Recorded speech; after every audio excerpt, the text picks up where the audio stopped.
01. From Zorba to Buddha.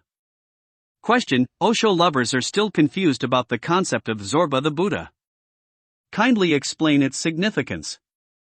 The foundation on which the edifice of the spirituality is built by Osho is life. And the dome that he has installed on the temple of life is love. Osho has given a beautiful explanation of the concept of Zorba the Buddha. Zorba is an imaginary character of a Greek novelist, who is a personification of material prosperity. He is interested in materialistic opulence, he reveres ostentatious happiness and believes in exterior celebration. His entire life centers and revels in the superfluous manifestations. Whereas, the word Buddha represents spiritual prosperity. The saints of bygone days based spirituality on the negation of life. Nearly all the saints based religion on escapism. No one imagined that materialistic prosperity 07 could go hand in hand with spiritual prosperity. Osho, for the first time, gave a totally new point of view that these two are not diagonally opposite. So, to become a Buddha, one need not travel in the direction opposite to the direction of Zorba. As a matter of fact, he stated that if Zorba is former half, then Buddha is the latter half and the two are connected. Besides, the bridge of meditation can be constructed between the two of them. So, when Osho states that he wants his sannyasins to live like Zorba the Buddha, he imagines the creation of neo-human through the media of his sannyasins. The neo-human should be both materialistically prosperous and spiritually evolved. He has painted an awesome painting. Come, let us color it a little bit more. Whatsoever Osho has said about Zorba the Buddha is available in his literary work, but he stated many a times that he wanted a little more colors infused by his disciples in the paintings he has left behind. So, let us paint Osho's Zorba the Buddha with some new colors. Become an emperor, not a mendicant. Osho's entire philosophy is based on the fact that where we are standing is desire and we have to go to is godliness. The whole journey of spiritualism is from desire to godliness. Desire means the desire to get. Whenever we desire to receive, to acquire, we are swayed by the desire, and if we have to travel from desire to godliness, we have to purify the desire. The question that arises now is how to purify the desire. Whenever you are living merely as a beggar, there is no wish to give, only to get, only to collect, then understand it is pure desire. When we were in Japan, we met one of Osho's sannyasins. We introduced him to a very wealthy person of Japan. Later he confessed that whenever he met a rich 108 person, a beggar appeared within him with a begging bowl in his hand, and the feeling that arose was to wonder what he could gain from this association. This is desire, a sannyas of namesake only. We must reflect whether we are any different. Does the arithmetic of benefit and utility start within us also, whenever we meet a person of distinction or repute? Then understand your life is also based on desire. Osho is not in favor of such a life based on desires, based on only getting. He suggests the purification of desire. First, base it on relationship. What is the difference between desire and relationship? Desire is only getting, whereas in a relationship, there is both giving and getting. It is a 50-50 affair. If you get something from someone, you want to give also, for example the relationship between a husband and wife. You want to receive something and you want to give something. So, do this much, at least to purify desire enough to make it a relationship. You should not have a begging bowl in your hand, you must develop some feeling of giving. But, Osho would say not to stop here. Travel forward a little more.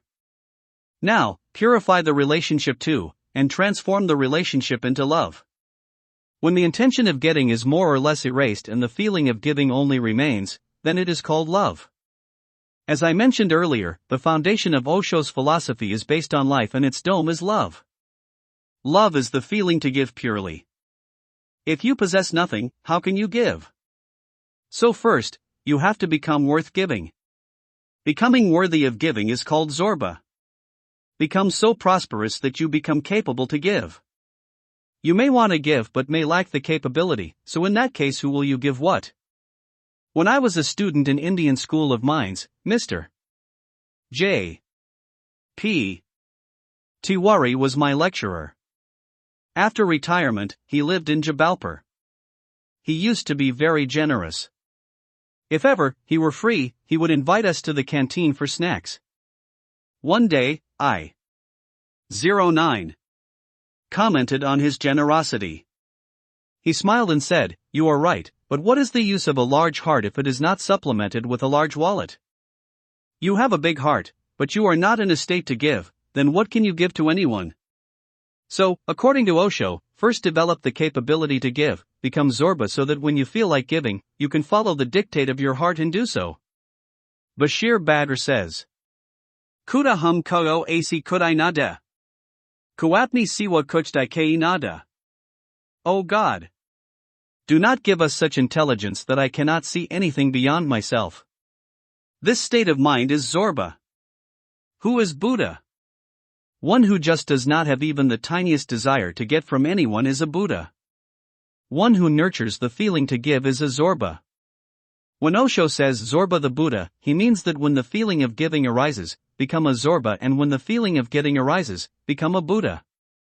It is as simple and straightforward as this. Buddha was a mendicant. His disciples also begged, but only at one door, enough for sustenance for a day, not more. He just stood at the door. If he got pittance, good enough; if not, he would not go to another door. He never even asked for it.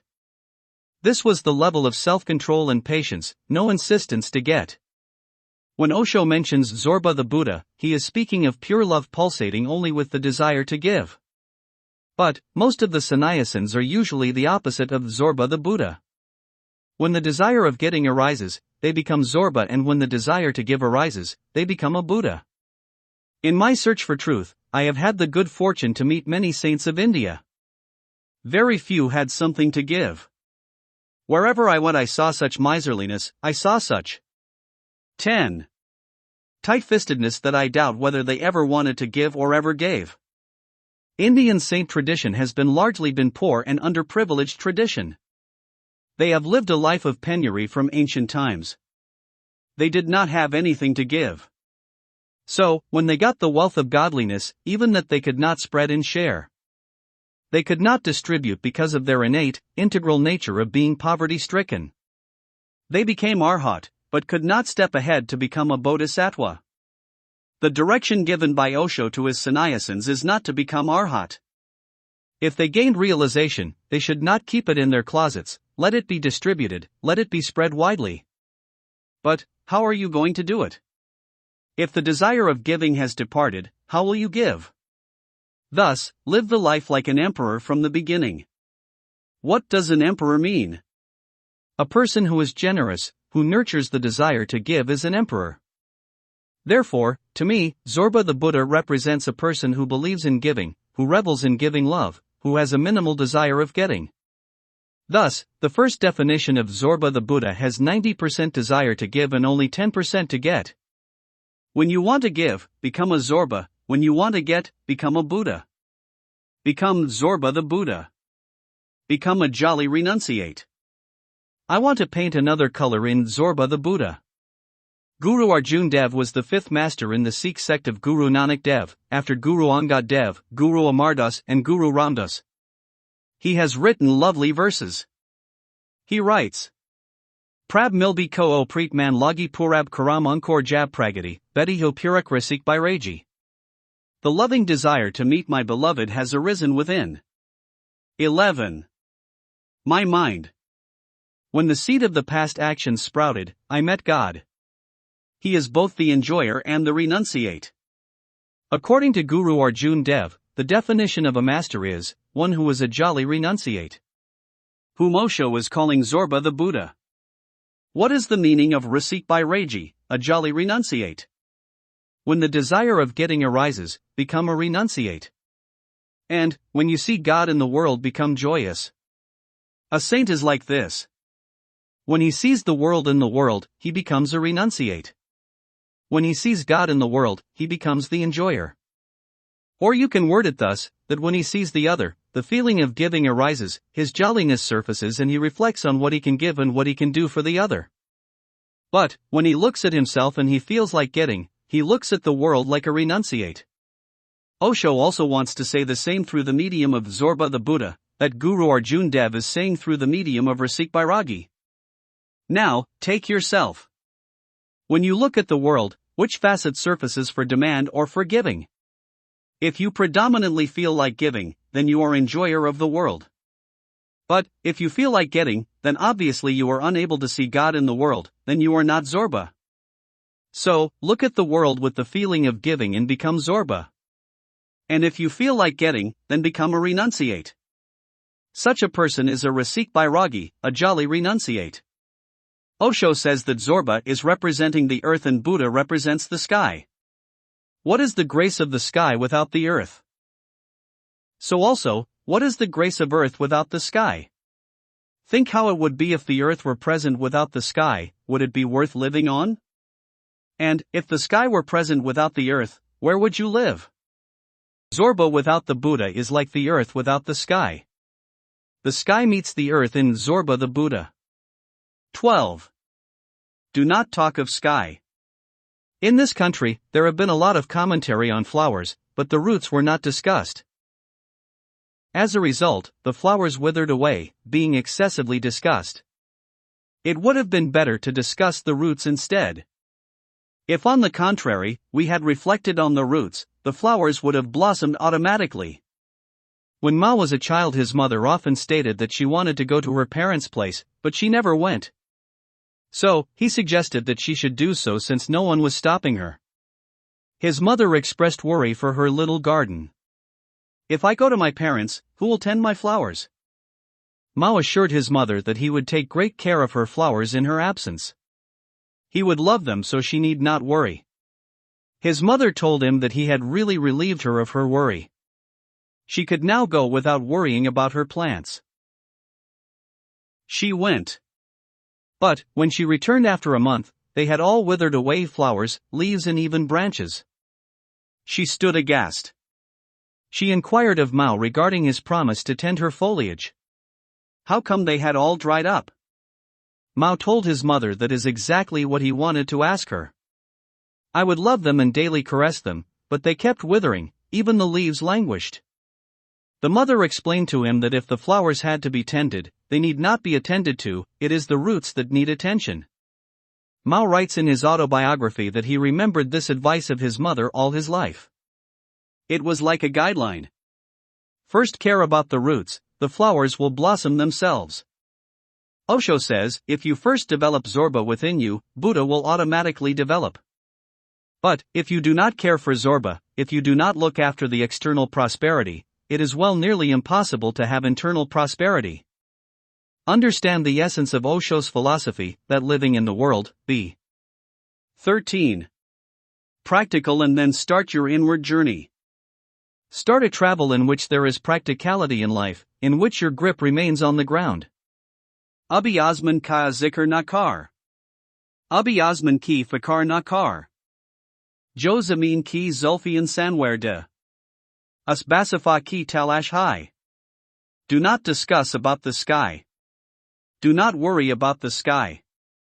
The search is for the magnificent guide, who can beautify the earth. The world will become really prosperous when each and every person becomes prosperous both externally and internally. His feet will be on the ground, but his head will be held aloft in the sky. Such a person has been imagined as Zorba the Buddha, who is so prosperous that he is saturated and bubbling with the desire to give, and internally such an emperor that he never contemplates even fleetingly a desire for receiving. From love to reverence. In the concept of Zorba the Buddha, the travel from desire to love happens automatically. Once your desire is transformed into love, then the journey from love to godliness becomes very simple and easy. In love, you want to give, but doubt your capability to give. When love becomes pure, it becomes reverence, for example, love for your master. You want to give but wonder what you can give. You remain in doubt. You do not feel capable enough to give. It is at this juncture that reverence is born. From reverence to devotion. Osho says that if you have to go to godliness, do not halt at reverence. Purify the reverence and transform it to devotion. What is the difference? When you are filled with gratitude towards a person, it is reverence. But, when it is 14. Towards whole creation, the universe, it becomes devotion. Osho says not to stop even here. Purify even this. When devotion gets purified, it becomes non-duality. In devotion, there are two God and the devotee, but in non-duality, this separation also disappears. And, when non-duality occurs, understand that you have reached the godliness. So, if you wish to travel from desire to godliness, Zorba the Buddha is a very important junction, a very important dimension and a vital link. Without becoming Zorba the Buddha, it is practically impossible to travel from desire to godliness. Hence definitely, if we live as Zorba the Buddha, then not only this humanity will become prosperous, but a neo-human can be developed based on a cheerful and happy life, which was dreamt by Osho. Life and religion. Question: you say that Osho has founded the religion on life. Kindly explain this explicitly. All the religious heads try to base religion on something. Religion was earlier based on God, for example Christianity, Hinduism and Islam. If God is removed, all three will fall into pieces. When the first Jain Tirthankar Adinath came, he altered the base of religion. He made soul the base of religion, and all 24 Tirthankar of Jains tried to base the religion on soul. But, if you remove soul, the Jain religion will crumble. Remember, the soul and God are your internal and personal experience. If one has to build the edifice of religion, how can one place God as the foundation? He is the dome, how can he be the foundation? The soul is also an extremely personal experience.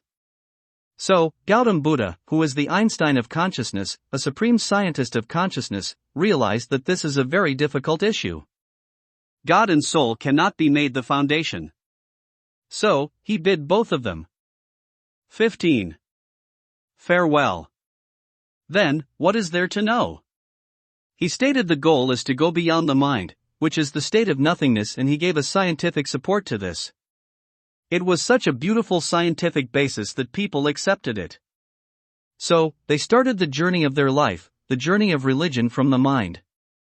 You can give direction to religion based on the mind, you can raise the edifice of religion because everyone is acquainted with the mind, and so you can say the edifice of religion, which Buddha established, had the mind as its foundation and nothingness was its focal point. And, the religion Gautam Buddha remained popular for centuries. But, when nothingness is the destination, who would want to go? As nothingness became the destination, lots of people became disoriented as the religion of Gautam Buddha negated life. His religion became intrinsically based on negation of life, that is to go to nothingness, to escape from life, to become a begging renunciate. When Shankaracharya came, he challenged the devotees of Gautam Buddha, but the edifice of religion, which he established, was also more or less the refined form of religion of Gautam Buddha. He founded his religion on 10 illustrious sannyasins, who were escapists. So many households were devastated and deserted. Women were left helpless and incapacitated. Then Osho came and watched the religious picture of India, its impoverished state, escapism in the name of religion. So, it became necessary to give a new direction to religion. Religion was given a new basis. Osho gave life as the basis of religion. The religion based on life will necessarily not negate life. Resultantly, there was a large commune of Osho's sannyasins that emerged, who loved life and were associated with it. It is doubtful that anyone will now be able to uproot this foundation. How can life be 16. Removed? If you oust God, nothing is spoilt, no brick of the edifice of life is moved. If you remove soul, even then the edifice of life remains intact. Remove nothingness, even then the edifice of life remains sound, but if you remove life, what remains? Decidedly, the basis of religion of Osho is life, so now for several centuries no one will be able to uproot this foundation. A revolutionary turn has evolved in which life and religion are joined together. All the religions, all sects and saints before Osho said, do not do this, do not do that, sacrifice this, observe fast, etc. Wherever there was even a little pleasure or celebration, religious people decried it. A crowd of serious, emotionally ill people originated in the name of religion. For the first time, mentally healthy people turn toward religion. So, I would definitely like to say that the path to religion via life which Osho propagated is not only a religion of modern times, but will remain one for times to come. It will look for God by going through life and not by renouncing it. Religion will at least in future never negate life. Therefore, I would once again say that let us begin our spiritual search laughing, singing, dancing, celebrating and with total acceptance of life. Today, since this has become a possibility, we can express gratitude to none other than Osho. Entire humanity will be indebted to Osho for this, if not today, then tomorrow. Gratitude, focal point of Osho's philosophy question. Gautam Buddha gave a mantra. Buddham Sharanam Gacchami. Sangham Sharanam Gacchami. Dhammam Sharanam Gacchami. I go to the Buddha for refuge. I go to religion for refuge. I go to the commune for refuge. Osho has also utilized it. You have altered it to 17. Akaryam Sharanam Gacchami, Sangham Sharanam Gacchami, Osho Sharanam Gacchami. I go to the Master for refuge. I go to commune for refuge. I surrender to Osho. You call it Osho mantra. Kindly explain this alteration and the benefits of Osho mantra. Definitely, this mantra propagated by Gautam Buddha was a scientific technique with transforming abilities. Its primary section is Buddham Sharanam Gacchami. Your search begins from here. From here, you begin your spiritual journey. Buddham Sharanam Gacchami means I surrender to the Master. I surrender to the one who knows himself and I express my gratitude to him. With this 33% transformation takes place. If water is in the process of becoming steam, then by fortunately sitting at the feet of your Master and expressing your gratitude, you have more or less heated the water of your life to 33 degrees Celsius. The next section Gautam Buddha states is Sangham Sharanam Gacchami. Osho has given a lovely explanation that it is not enough to surrender to the Master, one must surrender to the commune of the Master as well. It is easy to bow to the Master, as the Master is like the enormous Himalaya and the disciple is like a camel beside a mountain. So, it is easy to surrender to the Master. But, to surrender to the Master's commune, to your co-travelers, requires liquidating your ego voluminously. Gautam Buddha states that if along with your Master, you can surrender to his commune as well, then the water of your life gets heated to 66 degrees Celsius. And, the last phrase is Dhammam Sharanam Gacchami. It is very easy to surrender to the Master, a little more difficult to surrender to his commune. There is not much difficulty in loving those who were loved by the Master, but Dhammam Sharanam Gacchami means 18. Surrendering not only to your Master but also to all the saints. Every disciple wants to place his Master as the ultimate one. I have met many disciples from many sects, all of them declare that there is no one like their Master, who is the best. When you say Dhammam Sharanam Gacchami, you accept that the truth known by my Master has been known by many in the past, present and will be known in the future by many others as well. I humbly salute all the saints of the present, past and future reverentially. If this feeling arises in you, then water of your life has boiled to 99 degrees Celsius. The last 1 degree Celsius has to be left to God, to the creation. It is not dependent on you. Gautam Buddha says 99% depends on your effort, but the last 1% is grace. Whose grace? People asked. Gautam Buddha says, do not ask. I will talk about effort, but do not question about grace. I will speak of the scientific view, but what is beyond that is inexplicable. And, this I consider this 1% extremely important. The 1% that Gautam Buddha has excluded, I have included in the Osho mantra. Because now the time is right that the 1% can also be explained scientifically. There was no technique in the era Gautam Buddha for scientifically explaining this 1% as there was matter and God, but the link was missing. Science has now disclosed this link by saying that matter does not exist. Saints from time immemorial have been saying that matter is an illusion. Scientists have now proved scientifically that matter is an illusion. There is energy and solidified energy appears as solid matter. There is no matter as such. Now, everyone agrees. Einstein was born. He showed that atomic energy is generated by disintegrating matter. When energy integrates, it becomes matter. So, whatever you see as solid matter is actually an illusion, it is energy. Now, the only discussion the scientists have is what name should be given to it. Calling it electrical does not seem appropriate. Electromagnetism is also not 19. Appropriate enough. Light is also not good enough. Saints call it divine energy. My suggestion to scientists is not to feel shy of calling it divine energy or energy of creation. If not today, tomorrow scientists will have to get rid of this diffidence and will have to call it divine energy. Thus, whose grace? The grace of divine energy. Hence, that 1% had to be added to mantra of Buddha. That is why the mantra was altered a little. Earlier, there used to be just one master with his commune of disciples, and this tradition remained for ages. But, considering the scale at which we are working, we may not be able to accept ancient traditions or systems. So, we altered the system as well. Now, there is not one master, there are 3 masters in our commune, who are sanctified. The Holy Trinity is working together to produce auspicious results.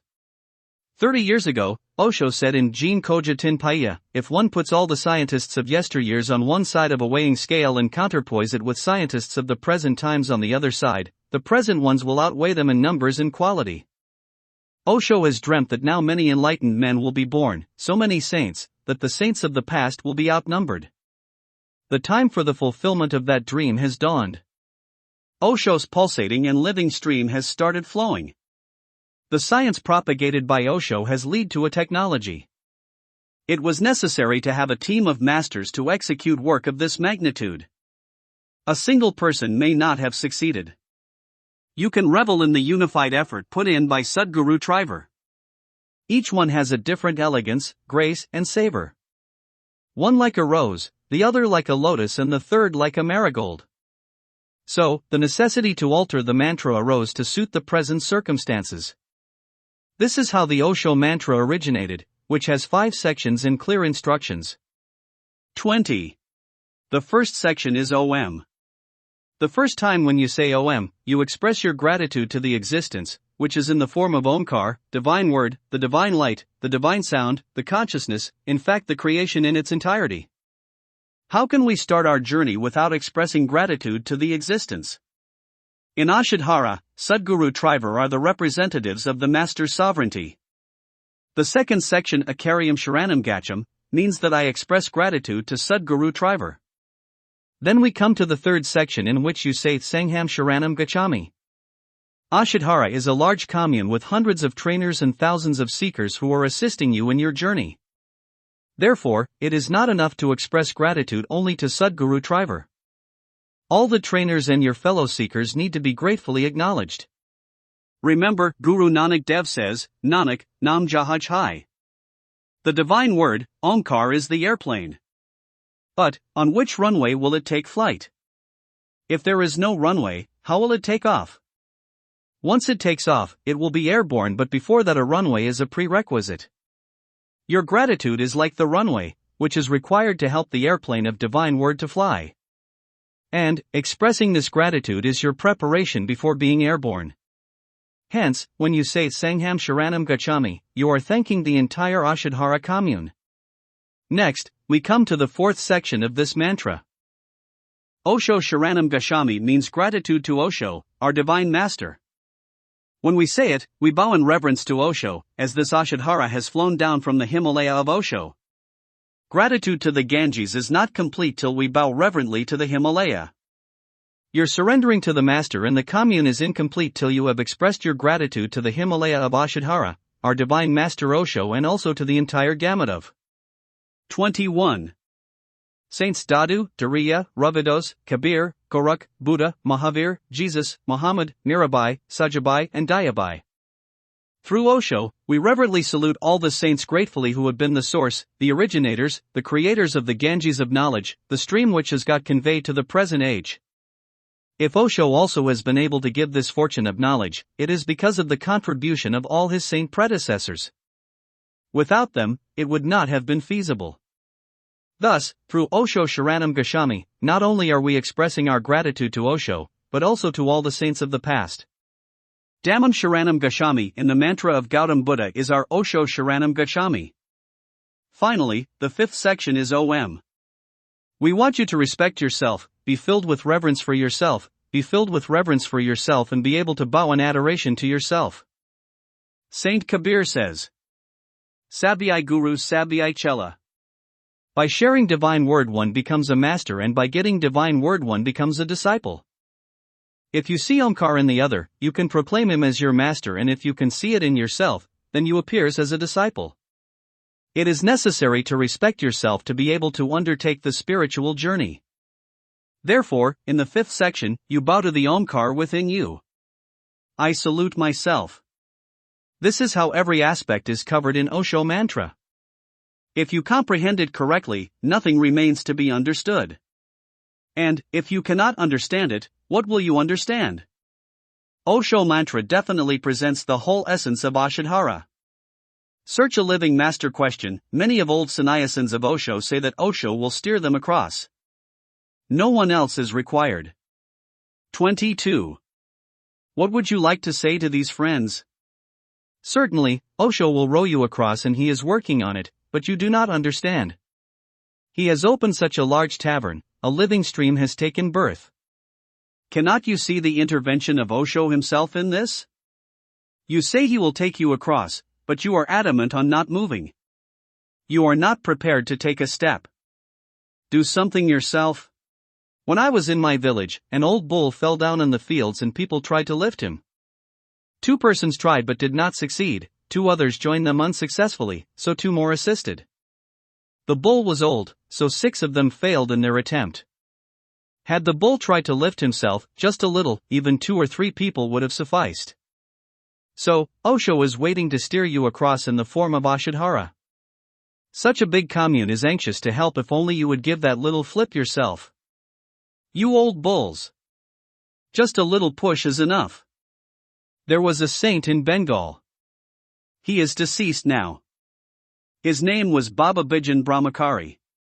He never initiated anyone. I asked him, why do not you initiate anyone? Our Osho initiate everyone. He replied, your Osho is very generous, very kind. Do you know what it means to accept a disciple? Till the disciple is liberated, the master is not liberated. I would request these old sannyasins, if not on yourself, have mercy on our divine master Osho. He has made such a beautiful arrangement and you have stopped somewhere. No, this is not the time to stop. Mullah Nasruddin would time and again pray to God to bless him with a jackpot lottery.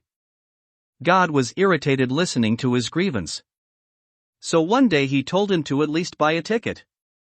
Osho will definitely help you.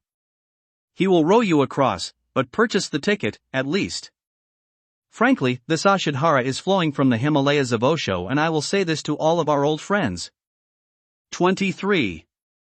Wakt koojis nahinjana, usmit napada hai bak gaya talwar sida full sakat napada hai kayan na kidney hai badiho, kayan na kidney hai kathan hohar nadi kirasishatan kao hat napada hai andiyan chati adheo, bajliyan chati jareo jal gaya hai deep to and hiyar dalkar hai rahiga gopal das niraj. The one who does not appreciate time will get destroyed. If he manages to escape the sword, a flower will cut him. No matter how large, no matter how tough, rocks have to give way to every river. You may try to phase out the lit lamp with storms or lightning, but it will definitely succeed in overpowering darkness eventually. The darkness of ignorance is not going to linger in the world. This sun, the son of Sadguru Trivar, is riding the wagon of light. This darkness of ignorance is bound to be wiped out.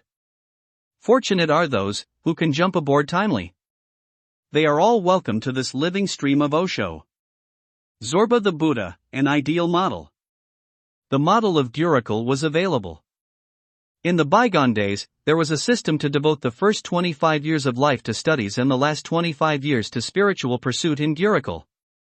Steadily, Gurukul became the centers for external studies only and catered to only the exterior world.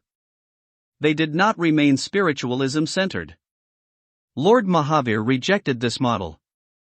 He stated that one can become a monk at any age. Leave your home and indulge in spiritual practice. Then came Buddha. He observed that the model of Mahavir was more favorable. Accordingly, he selected the model of Mahavir for spiritual pursuit, but changed its name. As monks became more egoistic with an attitude of better than thou, so he designated them as 24. Beggar and made them dependent on alms for sustenance. How could ego then be nurtured? But they had to leave home and hearth. Then came Shankaracharya. He had the Gurukul model, the model of Mahavir and Buddha for reference. He chose Buddha's model, but rejected the nomenclature of beggar. He selected the term Swami, signifying that you are the master of your wish, but the condition of quitting home remained. He classified his sannyasins in 10 streams: Giri, Puri, Bharti and Sarasvati, etc. Then, Guru Gorakhnath began his sojourn. He followed the model of Buddha and Shankaracharya, but decorated his disciples with the prefix yogi. Saint Kabir was the next pioneer. He had all these models. He rejected all of them. He propagated staying at home, pursuing spiritual practice along with professional occupation. The question is only of sustenance that one can procure in 4 to 5 hours of work. The rest of the time can be utilized for spiritual accomplishment. Sayadna Dijai, Jaami Katum Samai. Mainbi Buka Narahan, Sadhuna Buka J, O God. Give me enough for the family, so that neither I remain hungry nor the ascetic goes unfed. Only this much is enough. Saint Kabir stressed on intrinsic wealth. External richness was rejected. He started the tradition for householders to pursue spiritual practice. Guru Nanak came next. He too had all the earlier models available. He liked the model of Saint Kabir the most. He observed that internal prosperity was not opposed to external prosperity. We can be saturated with meditation and wealth. They do not oppose each other. So, he told his disciples to be prosperous in both external and internal wealth. In his tradition, one remained at home, outer. 25. Prosperity was not resisted and internal spiritual prosperity was also evolved. Then Osho arrived. He had these alternatives before him. He chose the model of Guru Nanak. He propagated this as Neo-Sanya's model. Our seeker will be Zorba the Buddha. He will be completely prosperous with external material wealth as Zorba and spiritually as Buddha. Frankly speaking, Neo-Sanyas of Osho is the international version of the model of Guru Nanak. Living at home, fulfilling your social and family obligations, working professionally or remaining interested in business pursuits, one can do spiritual practice and reach sublime heights. 26. 02. From Divine Master to Living Master. Question: what is Osho for you? Osho is a lot for all of us. He is our master as well as godliness. He is a drop as a person and an ocean as the universe. Frankly, Osho is the Himalayas, from which a spiritual Ganges has flowed down, which will continue for time immemorial. Coming generations will go on taking dips in this continuous eternal flow of ecstasy and meditation. For me, Osho is an eternal flow of ecstasy, meditation, and love. Osho marks the commencement of a revolution, which has affected the humanity in posterity. Osho is the forerunner for both ideological revolution and spiritual revolution. Many traditions were propagated in spiritualism, but Osho has founded a tradition after which there is no other tradition required. All the lakes of spiritual traditions have got immersed in the Ganges of Osho. From there, the Ganges that has flowed is going to engulf. 27. All the streams that may crop up in future. If I want to say what Osho means to me, I may be able to say so in verse. It may well nearly be impossible to say it in prose. Please read the translation of the poem originally written in Hindi, as my attempt of saying what Osho means to me, to you, and to all of us. Nanak's Om is my Osho. Kabir's word is my Osho. The drop is now deep, Osho, the treasure trove for the formless and my master, I always strove. Hail Osho the invisible. The impeccable, the eternal Shiva, hail Osho, visible to the celestial eye. Osho seems to vanish but has merged into the whole unto this wholeness, and at Master's feet I fall. It is Osho, in whom the word resonates. It is Osho, in whom the word appears. Bow unto Osho, who resonates in every atom. That resonance in my Master, I would fathom. The world is an expanse, and Osho the supreme among the enlightened ones. He taught millions, some almost reached him. The world is formless expanse, and Osho its unstruck symphony. Unto this symphony and my Master, I would accompany. Which are of the two Oshos should I choose? One is a master, the other godliness himself. The scripture differentiates not the master and godliness. The holy scriptures and master, I applaud. 28. The darling Osho calls me a soulmate. He is the unstruck symphony, the formless one. The symphony is to song, so is the manifest to formless. Unto the formless and my Master, I am addressed. Osho has beautiful eyes, unmatched elocution. He is the light behind all eyes. He wears green robes, he is all greenery. Unto his delicious whole and my Master I am addressed. Osho delights on delicacies and smiles as well. The choicest delicacy is Osho as well. Both mortal and immortal, a drop and the deep as well. With this wondrous delicacy and my Master I would gel. Osho makes you sway with his fragrant words. You are drunk with joy at Osho's words. He is the beautiful cup bearer. With my Master, this ambrosial drink, I would share. Like a lotus, Osho rendered fragrance unto the world. Osho like sandalwood is the most fragrant of all. Both in lotus and sandalwood to Osho I bow. Unto this fragrance and my Master, I lie low. Osho turned many into sandalwood. Osho the lotus floated abroad in the air. Both are fragrant, beautiful, comfort-giving unto joy and my Master I love to sing. One Osho brought enlightenment unto millions. The other suffuses all beings deep in their consciousness. My Osho is ubiquitous, I see him everywhere. Unto enlightenment and my Master is my prayer. 29. Osho taught how to die while living. He is also the ambrosia, and suffuses all beings. He is the ambrosial grail, the immortal being. Unto this ambrosia and my Master I sing. Osho was the prophet of love, gave lessons in love. He suffuses all with celestial love. Osho is both Buddha and Krishna, above all he is love, and this wondrous love and Master is my treasure trove. God resides in both the rock and man. In rocks he is dormant, in the enlightened fully awake. It is one vital force, let me call it Osho. Unto this oneness and my Master I say wow. What can I say about what Osho means to me? Osho is a personification as well as the entire creation. He is the Master as well as godliness. Living Master and Divine Master. Question: what is the difference between a Master and Divine Master? The Master is God in form, in physical body, whereas formless Master is Divine Master. Remember, every saint has reiterated that God works through the Master. When the Master is in a physical body, he has limitations, but once he leaves the body, he becomes a part of godliness. Then, he becomes Divine Master. So, in a physical body he is a Master, and thereafter he is Divine Master. Till Osho was in his body, he worked as a Master. Now he is working as our Divine Master. All the masters in his tradition have the support and backing of Osho's supreme power. So, if you wish to know the difference between a Master and Divine Master, it is only of the physical body. Till he is in a 30. Physical body, he is a Master. Once he leaves it, he becomes Divine Master. Question: the Sikh masters seem alive, but why has this living stream become confined to the 10th Master? Ashadhara should continue to flow constantly. What is your vision for this? There have been many sects in spiritualism, but the one from Guru Nanak to Guru Gobind Singh is incomparable. It is matchless and unequaled. It began with Guru Nanak Dev. There were many saints before him, but none threw sufficient light on what really is divine word, Omkar, and how to practice it. It was Guru Nanak who explained it openly. It is mentioned in Vedas and Upanishad. Krishna also referred to it, but it was more philosophical, less practical. It was Guru Nanak who enacted the role of Bhagirath and from tresses of Shiva brought the Ganges of Omkar to the land of India. It was not a favorable time.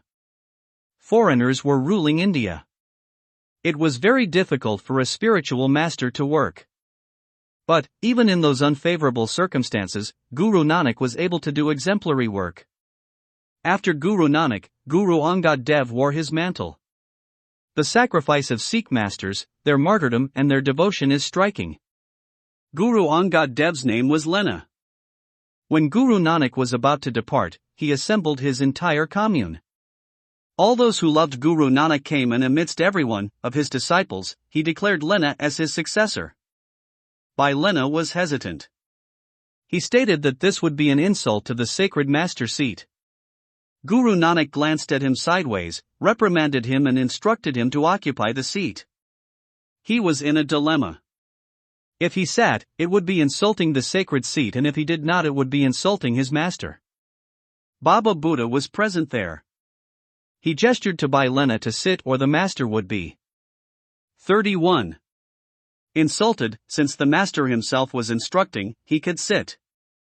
When he sat, Guru Nanak declared that then onwards he would be referred to as Guru Angad Dev, and then, Guru Nanak bowed in obeisance to him.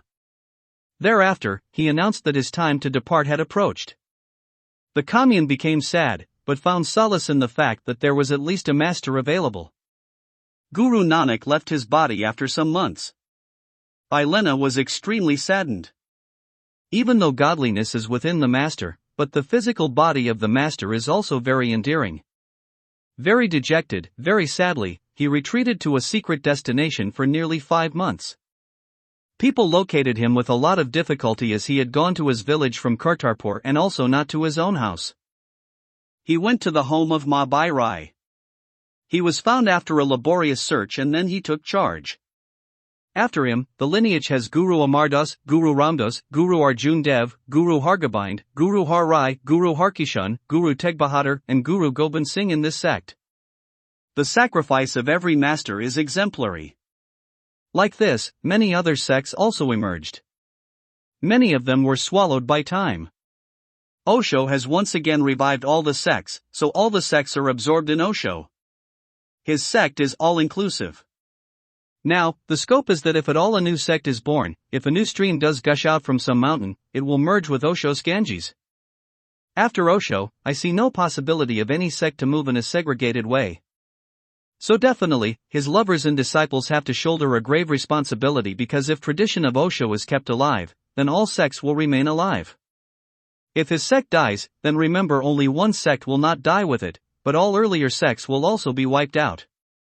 If any other sect dies, only one sect dies, but if tradition of Osho meets death, humanity will be grossly affected.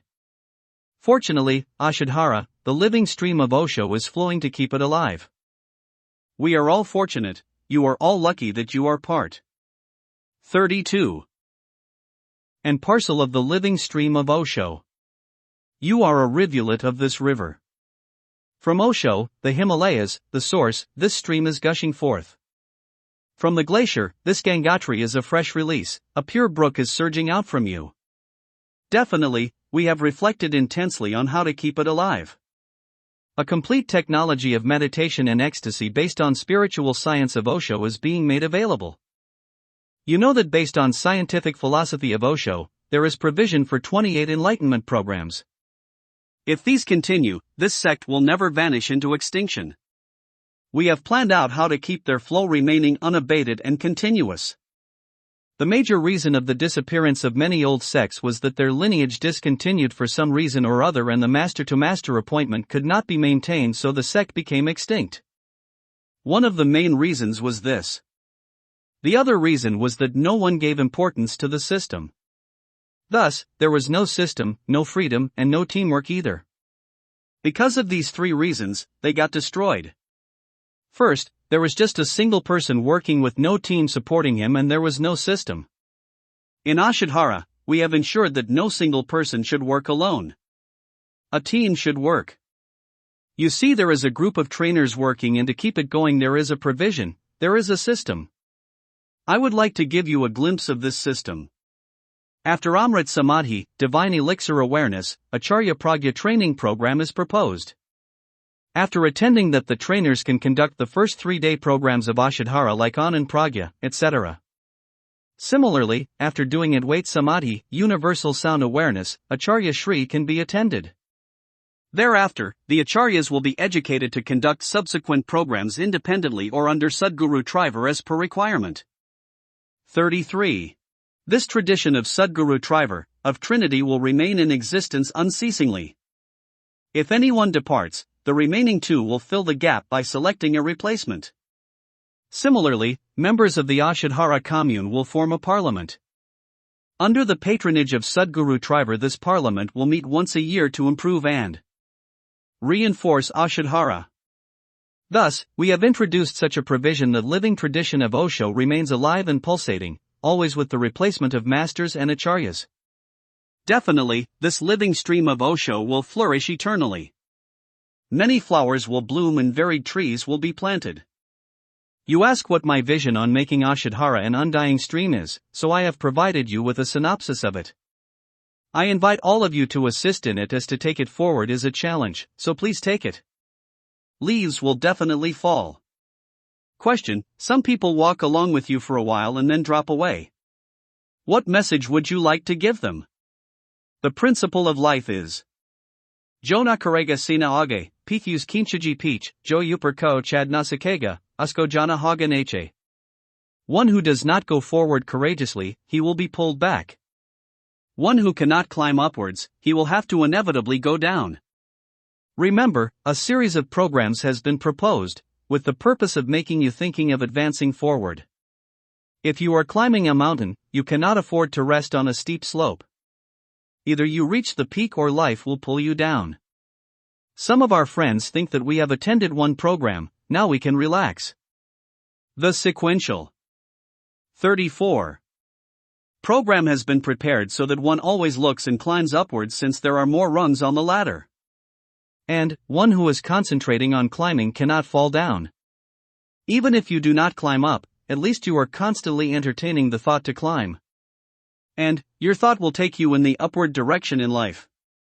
If you do not contemplate rising, you are satisfied with wherever you are and you think there is no need to strive. You think that we have attended the first enlightenment program, we got the formula and that will suffice. You are mistaken.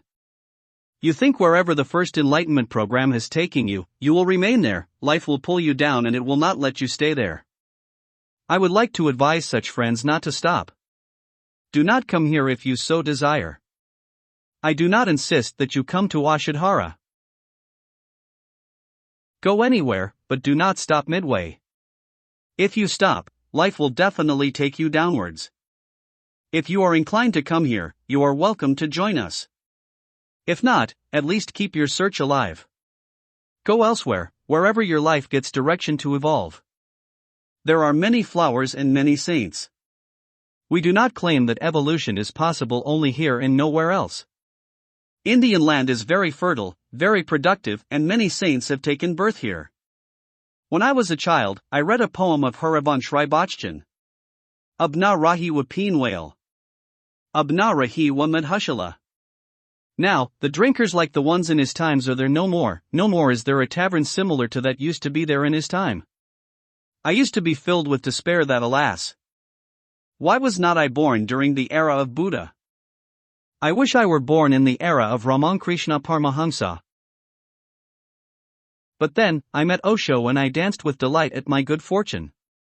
Then, I realized that never is a time when there are no cupbearers or 35 drunkards.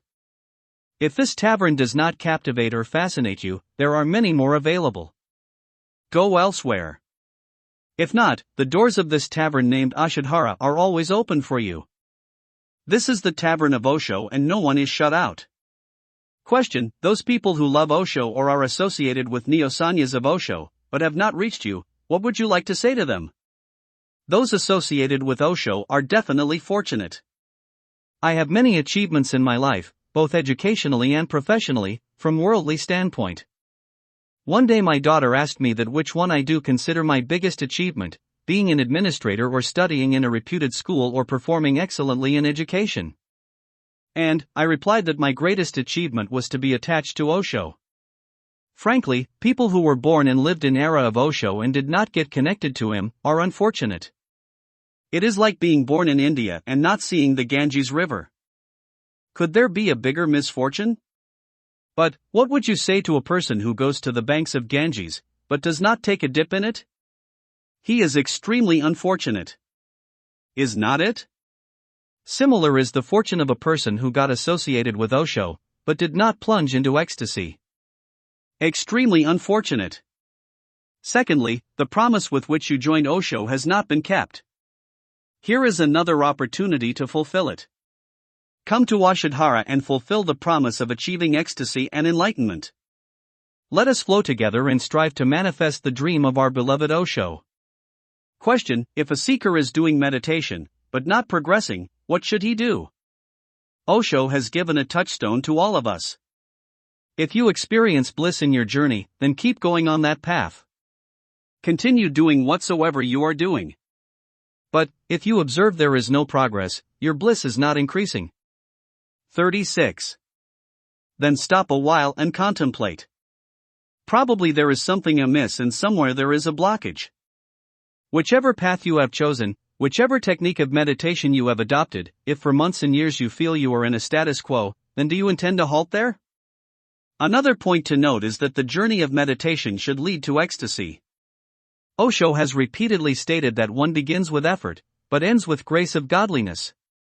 What is effort? Effort is meditation, a technique of meditation. What is grace of godliness? It is ecstasy. Those friends who have made sufficient effort need to be blessed by grace. They need to taste the bliss of ecstasy. They have completed the prefix of the journey.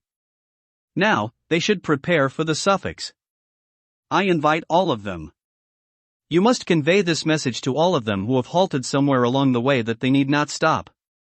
An opportunity to walk ahead is available. They should join this divine celebration. Do give them yet another message. Thodi der ruk janisidor hojati hi manzil surf hum hi nahi chalt, raspi chalt hain. If you stop for a while, destination drifts away. We are not the only ones who walk, our paths also move. Who knows, this path may not be available this way always. It is better to step onto it till it is readily available. Question: the experiments of enlightenment programs organized here have profound results. And then, they are also attested by Osho. This is definitely a spiritual university, and new practitioners are also welcomed here. Do they need some prior discipline or practice? What message do you have for them? Enlightenment programs are minutely designed programs. We do try to start the first enlightenment program from the basics, from A, B, C, of meditation. But, 37. Would suggest to our new friends to attend at least 2 to 3 meditation programs. And, then practice dynamic meditation for 3 months. Practice meditation techniques given by Osho before coming to our enlightenment program, for example, Nadbrahma, Kundalini and dynamic meditation for minimum 3 months. Dynamic meditation is an extraordinary technique innovated by Osho in which the progress of new practitioners happens swiftly. Thus, I would advise the new practitioners to practice meditations, especially dynamic meditation, dedicatedly and sincerely for 3 months before being initiated to our enlightenment programs. I would like to highlight point that old sannyasins of Osho are delaying reaching us, but once they do, their journey is bound to progress at supersonic speed as they have been chiseled in meditation. Their preparation is so good that on coming here they immediately dive into deep ecstasy, although it is very difficult for them to come here. New friends are easy to convince. Since they are on the search, they come quickly. But, the fresh seekers do take a while to take the plunge in ecstasy. I would, therefore, advise the beginners to prepare a while, to practice a little, familiarize themselves with meditation techniques before coming here, as that will ease their journey tremendously.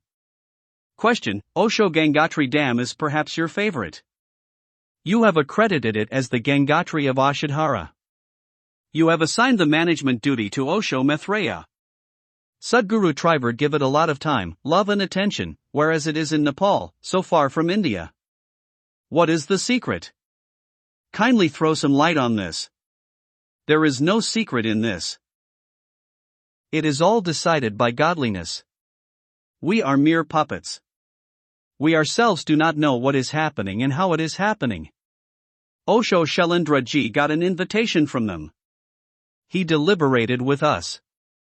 He asked 38. Me to accompany him. Now, the issue became tricky. We could not permit him to go alone. I love him.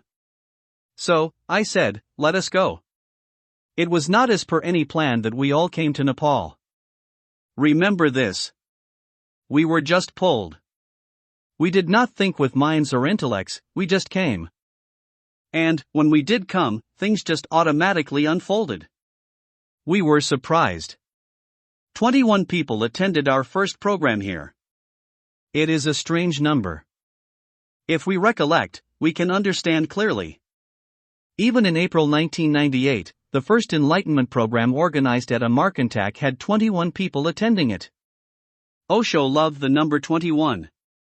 One day before the program, at the last moment, the head of the temple where it was to be held declined to extend his concurrence for holding it. He stated that he could not permit a program associated to Osho to be held in the temple premises. And I was extremely keen to hold one at Amarkantak, where Saint Kabir and Guru Nanak met. So, I decided to hold it under the banyan tree, where the two met, but hesitated as it was in a forest, a dense forest, such thick foliage that it was not only difficult, but also almost impossible to sit there. But since no place was available, so we thought of going there only. When we reached that tree, we saw there were 2 Sikh persons present there. They had cleared and cleaned the place and adorned the place with a photograph of Guru Nanak and placed 21 sacks there. They said, "Welcome, we were waiting for you." We were amazed, wondering what the matter was. And, the first Omkar initiation happened under that tree only. And, these 2 masters of yours, Osho Shailendra Ji and Osho Priya Ji, were there in that first batch. Everything was a marvel. When the program was over, we asked the elderly Sikh what the matter was, as we could not understand it. When we had come earlier, it was a full-grown forest. They told us that they had come from Amritsar, Punjab. They dreamt and were given instructions to go to Kabir Khora and make 39 arrangements for the 21 people who would be reaching there shortly. Now, see who was making these arrangements available to us? 7 days after the program, I felt like going back and once again meeting those 2 Sikh persons. But, we found nothing there on going there. There was the hut which they had assembled, in a dilapidated condition. There was absolutely nothing there. I asked the people around. There is a spiritual institution of Kabir, where an ascetic lives. I made queries about those 2 Sikh persons and their whereabouts from him. He told us that after our departure, they too left within 1 to 2 days. After that, every year our people visit that place in April. They go there to celebrate in a way. So, understand that either creation intervenes or saints intervene to make it fruitful. After that, in July here again the numbers of entrants were 21. Maitreya Ji also joined. The creation sent him, and how he took charge of it is a long story. This ashram is steadily becoming so beautiful, incomparable, and alive. And then another leap. We were invited to Japan. Osho Shailendra Ji went there thrice. We also went there. Programs were conducted there.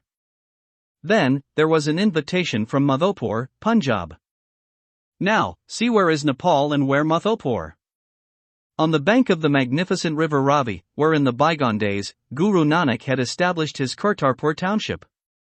We reached there and look how beautifully the Madhopur ashram has fructified.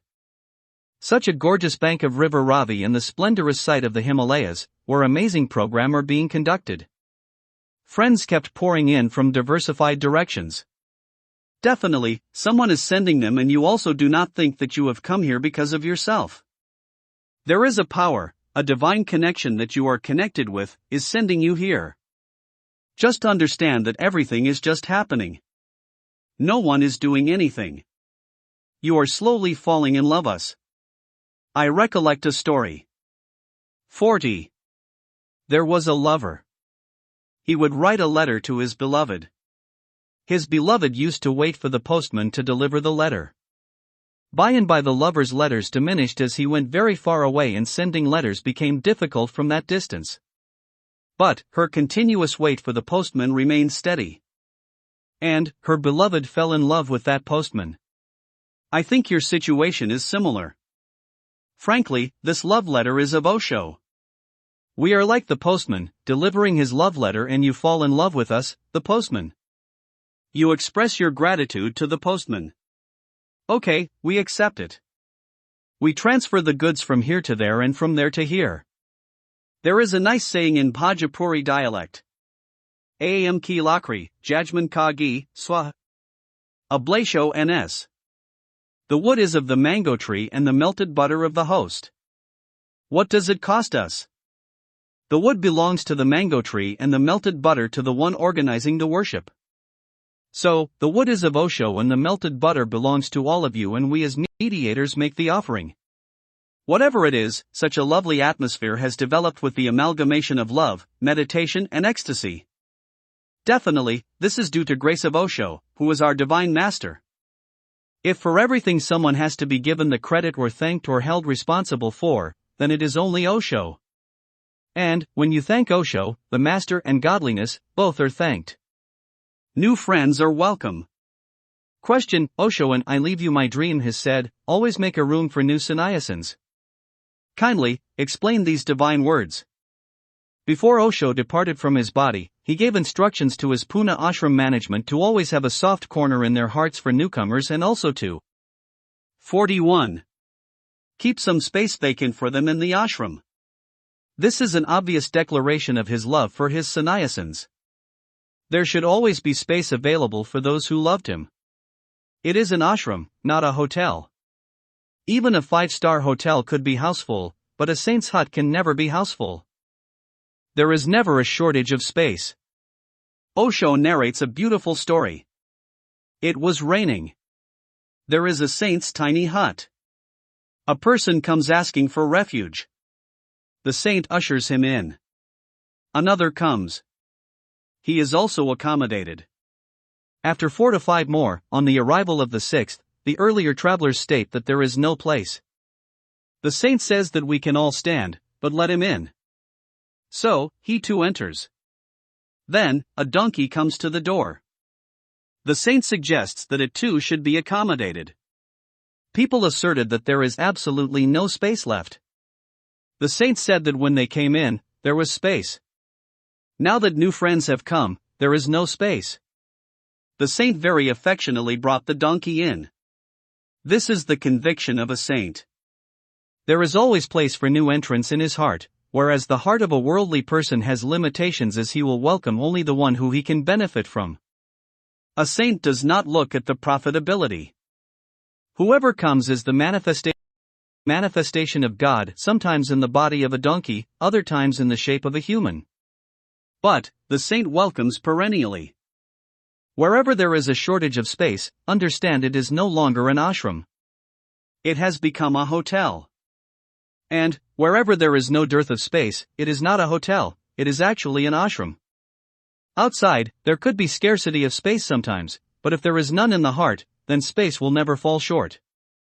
That is why, while departing, Osho directed that the doors of the ashram should remain open to new friends.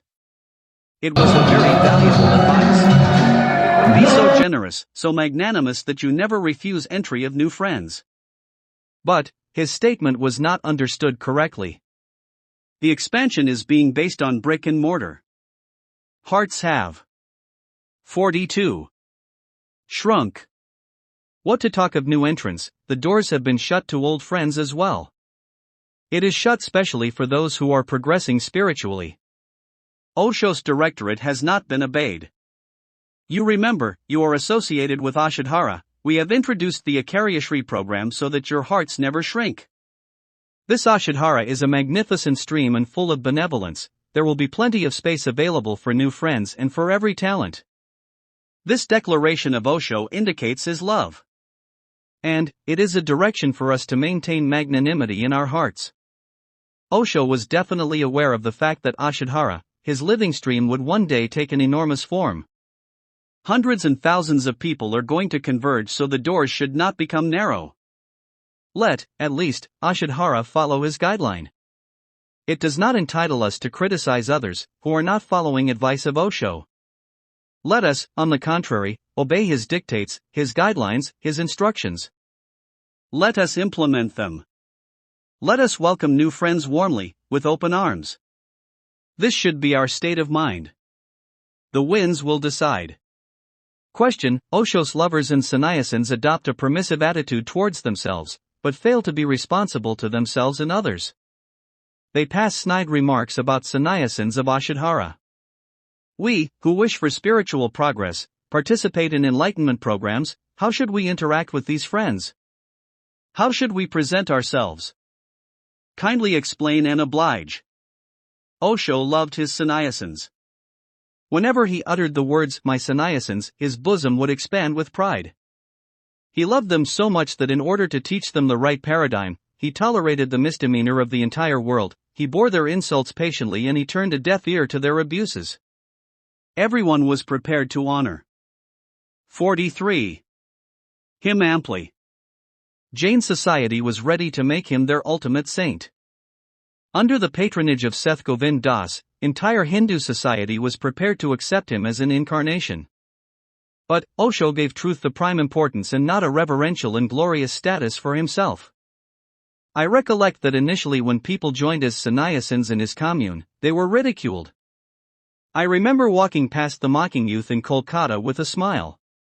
Then, in Dhanbad once I, along with a very loving sannyasi, Swami Prem Murthy, was strolling on the road when two youngsters remarked, look, Rajneesh has ruined them. Swami Prem Murthy turned around. He had a robust body. Affectionately, I used to call him Swami Gajananda, a blissful elephant. I thought these two youngsters have cooked their chips. He was hurly, burly and strong. But, he just smiled lovingly and told those two youngsters. Yung bi tuhi barbad hona hai the Firak, Nazkar kias nhaim barbad kia, Firak says ruin was destined and inevitable. Take pride in the fact that your beloved was responsible for it. Listen. Even if we are being ruined, we are proud that our ruination is due to Osho. Devolution of this kind makes evolution possible for man. Lost to the world, blessed by God. Such sarcastic remarks were thrown in plenty. Whenever you walk towards progress, when you walk away from society, the society belittles you. Society cannot tolerate you. This is what is happening to Ashadhara today. Now, the crowds have joined Osho. Initially, few friends joined Osho. There was not a crowd. But, today there is a crowd. Ashadhara is also swiftly gaining popularity as it is pulsating with life. Naturally, those in a mob disapprove as we dare to be different. If the mob is proceeding towards meditation camps only, why should you go to enlightenment camps? 44. When I went to Japan, I observed that all Osho sannyasins were social dropouts. There the image of Osho sannyasins is of irresponsible people leading an unrestrained life. When we started the Ananda Pragya, blissful living, program and initiated people into sensible, responsible living, people were amazed. They were surprised to learn that Osho propagated this also. Definitely, the water from the Himalayas, i.e. Osho's philosophy is being conveyed in Ashadhara. Ashadhara is not flowing in the old rut. Hence, you may also be subjected to ridicule, but then it is your choice to take the trodden path. You have come here bravely. The mob is not here and never will be. Sinhan kuli handa nahin, hansan ki nahin pant, lalan ki nahi boryan, sadna chail jamat. Neither the lions move with big families, nor the swans fly in queues. Ruby stones are not stored in jute bags and the saints never move with crowds. Crowds will not gather here and should not also. A few people who are prepared to walk the narrow path to God, who dare to balance on the razor's edge, will converge here. Naadni teschail, sarfiri hawa sakeho shazer p ek hai pada dikei dita hai. Tell the wayward winds not to blow hard. There is only one leaf left on the branch. If this leaf withers, if this leaf of Ashadhara collapses, then the garden of Osho realm will be vanquished. Time will tell which sect can keep its fire lit. Storms and winds will blow off weaklings. Only the indomitable will survive. Ab Hawayan Hai Karenji, Roshni Ka Faisla Jas Daimi John Hai, Wodia Ray Jaega. Now, the winds will decide the destiny of light. The lamp with the substance will remain lit. 45.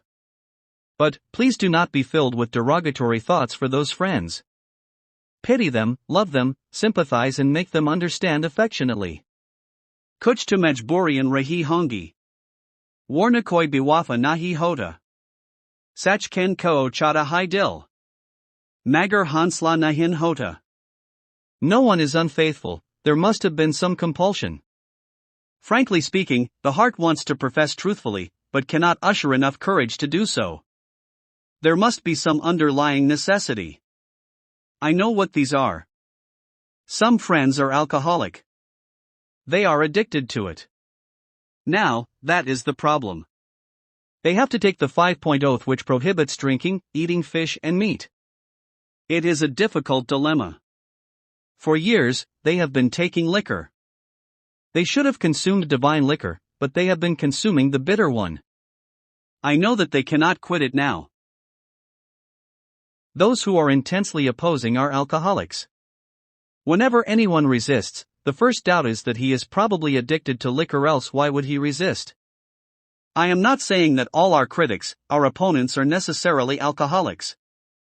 But, those I have known so far are all alcoholics, a matter of chance or coincidence, you may say. There must be some compelling constraints or the other. Thus, they are unable to join Ashadhara to conceal their constraints. In order to protect themselves, they insist they are right.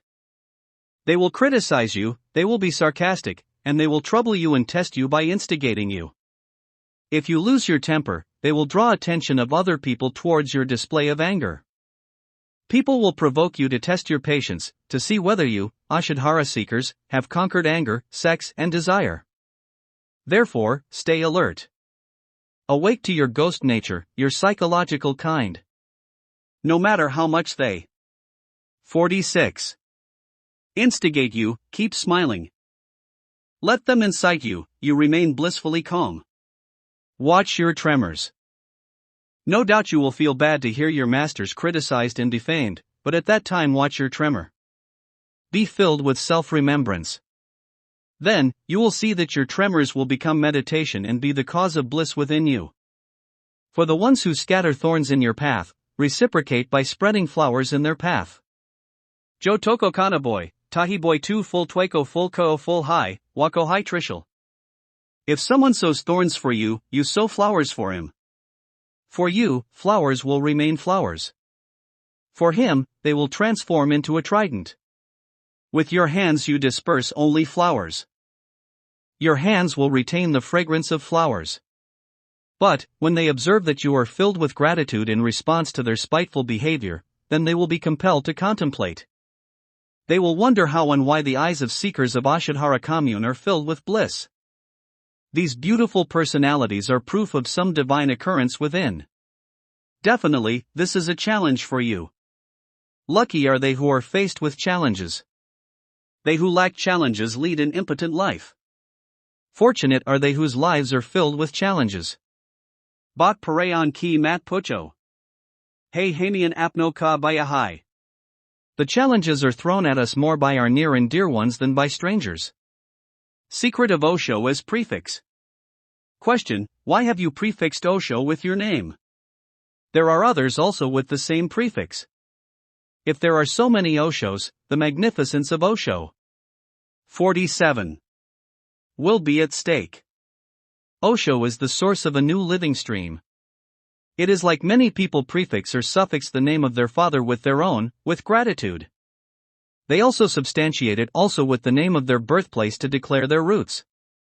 Some add Lucknowi or Baralavi to their name. In southern India, it is customary to add the name of their father and grandfather. Similarly, in Ashadhara, after doing Shara Avedi, 28th level program, and joining the Ashadhara Sansan as a member, by adding Osho name, we blatantly declare that Osho is the source, the Himalaya of our stream. There should be no place for doubt in this. Like many people used the name of Prophet Muhammad with their name. Not only saints or general public, his name was prefixed by an aggressive invader like Muhammad Ghori, and the name of Muhammad still remained unscathed and untainted. Samrath Kechu Nahin Dashgosain. Rabi Pawaksarsari Ki Na I. A brilliant person will be stainless, like the sun in fire. Capable always remains capable. Osho is always Osho. You may call the Himalayas by any name, it will remain the Himalayas. When we prefix Osho to our name, or our people prefixed it to their name, it does not reduce the glory of Osho, however it makes him more glorious as his stream is still alive. It indicates that his stream is not dead. The stream of Osho can never die. It is alive even today, and to declare it, it is essential to declare that people are becoming enlightened and gaining sainthood in the stream of Osho even today. And, if it were not happening, then how Ashadhara could be called a living sect? How other people will be attracted to your stream?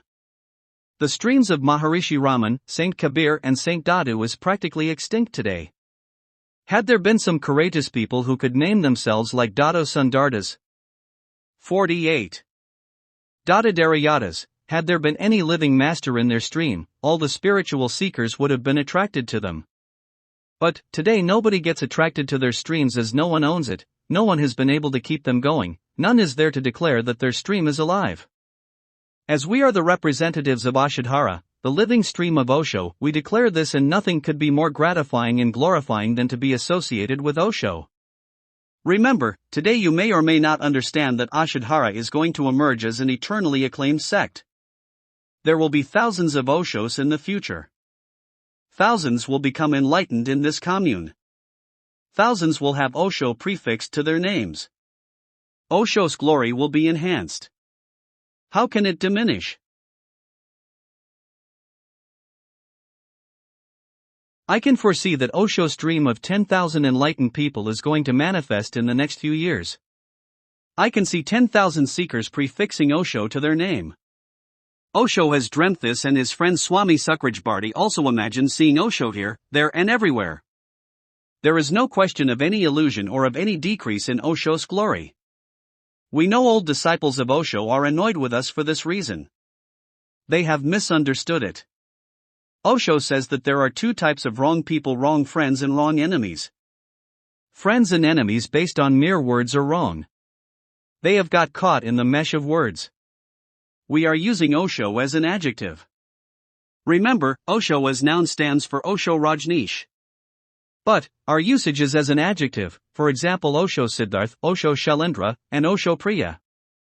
We are not proclaiming that we are Osho as a noun. Yes, Osho's characteristics, his qualities, his disposition, his capability to become an ocean from a drop, we are getting identified with these and we are proclaiming it boldly. We are declaring that Osho is the Himalayas of this living stream. Frankly, if there is no devotee, how can there be a God? 49. Pyasa Kamlam Kamline Paya, Pyasa Kamline Vibhati Sara, Manina Balyam Balyi and Mani, Manina Balyi in Vibhati Karat Shashina Cha Nisha Nishya Cha Shashi. Shashina Nishayacha Vibhati Nabha. Water beautifies the lotus and lotus beautifies the water, both water and lotus together increase the elegance of the pond. The precious stone enhances the grace of the bangle and the bangle enhances the precious stone, both of them together beautify the hands that adorn them. Similarly, the dark night and the moon complement each other, both of them together glorify the sky. Similarly, Osho and his disciples complement each other and they collectively beautify this world. Come, let us paint this world. Osho states that the painting he was leaving behind was deliberately left incomplete, so that new people could fill new colors in it. The new entrants will fill in the new colors. And, who can fill color in Osho's painting?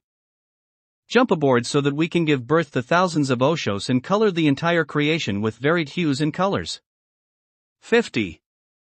03. From Master to Godliness. There is a lovely poem of Harivansh Rai Bachchan.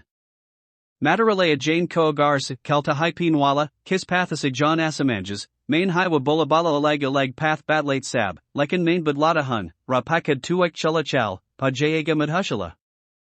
Seeking wine, the drinker leaves home for the tavern.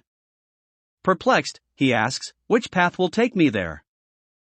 People show in different ways, but this is what I have to say: pick a path and keep walking. You will find the tavern.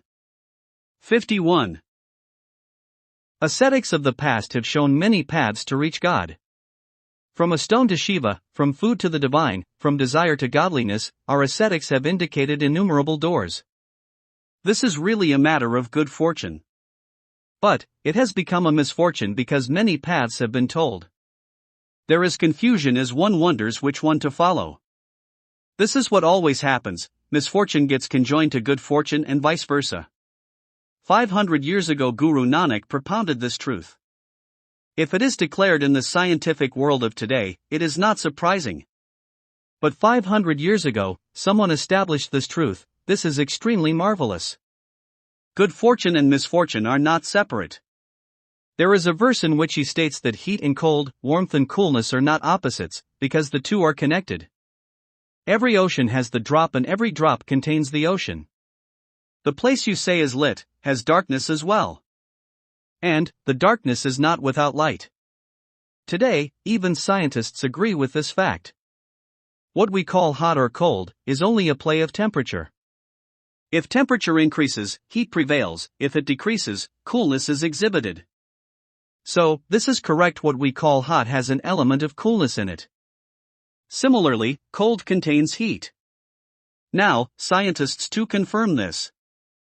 If the candle power is less, one calls it night. If the candle power increases, one calls it day. Guru Nanak correctly states that light contains darkness in a small quantity. Similarly, what we call good fortune is joined to misfortune and misfortune to good fortune. They are not opposite, they are complementary. So, if many paths are available, there is bound to be utter confusion which one to follow. If there were one path, like Jesus said, "Come follow me," or like Muhammad said, "Watch the light of God," just one path, there were less chances of being misled.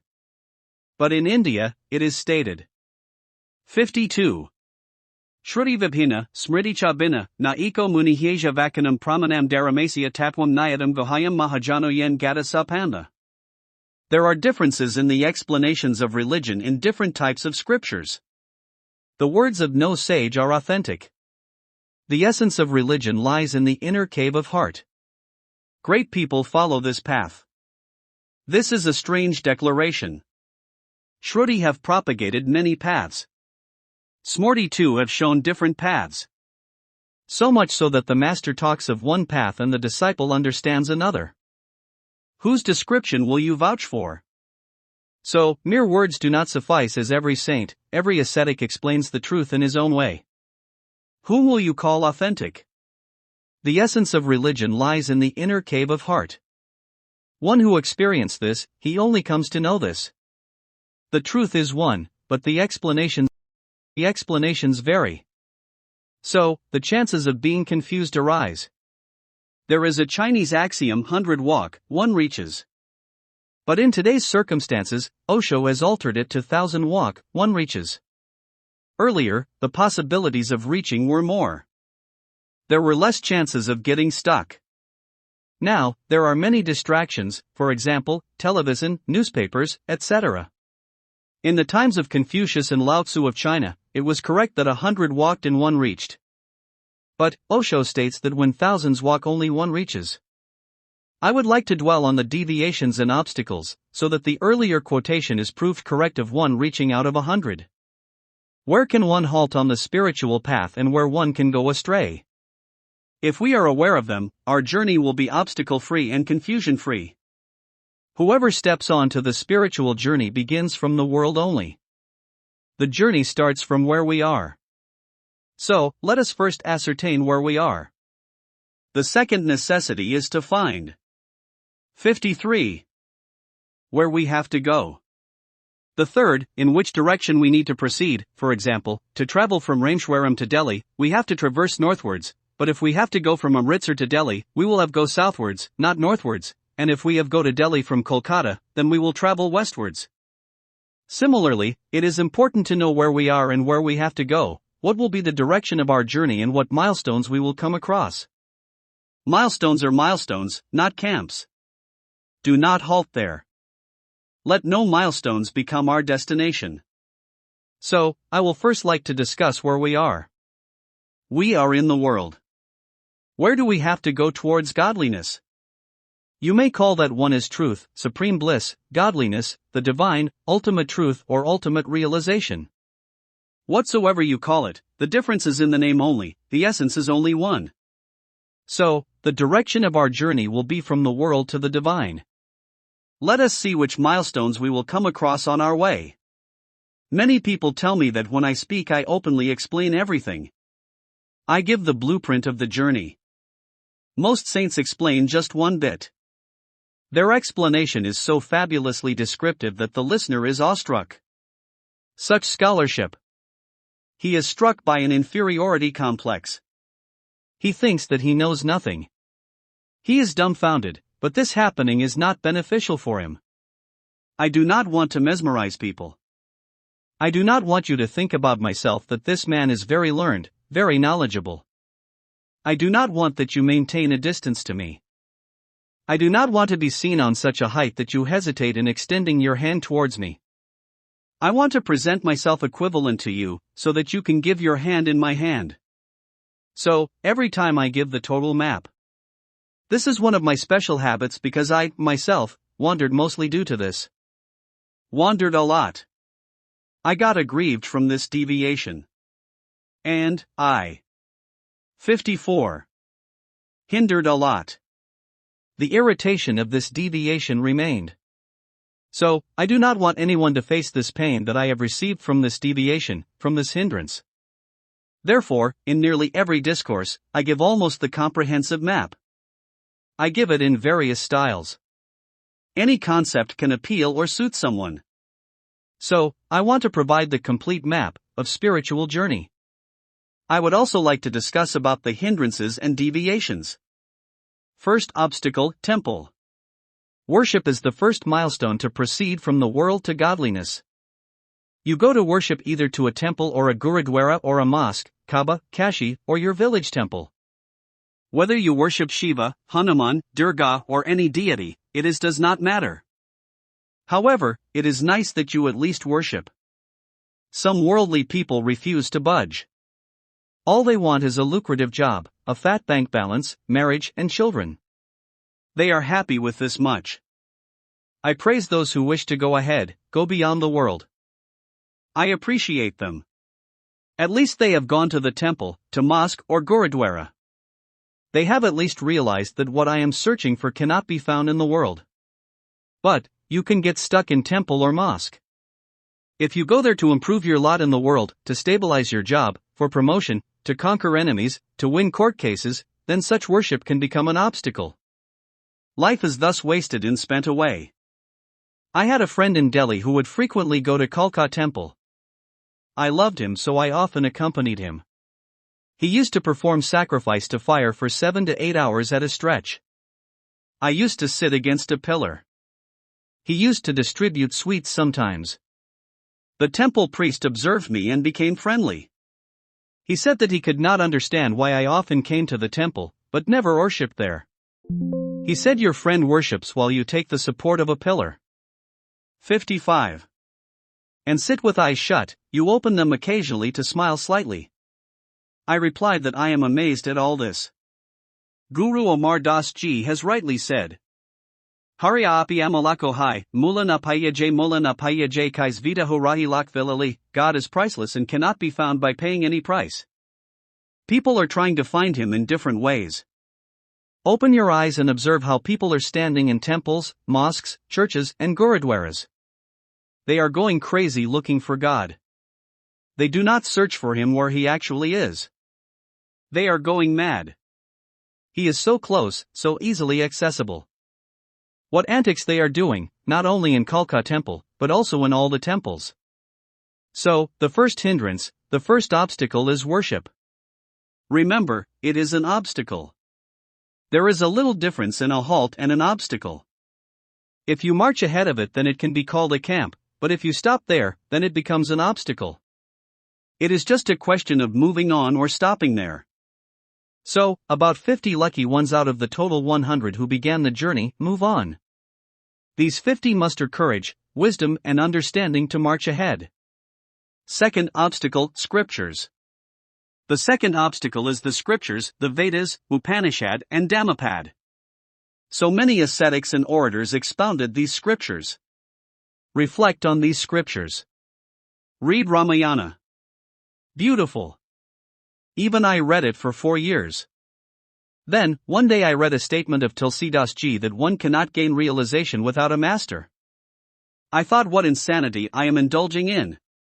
When the master can help in realization, then why should I remain fastened to Ramayana?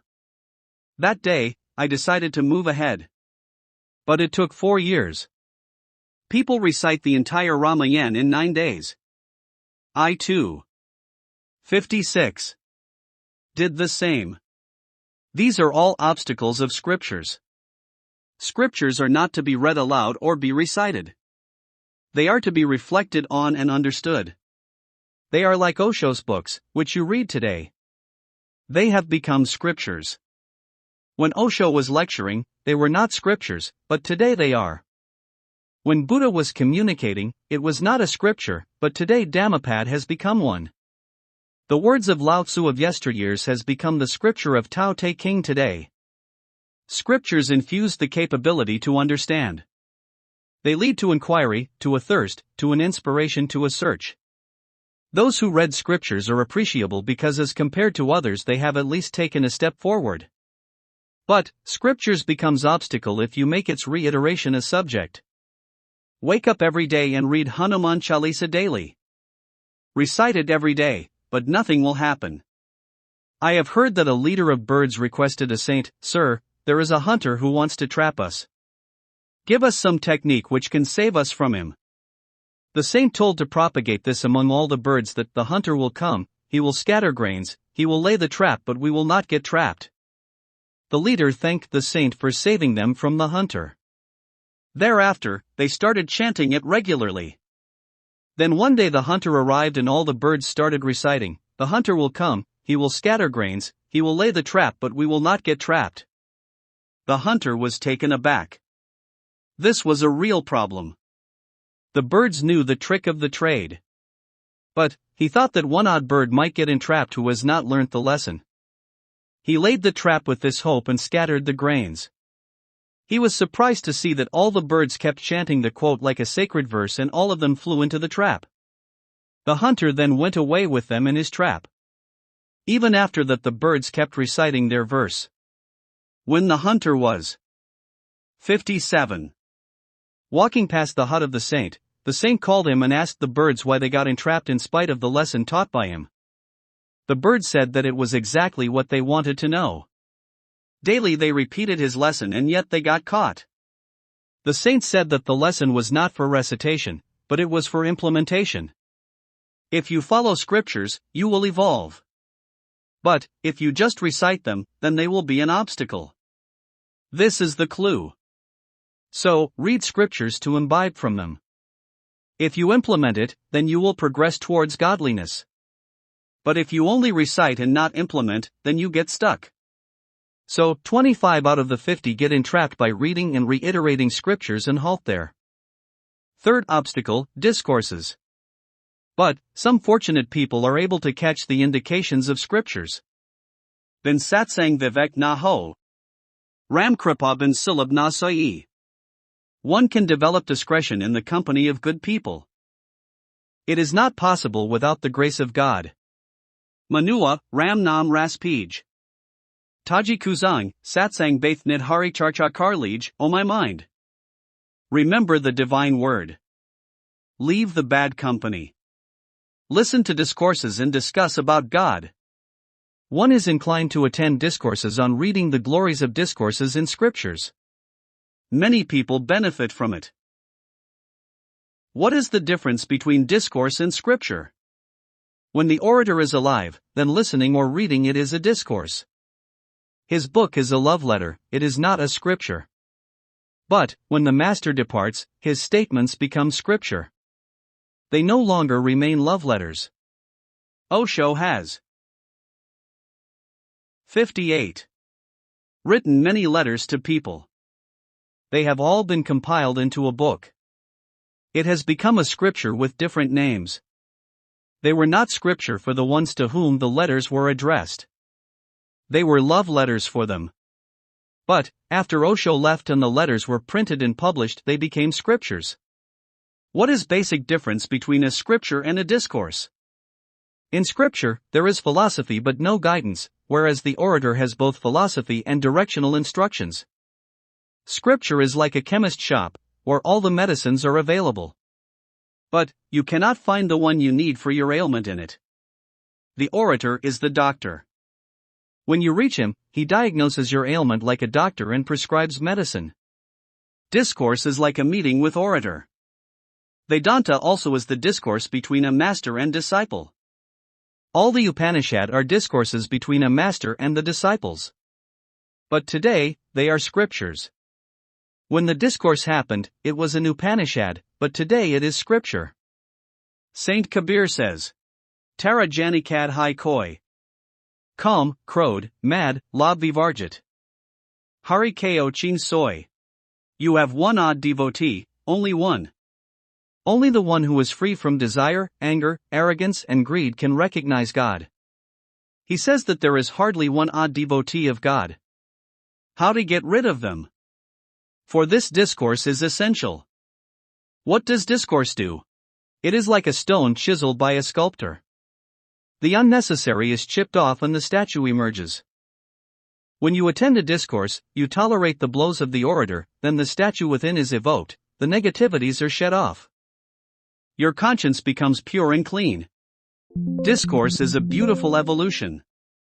It is lovely milestone. But, even this. 59. Can become an obstacle. How does it become one? Discourses of two types, one where Omkar is the subject of discussion, in the other, they speak of all and sundry, but not Omkar. Kabir says that the discourse, which does not have Omkar as its subject matter, is only a namesake discourse. It is like a wedding procession without the groom. How can you call such wedding procession a wedding procession? Whatsoever you hear in the discourse you take it very seriously. For example, you hear that you should rid yourself of desire, greed, lust, jealousy and hatred, and you start fighting with them. You hear that you should be rid of thoughts, and you start fighting with them. When a saint says to get rid of thoughts or the mind, he does not mean that you should fight with them. You derive your own meaning. All a saint is saying is to go beyond the mind. Mind is a friend. If you remain attached to a saint, he will tell you to be free of thoughts, to welcome them. If you want freedom from the mind, befriend it. Friendship is the doorway to freedom. Enmity is not the doorway to freedom. The one you consider your enemy plays on your mind. Like someone tells you that you will become healthy if you do not remember a monkey while eating food. Now, you will necessarily remember a monkey. The negativity you fight will return thousandfold. Therefore, when you listen to your master, sometimes you think that now there is no need of the master. Discourse only will do the needful. So many wise men stop at discourse and do not go up to a master. Someone asked Guru Nanak how one could find God. Guru Nanak replied, from the master. The questioner asked how to find a master. He replied, from discourses. Keep attending discourses and someday your heartstrings will vibrate. Understand that he is your master. But, many get stuck to discourses and never reach their master. 60. There is a lovely story from the life of Guru Amar Das. He had advanced in age. He was 70 years old. He loved discourses immensely. He would visit holy shrines. He would go wherever a discourse was being delivered. Like the 70 years of his life went past. He was returning from a pilgrimage. He befriended an ascetic on the way. He became his guest. The ascetic remained with him for a month. He used to eat self-cooked food, but said that he would eat the food cooked in their house because it was clean and pure. Thus a month passed by. One day while eating, the ascetic told Guru Amar Das that he was a very nice person and that he had never met a person as nice as him. He inquired after his master. Guru Amar Das replied that he had no master. The sage left his food halfway and stood up saying, "What did you say?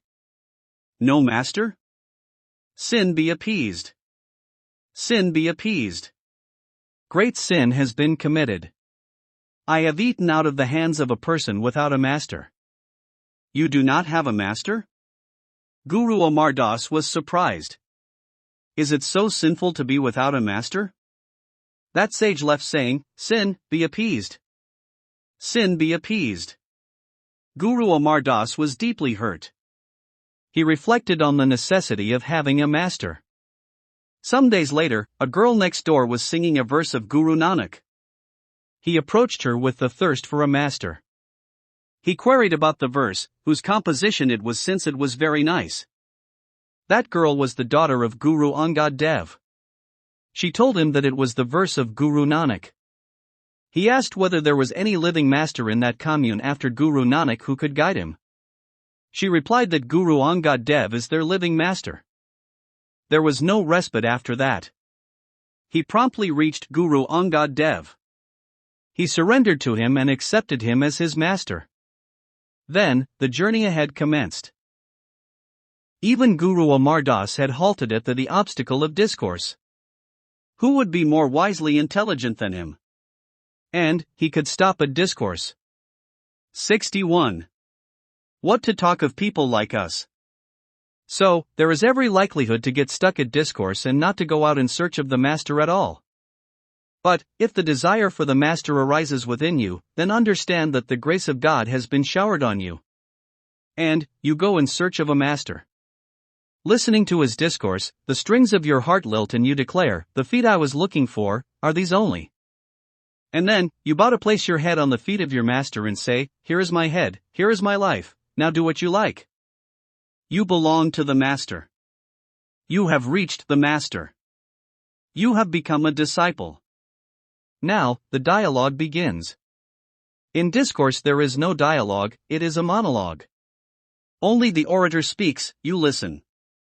There is very little possibility of a dialogue. But, a dialogue happens between a master and disciple. The hearts pulsate together. The master says something and you nod with acceptance. There is a difference between discourse and dialogue. For example, in Gita, a discourse is happening between Arjuna and Lord Krishna. It is not a dialogue between the master and his disciple. It is more or less a discourse, no dialogue. Krishna says something, but Arjuna does not understand. The first chapter is the introduction to the battle. Gita is complete in the second chapter itself. Krishna says, Nanam chidanti shastrani nanam dahati pawaka. Na chinam pledayantiapo. Na shashyati maruta. The soul can never be cut into pieces by any weapon, nor can he be burned by fire, nor moistened by water, nor withered by the wind. This soul is immortal. Weapons cannot cut it. Fire cannot burn it. Wind cannot dry it. Water cannot rot it. What? 62. Is left to be said? Then Krishna asks Arjuna whether he understood. Arjuna replies that whatever you have stated is understood, but, albeit. He attaches nevertheless again. He questions and Krishna replies in the third chapter. Like this, 18 chapters of Gita are delivered. After the 18 chapters, Krishna asks Arjuna if he is now ready for the battle. Arjuna says, I understood whatever you said, but. Krishna said, now, which but dot? Arjuna asks, when I kill my own people, who will be responsible for the sin incurred? This was the first question of Arjuna, if you recollect. And, after 18 chapters, when Arjuna would have posed the same question, Krishna would have caught his head in despair. He said, Arjuna, the same question. Your first query is still where it was. You have not heard me at all. You have not understood me at all. Let us forget it. Leave this thought of sin and virtue. Sarva dharman parityajya mamakam sharanam vraja. Aham twam sarva papabhayo mokshayashyami mashuka. Abandon all varieties of religion and just surrender unto me. I shall deliver you from all sinful reaction. Do not fear. I will shoulder your sin. You drop this topic now. Arjuna said that had you said this at the beginning itself, 18 chapters would not have followed. I would have agreed at the first instance. What do you call this? Is this a dialogue? Is it a spiritual discourse, a debate, or an argument? Wherever your relationship with your master begins, dialogue begins.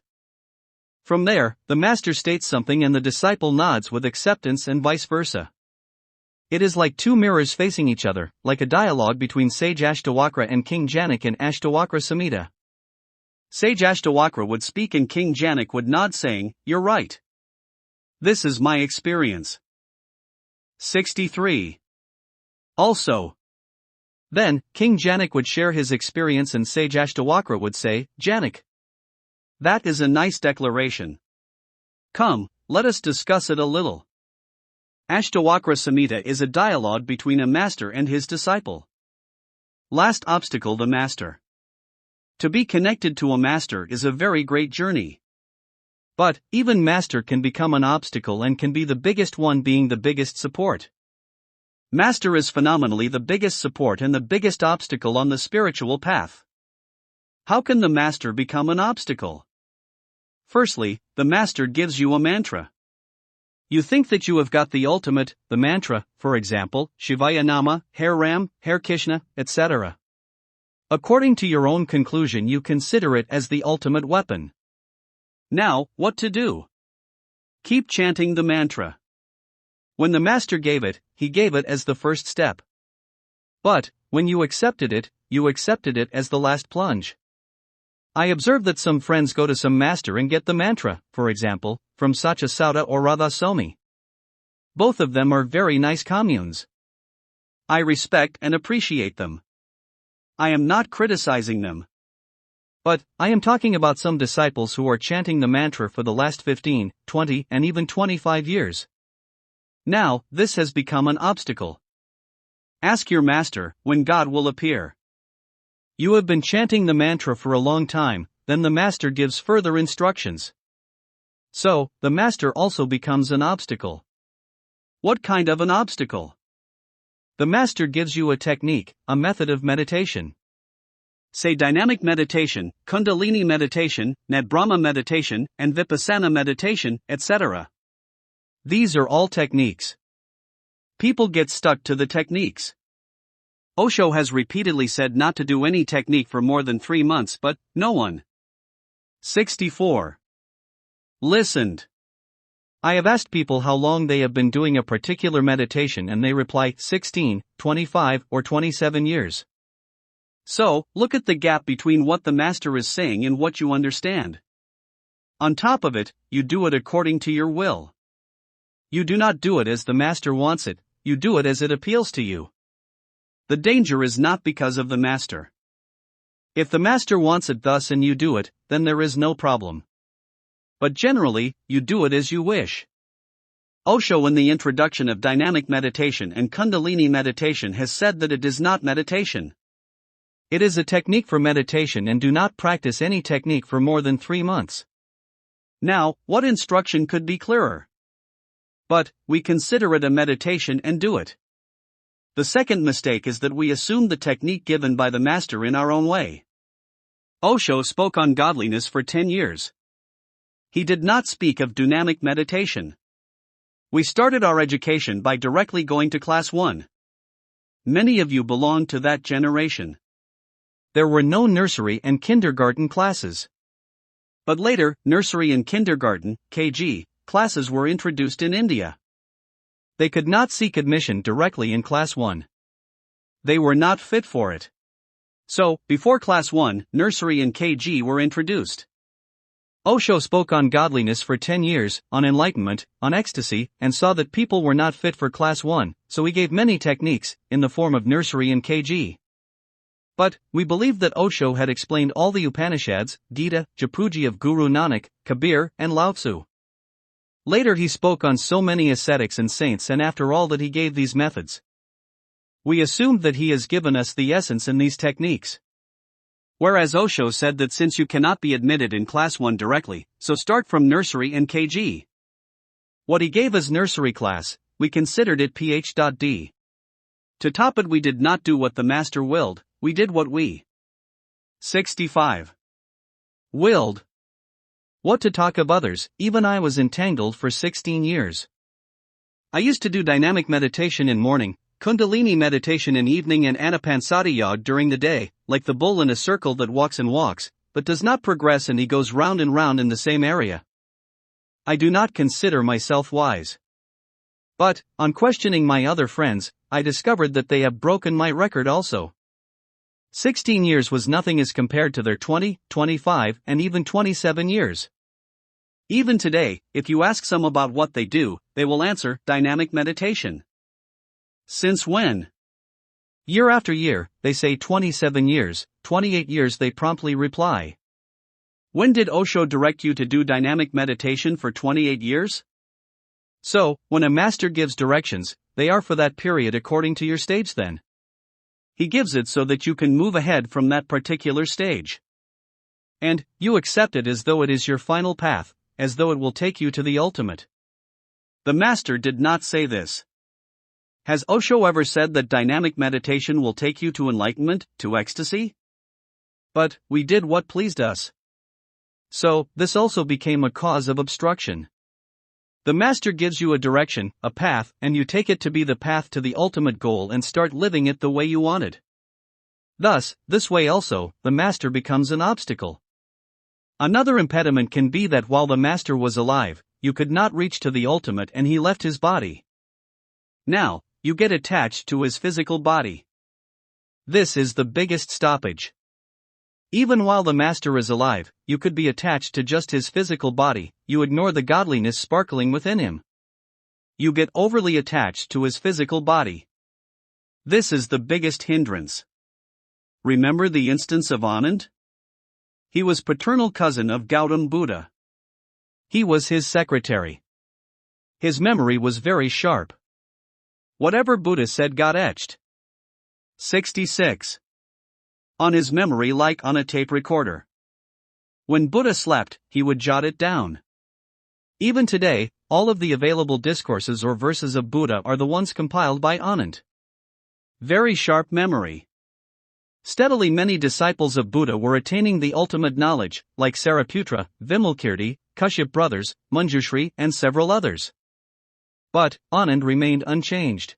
He had promised himself that in that birth only he would attain enlightenment. Buddha had also blessed him for his attainment. One day Buddha told Anand that he was about to leave the body. Anand reminded him that he had promised him of his enlightenment in his life, how then he could depart without his enlightenment. Buddha objected that he did not say that it would happen in his, Buddha's, lifetime. He said that it would occur in the lifetime of Anand. He also told him, I am leaving this body only for you. Anand was shocked. Buddha is leaving the body for me? Buddha told Anand, you are overly attached to my body. When I tell you to progress towards godliness, you ignore it. I indicate the moon with my finger to make you proceed to the moon, but you keep looking at my finger. You do not look at the moon I am indicating, you are just worried about the flies and mosquitoes around troubling me. You all know that in the times of Buddha, there was no mosquito repellent or incense sticks. They were harassed by insects. Anand was always concerned about the mosquitoes, flies and heat troubling his master. So, Buddha told him that he was getting rid of his body so that Anand be released from his attachment to it. This is exactly what happened. No sooner did Buddha leave the body than within 24 hours Anand got enlightened. Those who are in close proximity of the master get attached to his physical body. There is a great danger for them being entangled in the constant remembrance of the 67. Master instead of going into self-remembrance. This is also another hindrance. There can be other reasons for obstructions as well.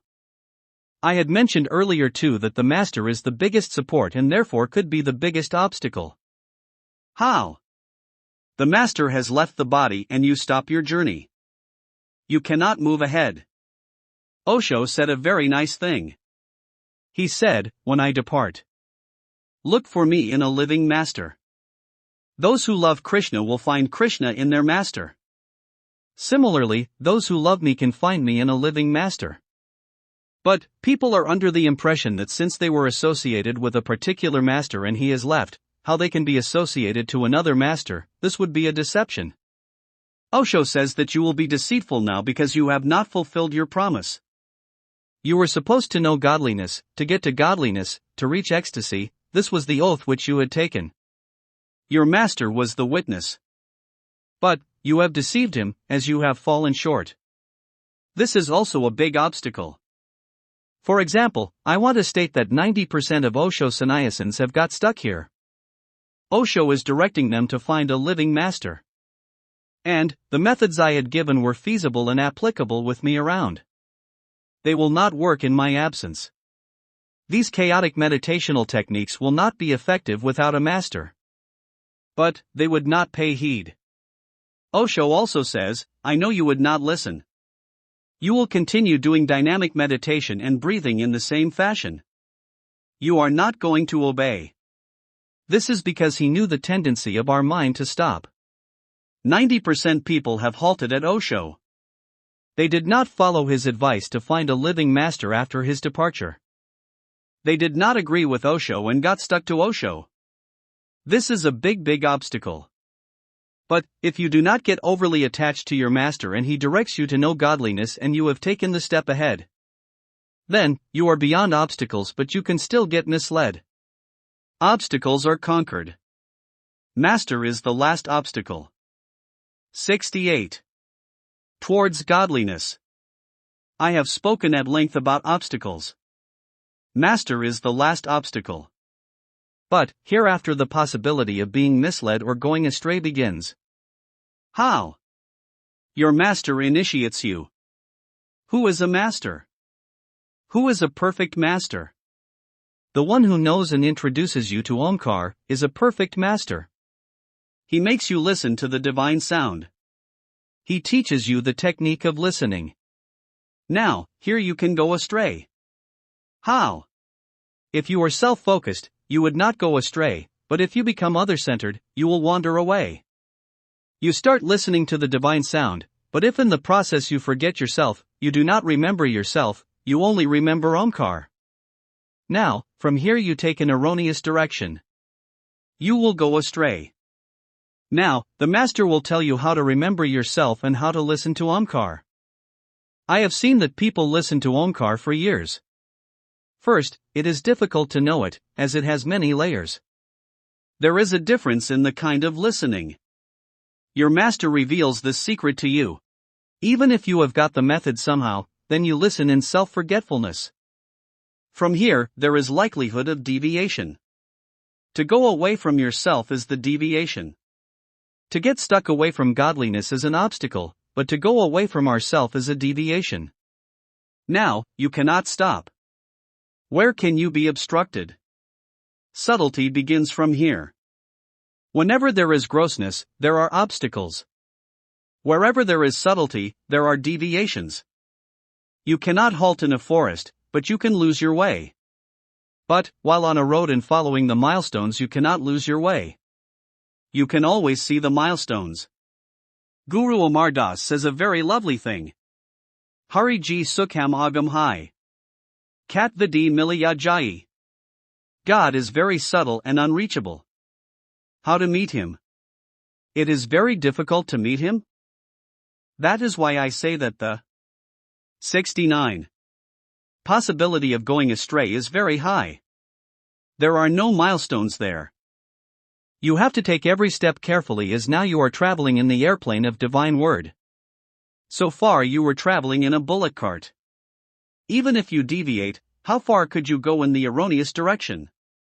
But, now your master has made you board the airplane of divine word, now the deviation also will be speedy.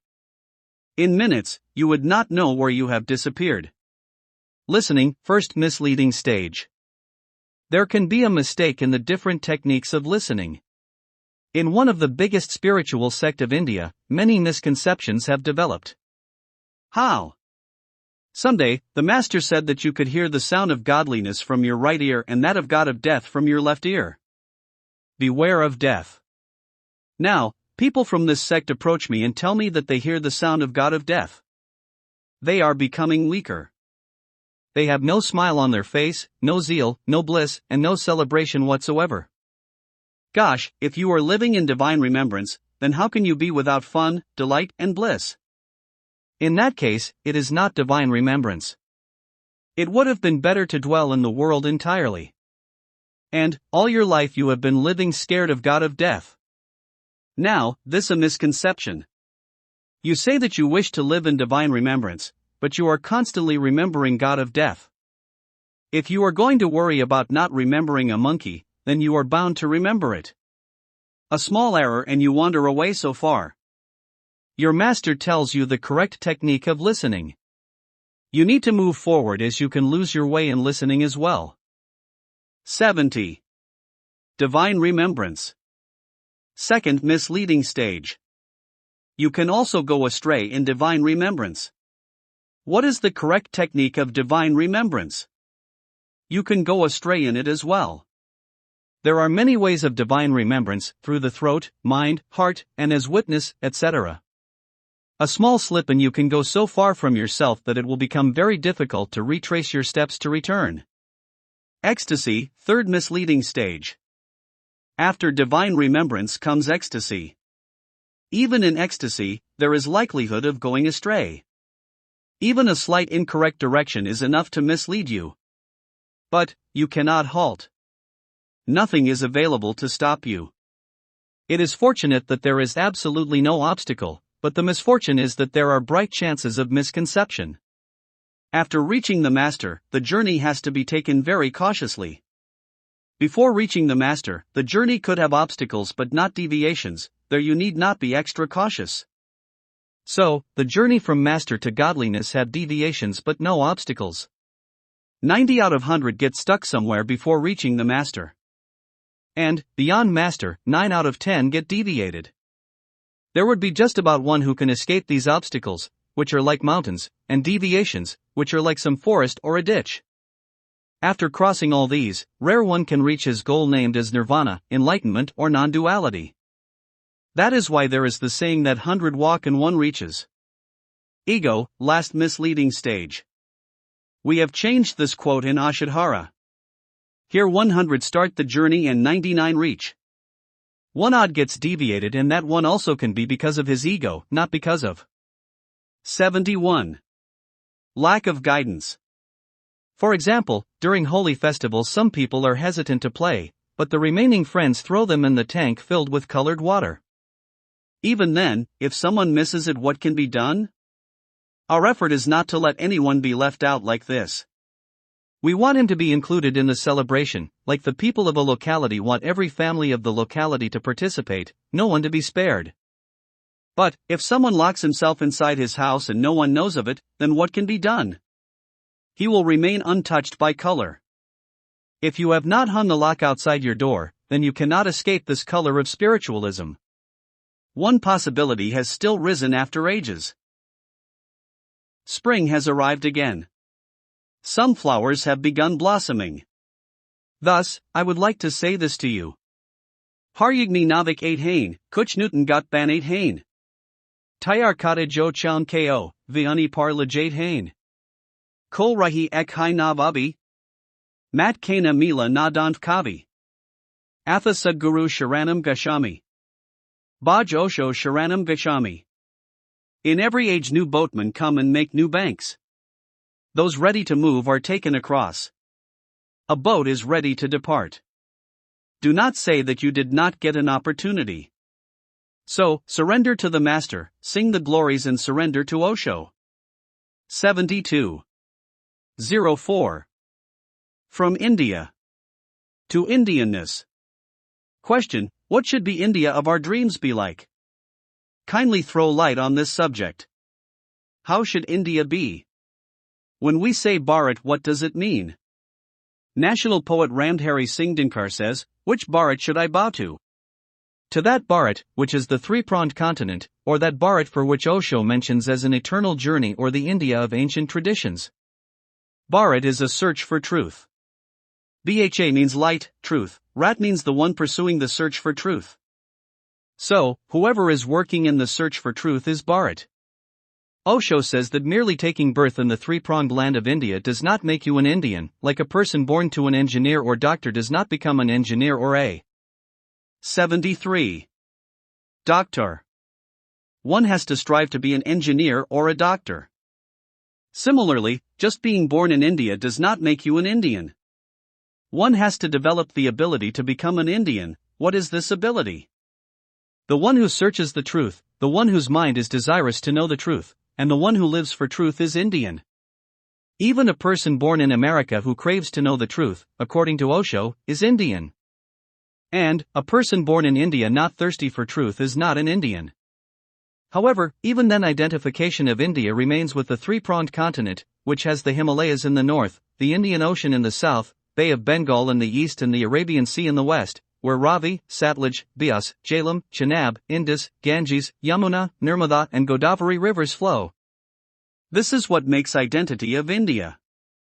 These are its identifying characteristics.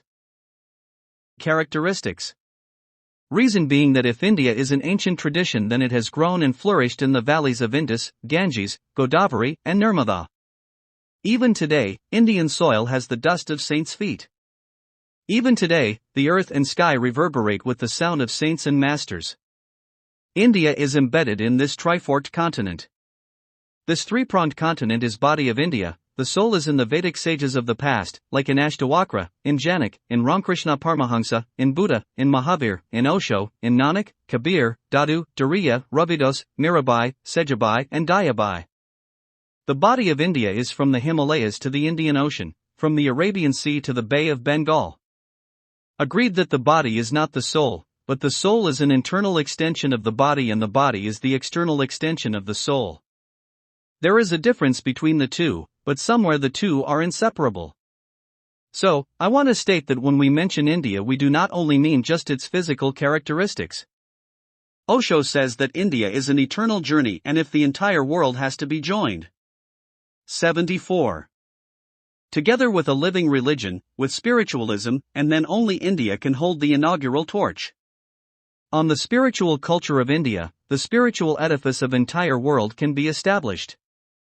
So, if this world has to be made a world of enlightened people, if we want to develop a spiritual culture worldwide, then first seed must be sown in India.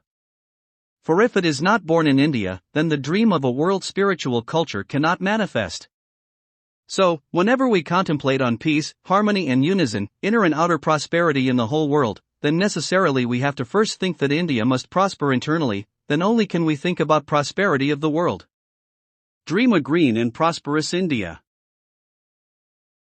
When I was in Britain, there I observed the prosperity of its people, their mannerism, their discipline, but I also saw their inner poverty and inner misery. A thought came to my mind that if India utilized the system and science of the West, and spiritualism from the traditions of the masters and saints, then definitely such India can lead the whole world. That is when I wrote the song on how I want India to be? How our India should be. Truthfully speaking, when one is away from his country, one really remembers it. When one is living in it, one tends to be forgetful about entire India. At the most, one remembers his town or state. But when one is away from India, then the town and state do not get as much attention as the whole nation. There, if one spots an Indian, one feels delighted to be speaking in an Indian language to one who can understand and discuss our Indian traditions. It was only natural to be sitting in England and writing about the India of my dream. This is how it goes. Hara bara Hindustan chahi, hamko bharat mehan chahi krani laden kashaltami jo, humko isa insan chahi. 75. Jo watan ko liye mar might, humko ace jawan chahi. Sal bar jo yuge faisal, humko ace kisan chahi. Sant Nanak, Kabira Sahan. Mira, Tulsi, Raskan chahi. We want green and prosperous India. We want a great India. We want people who can bring revolution and skill. We want soldiers who can die for their country. We want farmers who grow crops round the year. We want saints like Nanak, Kabir, Mira, Tulsi, and Raskan. Nita Jati, Ward Pashak Nahin, Gandhi Se Mahapran Chahi. Duk Ka Jo Nawaran Karyan, Buddha Se Jayanwan Chahi. Karma Kayag Batle Jo, Krishna Jays Bhagwan Chahi. Sab Sukhi, Swastha, Sumri Dahan, Humko Isa Vijayan Chahi.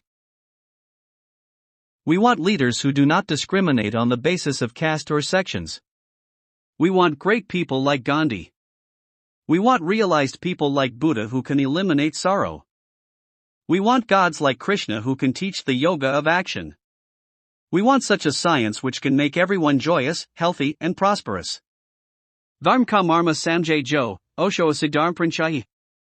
Harabara Hindustan Chahi, Humko Bharat Mehan Chahi. We want spiritual people like Osho who can elaborate the crux of spiritualism. We want a green, prosperous, and great India. Spread of Britain, I did not see any slogan. Whereas in India, wherever one goes, slogans are pasted on the walls. All the walls have posters. Only in one place, in Trafalgar Square, I saw a slogan, just one place where it was written, England expects from its citizens that they 76 will do their duty. And, I thought that this slogan has worked like a mantra in the life of people Britain. There everyone shoulders their responsibility. I dreamt that if our Indians also become responsible, then how India will be. When rules and systems will be very perfect, everyone will be efficient, then how will our India be? Then again, sitting in England, I wrote another song. It is on awakened India of my imagination. Jh hai ek desh ka abhiman deklo. Bharat main karmayog ka vihan deklo. Hargar main sukh va shanti ka hum deep jala line, harpath ko oswach kardine, fulan sasaja line. Look at the pride of an awakened country. Look at the dawn of yoga of action in India. Let us light a lamp of joy and peace in every home. Let us clean every street and decorate it with flowers. Bharat ka sur udhain ka andes deklo. Bharat main karmayog ka vihan deklo. Look at the style of India of raising her head. Look at the dawn of yoga of action in India. Din rat karkanan main shalti machine hai. Bagan sisaji wadiyan kitni hasin hain. Karmath hai mazdor or kisan deklo. Bharat main karmayog ka vihan deklo. Machines are running day and night in the factories. How beautiful are the valleys decorated with gardens. Look at the hard-working laborers and farmers. Look at the dawn of yoga of action in India. Ganga ki chasm dostun, Gandhi ki chasm hai. Bharat ko swarg for esi banain ki chasm hai. Himalaya par juk raha hai asman deklo. Bharat main karmayog ka vihan deklo. I swear on Ganges and Gandhi, my friends. I take the pledge to make India a paradise again. The sky is bowing to the Himalayas. Look at the dawn of yoga of action in India. 77. Bharat ka arth vishwa ek, manuj ek ho. Bharat ka arth dharma va vijayan ek ho. Osho ki dharma drishti ka jahan deklo. Bharat main karmayog ka vihan deklo. The whole world and its people should unite. Religion and science should complement each other. Look at the world based on spiritual outlook of Osho. Look at the dawn of yoga of action in India. How will such an India be constructed? In India, there happens a lot of discussion on flowers. Flowers are spoken of ever so frequently, but roots are never mentioned. How to connect India to its roots, to its source? We have to make India develop and advance both internally and externally. We have to glorify it spiritually and scientifically. We will have to work on our source. We will have to be practical. We will have to start a new wave. We will have to create people. We need a leadership, which is practical and is conjoined to our very source. Osho has mentioned a particular song in his discourses, which appeals to me. This song inspires one to be joined to one's roots. Jo fiza ka rang badal sake, hamianas hawa ki talash hai. Jo lahu main bijliyan bar sake, hamianas dawa ki talash hai. Na shazer pibak rehi patiyan, wahan ulyuan ki hain bastian, jo jaden zinko akad dit, hamianas hawa ki talash hai. The search is for that wind which can change the hue of the season. The search is for that medication which can electrify the blood. There are no leaves remaining on the tree, it has become the habitat of owls. The search is for that wind which can uproot these trees. 78. Mariank jisko t dandati, kabi sahalan p milanahin, jo bungvar main fur sayutarde. Us nakuda ki talash hai. Abi Osman ka zikr nakar, Abi Osman ki fakar nakar, jo zamin ki zulfian sanwarda. USS Basafa ki talash hai. What I was looking for could not be found on the seashore. The search is for that sailor who makes us enter that whirlpool again. Do not discuss or worry about the sky right now. The search is for that barber who can prettify the tresses of the earth. Hosamin si jobi perper, Uzosman pi hi choddi, Josamin pi ho Josamin kaho, Hamianus kuda ki talash hi. Hi sant bahut adit main, Jo dharma ko samjage, par aaj path batle jo, a sudguru ki talash hi. Whatever is beyond the earth, leave it to the sky. The search is for that God who is alive and belongs to earth. Many saints existed in the past who elaborated the spiritualism, but the search is for that master who can tell the path of spiritualism today. If we have to manifest our dreams of a new India, then this is an opportune time to do so. It was never this appropriate earlier. Today, science is available, today saints are available, and the quality of leadership is far better than before. Therefore, I think that if India has to be revamped, regenerated, and reconstructed, then a better time will never come. That is why, for the manifestation, for the realization of the dream of Neo India, the challenge of fulfilling the dream, I extend the invitation to all the Indians, especially those associated with Ashadhara. Let it be an important part of their aim, their responsibility. Let it be in the form of a challenge to awaken India, awaken a new India, in the mold of and in accordance with Osho's dream. We all have to unitedly shoulder this responsibility. Listen. 79. Mir Bharat, Mir Mahan, Jago Mir Hindustan. Tu Hayati Soya Raha, Manijta Kakais Hagavihan? Tu Jagakil Vishwa Jayaj, Hinsa Vidwesh Yuda Baj. Atha Shanti Sharnam Gachami. Baj Sangham Sharanam Gachami. Wake up, my beloved India, realize your greatness. Hibernate no more, else mankind shall go awry. Wake up to undo violence, envy the war cry. For peace and master's lotus feet I would strive. Bharat Keval Hinjairai or Sagar sa Gaira Bukhan Nahin. Ya Budhan Kahai San Ki Jiska Kahinari Ya Ant Nahin. Moses, Muhammad Ya Jesus, Sab Hain Bharat Kohai Vangshaj. Atha Bharat Sharanam Gachami. Baj Sangham Sharanam Gachami. India is not confined to the Himalayas, Ganges, and her oceans. It is eternal with its commune of the enlightened. Moses, Jesus, and Muhammad too belong here. For unto my India and my master, I am always there. Hai Danya Deshya Jahana Mar Rishian Ki Vani Gunji Hai. Shiv, Krishna, Buddha, Osho, Shankar, Bharat Ki Asli Punji Hain. Ink Charnan Main Naman Karo, Kuch Dayan Bejan Smaran Karo. Nirvanam Sharanam Gachami, Baj Sangham Sharanam Gachami. Blessed is the land that resonates with saints' words. Shiva, Krishna, Buddha, Osho, and Shankar are treasure trove. Prostrate to them. Practice meditation and divine remembrance. Unto enlightenment and commune I direct. 80. Tum Hanso Hansanj Mahavir, Tum Nacho Kumira Nach. Tum Gayo Ki Gayan Nanak, Kantha Ki Bansi Fur Baj.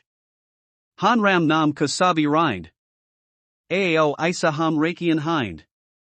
Atha Ramam Sharanam Gachami. Baj Sangham Sharanam Gachami. Laugh like Buddha, dance like Mira.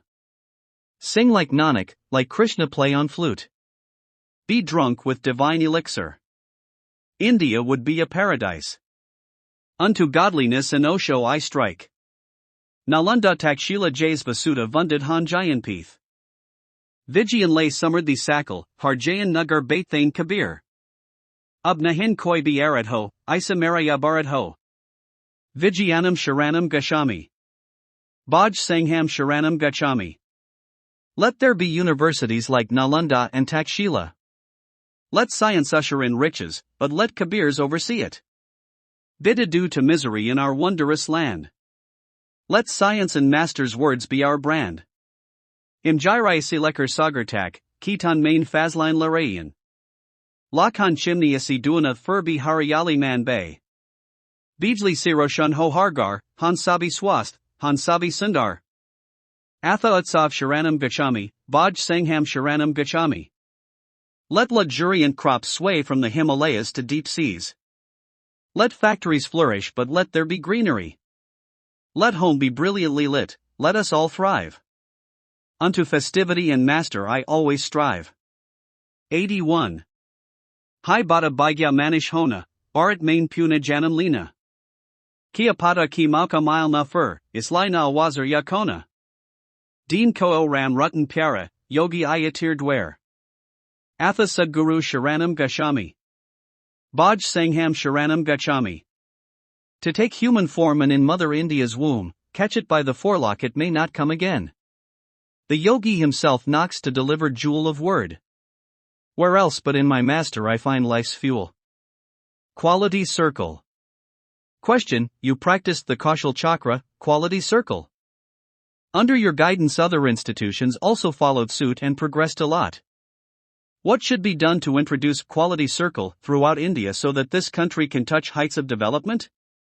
Quality circle means a group, which has at least 5 and maximum 21 members. They take decisions unanimously and ensure their implementations.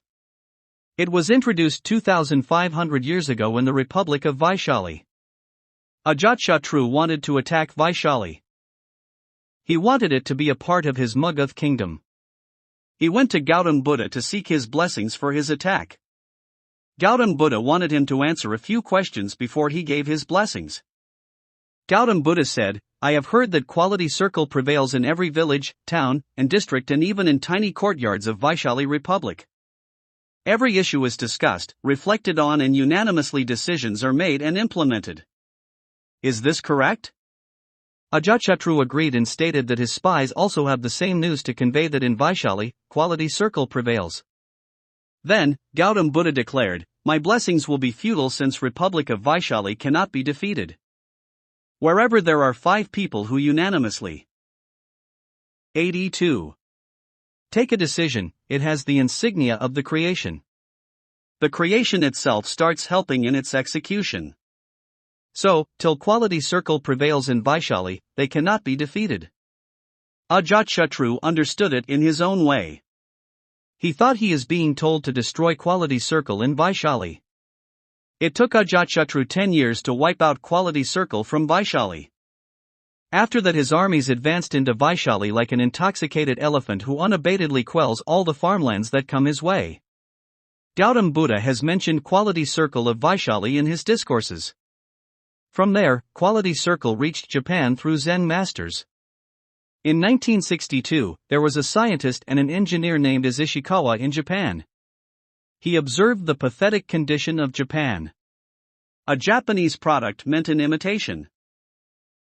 When I was a child, the toys purchased by my father would break, and when I would tell him about it he would say that this was because it was Japanese. But today, a Japanese product is reliable, original and dependable. The credit of this goes to the quality circle theory. Ishikawa went to a Zen master and reverentially asked him the reason for pathetic and contemptible condition of Japan worldwide. Zen master said, inefficiency. Zen masters voiced their thoughts briefly. Ishikawa then questioned about what then was the solution. Zen master replied, efficiency. Ishikawa again queried on how to bring about that. The Zen master suggested that they will discuss the matter over tea. He poured water, milk, tea and sugar into a pot and kept it beside the hearth. For a while, Ishikawa watched, and then politely said that the tea cannot be made thus. The Zen master asked why. He replied that the heat is not on the base, it is on the side. The Zen master laughed loudly, commenting that he seemed to be a very intelligent man. He further stated that in your industries the heat is not even on the side, it is on the lid on top. In your industries, only the top executive is motivated. 83. And inspired. It did not reach the labor. Ishikawa caught the implication. He returned to his factory and made a group of 10 laborers and asked them to notify the challenges confronting them. What was the problem? What were the solutions? And then asked them to implement the solutions.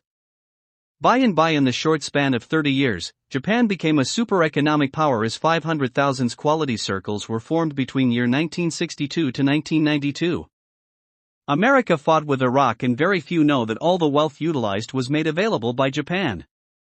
Imagine how wealthy Japan became. At its root was the implementation of quality circle theory. If we want our India also to reach the skies of progress and prosperity, then other than the quality circle theory, there is no other solution. I implemented the quality circle in my institute very successfully. It was experimented in the Nepal ashram and was found successful. I was in CMPDI and there too its implementation was successful. SCC Limited had about 100,000 employees. There it was implemented and the profit of the company escalated from 500 millions to 100 billions. If we want that India should once again become prosperous, not only the country, if we want even our family, our village, our town to progress, then by just accomplishing one aspect all aspects will be taken care of. We must implement the quality circle at every level. Maybe you know that Osho also wanted to implement the quality circle only through his inner circle. If a group of 21 people unanimously took decisions, today Pune's management would have been glorious and very much as per the dream of Osho. Today, Osho's commune in Pune could have been a beacon for the whole world. But, it went astray from the directions given by Osho. Whoever voiced the slightest difference of opinion was ousted from the inner 84 circle.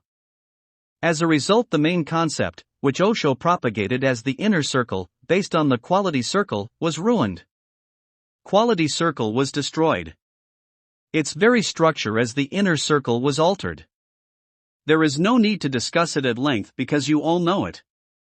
But, quality circle, which once again was conceived by Osho, is implemented at all levels, then definitely every family, village, society, nation and industry will walk on the path of prosperity.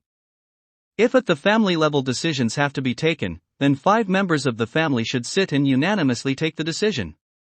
Because wherever the majority takes the decision, remember it is politics. If you have ignored a person, he will definitely indulge in some politics or other. Frankly, in India, the tradition of opinion of a majority has never existed. In India, the tradition of the opinion of everyone and not of the majority has existed. The tradition of village council has existed. Everybody in the village accepted the decision taken unanimously by 5 members of the village. But nowadays, if there are 5 members and 3 agree, then the decision is taken. This is the concept of the West. This is Indian concept that when 5 or more members take a decision unanimously, we believe that the approval of divinity is extended to it. Why commune? Question: what is the utility of the communes? How can the commune be evolved? Commune means a congregation. It means that many people should live together amicably. Osho introduced this concept. It was Osho's creation. He created the first commune in Pune ashram. Many communes emerged all over the world, in Britain, America, Germany, and Italy. Some of these communes still exist. There is also yet 85. Another truth that many communes originated, but died in due course. Doubts arose about the success of communes. But the entire hypothesis of Osho on this subject of commune was not followed. Why commune got ruined? There was no flaw in the hypothesis of the commune. But, those who had to implement it, they went astray from the main concept of its management. Commune means that now we will stay together affectionately, we will respect each other and take decisions with each other's consent. But, in the very first large commune, which was introduced at Rajneeshpuram, the decisions taken were without even the concurrence of Osho, forget about the total consent of the members. Once Osho even said that this is not my commune. It is my secretary Sheila's commune. From this itself, you can judge whether the commune was according to Osho's dictates or opposite to them. Wherever one person takes a decision, the involvement of rest of the people is missing. Let us say a man without the consent of his wife and children takes a decision, then they do not wholeheartedly cooperate in executing it. Leave big things. One day purchase movie tickets without the consent of your wife. Come home and ask her to dress up for the movie. The chances are 99% that she will decline on the pretext of a headache. Had you asked her whether she wanted to go for a movie, then she would have cooperated with you in the decision, helping then in its execution too. She would have actively participated. This is a universal truth, if there is no participation in the decision-making, then the participation in its execution is also half-hearted. The theory behind the formation of the commune is to take all decisions with the unanimous consent of each and everyone. Let us presume that there are 20 people in the 86 commune.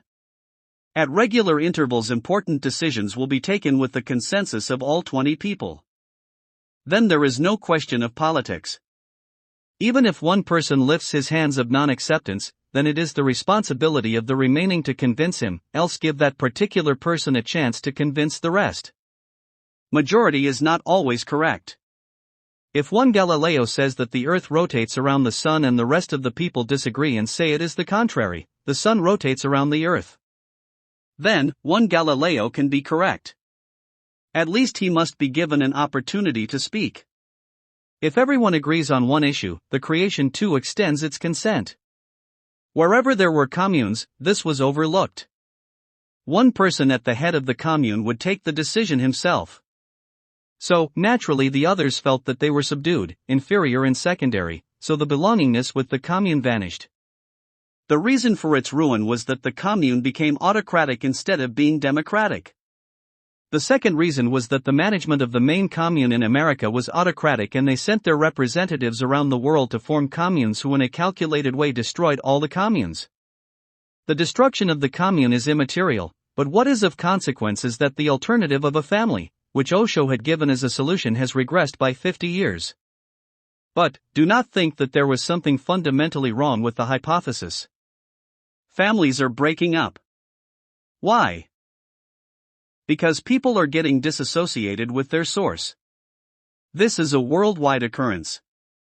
The largest families used to be in Japan, like the joint families in India. 100 to 150 people live together as a family.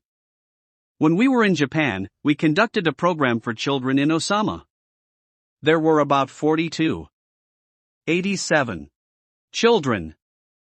I was astonished to observe that no child was with his real parents. If the mother was real, the father was not. If the father was real, the mother was not. Every child is annoyed with his father.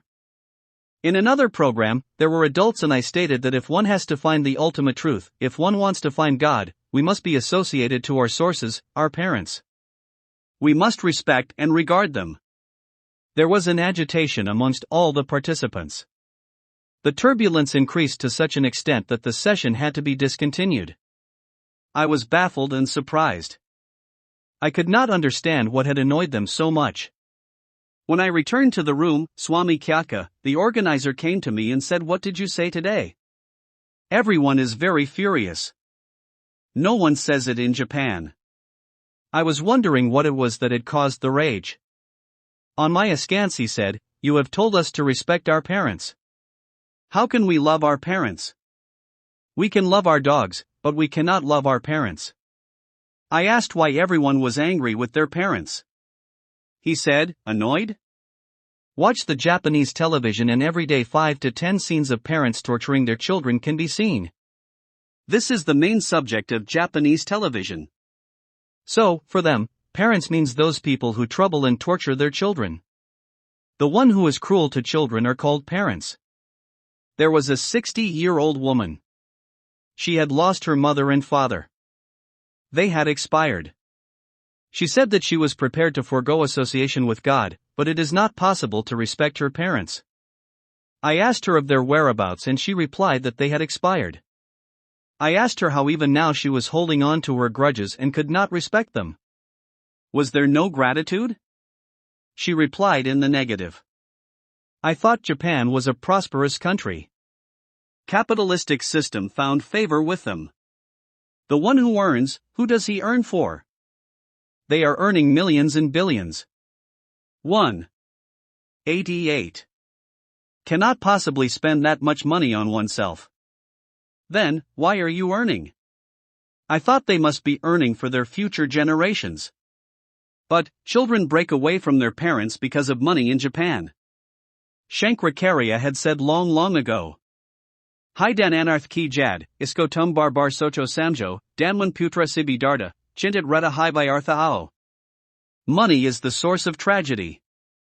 You should contemplate and understand it. A rich person is afraid of his son as well. He is always worried for no reason. If one wants to see the truth in this statement, then see it in Japan. Families have broken. They have got disintegrated. There are no families. In fact, I have heard that marriages are illegal in Sweden. It's illegal to live without marriage in India. The institution of marriage was so abound with sorrows that they decided to bid adieu to the institution of family. One can bid farewell to the family, but what is its alternative? Families are disintegrating. In India, it has remained alive so far. Thank God, India is not so advanced yet. The day India becomes as prosperous as Japan, we too will not be able to sustain the institution of family. Living in Japan, I thought we Indians must reflect on whether we want to be prosperous or not. No one is raising this question. We do want to develop, but the consequences can be no different from those in Japan. We must realize that we are better as we are. If tomorrow we progress and the concept of families disappears, will it be acceptable to us? Remember one thing, that I am not overly worried about the disintegration of families. If in spite of disintegration of family bonds, if you are happy, then it is fine. But, I saw that people in Japan have become abandoned, lonely and 89. Depressed. They seem to have lost the game of life. Why have they lost it? Ken kookoi hamara hai, tab hai tak jivan piara hai. This life is lovely as long as we have someone to call our own. Remember. Shahani walan sa agar matlab nahin. Aap fur paida hai kiski liya. If you are not interested in the people who love you, then what for you have taken this life? So, families are breaking up. Wherever wealth is born, family will break, it is a necessary rule. But, then what is the alternative? Osho has given the alternative: commune. If the belongingness with the family is breaking up, then the bonding with the commune remains. Earlier, when people came from a village, they would say with pride that they belonged to that village. There was belongingness with a village, why cannot there be one with a small commune, a tiny congregation? The family has its place, the commune its own. It is like there is a family in a village and the village is also there. Today, what you call a village, it may be a commune of Osho tomorrow. Villagers are settling in towns, villages are disintegrating and they will continue to do so. So, families have disintegrated now, villages too are disintegrating. Then, who will you bond with? Whom you will say with pride that it is mine? Koidaho jaga ki apnathayan kh sakan, koidaho nagar ki apna jayan kh sakan. There should be a place which I can call my own place. There should be a town which I call my own village. We should have something at least to call our own. Commune will be your belongingness. Commune will be the village of your future. Commune means villages of. Ashadhara. 90. Master-centered family. Question: today, families have drifted apart. They are more or less disintegrated. What should be done to unite them once again? How to restore the love in families? I agree with you that the family is on the brink of breakage. Today, no child respects his father as much as his father did his father. You can see for yourself how much bonding do you feel with your father, how much respect do you give him? And, is it as much as your father gave his father? You will definitely observe plenty of dilution. You yourself can observe. Is your son as attached to the family as you were to yours? There is no doubt that relationships have lost their warmth. By the time commune comes into existence, everyone will be hung mid-air. It will be like the proverbial dog of a was Herman, who neither belongs to the river bank nor the house. Family has broken and there is no other belongingness left, so man will become isolated, emotionally broken. He will be hung mid-air, neither on the earth nor in the heavens above. My suggestion is that till the commune manifests, revive your family, rejuvenate it and study the reason for its disintegration. The one who gets uprooted from his source will eventually get uprooted from everywhere. What is our original source after all? Our culture, our Indian culture. Why were Indian families united earlier? Because every family was connected to some master. If there was a rift in a family, if a crack was forming in the relationships, the family approached their masters to sort out misunderstandings. On seeking the master's intervention, they would obey his dictates. These days there are no revered elder in families whose suggestions and advice every member would adhere to unquestioningly, who could be approached for solutions when problems arose. In our Indian cultural 91 tradition, every family was connected to some enlightened saint. As a matter of fact, you would have forgotten that we all had a surname. We belonged to a particular group, for example, Bhardwaj, Kashyap or Shandilya, etc. Do you know where its origin is? The name of the surname is the name of the master our family belonged to. So, if Shandilya was the master of some family, then their surname became Shandilya. If Bhardwaj was the master, then the Bhardwaj surname. But today, there is no such elder, such master who can guide us and give suggestions. As a matter of fact, in the bygone days, if someone did not have a master, he was looked down upon, in a derogatory manner. He was called a nigura. Even today, some women use this word as abuse. In some villages, the pronunciation has changed to Nagoda. One major reason for the disintegration of the families is that we are drifting away from this tradition of masters. If disintegrating families are to be rejoined, the tradition of masters has to be revived. Every family must be connected to some enlightened master, and Ashadhara is working towards this. I feel glad to tell you that people come to us on the verge of divorce. They are advised by people to attend some program of Ashadhara before the final decision to take divorce. One such example is of a family from Ramgadba, Bihar, who came to attend a program before filing their papers in court, on the suggestion of a well-wisher. They did not want to live in the same room, but since there was shortage of accommodation, they had to be put up together. In the middle of the night, the organizer of the ashram came to me saying that the lady is wailing and weeping loudly, and hitting her head on the wall demanding a change of accommodation. She refused to stay in the same room as her husband. So, we had to change the room. After 3 days of Ananda Pragya, blissful 92 living program concluded, she came requesting me to put them up in the same room. By the time the program finally concluded, 9 days had lapsed. Both were ready to depart.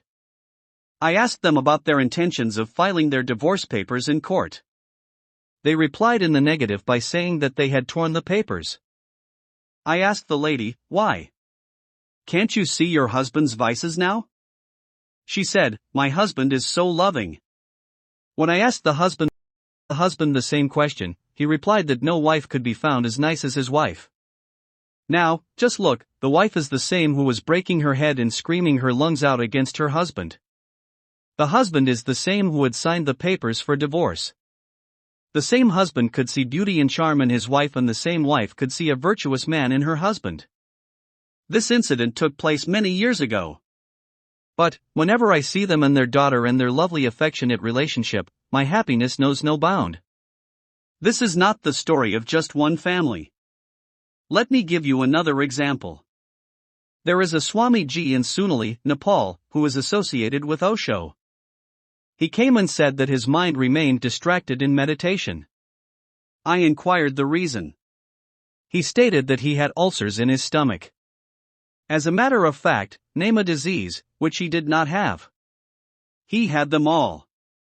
His mind was always agitated. In the Ananda Pragya, Blissful Living, program, during the sessions where we work on liberation from fantasies and grudges, he confessed that he had not spoken to his mother for the past 25 years. On asking why, he said that as a child she had asked him to take care of his younger sister. He himself was a child, so he kept playing and his little sister fell into a small ditch. His mother came from behind and slapped him. He too got very annoyed, so he turned around and slapped her. Since then both of them stopped talking to each other. 25. 93. Years have passed, the mother and son had not spoken to each other.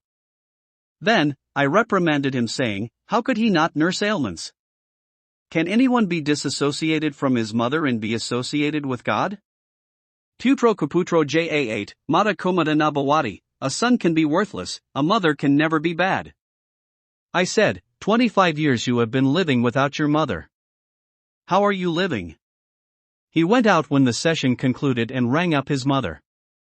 She immediately asked him how he was and was he in some trouble?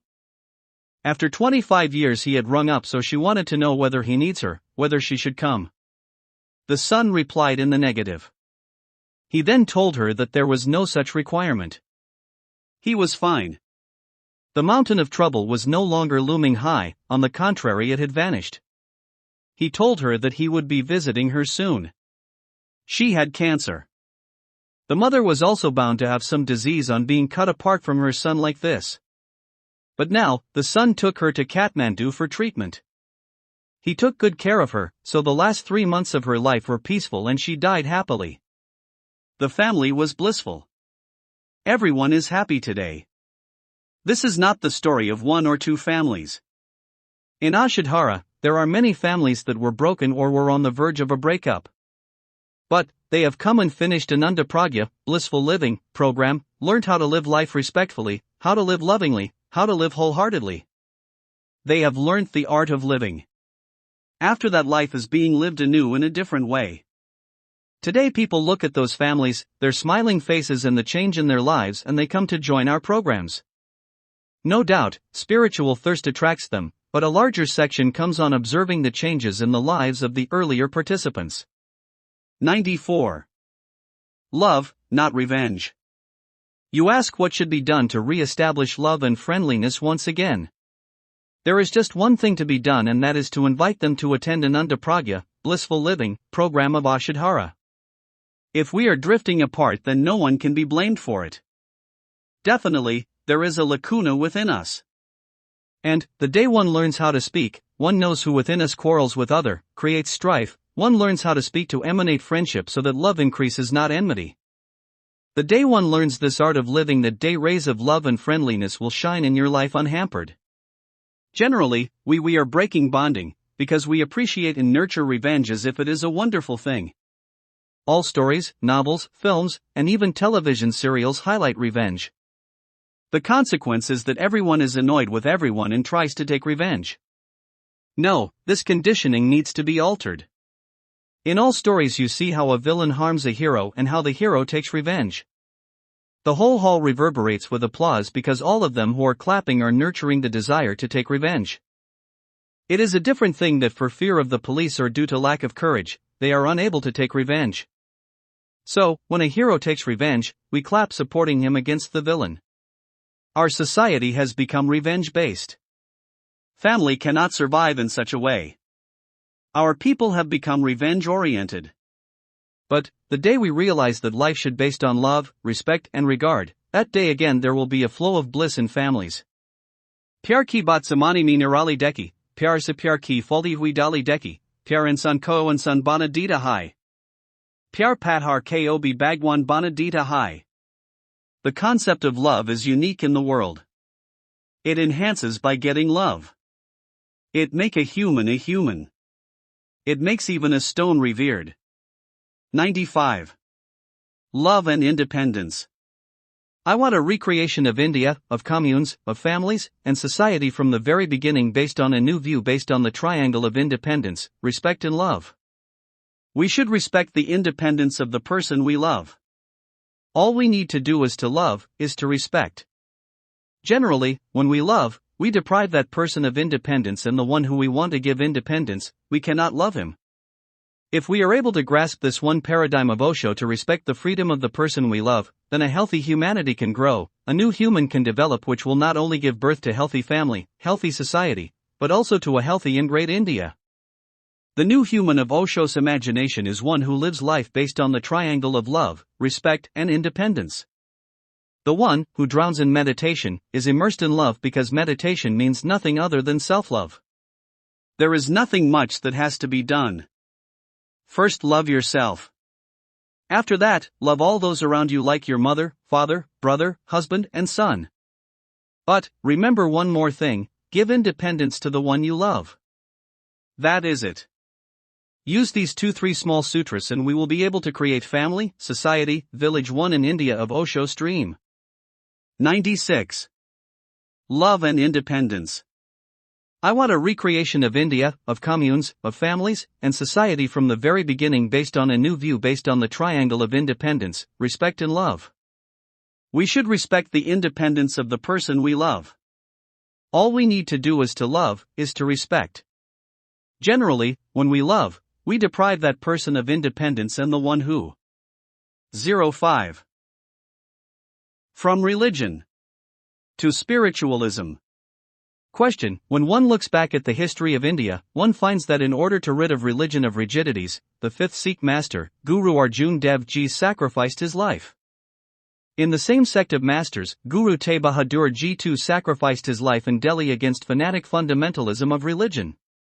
On September 26, 1971, Osho had aroused a worldwide revolution based on spiritualism.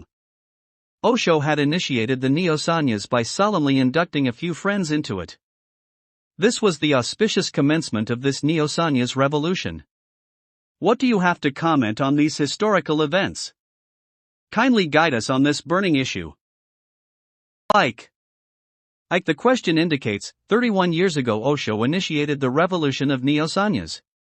But, the seed of the revolution started 31 years ago in Manali by Osho was sown way back in history. It is like the lotus, the flower. 97. Blooms somewhere, but its roots are elsewhere. Similarly, Osho had auspiciously commenced this revolution on this day in 1971. If one observes carefully, the roots are elsewhere. Some can be found in Krishna, others in Mahavir, still others in Buddha. But, if you want to find the seed, you will find it in Guru Nanak Dev Ji. Gautam Buddha also started a religious revolution of sannyas. The basis of this revolution was to become a monk. It was based on renunciation and escape from homely responsibilities. Mahavir also initiated a sannyas revolution. This revolution was based on leaving home and becoming a mendicant. But, the revolution that Guru Nanak Dev Ji started was not based on escapism, leaving home and hearth. You could be an ascetic while living at home. The same seed flowered into Neo-Sannyas of Osho, as you can see for yourself. I myself recollect wanting in my childhood to leave home sometime in life to go to the Himalayas. If I had not got associated with Osho, I would have been in a cave of the Himalayas. So, what Osho initiated as sannyas, that is being an ascetic while living at home, is inspired by the hypothesis of Guru Nanak Dev Ji. The 200-year-old period from year 1508 to 1708 is a period of living tradition. I firmly think that it is a golden period of Indian spiritual history. Just as the Ganges originates from Gangotri, the inceptor of the spiritual Ganges is Guru Nanak Dev Ji. It can be called the Ganges of Guru Sikhi. It can rightly be termed as a complete and all-round spiritual Ganges. With the entry of Guru Angad Dev Ji, this Ganges reaches Rudraprayag. It reaches Rishikesh with the appearance of Guru Amar Das Ji. With the fourth master Guru Ramdas Ji, it reaches Hardwar. But, with the fifth master Guru Arjan Dev Ji, it reaches Sangam at Prayag. An excellent, a magnificent form of the Ganges appeared. Remember, the rulers of that time were fanatic rulers who favored orthodoxy. Jahangir was sitting on the throne at 98. Delhi in orthodoxy was being augmented under his shelter. This was a great challenge. Spirituality was challenged by orthodox religion. Believe me, if ever spirituality is challenged, it is always by orthodox religion. Krishna says, Yada yada hi dharmasaya, glaner bhavati bharata abhyathanam dharmasaya tadat manam srijamayaham. Whenever and wherever there is a decline in spiritual practice, O descendant of Bharat, and a predominant rise of irreligion, at that time I descend myself. What harms religion? Religion is harmed by fanaticism. And, it needs tremendous courage to raise one's voice against it.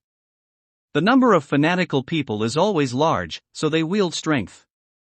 But one, who is embellished with inner strength, raises his voice against orthodoxy, even if he is all alone. Guru Arjan Dev Ji was challenged by orthodoxy, and whatever guidance he gave, whatever he stated, definitely did not appeal to the religious fanatics. He was fined thousands of rupees. Guru Arjan Dev Ji had an option. People volunteered to pay the penalty. But, he said that the money of the commune should be spent for the benefit of the commune only and not for pleasing the religious fanatics. People insisted that they would specially collect funds exclusively for this purpose and not use the money donated by the people. But, a saint works on the dictates of his inner spiritual conscience. Guru Arjan Dev Ji declared that the creation, God, wanted the martyrdom of a saint and he sacrificed himself at Lahore, so that the storm of fanaticism abates. Whole country shuddered with dismay. Even Jahangir was shaken with fear and trepidation, so much so that when the sixth master Guru Hargobind Ji was imprisoned at Gwalior, he dared not sacrifice him. He had to unavoidably release him and the other imprisoned fellow protesters. The 9th. 99. Master, Guru Tegh Bahadur Ji, inspired by Guru Arjan Dev Ji, sacrificed himself at Delhi. Aurangzeb was the king ruling on the throne of Delhi then. He was more fanatical. If Aurangzeb had been obeyed and if Guru Tegh Bahadur Ji had not made the supreme self-sacrifice, today India would not have been India. The India we call India would have been more rigid and fanatical than Saudi Arabia. One cannot talk about religion in Saudi Arabia, nor can one practice religion. Doing meditation and practicing ecstasy is sheer violation. If Guru Arjan Dev Ji and Guru Tegh Bahadur Ji had not voluntarily sacrificed themselves, the independence to practice meditation and ecstasy would not have been prevalent in India today. I believe that in today's era, if Osho has emerged as a realized person, if he has emerged as an exemplary person of the era, as a wise Krishna and stated what he thought fearlessly, somewhere it is due to the support provided by the sacrifice of Guru Arjan Dev Ji and Guru Tegh Bahadur Ji. This is why whenever I remember Guru Arjan Dev Ji, my eyes fill with tears of reverence. People ask me why I am so appreciative of Guru Arjan Dev Ji. I reply that had it not been for sacrifice of Guru Arjan Dev Ji, I would not have blossomed, Ashadhara would not have existed, even Osho himself would not have existed, and today even the ones asking this question would have been deprived of the good fortune of drowning deeply and freely in meditation and ecstasy. Humanity would have been harmed so grossly that it would have taken ages to repair the damage. Today, just every spiritual sect owes its existence subtly to Guru Arjan Dev Ji and Guru Tegh Bahadur Ji. Had it not been for them, we would not be what we are today or doing what we are doing. Osho, the creation of Ashadhara, the revitalization of all the wise saints of past and the new credence, the doctrine that India has been able to give the 100 world, is all thanks to them and their sacrifice. Remember, whatsoever we do disassociated from our source is erroneous. We are bound to go astray. And, the activity done conjoined with our roots is our expansion. It augments our development. It is similar to a river that gets cut from its source and then it just loses its path. You may be knowing that Sarasvati in its time was a grand river, larger than the Ganges in industry. Sarasvati had two main tributaries, Chitrang and Sarhind. Sarhind was swallowed by Satluj and Yamuna engulfed Chitrang. The two disassociated streams dried up soon as they got cut away from their source. These two main tributaries dried up and with it the Sarasvati too. The bank of Sarasvati River can still be seen near Bikaner in Rajasthan. As a matter of fact, the entire Vedic culture flourished on its banks.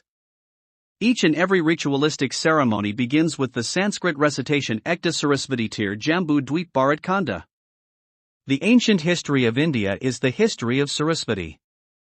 But today, Sarasvati is non-existent because it got disassociated from its source. If we want to develop Ashadhara in a lively manner, then it is essential that we always remember our source, we remember the saints of the past, the enlightened saints of the past. That is why I give credit to Sikh masters, since they are our source, our roots. We should always remember wise saints. Since the truth is that only then can we expand, else we will go astray. I think of the sacrifice of Sikh masters and contribution of Osho thus. We should be proud of ourselves in our reminiscences. This wealth should be nurtured lovingly. Their sacrifices, their contribution should not be forgotten. This legacy, if always remembered, will lead us to progress on the spiritual path of meditation and ecstasy. 101. Religion and spiritualism. Question: what is your religion? How would you describe spiritualism? Kindly explain. First, understand what is meant by religion and what spiritualism is. Religion has two dimensions, fanaticism and spiritualism.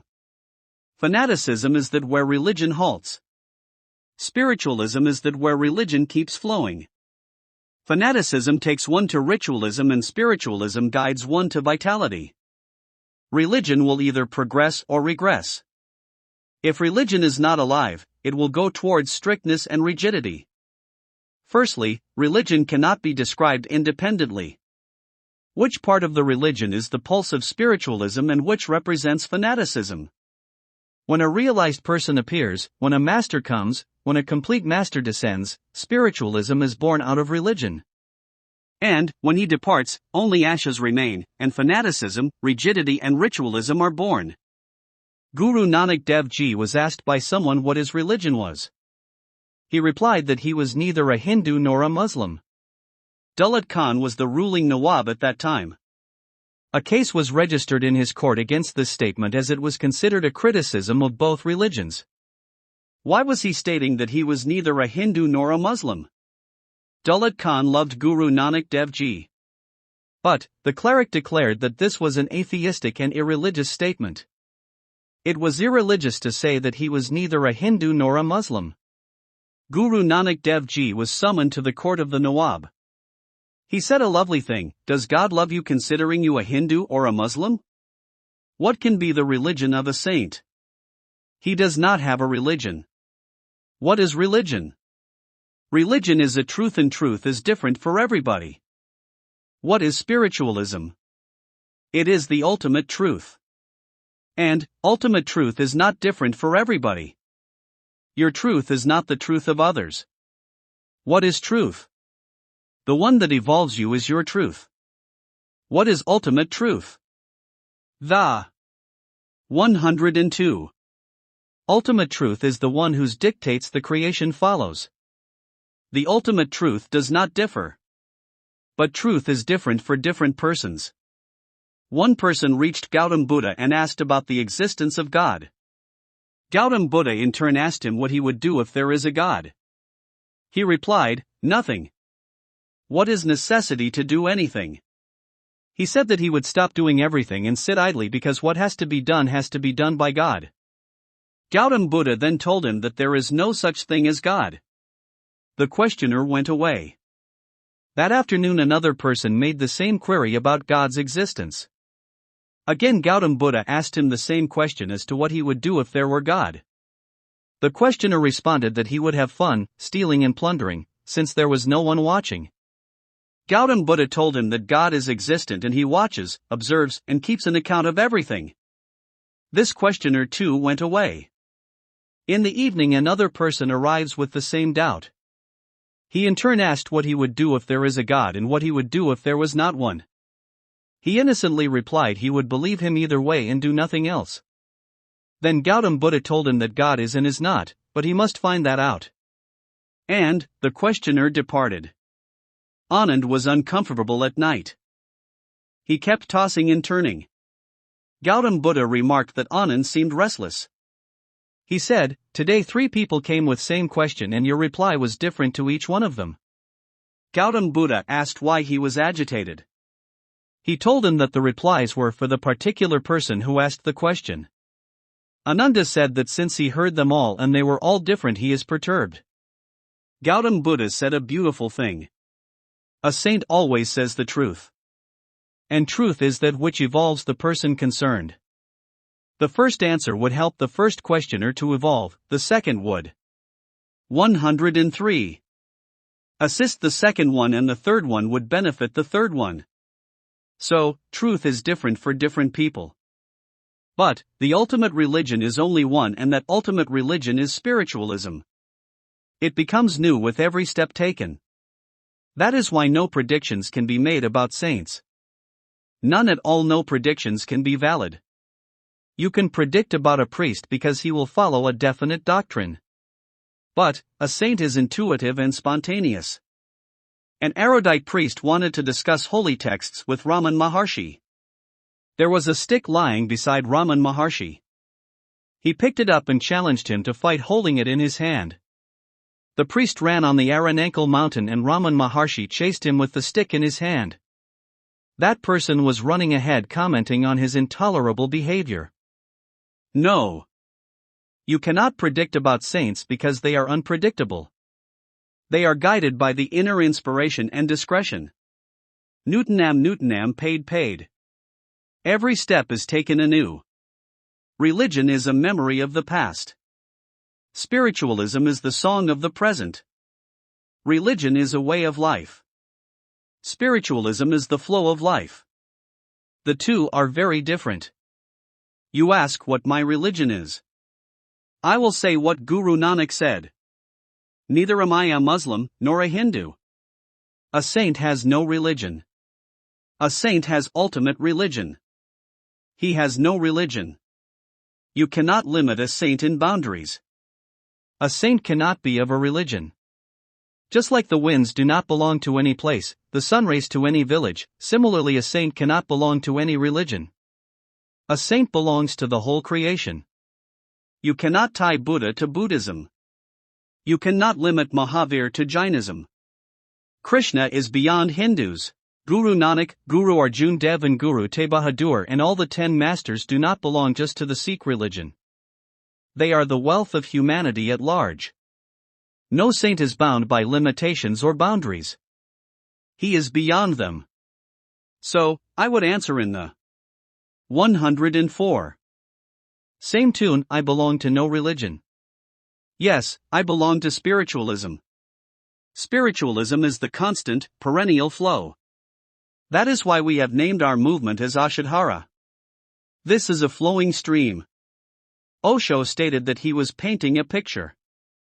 He filled it with many different colors and hues, but left it incomplete, so that those who follow his stream could fill new colors into it.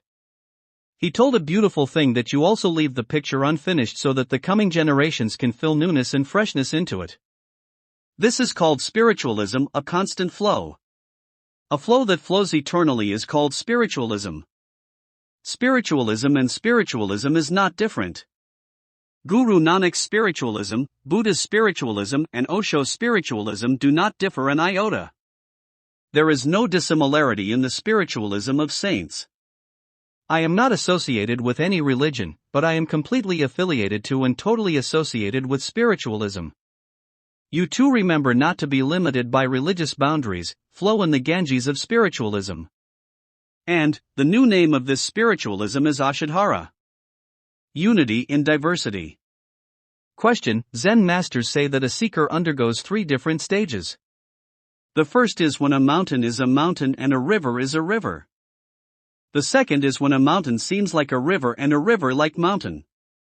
And, the third is when once again a mountain is nothing other than a mountain and a river a river. Kindly disclose this secret? When a spiritual seeker begins his journey, he lives in duality. God is on one side and the world is on the other for him. He sees duality. The divine is truth and the world is illusory. Similar are day and night, living and non-living, success and failure, praise and criticism, vice and virtue, and mountain and river. Life is full of duality for him, for example, mind and soul, body and God, living and non-living, etc. When a seeker starts his journey, mountain looks like a mountain and a river like a river and then looks 105. Different. Both seem contradictory and this is natural. But you say that in the second, the mountains appear to be rivers and rivers as mountains because day and night are not contradictory in that state. They are not opposite. They complement each other. Then you feel that the flowers and the thorns are not opposite. Then you feel that God and the world are not opposite. They are complementary. They complement each other. Then you feel that the mind and soul are not opposite. They complement and complete each other. Then you feel that success and failure are not diversely opposite. They are supplementary. It is then that you feel that sorrow and happiness are complementary and are not opposite of each other. If there is no sorrow, how will you enjoy happiness? If there is no failure, how will you derive joy from success? So, everything that seemed opposite now seems complementary. The divine and the world now seem to complete each other. This is the second stage of a spiritual seeker. And the third you say is when a mountain seems a mountain and a river is a river again. The third stage is the stage of enlightenment, self-realization and self-perfection. When you reach this stage, duality vanishes. However, diversity is evident. So, the first stage was the stage of duality, the second was of completion and the third is of diversity. In the second also you observe the two as complementary, but still you can see duality except that they are completing each other. But, in the third there is diversity. There is unity in the diversity. Sage Ashtavakra tells King Janak that like different ornaments are forms of gold only and gold is one, although it is a earring somewhere, a bangle somewhere, a necklace somewhere and a ring somewhere. This is diversity. So, like that in the world also there may be a mountain or a river, or the sky or cloud, they are all forms of God. There is no duality. None is completing the other. There is diversity and it is the ornament of God. This diversity is the style of God. Sometimes I think God is really strange. He has made a peacock with such long feathers. 106. With so many colors. Where was the need? And he has made so many kinds of trees. Had he made just a mango tree, it would have been sufficient for me. So many trees. Go to some forest and you will not be able to count. Such a variety of kinds of foliage. Now, look at the sky. Had he made a sun and moon, it would have sufficed. But he has made billions of stars. Each one, according to scientists, is a sun. Where was the need? God does not act based on the necessity. God dwells in variety, plenitude, and diversity. These are his makeup. Look around. He has created mountains and so many of them. One Himalaya would have been enough for India. But, wherever you go there are mountains. One Ganges river would have been enough. But, there are innumerable rivers. See, there are so many trees, so many stars, so many mountains and so many rivers. The very existence of God is variety, infinite variety. And, when you reach that stage, you can see signature of God on his every creation. In each of his creation, you see his glory, beauty, and grandeur. When you look at anyone and you only see his signature. When you look at the beauty in a person, you just say, Kina sonatina rab ani banaya. G care dekta rehan. God has made you so beautiful that my heart wants to see you unceasingly. Rise above your individuality. Question: we often hear that the entire creation is regulated by an ultimate law. And, somewhere deeply it seems to us that seekers of Ashadhara are also governed by an unknown force. Please say something on this. This creation is the play of godliness. The spiritual contribution of India is that the creation is a play. No one is doing anything. Everything is just happening. Things are 107. Happening. Things are being. Things are not becoming. Here there is no doing. There is only being. There is no doer. Without anyone doing anything, things are simply happening. Godliness is governing it. A famous saint of Bengal named Bhakt Ramprasad says the following. Tomar karma, tumi karo ma. Lok bol karyami, sakali tamaricha. O ma, God. All these actions are yours. They are all done by you. Everything is willed by you. I am amazed how people think they are the doers. Look at the foolishness of people, they say they are doing it. I am amazed how man considers himself as the doer. Frankly, God has given all the unimportant jobs to man, and kept all the vital ones, kept the reins of all the important ones, under his own governance. What is unimportant? For example, food. If one does not consume food, doctor says one can survive 21 days without any problem. Gandhiji fasted for 21 days several times. You also can do it. It is not important. Even if you forget to eat food, it does not matter. So, God said okay, you make arrangement for your food yourself. Do farming, sow, and produce crops not all that important? More important is water. So, God gave plenitude of rivers, streams, lakes, and rainfall. Water is a little more vital because we cannot survive without it for more than 3 days. So, one does not have to sow it, to farm it. Just a little effort to walk to the stream, or dig a well for water wherever you are and water is available. Is not it a miracle?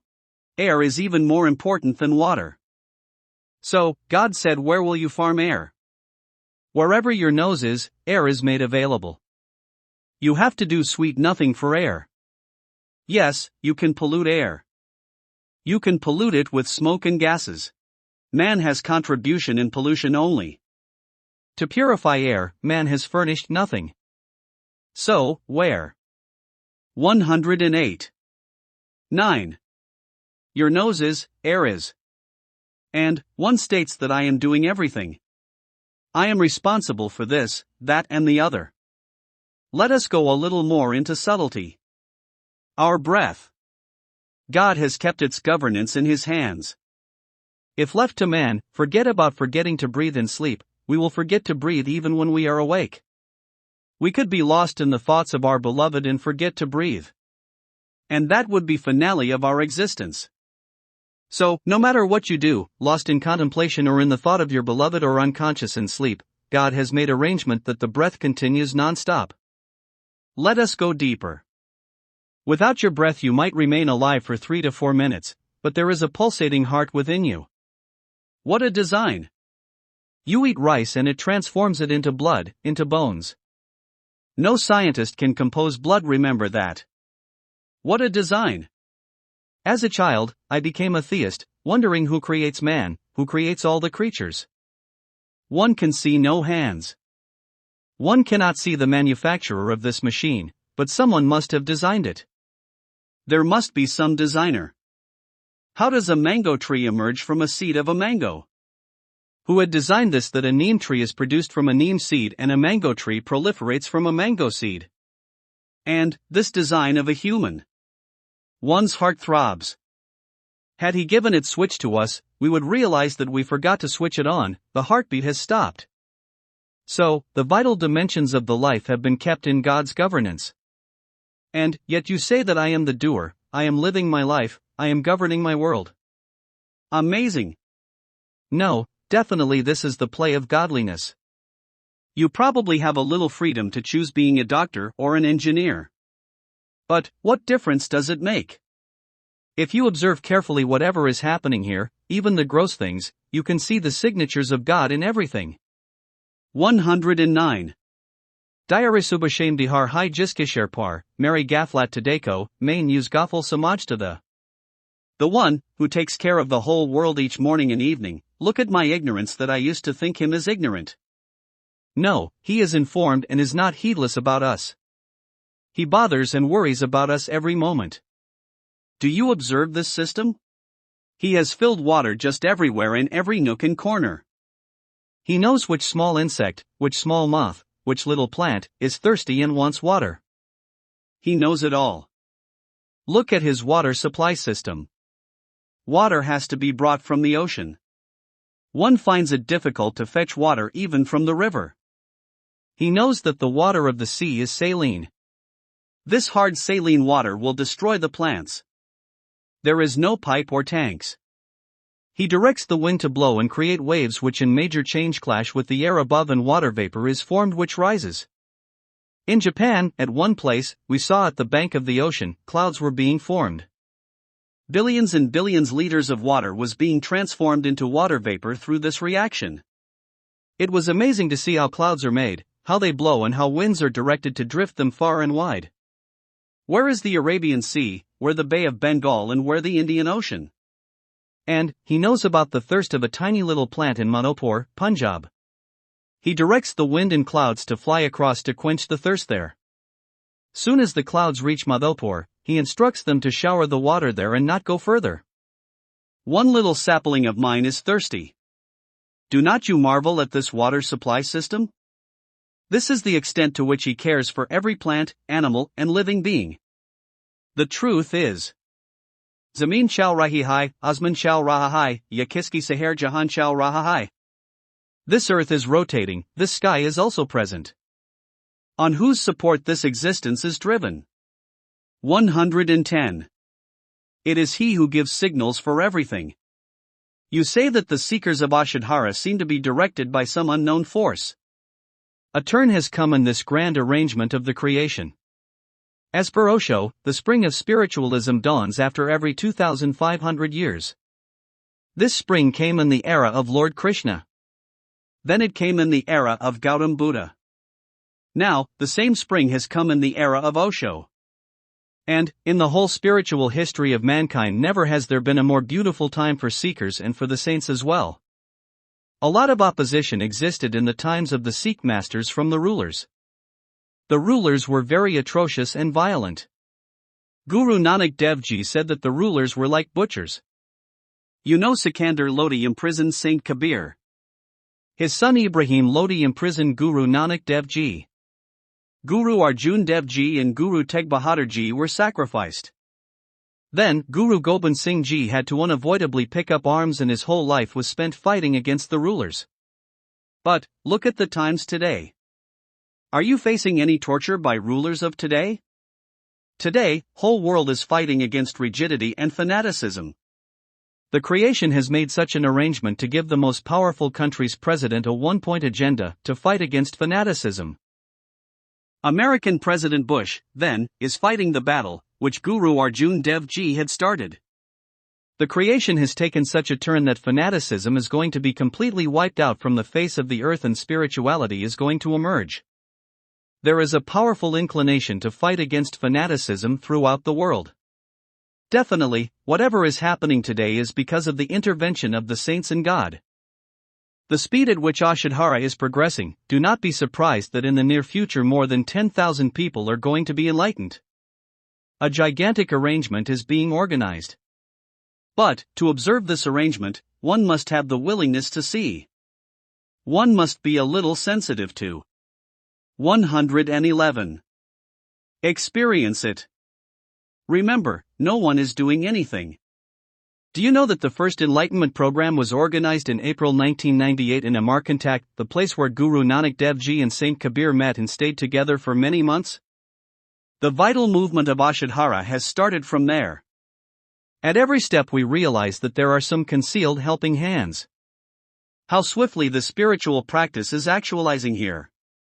A massive meditation revolution has emerged in Nepal. Such a large ashram has got constructed. 3 beautiful ashrams have been built in India.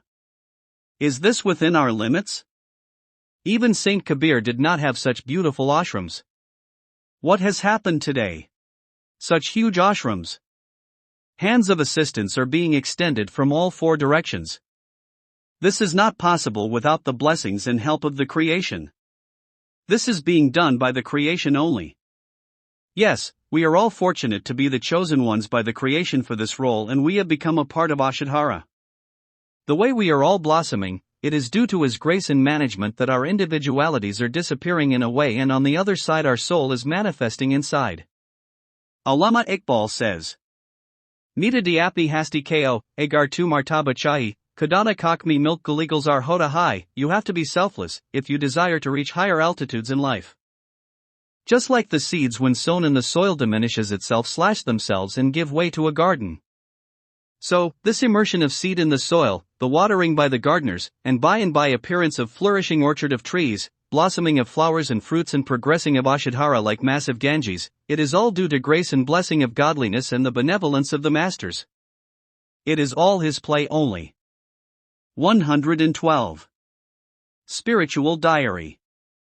Question: You suggest all the seekers to write a diary daily for spiritual practice. What is its importance in the spiritual search? Can we discuss our experience with the fellow seekers? Spiritual diary is a revolutionary addition in the spiritual tradition. It has never been a part of the spiritual practice. Then, why did this inspiration arose to write a spiritual diary? Why did it become necessary to instruct seekers to maintain a spiritual diary? This has many reasons. Ashadhara is different from many traditional spiritual streams. In the usual traditional streams, there used to be one master and thousands of disciples. They would go to the master and according to their capabilities learn whatever they could. If they acquired something, okay, if not, even then it was fine. But for the first time, the role of trainers has been initiated in Ashadhara. Trainer means a beautician of the soul. The master is like a mirror. If in the mirror you see some dirt on your face, it is your duty to cleanse it, not of the mirror. But a beautician locates the pigmentation, the acne, and the black spots. He identifies them and helps you to get rid of them. So, the role of a trainer is more active. The trainer is not only an inspirer, he is your guide as well. So, the spiritual diary is a dimension, a method of our guidance. There are many things which cannot be stated publicly. Let me give an example. Once Osho was departing from the hall after his discourse. A friend accompanied him. He said, "I am experiencing experiences related to the third eye, please tell me something about it." Osho agreed and told him to meet him personally after lunch. That friend did not reach and just gave his question in writing. Next day Osho said, "I had 113 invited you to come and discuss the experiences about the third eye personally. I was even waiting for you and had told my people to send you inside for discussion. But, you failed to turn up. Now, it is obvious that it may have just been an inquiry, a knowledge-seeking question, definitely not a deep experience. Now, the third eye experience cannot be discussed publicly." And, there he ended the answer. So, if these third eye experiences cannot be discussed publicly, how can things be discussed in Ashadhara when this is where we begin and go to profound depths later? How can those be discussed openly? The discussion need to be personal. Now, we have many such advanced seekers with us. This has been possible for the first time in the history of mankind that thousands of seekers have become interested in advanced spiritual practice and are ready to forfeit their life. For the first time, the trainers have to guide such a big number of seekers for advanced spiritual practice. Definitely, the trainers are less in number and the seekers are many. And this ratio is going to remain in times to come as well. So, a solution has to be found, where personal instructions are given, and public discussion is not done. Yet individual interaction occurs about your experiences. That is how the suggestion of a spiritual diary was born. Believe me, it has proved to be more successful than we thought. Whenever you write the diary, you necessarily indulge in self-reflection and self-remembrance.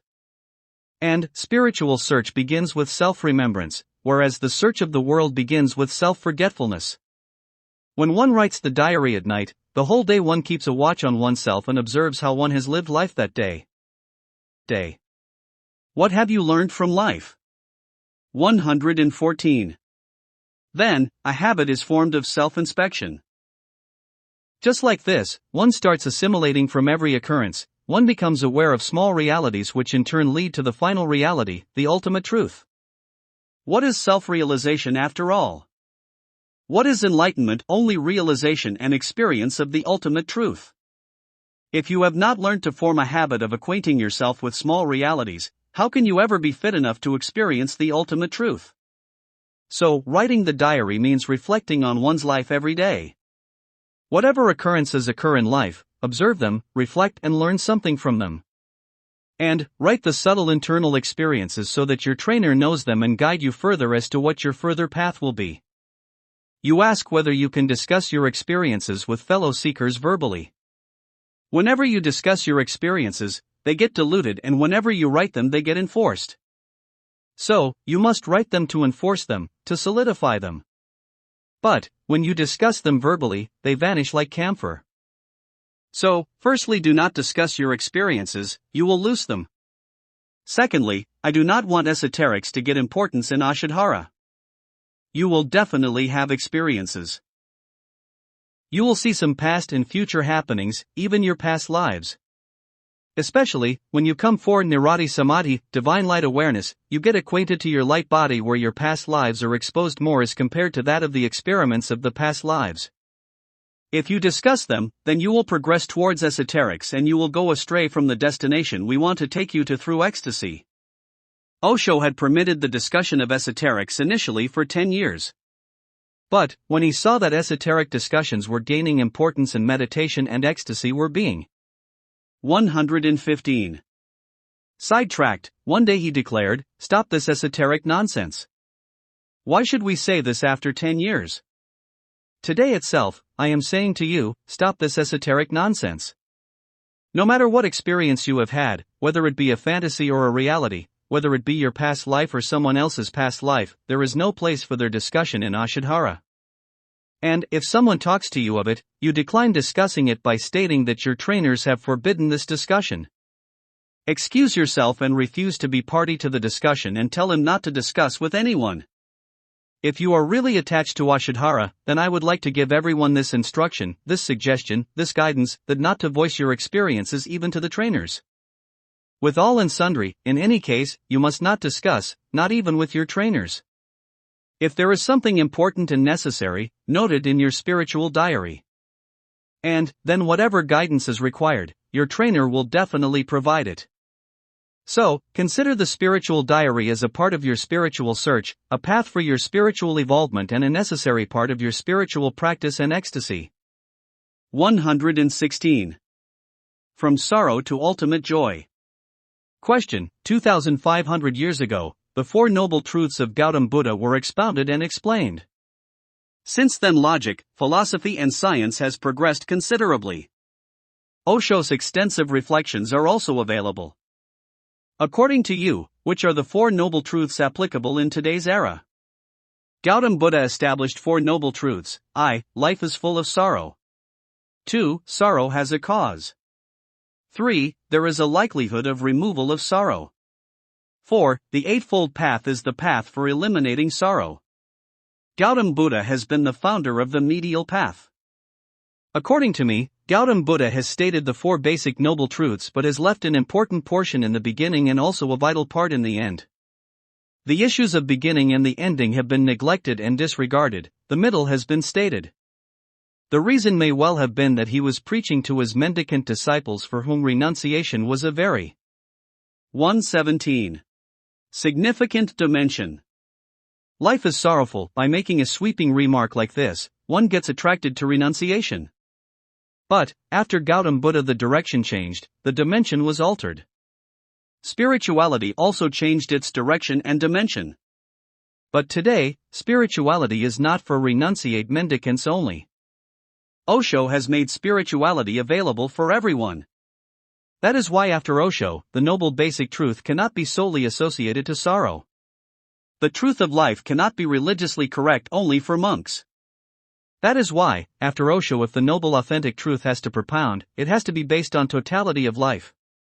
Even otherwise, neither before Gautam Buddha nor after him, the axis of religion was not life. Even before the advent of Gautam Buddha, the axis of religion kept changing.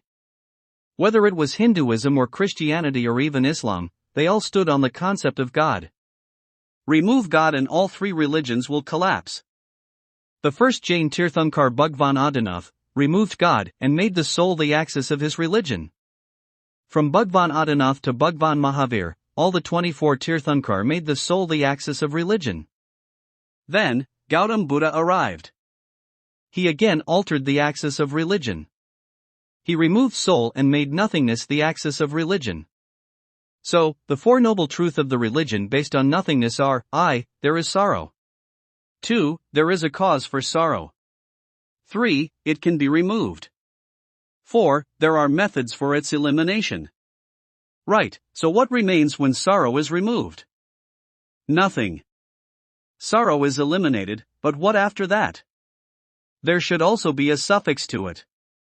So after Osho, and after science, psychology, Freud, Maslow and others who have reflected and contemplated on the subject, I have the following truths of life to expound and state. First noble truth. If four noble authentic and real basic truths have to be 118 explained today, I would say that life has some basic needs to fulfill for which one has to work. If there is life, then there are requirements for life. Why do we indulge in activities? Because we have certain needs. And, whether it is a saint or a worldly person, everyone has to be active, everyone has to work. The psychiatrist who has worked the maximum on the subject of needs in our era is Abraham Maslow. He has expounded 7 needs. Osho has discussed the 7 needs explained by Maslow. In his book Motivation and Personality, he has explicitly, based on psychology, and discussed these 7 needs. A revolutionary statement is that each and everyone will and has to do some work. In Gita, Arjuna asks Sri Krishna why we should do action. Sri Krishna is unable to satisfy Arjuna. He states that some work or the other has to be done. Since something has to be done, Arjuna, so you also do something. This is no reply.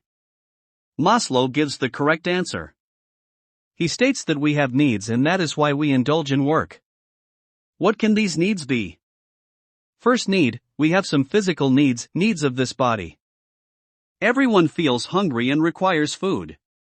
Everyone is inflicted by hunger and everyone has to necessarily work to satiate it. Physical bodily needs are food, clothing, and shelter.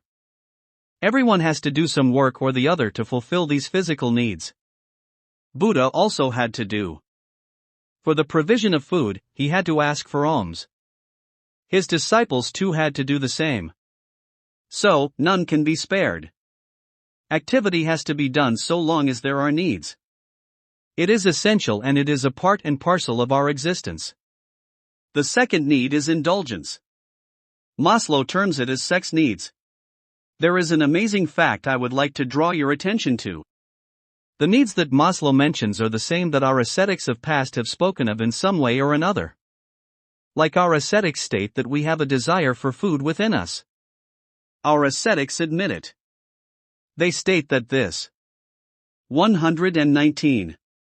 Hunger includes the desire for indulgence. Maslow calls it as sex needs.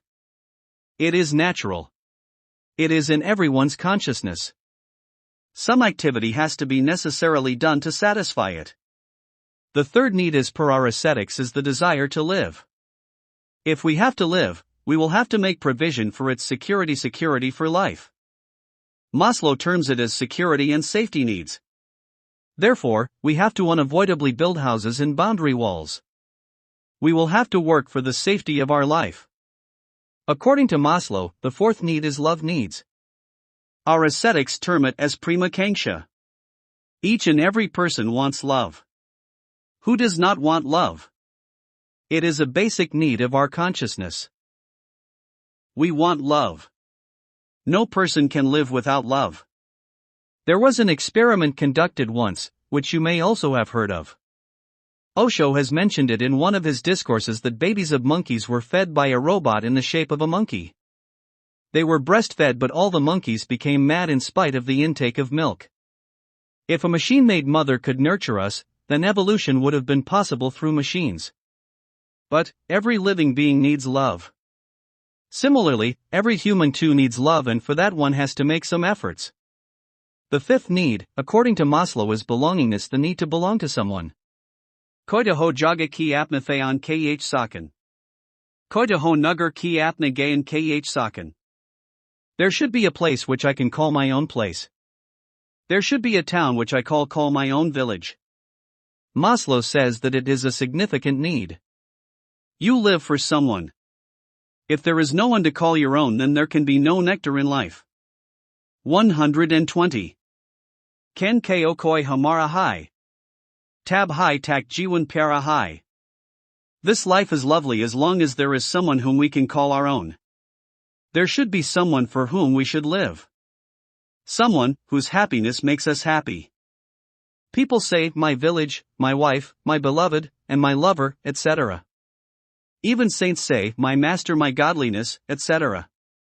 There should be someone for whom you live, for whom you work, my country, my village, etc.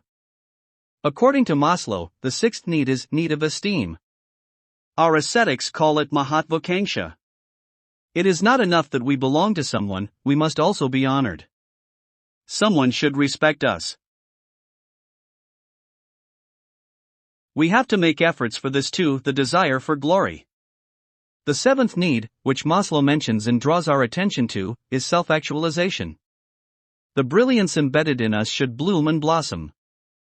What we have come to become, that which is lying dormant in the seed form, it should bloom to its full magnificence, and for that we have to work, we have to endeavor.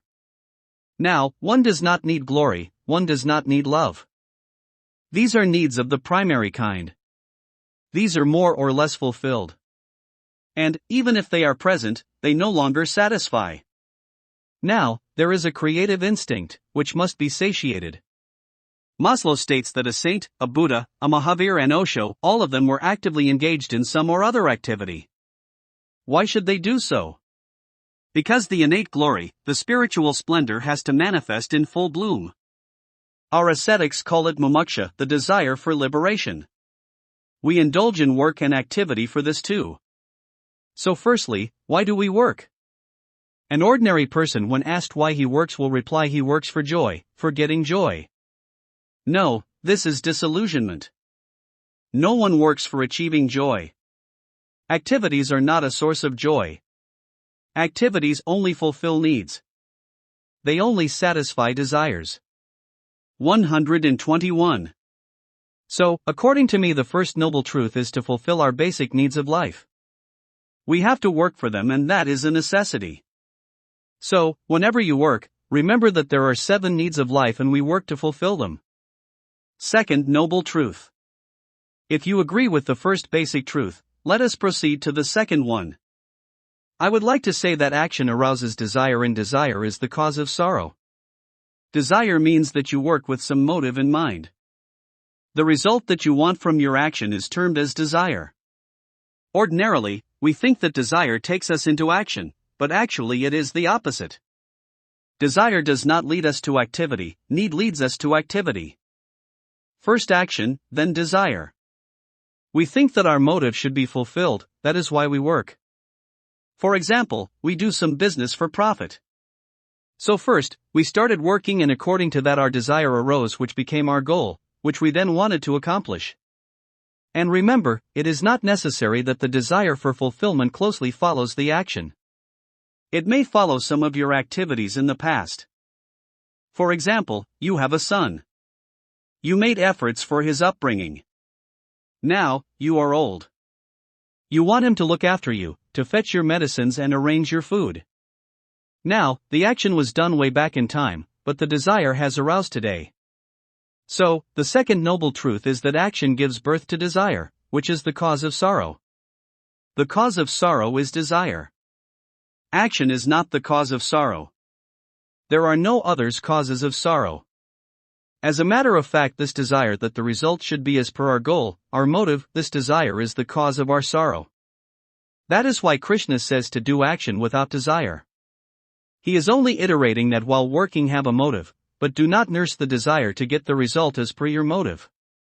If you work according to the dictates of Krishna, you cannot. 122. Be sorrowful.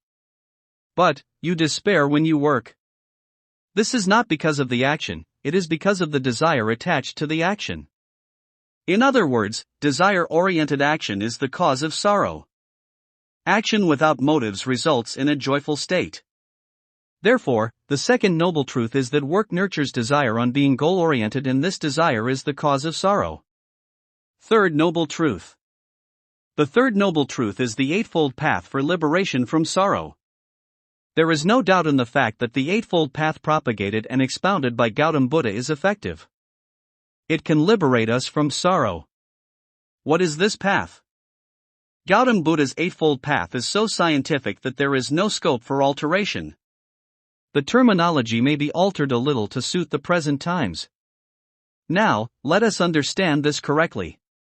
The eightfold path is definitely a perfect scheme for the elimination of sorrow, but it not devised to result in joy. Right paradigm. The first point of the eightfold path is right paradigm. We create many sorrows through incorrect paradigm. Desire is in itself a reason for incorrect paradigm, a cause for foolishness. If you ask me to tell the cause of sorrow in one word, I will say foolishness. What is the eightfold path? A right understanding. Just as the first point of the eightfold path is right paradigm, we understand the explanation of right paradigm directly in our Anand-pragya, blissful living, program of Ashadhara. For example, the conclusion of what good occurred and what was bad is incorrect paradigm. We have made up a story. It is our fiction. This decision that this is good and this is bad for us is incorrect paradigm. The right paradigm is that whatever circumstance we encounter, it has come our way for our evolution. Sometimes, joy does not evolve us as much as sorrow does. 123. If everything is favorable in life, we do not evolve. There are two banks of the river of life, like in every river. One bank is of favorable and the other is of unfavorable.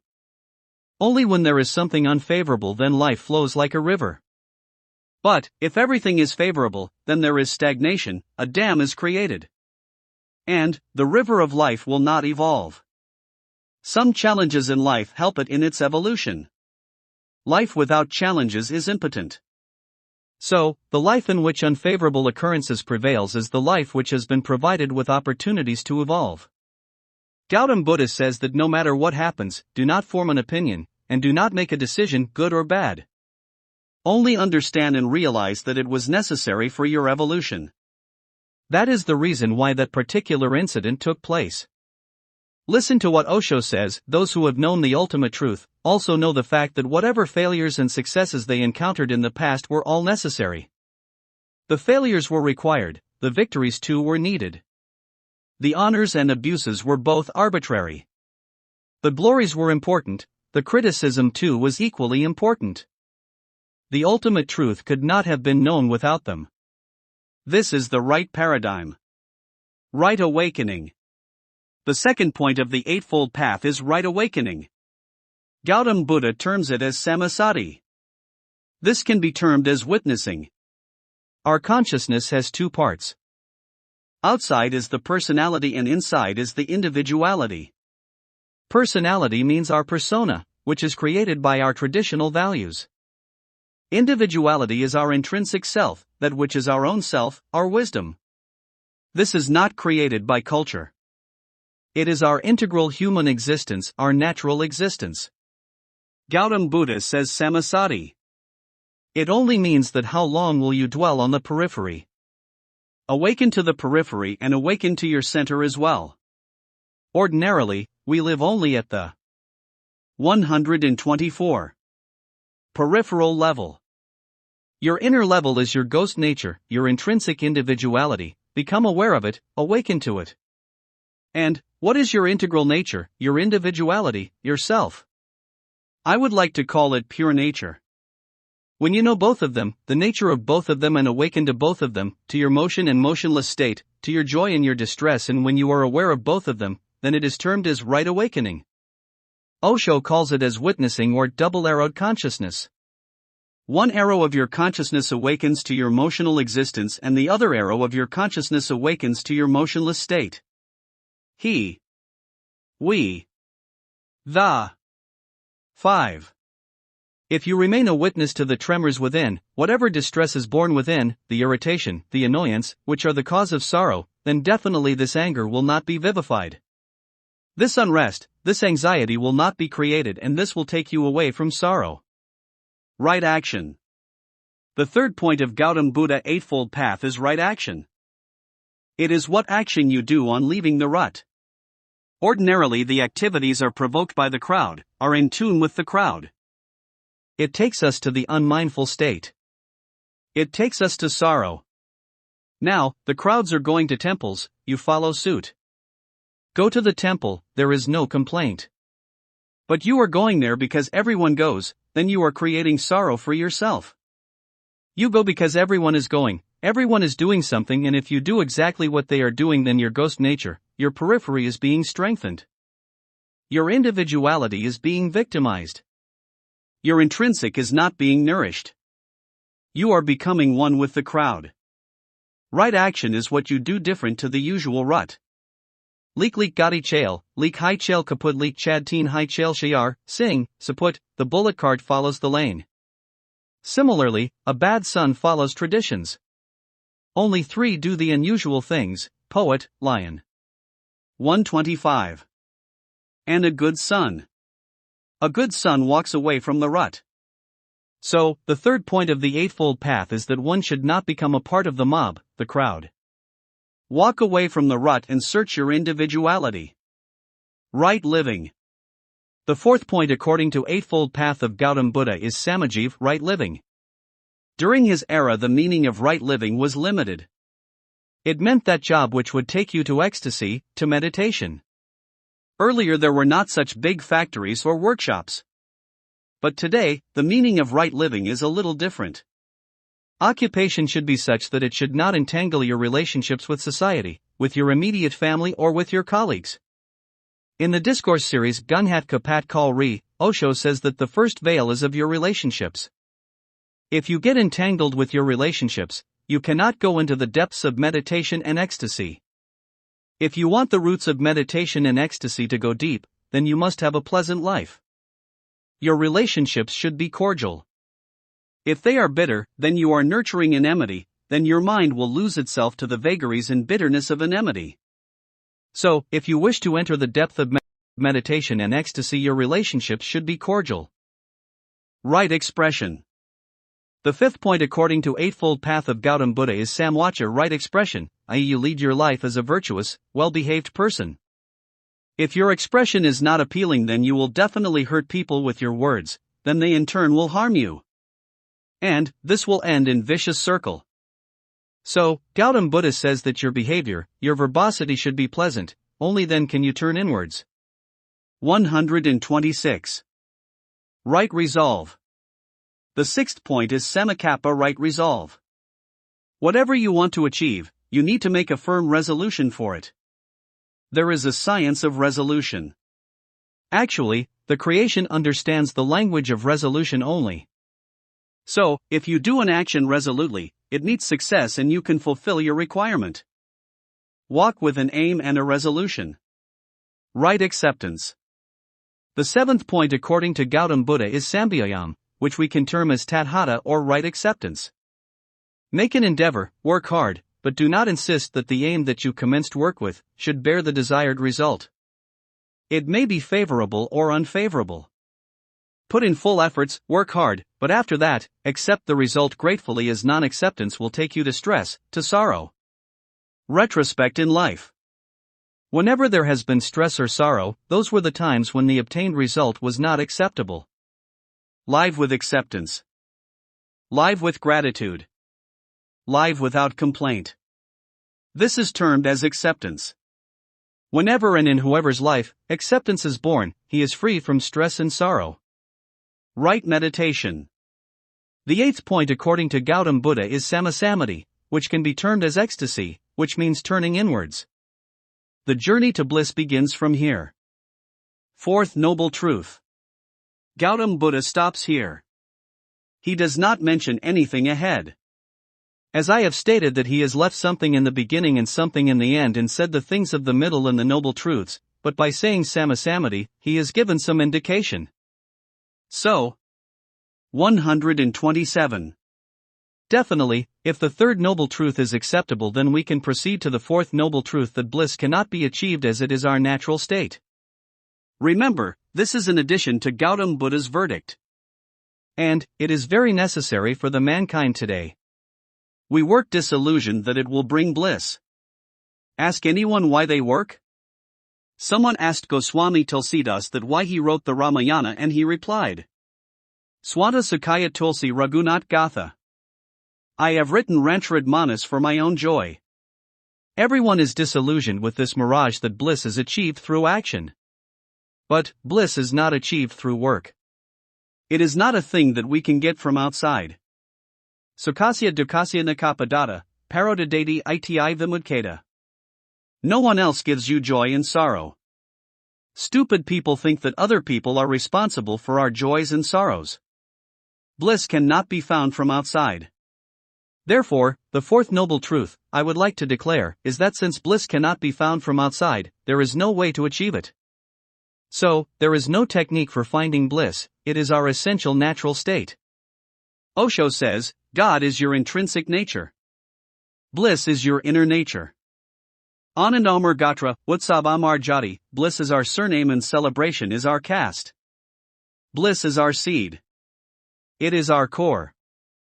Bliss is here and now, without a reason. Remember, it needs no cause. There can be a cause for sorrow. What is the reason for sorrow? Desire. But, if you look for a reason for bliss, what could it be? Then, bliss has no reason. It is present within you. It is without a reason. It is now and here. Yet we all go in search of bliss. But, understand this properly, that bliss is present within us. It is continuously, perennially available. For example, you dig a 128 well. Water is present in the well, it does not have to be procured from elsewhere. If you say that you are digging to get water, you are wrong. Water is discovered. It was always there. Exactly the same way, bliss is a discovery. You can uncover it. It is always present inside. Turn inward and discover its presence. This is what the saints are telling from the time immemorial, that bliss is not outside, it is always found inside. How to find it? Who can find it? One who knows that it is my very nature. The source of bliss is within me, the center of bliss is inside me. It is our soul, our Omkar, our God. You can name it what you like. It is seated in your core. You can call it as your individuality, your basic nature. It is always present there. The nature of bliss is that it increases whenever you remember it. Remember, this is the way to increase bliss. Repeatedly recollect it. Similarly, sorrow can also be increased by repeatedly recollecting it. So conclusively, an optimist thinks of bliss and becomes blissful, and a pessimist thinks of sorrow to become more sorrowful. This is a revolutionary statement. You can call it as a point of departure. I can recollect a quote of Guru Arjun Dev Ji. He says, Aage sukh prashesh sukh sahaja, gar anand hamar. If I look in front, there is bliss. When I look behind, even there I find bliss. My abode is full of bliss. Bliss is not to be acquired. Remember, there is nothing but bliss. Our consciousness is full with the presence of God. It is filled with Omkar. It is filled with bliss. And, the one who knows it, only he can be blissful. That is why Guru Nanak Dev Ji says, Nanak dukhiya sab sansar. Soi sakhiya jai namad har. Nanak says that the whole world is unhappy. One who knows the divine word echoing within, he only is happy. One who knows the echo within, who knows the bliss. 129. Within, who knows the Omkar within, only he can be happy. The rest of the world is unhappy. If bliss could be found from outside, then the Western world would be very happy today. If by doing something, bliss could be acquired, if through acquisitions and actions, bliss could be gained, then America would have been blissful. Europe would have been a blissful place. As a matter of fact, those who are still striving for comforts, they have some hope that happiness may be gotten through them, but those who have constructed their house, purchased a car and have all the possible comforts and have not got the so-called bliss, there is no limit to their despair. Understand this properly, that no action can give bliss. Sweat and toil are not going to result in bliss. Guru Arjun Dev Ji has sung, Kari Kari Thake Bade Vadir. Kain Hai Na Kai Kaj Mai Apor. Many great men have taken a lot of trouble and pain, but their disillusionment remained, as no amount of labor and effort can result in bliss. This is a revolutionary fact that every seeker should know, that happiness cannot be achieved through action. There is no method for finding bliss. It is natural state of our life. Listen to what Guru Arjun Dev Ji has to say on how you can get the bliss. Gar sukh basiya, bahar sukh paiya. I have known the bliss within me, now I get bliss from outside as well. If you know the bliss inside your consciousnesses, then you will know the bliss outside. As long as you remain unaware of the inner bliss, you cannot remain blissful outside. This is a revolutionary declaration. Guru Nanak Dev Ji says, Nirmal Rasna Amrit Payo, Sada Suhila Kar Lagio, let your tongue become pure by drinking the divine elixir. Your soul shall be forever peaceful. 130. You can live life happily, eternally happily. But how? Within you is when you become capable of drinking that elixir, when you remain aware of Omkar, the immortal substance within you and the inner bliss, when you realize the echoing Omkar within, when you relate yourself to it, then you can live life blissfully. Know your immortal self, know the bliss within, relate to it and understand it. Saint Kabir says, Dukmi samiran sabkaran, sukmi kare na koi. Suk main samiran joker, to duk kahe kahoy. Everyone does the divine remembrance in sorrow, no one does it in times of happiness. If one remembers the divine in good times, then sorrow does not occur. I think there is a very big secret hidden in this couplet of Saint Kabir. Just alter me, in, to ka, of, and the concealed truth becomes evident. So read it like this. Dukka samiran sabkarian, sukka kare na koi. Sukka samiran joker, to duk kahe hoy, everyone remembers the sorrow, no one remembers the pleasure. If one remembers the pleasure, then sorrow does not occur. Ask someone how he is. And he begins narrating his woes. Man is a strange phenomenon. He keeps remembering his sorrows. He fails to remember his blessings. Remember your bliss. Then, why would sorrow happen? Guru Arjun Dev Ji made a lovely statement. Sukh baya duk dor parana. Santrasan Hari Nam Bakana. I felt blissful when I heard the glory of divine word from a saint, and sorrow has gone away. Look. He is not saying that sorrow has gone away, that is why bliss has come. He declares that I first came to know bliss, and when I came to know bliss, sorrow vanished. So, the same thing will happen with you. First you will experience 131. Bliss. When that experience becomes strong and established, then sorrow will not happen. And, if sorrow does happen, then the Eightfold Path is your path. But to avoid sorrow, the technique is to remember and keep remembering your bliss.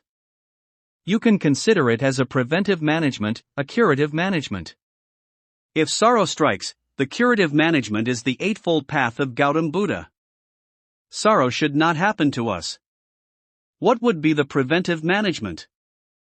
Just remember your blessings and your bliss. Liven the remembrance of bliss. You need not go looking for bliss somewhere outside. Bliss is your intrinsic natural state. It is now and here, without any reason. You do not have to look for it. Maybe, because of that, Saint Kabir has declared, Jo suk pon ram bijan main. So suk nahi amiri main. The bliss I get in the remembrance of God, that bliss cannot be found in richness. Remember, you can become wealthy through some method. You can earn money and fame. But, you cannot earn bliss. It can be got through one and only one thing, and that is the remembrance of God. And what is divine remembrance? Remembrance of your bliss. Your inner blissful state is God. Just be constantly aware of the bliss within. That bliss is nowhere else. It cannot be found elsewhere. Guru Nanak Dev Ji says that whoever has taken the support of God, they are saints and only they are joyous. Rest all are sorrowful. Why saints remain blissful? Because they know the nature of their bliss. They know the source of their bliss is inside. They know that God is the source. The source of bliss is Omkar. The one who knows Omkar lives in its remembrance, he remains in a blissful state. 132. 07. From truth to ultimate truth. Before we begin the journey from truth to the ultimate truth, let us first know what ultimate truth is and what is truth. What is the journey from ultimate truth to truth? And then what exactly is the journey from truth to ultimate truth? I would like to start my discussion with a quotation of Omar Khayyam. Atma kubed ko pakar ku laraya hun main. Ek pagal moj hun beta hua aya hun main.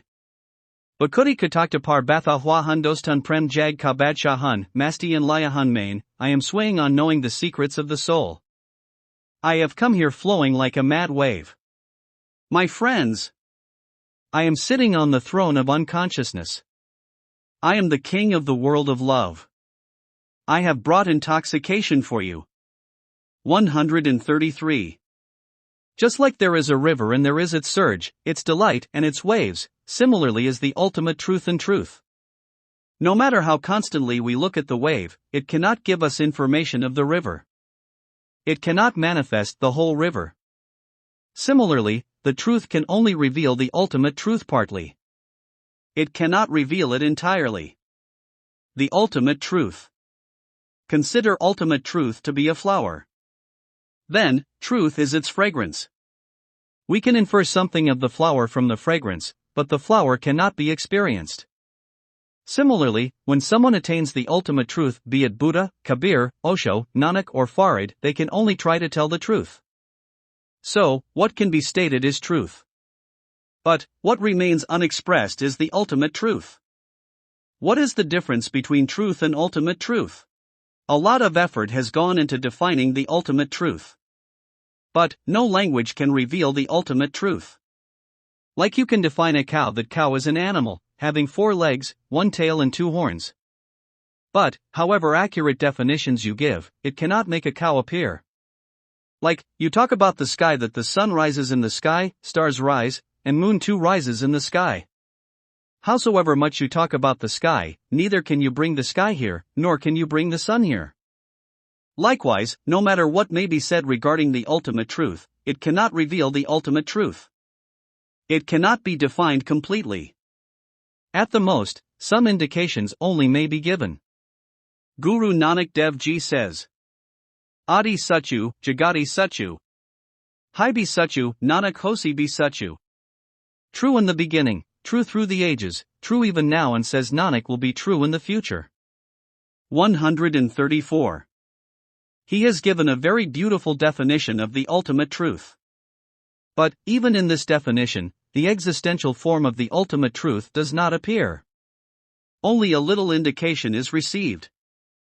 Whosoever has known the ultimate truth has tried to express it in words, but the ultimate truth has remained inexpressible. Ultimate truth is inexpressible. Speaking on Lao Tse, Osho said that the Emperor of China requested him ardently to express his experience of the ultimate truth somehow, to find some way to put in words, to give some indications about it. Lao Tse did not agree during his entire lifetime. Towards the end of this life, when he was going to the Himalayas and was to cross the Chinese border, he was caught at the checkpost. On the directorate of the emperor, the tax official at the checkpost asked him to pay the tax as everyone was required to pay to go out of the country. Lao Tse replied, I am a mendicant. I have nothing to give. The tax official said that a rule was a rule, so it had be given. Even then, he volunteered to approach the emperor to consult him for a concession. The emperor sent a message that the greatest treasure of China was being taken out of the country by Lao Tse. Someone else may be permitted the freedom to go out of the country without paying the tax, but Lao Tse cannot be permitted this concession. The tax that Lao Tse will have to pay is to write his experience, his knowledge of the ultimate truth. Then, sitting at the border checkpost, he wrote a fascinating book. Its name is Tao Te King. There is a book of Osho's discourses based on it named as Tao Upanishad. The first clue of the book is, the ultimate truth cannot be expressed in words, and that which can be expressed cannot be the ultimate truth.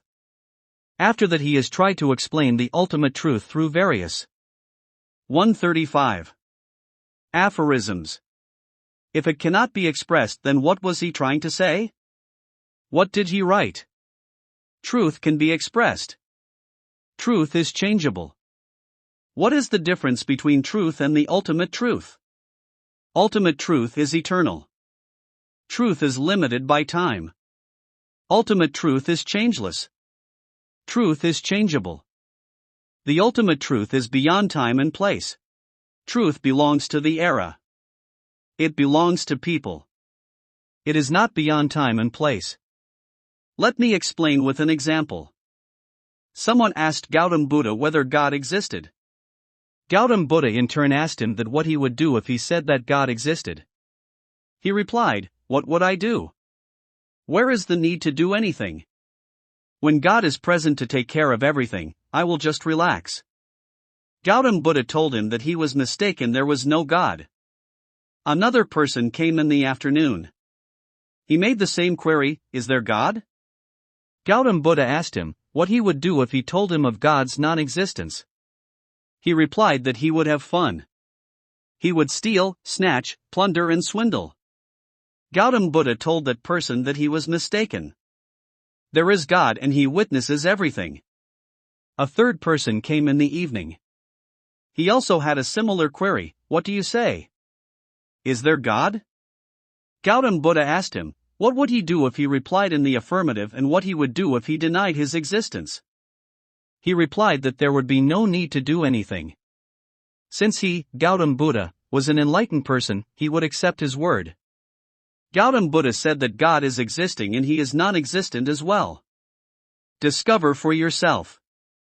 At night his disciple Ananda, while massaging Buddha's feet, told him, I will not be able to sleep as my mind is in a dilemma. 3 people asked you the same. 136. Question about God's existence, and to the first you replied in the affirmative, to the second in negative, and to the third you affirmed and negated God's existence. Gautam Buddha told him that he told each one of them what was beneficial and utilitarian for them. But that was not your truth. One person's truth cannot be the truth for another person. The definition of truth is that which is beautiful and auspicious, that which is beneficial, that which gives birth to wisdom in that person, that which can evolve him. I have given the same reply to all 3, which is search, evolve, and advance. I told each one of them what was conducive for their well-being. The questions seemed similar. But the replies were different, as the truth of all 3 person was different. Expression, according to era and person. Truth pertains to an era. Truth is of a person. Then, the wheel of time rotates and truth changes. But the ultimate truth does not change, that is why the teachings of saints are the truth of that era. They are beneficial for the person they are addressed to. Therefore, all the scriptures, be it Gita or Ramcharitra Manas, be it Guru Granth Sahib or Dhammapad or the literature of Osho, they are declarations of truth. Somebody had known the ultimate truth, and that ultimate truth appeared as truth. The style will change according to the era and the listeners. In every era, the ascetics expresses truth according to the requirement of the time. He reveals, discloses, and presents the truth as per the demand of that era. So, the primary fact is that the one who brings the ultimate truth to truth is a saint. This is the definition of a saint for me. The one who expresses the ultimate truth as truth is a saint. Naturally, a regard and respect is born in our hearts for saints, as truth has the fragrance of the ultimate truth. 137. Saint, Master, and Guide. A great craving arises somewhere in our life by listening to that truth. A deep thirst is aroused in our heart. Whoever arouses that craving for the ultimate truth in our mind is a saint. But one among such saints becomes our loved one. We fall in love with him. Our heart starts beating in unison with that particular saint. We resonate in the presence of that saint. Lakmukt mile or mela laga, rup jiska janchawa kela laga, rupes nakoi sanwara care. Man dobara tabara pukara care. There were thousands of faces in the fair. The one whose beauty attracted me appeared alone. One should not enhance his, her beauty, that the heart remembers him, her only. There are thousands of faces, but the one who we fall in love with appears exceptionally beautiful. And, if your beloved does not appear exceptionally beautiful, then the fault lies in your love, not in the beauty of another person. So, that saint with whom you have fallen in love with becomes your master. You become attached to him through your devotion, your heart. That saint becomes your master. You become his disciple. You become devoted to him. Then a deep thirst to know the ultimate truth arouses in your heart. Do not forget that it depends on the master which role he wishes to play. It is not necessary that every master will accept the role of leading you from truth to ultimate truth. That depends on which role he has accepted for himself. It depends on how his arrangement is. But, if a saint chooses the role of leading you from truth to ultimate truth, he is called a master. Like the Ganges flows from the Himalayas into the plains. This is the job of a master, it is the work of the saint. It is the work of a Bhagirath to bring the Ganges from 138. Gangotri to the plains. While flowing down Gangotri, it has got diluted, a little liquidated. It has been polluted. Even otherwise, the Ganges gets polluted along the way from Gangotri to the ocean. It loses some of its purity. But some of its basic quality, the basic fundamental quality of the Ganges, remains sustained. But the Ganges should come to you, a master brings it to you and you say that I too want to go to the source, to Gangotri from where this Ganges has come. And he lovingly, compassionately agrees to guide you, walk along with you to that Gangotri, then understand that he is your guide.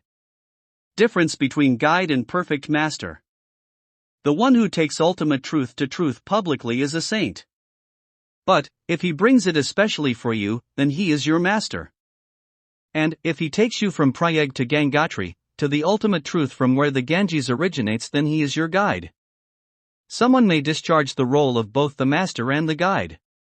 In history, there are many saints and masters who have fulfilled both, the roles of master and the guide, they are perfect master. Guru Pura Baintiyo Badbhagi. Only very fortunate people find the perfect master. The perfect master is one who makes the ultimate truth available as truth and also makes you undertake the journey from truth to ultimate truth, who takes you along the current and against the current, who takes you from the source to the ocean and from the ocean to the origin, he is called the perfect master. Difference between true master and godliness. There is another splendid word, true master. If 139 can understand it, then the journey will be easily understood. Who is a true master? The true master is singularly God Almighty. But, when he assumes the physical form, then he becomes perfect master.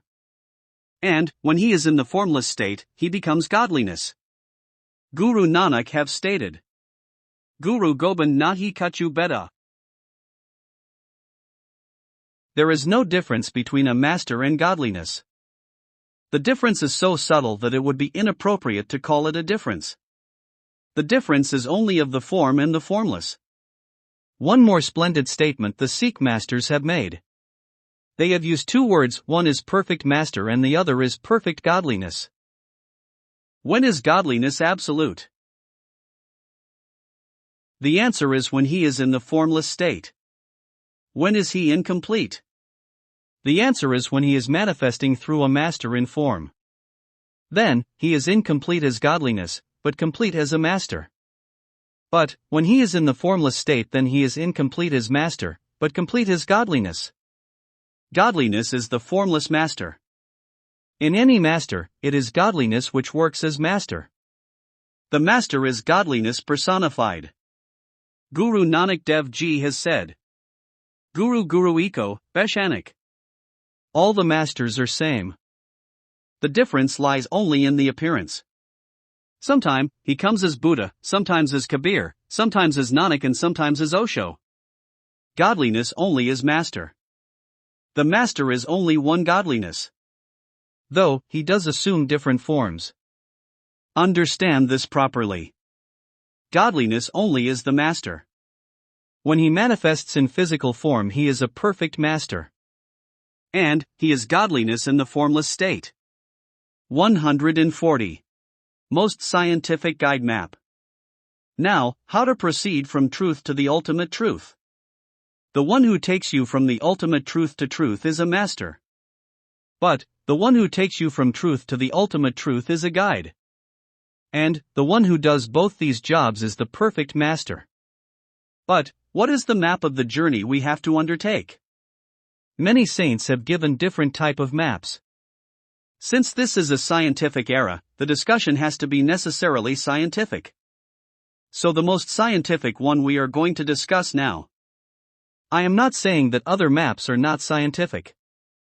I am only stating that the one which is the most scientific is of Patanjali.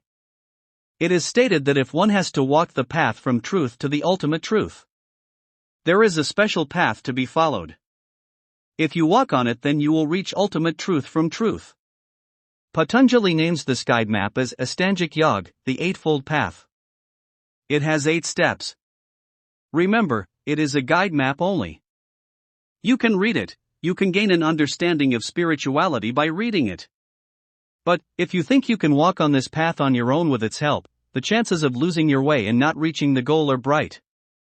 But, if there is a courageous person, a patient, exceptionally brave person, he may even reach the goal following this guide map. I recollect that, we had to go to Glasgow from a place called Edinburgh in Britain. We were 4 people in the taxi driven by a lady driver. After 15 minutes, she stopped the car. She got off the car to study a road map. After 15 to 20 minutes of study, she again sat in the car. We understood that she does not know the way.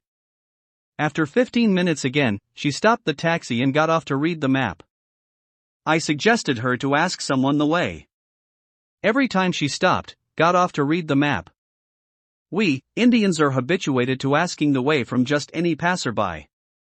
Ask one and we will find 4 people guiding us onto the path. 141. But, the lady would listen to our suggestions to ask, but remain silent. She covered the journey in 16 hours, which should have taken 2.5 hours. Finally, when she reached the hotel in Glasgow, she started dancing with delight. I inquired the reason for her joy. She replied that without asking anyone she had taken us to that hotel of Glasgow. Just like this lady, if you go by a spiritual textual map, you will take 16 births to complete the journey, which can be completed in 16 years. No problem. Your own will and wish. But, if there is a slight egolessness, a little discretion and some wisdom, then it is better to ask a guide. That guide is called a master. Even then, let us understand this guide map. So that, if you have the guide map, you can at least judge your state or position on the path. Guide map of Maharshi Patanjali. The guide map of Maharshi Patanjali is called as the Eightfold Path. There are 8 steps to this guide map: Yam, Niyam, Asan, Pranam, Pratyahar, Dharana, Dhyan and Samadhi. Yam, self-restraint. Yam is the first step. Purify your circumstances. The circumstances, the people you are surrounded and associated with, make cordial relations with them. Generally, we are under the impression that spiritual seekers have nothing to do with worldly relationships. They do not worry about anyone, they do not take care of anyone, they do not care for anyone, and they do not love anyone. Almost all saints agree with Maharshi Patanjali. There is no difference of opinion. Neither it has happened ever, nor do I see any possibility in future. How will you sweeten your relationship? Feels responsible for the family that you live with. Maharishi Patanjali says that wherever you live, in whichever family, society or nation, your relationships. 142. Towards everyone around you should be very friendly and harmonious. How will you make relationships cordial? The first self-restraint is nonviolence. Be filled with nonviolence. Nonviolence means compassion mentally, sweetness in speech and love in action. Do not hurt anybody through thought, word and deed. If you can work on the middle one, i.e. the spoken word, then the other 2 will automatically be practiced. Fill your words with so much love that no one gets hurt.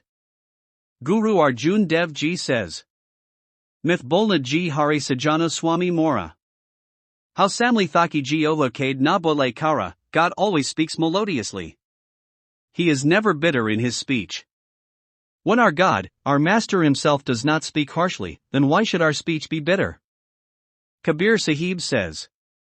Nithi bani boli, man ka apa koi oran ko shital care, aapb shital hoy, speak pleasantly. It eliminates your ego. It calms both the speaker and the audience. Never hurt someone with your speech. Jinko hum apna kate hain. Kitna unko gum deed hain? Goli esi zayata boli ku. Barad pranhar lead hain. We give a lot of agony to the people we call our own. The wounds caused by our harsh words are more painful than those caused by bullets. Those you say are your son, your father, your mother, your brother, or your friend, intentionally or unintentionally you go on hurting them. Nonviolence means behaving cordially and amicably. The second self-restraint is truth. Be authentic. Do not differ in your word and deed. 143. The third self-restraint is non-stealing. Earn yourself and spend your own earnings. At least, do not declare others' wealth as your own. I have observed many orators, even on the television, quoting Osho without naming him. This is a violation of the oath of non-pilferage. The oath of non-stealing is that whatever you say, if it is your own, then fine, but when you voice another's thoughts, then give credit to that person. The fourth self-restraint is non-possessiveness. Keep as much as is necessary. Learn to share a little. Learn to share your possessions. The fifth self-restraint is brahmacharya. It is not celibacy only. It is to alter sex energy into spiritual energy. Patanjali says that just follow these 5 precepts and your relationships will become cordial. This is the first step. This is the purification of circumstances. Niyam, discipline. The second step is discipline. Purify your mind. How to purify the mind? There are 5 disciplines for that. Cleanliness, remain clean and maintain cleanliness. Keep your body pure. Purify your thoughts, your speech. Be cultured. Remain in the company of the virtuous. Then, the mind will be cleansed. How else can you purify the mind? Contentment, be contented in whatever you have got. Accept the result of your efforts graciously, whether it is favorable or unfavorable. As we do not know whether the favorable result is beneficial or the unfavorable is actually beneficial. You can take the flight to the ultimate truth from the ground of total acceptance. Tapa, it means a simple life. It should be free from pretense. You should live a simple and easy life. Swadhyaya, self-study. What is meant by self-study? Study of the self, study by the self. Read good scriptures where truth is explained, e.g. Guru Granth Sahib, Gita. 144. Vedas, Quran, Bible, Osho's literature and Patanjali's yoga philosophy, etc. Study of such books is self-study. But, the real study is when you study the book of your own life. Padlita Jo Apni Kitab, Pajata Jiwan Kashurag, had I read the book of my own life, I could have found the secret of my life. Read all the books possible, but you cannot comprehend the ultimate truth. We have to read the book of our own life for that. Jalta Jata Hai Teller Jalti Jati Tan Ki Badi Re Jati Tab Bi Ratbhavat, Zindagi Nakud Ko Pad Padi Iss Peli Ki Tel Jail, Kud Ki Kitab Pad Lapagal Swadhyam Sharanam Gachami, Bajosho Sharnam Gachami. The oil burns away, the body wiki roads. Yet ignorance remains, life remains a mystery. Know then thyself before life ebbs away. Unto self and my master I sway. I like a lovely poem of Niraj. Mary Mumtaz Agar Shah Jahan Hoda Main, to Ek Taj Mahal Tir Liya Banwada. Sab Sidaran Ko Kalei Mi Teri Jad Dita, Sab Bayaran Ko Tir Ankmi Biflaada. My Mumtaz. If I were Shah Jahan, I would have built a Taj Mahal for you. I would pick all the stars and ornament them on your wrist. I would seat all springs in your embrace. Kintamain Shah Jahan Hun, Nasef Sahukar, Ek Shayar Hun, Karibi Inijisa Pala Hai. Dia Hidesh Nikala Hun Sikushi Inijisa, or Jiski Sublakabi Gagan Kala Hai. But, neither am I Shah Jahan, nor some rich lord. Merely 145. A poet I am, raised in poverty. Laughter and pleasure has exiled him from their country and whose dawn also occurs under a black sky. Kampti lo, Yisiahi Idwanya Kagaz, Api Sab Umre Geet Banain Main Kati. Kaun Samj Mary Ankun Ki Nami Ka Matlab Zindagi Ved T Par Zild Bonhain Main Kati. I have spent all my life in writing songs with flickering flame, ink, smoke, and paper. Who would understand the meaning of dampness in my eyes? My life, meant to be a scripture, was spent in binding the cover only. We all have been gifted with this life from God. It is a Veda, a Guru Granth Sahib, a Gita, or a Quran. But, have you seen how a bookbinder treats the books that are in his custody in the shop? He is associated only with its cover. He never turns its pages to read them. However, a bookbinder can be forgiven for his bad treatment with the book that comes to his shop. But, if we also ill-treat the book of our life in the same manner, then it is an unforgivable crime. As the book the bookbinder had was not his own. What is written in it was also not written by him. But, this book of our life is our very own book. Whatever is written in it is written by us. It is a different matter that we have unintentionally spilled some ink on our writings. Now, even if we want to read something, it is not readable. Bashir Badr says, Mui padni wala pad bikia? Mudi likni wala like bikia? Mara nam jab bi likagaya. Wahin roshnai yulit gai. What the reader would read about me. What would an author write about me? Whenever someone tried to write my name, it was inundated by the ink. Patanjali says do self-study. Study this book.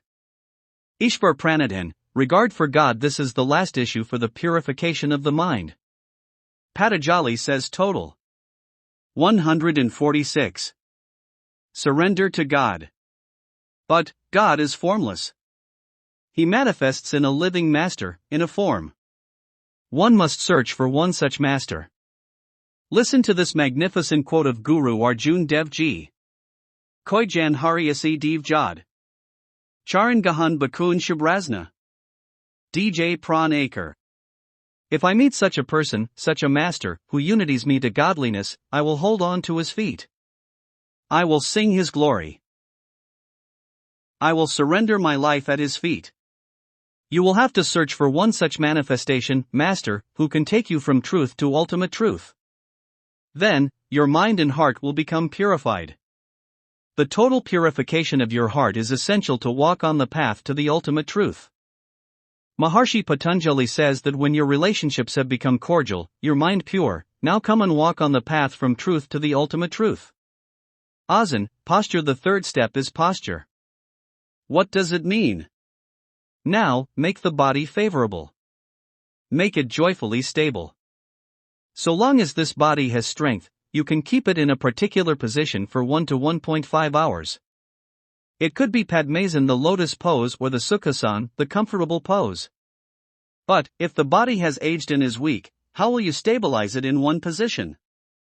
You will not be able to enter and remain in ecstasy. If you move, thoughts will arise and ecstasy will be interrupted. Shankaracharya says that do not postpone the journey from truth to ultimate truth for old age. Of course, it is a different matter that the inquisitiveness may arise in old age, then whenever you awake, it is morning. But, do not think that we will turn to spiritualism when we become old. Angam galatam palatam mundam dashan vihinam jatam tundam. 147. Vridho yati grahitwa dandam tadapi na munchati ashapindam.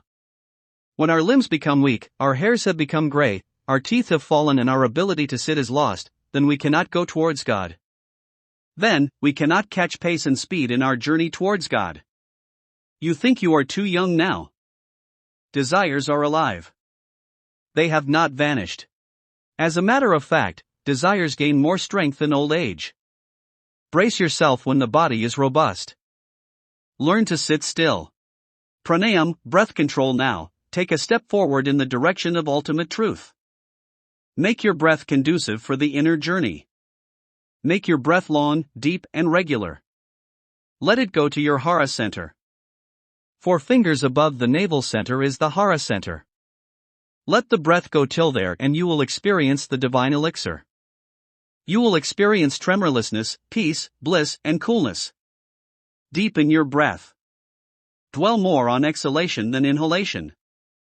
Breath control means the dimension of vital force, the expansion of vital force, making the breath favorable and suitable. Pratyahar, withdrawal. Now, Patanjali says a very strange thing.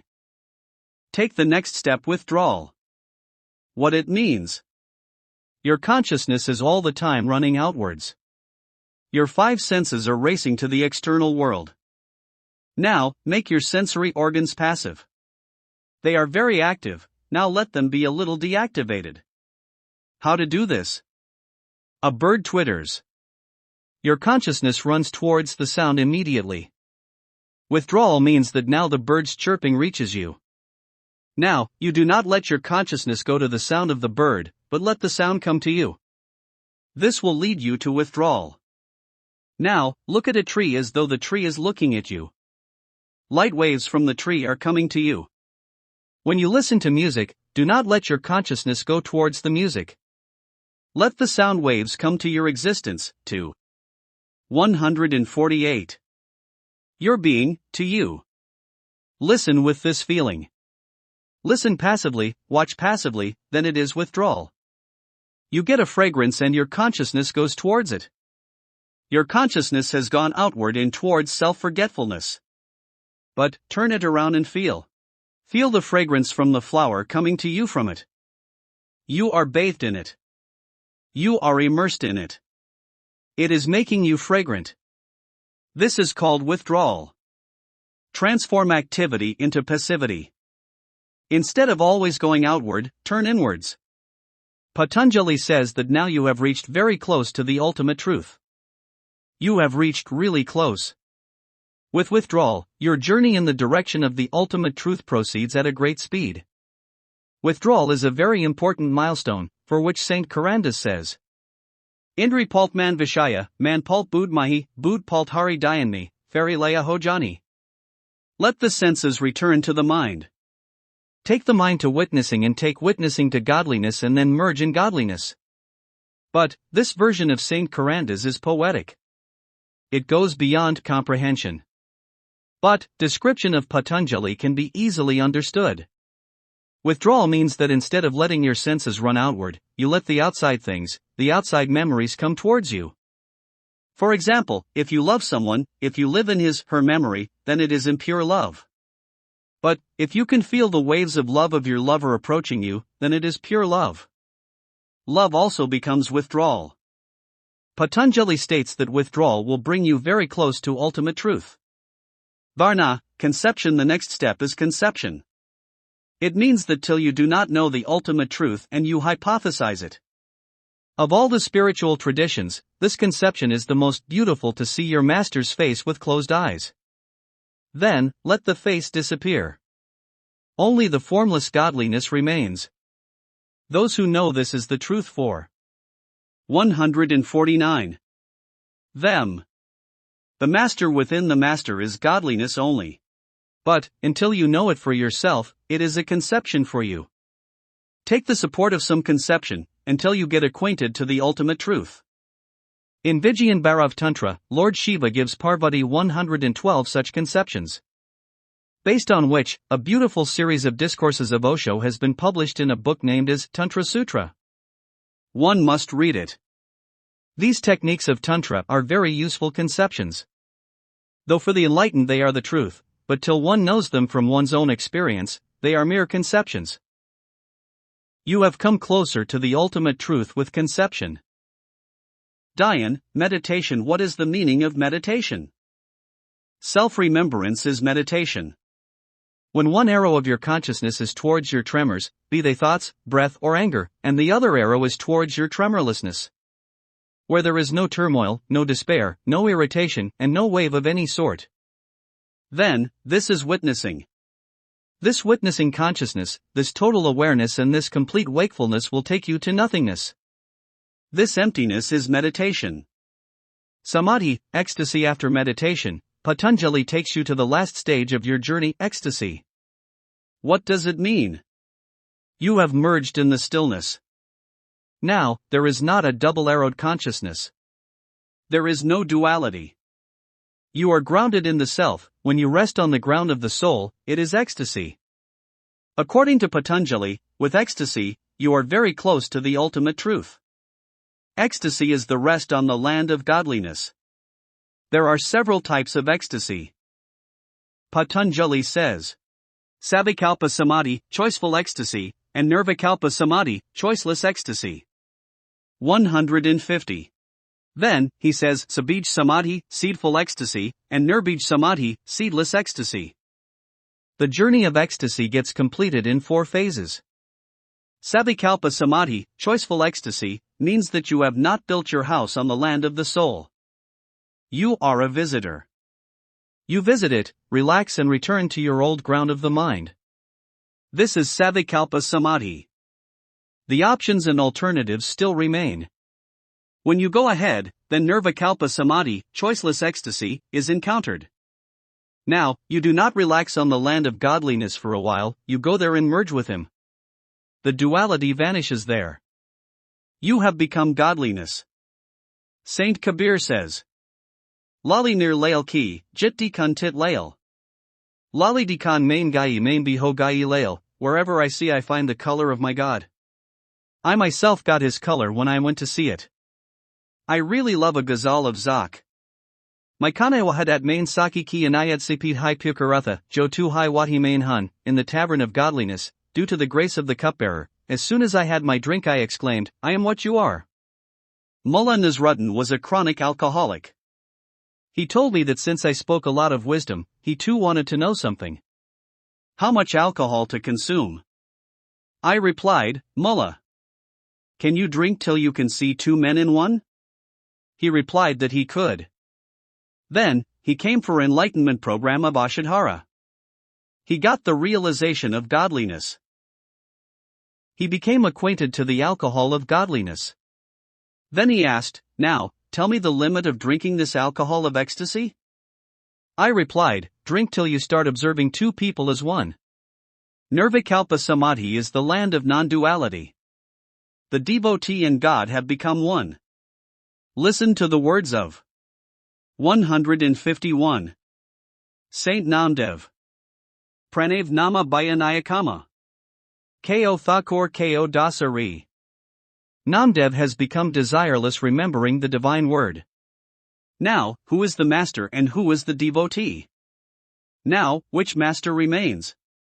Which devotee remains? Patanjali says that this is Nirvikalpa Samadhi. But, remember. Siddharanase Age Jahan or Bihain. Abhi Ishq Kuintihan or Bihain. There are worlds beyond the stars. There are some more challenges in the game of love. Now, which other ecstasy is left after this? Mahavir says, Kavalya. Now, Kavalya Samadhi remains. Now, only the divine remains, nothing else. Where to go from here? There is only the divine, which has entered you. This is the experience of Nirvikalpa or Advait Samadhi. Boon Samama Samanmi, so Kat Hari J? Harat Harat Hisaki, Raha Kabir Harai. It is impossible to find a drop merged with the ocean. Oh friend! Kabir has got lost while trying to find it. After 20 years, when Kavalya Samadhi occurred to Saint Kabir, do you know what he said? He said, Saman Samani Bund Main, so Kat Hari J? Harat Harat Hisaki, Raha Kabir Harai. It is impossible to find an ocean engulfed in a drop. Oh friend! Kabir has got lost while trying to find it. In Advait or Nirvikalpa Samadhi, the drop went to the ocean and merged with it. In Kavalya Samadhi, the drop did not go to the ocean. The ocean came to the drop. But till this point, there is going and coming. Mahavir has named it as Kavalya Samadhi. It is the name given by ascetics. Patanjali calls this state as Sabij Samadhi. Beyond this is the Nirbij Samadhi. 152. What is meant by Nirbij Samadhi? Now where to go? Where to come from? Who has to come and who has to go? Neither has the drop to go the ocean nor the ocean towards the drop. When Kabir reaches that state, Nirbij Samadhi, Nirvana Samadhi, he makes this lovely declaration. He says that all hassles are over. Belo Bayo Hari Bisario, Sar Sitali Balay. Jays Ko Taisa Hua, Abkuch Kahana Jay. It is good that I have forgotten God. Now, there is no stress. I have become same as I was earlier. Now, there is nothing to say. Good, this hassle is over. To go to the ocean or bring the ocean to the drop was weighing heavily on the mind. It was a complex issue. Now, Saint Kabir is exactly as he was at the beginning of the journey. This is Nirbij Samadhi, Nirvana Samadhi. This is the ultimate truth. Guide map of Mahavir. Question: Which saints have given the map for the journey from truth to the ultimate truth, other than Maharshi Patanjali? Kindly throw some light on them. Many saints have given indications on how to proceed from truth to ultimate truth. Of them we can discuss the map given by some renowned saints. Mahavir has given 14 steps to this journey. The first one is incorrect paradigm. Mahavir was very compassionate. According to him, even if your paradigm may be faulty or incorrect, even then you are on the journey. Agreed, the paradigm is unbalanced. It is totally incorrect, how does it matter? Even then, you are on the path to the ultimate truth. For Mahavir, everyone who is in a human body is on the path to the ultimate truth. Agreed that you are searching wealth, but in that wealth, the ultimate wealth is present, the ultimate truth is present, and that is what you are inadvertently searching for. Agreed that you are searching for position, but there is the search for ultimate position in that search. 153. The search for the ultimate truth is concealed in that search. Every search of power is intrinsically the search of the ultimate power. The 8th level is termed as a Purvashrut, when you hear the music which saints have called Omkar, Nam, Ram, Govind, Prana of godliness, and the sound of the beginning. And then, he has counted 14 milestones. Beyond these 14, the 15th level is Siddhavastha, the state of attainment. These levels are so scientific that if a master wants to take you on the journey to ultimate truth based on them, he can successfully do so. Guide map of Gautam Buddha. Buddha has also mentioned several steps to nirvana, enlightenment. Gautam Buddha begins the journey from the mind. When he got enlightened, he became silent. And he remained silent for 7 days. After that there is a cute story, which says that Lord Shiva and many gods descended. Lord Shiva said, "It will be disastrous if you remain silent. Say something." Gautam Buddha spoke. His words are like new saplings sprout forth after the spring that follows autumn. They are like the rain falling on the dry arid ground and the ethereal fragrance of mud emanating from it. Gautam Buddha said, "Listen, monks. Mind is the source of joy and sorrow. It does not appreciate what it already have, and it is in distress over what it has not yet got." Maharshi Patanjali calls it yam, self-restraint, making relationships cordial. Gautam Buddha is saying exactly this, while speaking on the mind. He is attesting the Eightfold Path. Have a right paradigm, right remembrance. Do right actions. Live a balanced life. Speak pleasantly. Have a right resolve and do right effort. Then, he talks about right ecstasy, the travel to ecstasy. 154. Gautam Buddha gives you the map from the mind to enlightenment. It is a lovely guide map. Remember, all the guide maps given by the saints are wonderful, but you pick the one that appeals to you the most. The master who you love, walk on the guide map being used by him. Guide map of Guru Nanak. Guru Nanak gave a very beautiful map. If a master is taking you to ultimate truth with its help, then definitely walk hand in hand with him. Walk beside him. Guru Nanak's guide map is lovely. It has 6 levels. Karmakanda, no matter what you do, be it an effort, a labor, a toil, a job, leave the result to the will of godliness, whether it is favorable or unfavorable. Accept it as a gift of godliness. This is Karmakanda. Total acceptance is its peak, grateful acceptance of the result. Dharmakanda, then, Guru Nanak says that you can take the next step, which is called Dharmakanda. When one reaches there, one feels that everything works according to a rule. That which is the supreme rule, a doctrine, a Tao and a Dhamma, which keeps track of everything. Dayar subashame dihar hai jiskisharan par mary gathlat tadeko, main use gaffel samajtava, on whose dictates the sun rises and sets. Look at my disillusionment that I used to think that he is ignorant of us all. No, this doctrine is not unaware of us. It is very well informed of us. The day one feels that this act also belongs to him, who are we to do it? That day you enter into Dharmakanda. A lovely saint of Bengal named Bhakt Ramprasad says, Tomar karma tumi karo ma, lok bol karami. 155. Sakli tomar icha. O Mother, O godliness, all these actions are yours and you are the doer.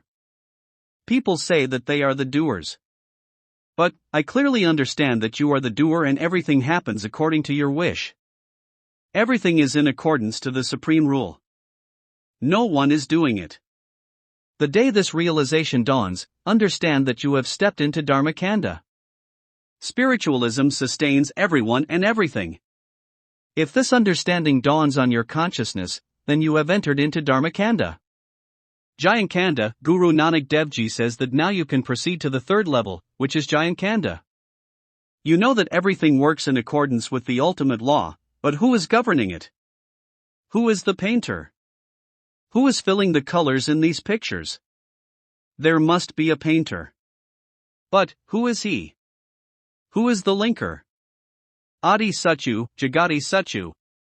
Hi Satchu, Nanak Hosi Satchu, true in the beginning, true through the ages, true even now and says Nanak will be true in the future.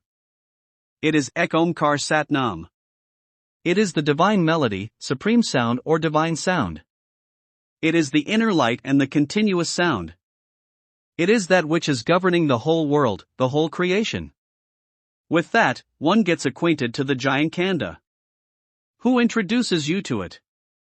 Saint Mirabai says, Peo G main ram rutan dan peo vastu amolik dio mir Sadguru, Kirpa Karapneo, I have got the ultimate wealth. This priceless and ultimate wealth, wealth of Omkar, gem of godliness is given by my master. It is his graciousness that he has accepted me as his disciple. With that, you enter into Jayankanda. When you live in its constant remembrance, then one day hearing becomes listening. The listening one day becomes ecstasy. And, 156. Day the ecstasy becomes enlightenment. The enlightenment will transform to non-duality, and non-duality will eventually lead to nirvana. Lajikanda, now, you can go on the onward journey. Guru Nanak calls it Lajikanda. You have known godliness, you have known your beloved. Now, you can feel his grace. But, you are a little shy, because Mary Karni Thodi Sahai, Aski Meharbani Badi Hai Pada Nahin Kai Sab Apni Apihora Hai? My effort is very little. His grace is grand. I do not know how everything is happening itself. But, there is awareness that a little effort has been put in by me as well. He is no doubt showering his grace on you, but the affair is not one-sided. You are also contributing a little by way of meditation and spiritual practice. For example, your lover says that you are beautiful. You feel shy. This means that you do consider yourself beautiful, else you would not have felt shy. This means that you are still giving your efforts some importance, but of course the larger part of the credit goes to godliness. By Gurudas Ji has sung. Charan Sharan Guru Ek Penda Jai Chal Satguru Koti Penda Age Hoilet Hai. When you take a step towards your master, then godliness, the master sitting within the master takes millions of steps towards you. But, you remember that after all, I took the first step towards him, then only he took the millions towards me. This is Lajikanda. Guru Nanak says that with this you have come to the Lajikanda. Kripakanda, the next step of the guide map of Guru Nanak is Kripakanda. What is meant by it? Now, one starts feeling his grace every moment. One realizes that he is nurturing me, he is looking after me, and then you start saying. 157. Kar Kirpa Prabhu Deen Dayala, Tariot Paran Gopala, O my kind-hearted God, shower your grace on me. I seek your refuge. Every moment you feel his grace. When you feel his grace continuously, then you do not feel shy. If he considers me beautiful, what is my contribution? And if he considers me ugly, even in that case, what is my contribution? It is his lookout. It is his creation, how does it matter to me? If I am pretty, he is appreciating his own creation. He is commenting on his own creation. So, it does not make a difference. It is his grace. You stop feeling shy because it is his grace. Every moment you feel his grace showering on you. He is your nurturer and your guardian. He is gracious and kind. He loves me and looks after me every moment. He is the peak of compassion. This feeling arises in Kripakanda. Sakhanda, initially, you sometimes feel this grace, but sometimes you do not. But, the day you start feeling his grace constantly, every moment, then he holds your arm and pulls you to embrace you. That day you enter into Sakhanda. That day you become one with him. This guide map is so lovely. If a master wants to take you to ultimate truth by this map, you can walk along without any difficulty. Unique guide map of Osho. Osho has given a very practical map from meditation to enlightenment for the modern man. There is a gap of 500 years between Osho and Guru Nanak Dev Ji. In this period, science has advanced and there have been many new inventions. The contemplation of so many psychologists, philosophers and wise men is available to mankind.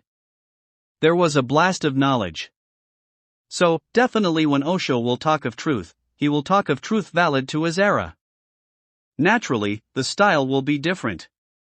158.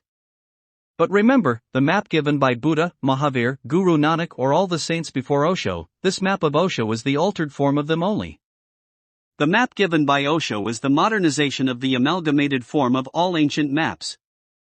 And, we in Ashadhara are following that map only. There are 28 levels of enlightenment programs in this ultimate journey. This map is easy and simple. Masters are available. The cupbearer is available, the tavern is available too, and all the drunkards of the spiritual wine are welcomed. If you wish, you can walk using guide map of Ashadhara. Role of a master. Question: can any master take one towards ecstasy? A master can certainly guide you to your destination. He can encourage you and assure you along the way that you are going in the right direction. He can give you solace. His this much help is very useful. If he observes that you are going astray, he will warn you.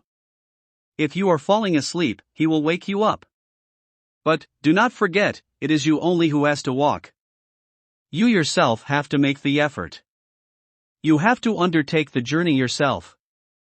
But, if you get a companion, a fellow traveler or a friend who is ready to walk with you, then the journey becomes pleasant. Remember, the guide who takes you on a journey accompanies you in the journey. What is the difference between you and your guide? You are undertaking the journey for the first time. The guide has undertaken the journey before. This is the only difference. He is also a passenger. He is also your co-passenger. The only difference is that he has been many times on the journey and you are going for the first time.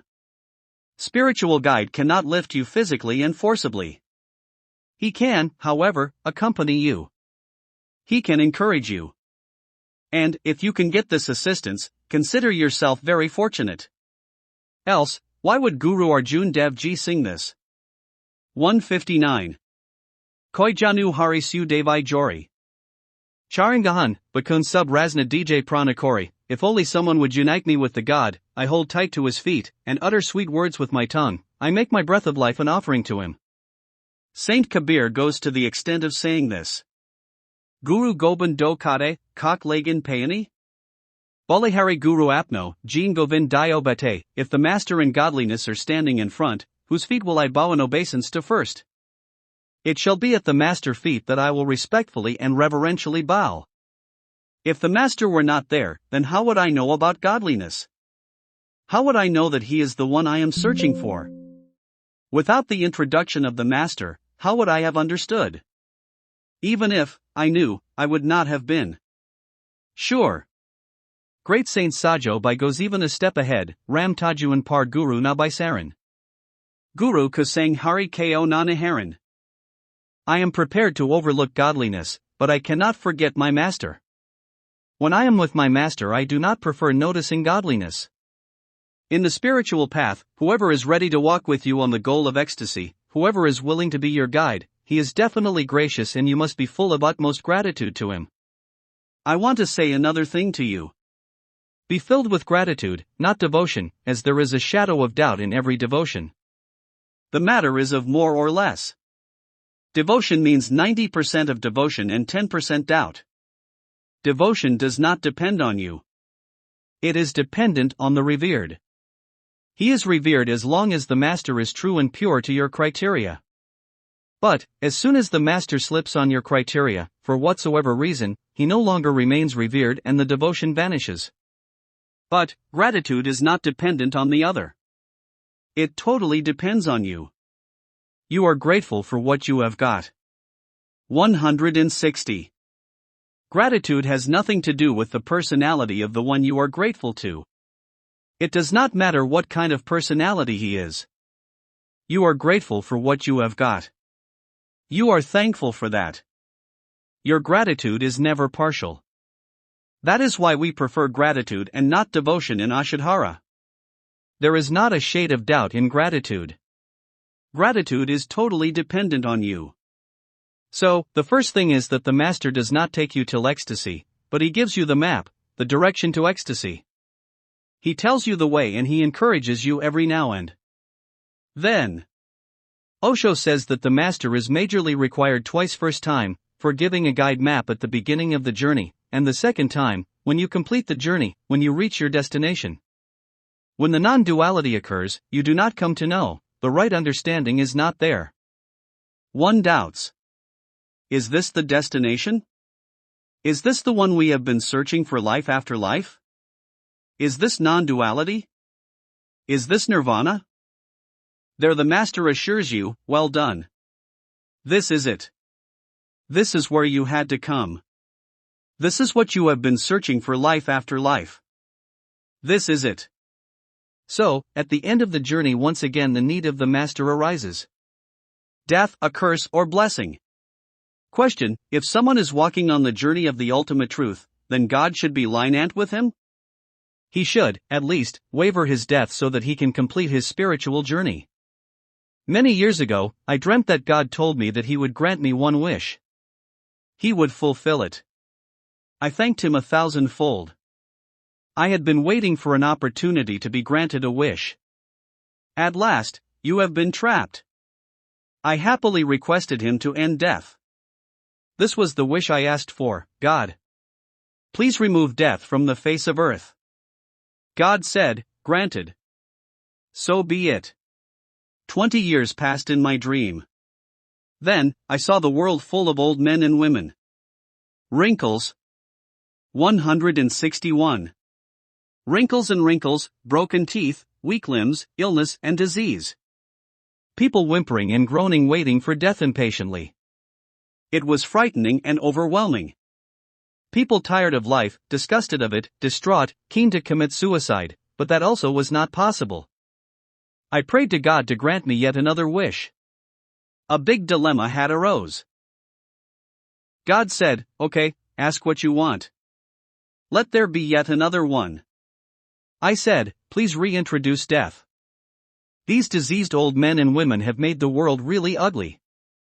You asked that if God would spare the one from death who was walking on the spiritual path. Then, when death comes, all the people would say that so far we have not, but it does not matter. Today I declare that I will walk on the path of ultimate truth from now onwards. The play of work. Question: which do you consider more important to serve mankind in this Kali Yuga, or the journey from ultimate truth to truth, from truth to God, and finally merging with the divine? What is your opinion? If one has achieved whatever is worth achieving, then what will one do?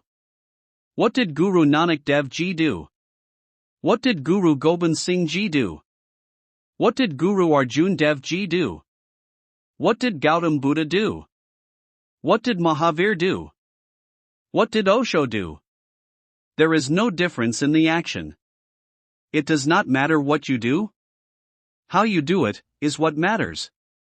Whatever saints do, they do it in their bliss intoxication. Work beyonds play to them.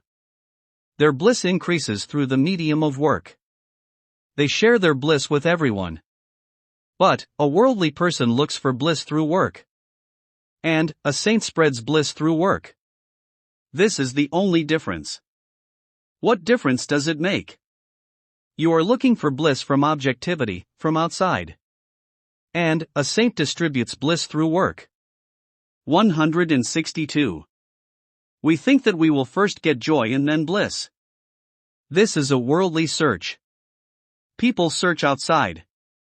A saint knows that first bliss comes, then joy. As joy is a wave of bliss.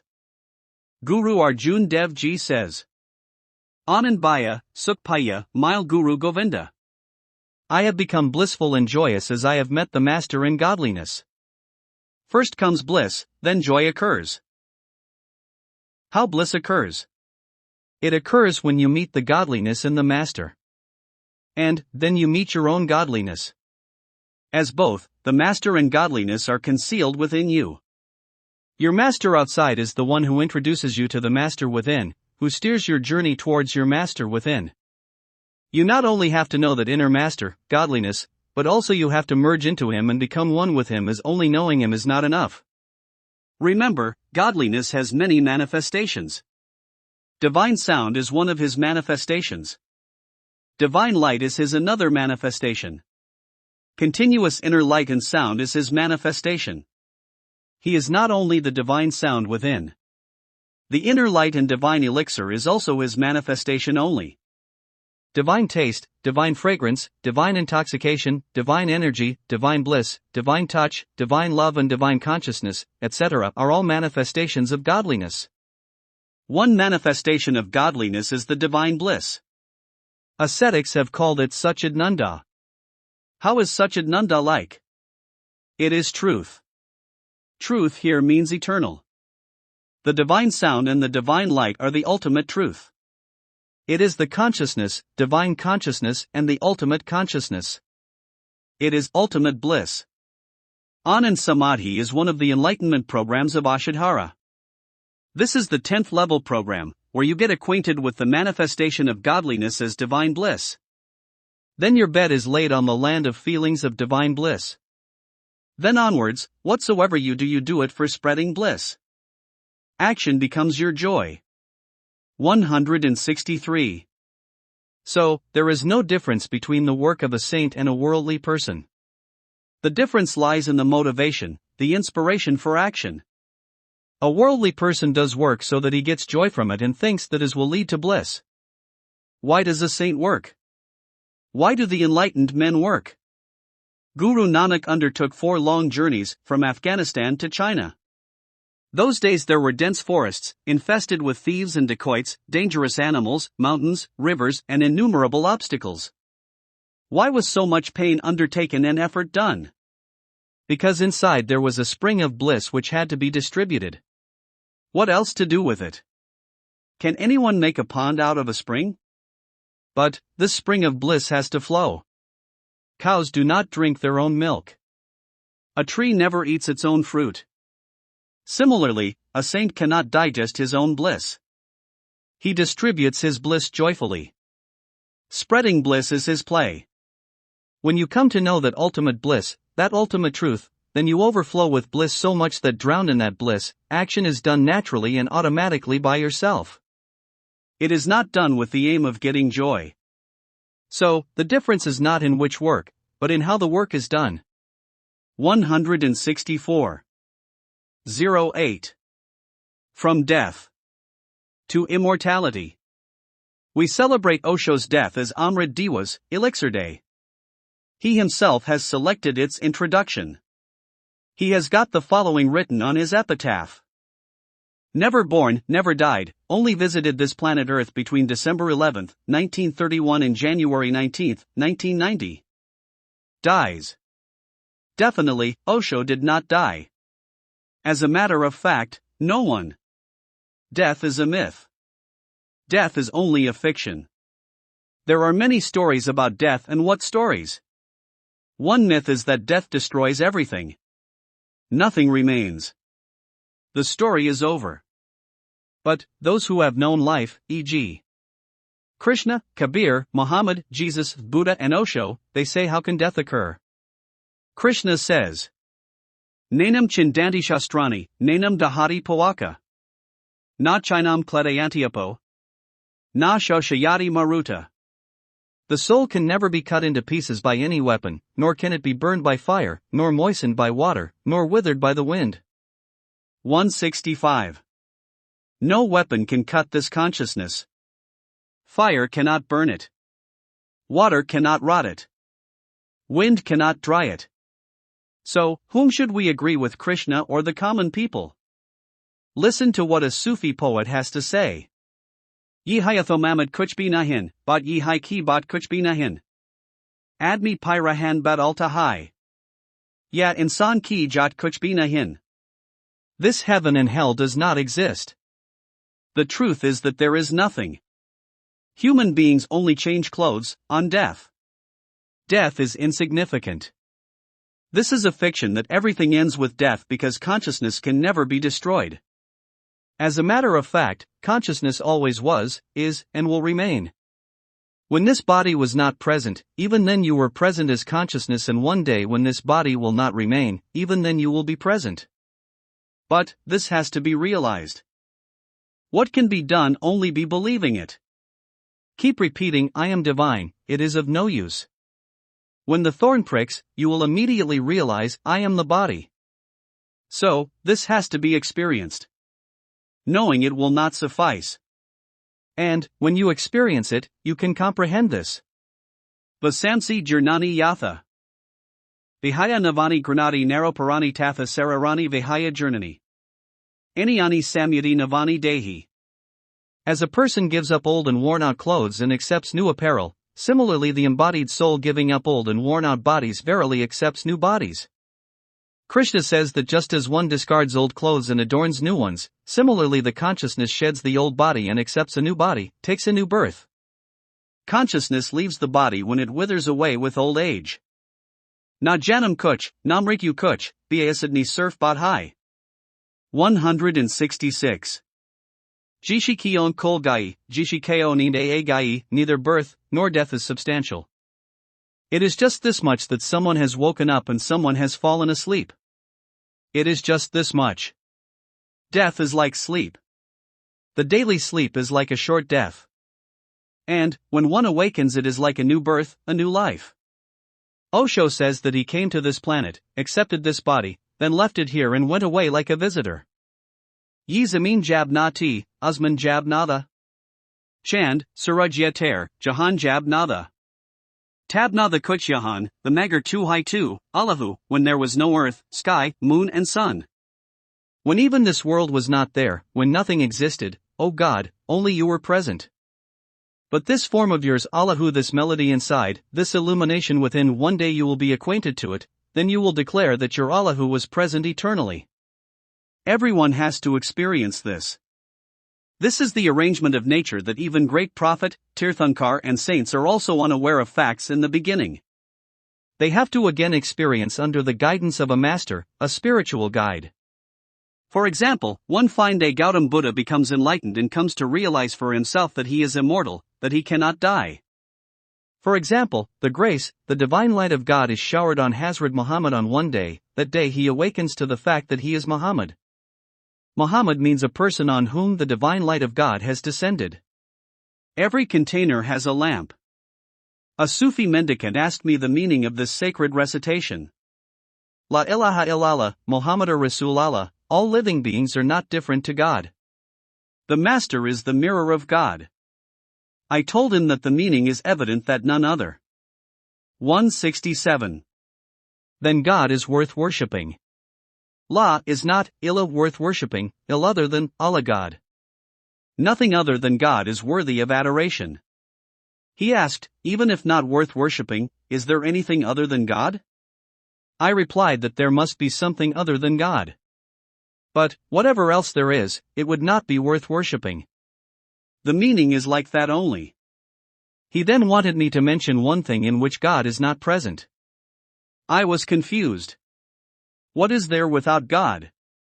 I corrected myself and said that there is nothing without God. He is present in each and every particle. Agreed, on earth, he is in Kaaba and above he is in seventh heaven, but he is also in each and every grain and molecule. There is nothing other than him. He then once again questioned me on how could I then say that nothing other God is worth worshipping, when there is nothing other than God. I surrendered and requested him to explain. He then explained, La is not, illa, living being, Arabian meaning, ill, different, Allah God. So, it means that all living beings are not different to God. Goswami Tulsidas says, Siya Ram Maya Sab Jag Jani. Karun Pranam Jori Jug Pani. I have known the whole world as godliness. I salute you with my folded hands. He is in every particle. Muhammadur Rasul Allah. The prevalent meaning propagated is that Muhammad is the messenger of God, his prophet. But, Rasul in Arabian language means mirror. Muhammadur Rasul Allah means the one who is enlightened. He can be called a master. He is the mirror of God. You can see the image of God in him. That is why a master is needed. Who is a master? The master is one who has known the immortality within, who knows that he will not die, who has seen the divine light within. The continuous light lit in mosques, temples and gurdwaras are symbolizing the continuous divine light lit within, which can never be effaced. An uninterrupted illumination. An incessant. 168. Radiance. The day you watch it, you will know that it does not have to be lit. It is self-radiant. Saint Kabir says, Got Deepak Bari Lak Nahin and Hai Lakhat Laki Pari, Kate Jam Fan Hai. Every container has a lamp. The blind cannot see it. Continuous watching makes it visible. It can break the shackles of God of death. You will say the same. The divine light is burning within each and every one physical body. There is not a single person who is so unfortunate as to be deprived of it. But, the blind cannot see it. Who is blind? The one who cannot see the divine light within? One who cannot see the outer world is a small blind man. The bigger blind man is the one who cannot see the divine light within. And, the one the world calls blind, even he can see the light within. The spiritually blind cannot see it. Keep watching it. But, how will you watch? Your master will bestow a divine paradigm which will enable you to see the divine light. And, once you see it, it will never be effaced. That day you will also realize that you are not the physical body, you are the continuous light, which can never be blown off. It is illuminating even in death. It remains with you after death as well. Death decides. Osho's departure has been named as Amrit Diwa's Elixir Day, because we wanted to be inspired by it. Nirvana is the end, the arrow has left the bow. Consciousness has left the body. This is termed as nirvana, enlightenment. When we say nirvana, our focus is on the bow.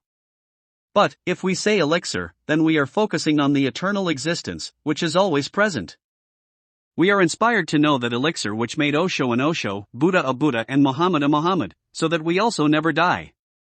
Jiwan ka kale chalakarta, kuch goladhar, kuch goladhar. 169. Mrityu hai nirnaya karti hai, jita yahara kaun samar. Mat jaldi main nirnaya lo. Tum krita kaushala se kilo.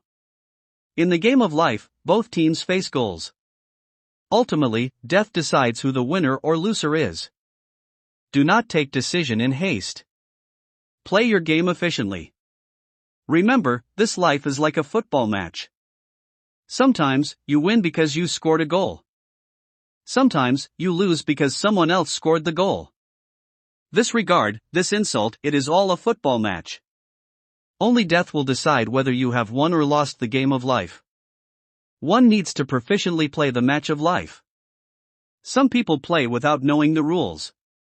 You can play cricket without following the rules, but the fun will be lost. Similarly, you can play football and tennis randomly, but the zing will be missing. The one who teaches you how to play the game of life is your master. It is he who makes you win by telling you the technique. Listen to what the fifth Sikh master Guru Arjun Dev Ji says. Kari kari thake wade wadara. Kinhi na kai kajmaiya por. Many great men have taken a lot of trouble and pain, but their disillusionment remained, as no amount of labor and effort can result in bliss. This nature has never fulfilled anyone's desires. Alexander also thought that he would win the game of life and die. When he was leaving for his adventure, he approached Diocles for blessings. Diocles was lying naked on the sand on the bank of a river. He was a mendicant of Greece. He told Diocles that he wanted to conquer the world and had came to seek his blessings. He queried, Alexander, Why do you want to shed blood? Why do you wish to conquer the world? Alexander replied, I want to conquer the world because I want to win the game of life. Diocese told him that the one who goes to win the 170 world loses the game of life. Only he who wishes to win over himself wins the game of life. We have to win over ourselves. How to do it? Know divine elixir within and you have one. Know the immortality present within. There is a continuous divine light lit inside and there is continuous immortal music present inside. Amrit Ras Hari Kirtano. The melody of God is like the divine elixir. An immortal music, a non-stop melody is there within. The non-stop community singing is a symbol of the continuous music within. There is no harm doing in it. Continue it. Mandarmi Jakar Yapbi Kar Litahan Masjidmi Jakar Namazbi Pad Litahan Lekan Kahin Denaya Whale Samaj Len Nafarishta Islai Ae Lagan, Kabi Kabi Kuch Papbi Kar Litahan. I go to the temple to do chanting. I go to the mosque to offer the prayers. Sometimes, I commit some sins also so that people do not treat me like an angel. So, keep doing community singing of devotional music. Bow your heads in temples, go to mosques and loudly call for prayers. No harm. But, until and unless you get acquainted to the divine light within, to the divine melody within, keep singing in temples, keep calling out for prayers, and keep reading and reciting holy texts. Nothing is going to happen. But, the day you hear the divine sound from within and see the divine light within, that day you will be get rid of death. Then, the day death approaches, you will laugh. The God of death will not come to bring you back. God himself will come. If you are not familiar with traffic signals, you will be upset on the appearance of a red signal. But, if you are familiar, you will know that soon the green signal will follow. Similarly, the one who does not know the light of God, he thinks that it is red signal. But, for the one who knows the 171 light of God, he knows it as a green signals. One must know it. How to know it?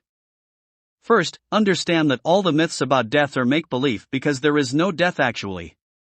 The death, the world fears. Saint Kabir was asked that how he would feel on his death. He replied, Jis marni se jag dare, maro man anand.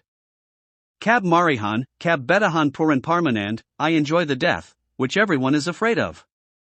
When would I die so that I meet the ultimate blissfulness? Kabir says that he is waiting for death because death is like ecstasy. All your life you keep doing dynamic meditation, Kundalini meditation, Sanjeevani meditation, and so much of jumping and leaping. It does not make a difference which meditation you do. You say you cannot meditate and you cannot go into ecstasy. But, death is a strange meditation. You keep trying all your life and in death you very easily slip into ecstasy. Believe me, death is very blissful. It is a myth that death is full of pain. The myth has got associated with death because one generally dies of an ailment and the ailment is painful. The pain is not because of death. Actually, birth and death both are blissful experiences. Priests have propagated that death is painful. Where is pain in death? The bodily pain is solely because of the illness, the discomfort is only and only due to the disease inflicted to the body. When death takes over, the consciousness contracts, your sensory organs withdraw and stop working, eyes slowly stop seeing, ears stop hearing, and thereafter bliss is felt. People say that before birth a child is very uncomfortable in the mother's womb. On the contrary, that blissful state provided by nature is so perfect in comfort that it is impossible to get the same later. Those 9 months are so blissful that the bliss is boundless, immeasurable. It is the arrangement of God. Similarly, death as created by God is extremely comfortable. It is only because of the misconception that death is considered sorrowful and painful. Osho was smiling while 172 dying and his consciousness was contracting. Amrito asked Osho whether he would like to die. Osho smiled and replied in the positive and smilingly shut his eyes. That ended the matter. Where is pain in it? He smiled and the game was over. Since the game is over, let us move on. So, this is also a myth that death is painful. First myth is that everything ends with death. Nothing ends with death. Second misconception is that death is painful. Both are wrong. It is neither painful nor the end. As per a research done by Fullest Hospital in London, if people are prepared beforehand, death can be encountered happily. Another false notion is that delivery is painful. Research shows that if women are prepared positively for delivery, they deliver painlessly and blissfully. The fear leads to the pain in the experience. Similarly, death is not sorrowful, but is blissful. Once you know the immortality within, then death too will not be sorrowful for you. The audio CD Amrit Varsha was basically prepared by Ashadhara for the 4th level graduates of Amrit Samadhi. At the 4th stage, the seekers come to know that immortal substance, divine elixir within, and thereafter, they win over death. But, even those who have not done a single enlightenment program understand the message. On hearing the audio CD, they say that it seems death is so blissful, it should come soon. Even when you listen, you will understand that it is a matter of conditioning. You have been conditioned to believe that it is painful, that is why you are not prepared to welcome it. But, you can be deconditioned. Meditation is nothing but a deconditioning. Ecstasy too is a deconditioning. You have been conditioned to believe that death is painful. Ecstasy will decondition you to believe that death is a blissful experience. What are the other myths? It is that death is frightening. Death is not frightening. But, why has this misconception been established? Your association of death is with the cremation ground. Death means the crematorium. And, the crematorium presents a picture of burning dead bodies. 173. Howling dogs, cry of foxes, isolation and desolation. Once I was conducting a program in Sirsa, Haryana, India. I asked from audience that how many people were frightened of death, to raise their hands. No one raised his hand. I thought people have probably not followed my question. I framed the question differently and asked who all are not frightened of death. I was amazed to see all the hands raised. I was really surprised to note that there is a city in India where people are not afraid of death. What could be the reason? A lawyer of that city volunteered to let me into the secret. The next day, I accompanied him to a place called Shivpuri. A beautiful picnic spot and a manicured garden with beautiful flower beds. Children were enjoying and picnicking. I commented on its beauty and asked about it. He said that the crematorium of Sirsa was named as Shivpuri. Children visit there on a picnic. It is the most beautiful place of Sirsa. He told me that he too used to always play and picnic there as a child. The people of Sirsa understand that death is a picnic. If one has to go on picnic, then where is the reason to be afraid? At that time, it struck me too that actually the place which should be made the most beautiful in the world is the crematorium. One day when Ashadhara has a little more resources, then we will make the crematorium most beautiful place in every city, where people will go on a picnic. I myself am the goal.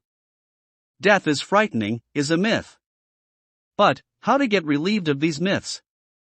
An understanding is required. If one wants to get rid of darkness, then it is difficult matter. But, to eliminate darkness there is another method: ignite a light.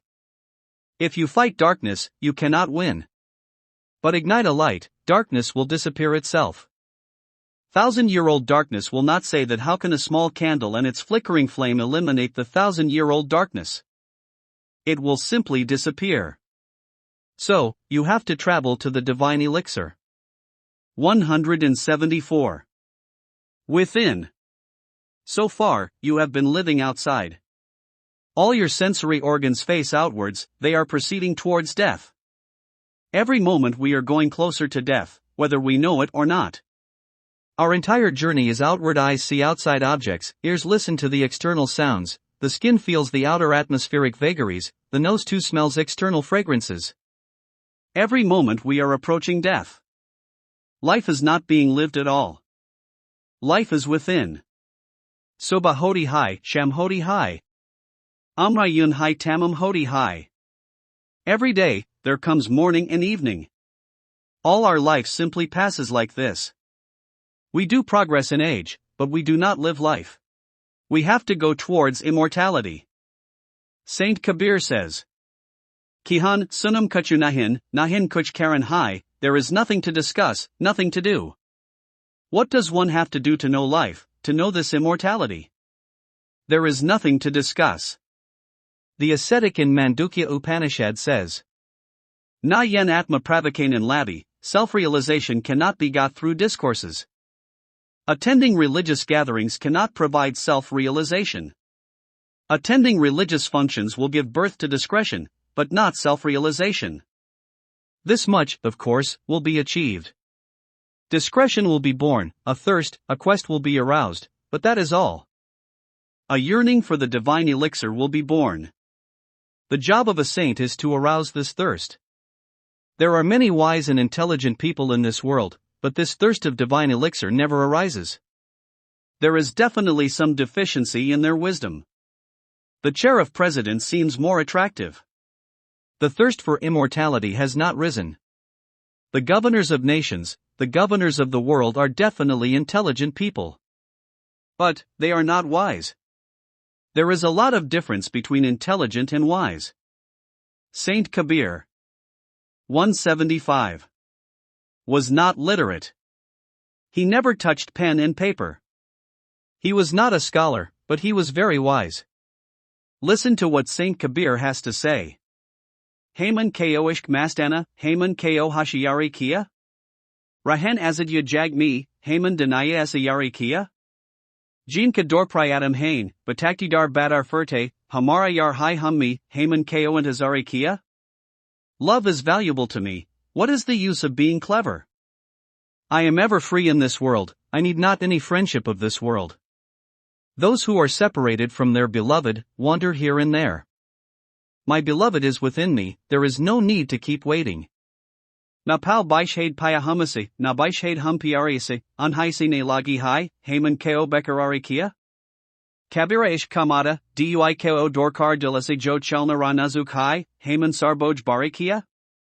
My beloved does not leave me for a single moment, nor am I separated from my beloved any time. My love is forever towards my beloved, why should I feel restless? Kabir is forever intoxicated in love and says to drop the duality from the heart. If you want to walk on the narrow path, you should not keep any heavy burden on your head. There is no cleverness in Saint Kabir. You cannot go within carrying the load of scriptures. One has to go within, and the journey is very long indeed. This is the journey to the divine elixir. It is no small journey. Dunta furta hun ae ikbal apni apko. Aap hi goya musafir, aap hi manzil hun main. I keep looking, oh Iqbal, for myself, as if I am the traveler as well as the destination. 176. Abtaktu hui guftagu garanasimagar, aaj tak humase hamari na mulakat hui. We have had discussions with others till now. But I could not meet myself till today. The meeting is within. The one you think you are not, and the one you do not know you are that. You think that you are the body, which you are not. The body will be destroyed. Then, what? Finished? No. You are not mortal, you are the immortal consciousness. One has to realize it. It is distant. Hold the arm of a master. Tuko malum bihai ki kitni janam beatgay, bade talakai ayam ko peet? Tishnagi furbi de teri nahin budjan pai, do you know that how many lives have gone past drinking the bitter wine? Still your thirst has not been quenched. Come to me. I will make you drink some other wine. An alcohol, which if you drink once, you will not crave for the old bitter one. Aao peen ka saleka main batata hun tui. Damir hath me hath or chal mir soth. Aao chown ka saleka main batata hun tui. Ish kapela kadam hi nabi imanzil. Aao jeen ka saleka main batata hun tui, come, I will teach you the etiquettes of drinking. Give your hand in my hand and walk with me. Come, I will teach you the etiquettes of walking. The master of destination is the very first step of love. Come, I will teach you how to live life. This is the journey to the immortality. It is bound to take time. It is journey of love, a loving journey to yourself. If you undertake the journey of love to others, it would not take long. How much time does it take to say "I love you"? But, if you have to love yourself, if you have to love your own divine elixir, if you have to write a love letter to yourself, then it is a difficult matter. Pyar ka pehla khat likni ni wak to like to hai. Ne parindan ko admi wak to like to hai. Jism ki bat nahin hai, apni diltak jana hai. Lambi dori ta karn mi wak to like to hai. 177. It takes time to write the first love letter. It takes time for the young birds to fly. It is not a matter of physical body, one has to reach to her heart. It takes time to cross a long distance. Die, O monk. This journey to immortality is bound to take time. But, if one finds the support of a guide, a perfect master, then one finds the elixir. The discourses will arouse the thirst, it will instill the inspiration for the search. Now, when you take the first step on the journey, how will you do it? Here, the meditation follows the discourses. What is meditation? Meditation is the search for immortality. Listen to what Guru Gorakhnath has to say. Maro he jogi maro, marin bada haimida, tismarni maro, jas marni gorak mari dida, die, O monk. Death is very lovely. Die in such a way that Gorak has died. Death is sweet, lovely. How? We have to die while alive, so that we can experience the immortality within. This art of dying is called meditation. Saint Kabir says, Kihan sunan kuchu nahin, nahi kuch karan hai. Jeet ji mar jahin, bayuri nahin maran hai, there is nothing to discuss, nothing to do. When you die while alive, then there is no death. What happens in death? In death, the sensory organs contract from outside and go inside. So, a person comes to know of death 5-6 hours before the final occurrence. How is the doctor able to declare it? The person speaks but the words are not clear. When you ask whether he can see the finger in front and he replies in the negative, it is evident that the focus of the eye is gone. Understand that the visibility of the eyes is contracting. Similar is the sense of touch. He cannot feel your touch, so that sense also is contracting. Consciousness is withdrawing from the skin. It begins from the feet. This also happens in meditation. You can do this while alive. Bring your consciousness slowly. 178. Slowly within. Die to the outside and awaken to the inside. This is meditation itself. What else is meant by meditation? Die, O mendicant. Guru Omar Das Ji says, Jiwat Marie, Bavjal Teri. Die while alive to get rid of the ocean of transmigration. What do you have to do in this whirlpool of world? You have to somehow come to the inside from the outside world. So, the next step to divine elixir is meditation. Tremorless state is meditation. Witnessing, the goal of meditation. The goal of meditation is witnessing. It means having a double-arrowed consciousness. From one end you see death and from the other the immortality. The reactionary tremors develop within due to the world outside, due to defeat success and due to loss victory. Tremor means a small death. All fears, all tremors are the tiny additions of death. The stillness is immortal. When there is no turbulence, there is only complete peace, that is immortality. Witnessing means that you are seeing both. You are standing on the threshold. On one side, you are looking at the tremor, and on the other you are looking at tremorlessness. On one side, you are able to observe the wave of death, and on the other, you are able to observe the peaceful, expansive, magnificent ocean of divine elixir. This is witnessing. When Shankaracharya got constructed all 4 places of worship, someone asked him, if we undertake a pilgrimage to all the 4 places of worship, will we experience the divine elixir? Will we be liberated? Shankaracharya replied, Bahur Pojid Hamadama. Idol worship is the lowest level. Briefly, he stated that he was making the nursery and the kindergarten classes for the public, so that by visiting 179. The 4 places of worship they can get the primary education. This is the lowest class. People asked, which is the middle class? He replied, Studi Jap Adamo Bavovo. Reading and chanting is a lower level. Read the Vedas. Read the Quran, the Gita, the Bible or Guru Granth Sahib, etc. Recite scriptures, verses and mantras, then you reach the middle school. This will be a higher class. Again, people thought that they could continue doing this for the ultimate. On being asked, Shankaracharya replied in negative. He was further asked, what to do, then? He told, Dhyan Bhavashka Madhyama. Meditation is the middle level. You must meditate. Become a witness. See the tremor and tremorlessness both. One gets a glimpse of the immortal inside and death outside. One sees the tremorlessness inside and the tremors outside. This is witnessing. The restlessness is evident outside and inside the restful state. Attention is on the breath as well as on the interval between the two. This is the feeling of witnessing. The technique with which vipassana is being done is not witnessing. You are aware of the incoming and outgoing breath, the anapanasati yoga. But, your total attention is on the tremors and the tremorlessness is ignored. This is being an observer. In doing so, you have forgotten to remember yourself, your tremorlessness. You also overlook the intervals between the two breaths. Keep looking at your incoming and outgoing breath all your life and you will reach nowhere. You may become forgetful and a scatterbrain. One of the established trainers of Vipassana came to meet me. He stated that there was a problem. I instantly told him, I myself will tell your problem. It is that you have become absent-minded. He agreed.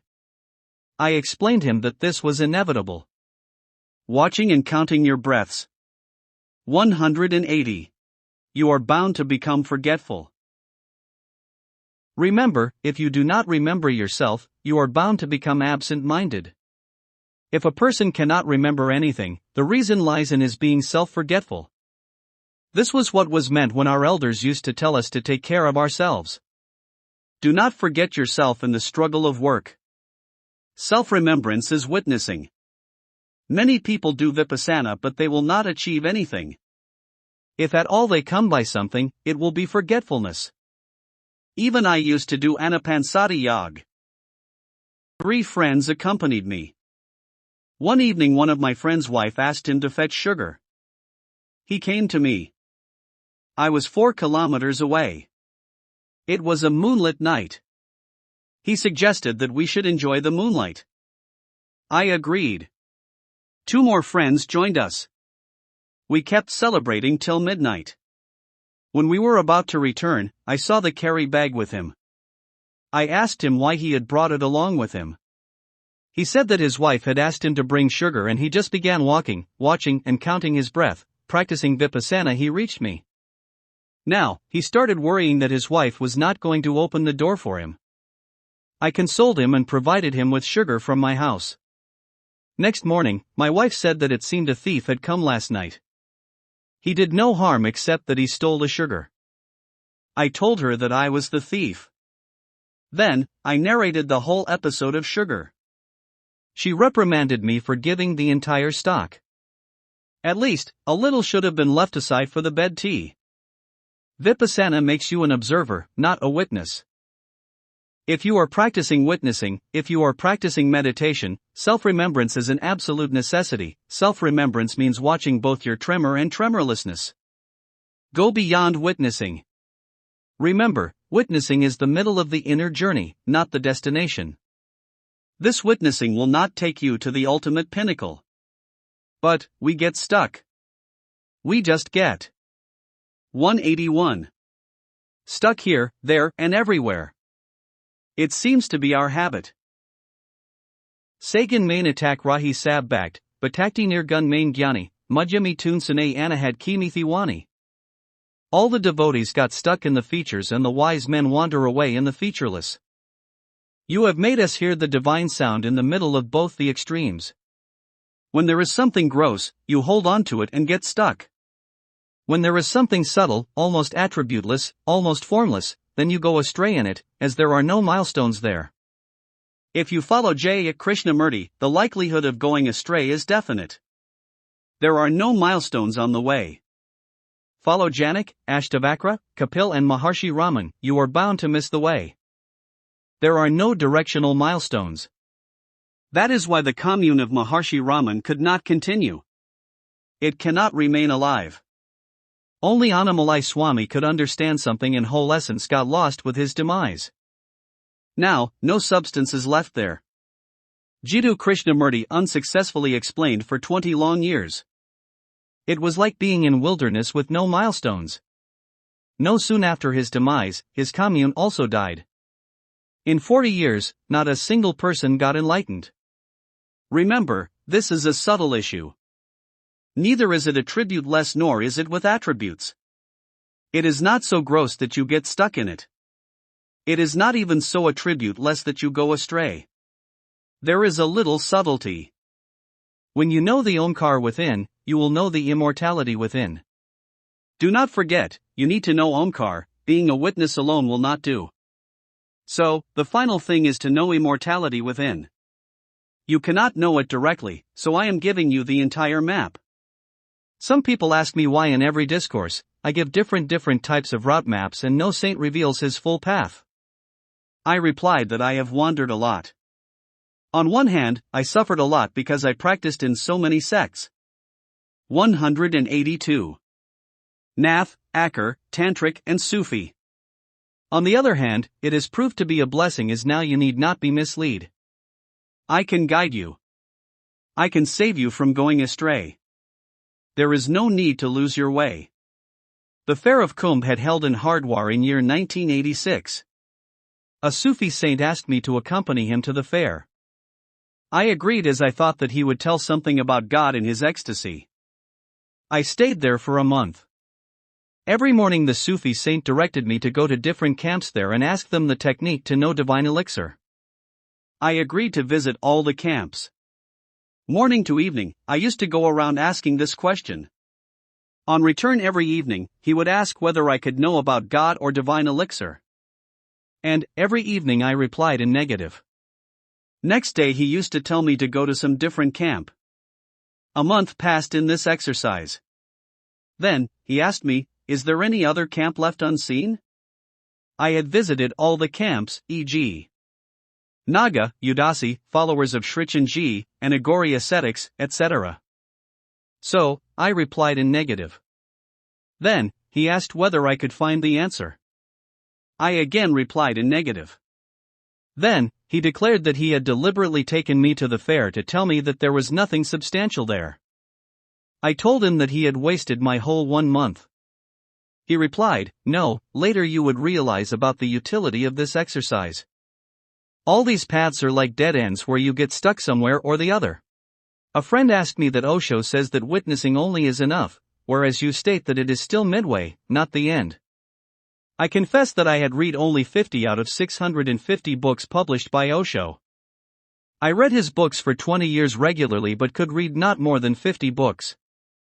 Each line is sacred like that of the Vedas. Osho Shailendra Ji waded through Osho's literature for 27 years, but could read only 250 books. Who can read through 650 books? It is very difficult. The biggest bookworm would not succeed in the endeavor. So, I told him that I cannot say that promptly that Osho has not said so, but I can say with liberty that he could not have said it. Now, this became a challenge for this. 183. Friend. I told him that the elixir, which Osho drank and made the statement, is the same that I have consumed before making this statement. He objected, you are a limit. I will fetch the book and show you. I gave my assent. He brought the book Dhyan Prathamorantam Mukti and showed a subtitle, Witnessing is Enough. I said, fine, this is the subtitle, but read what is within the discourse. He searched and found written Witnessing is Enough. I directed him to read the whole sentence. He read, "Witnessing is enough to go beyond the mind." I said, "This is of course correct. I agree with it that witnessing is enough to go beyond the mind, but not to the divine elixir." Then only he understood. Drink the elixir of godliness. When you will come to know Omkar, you will realize that Omkar itself is the divine elixir. It has many dimensions. It is in the visible form of light where one can see God. Muhammad saw it in the form of divine light. Sufi saints also see it like divine light. It can be heard in the form of divine sound. His ultimate melody is echoing. There is yet another dimension, which Sufi saints call as Abi Hayat. It is what Jesus has termed as water of life, which other saints call the drink of elixir. When you know it, you will realize that after drinking it all the other drinks of the world looks dull. Saint Kabir says, Ram ras pyari, jai ras bisar gay ras or. I have consumed the divine elixir. All other drinks I have forgotten.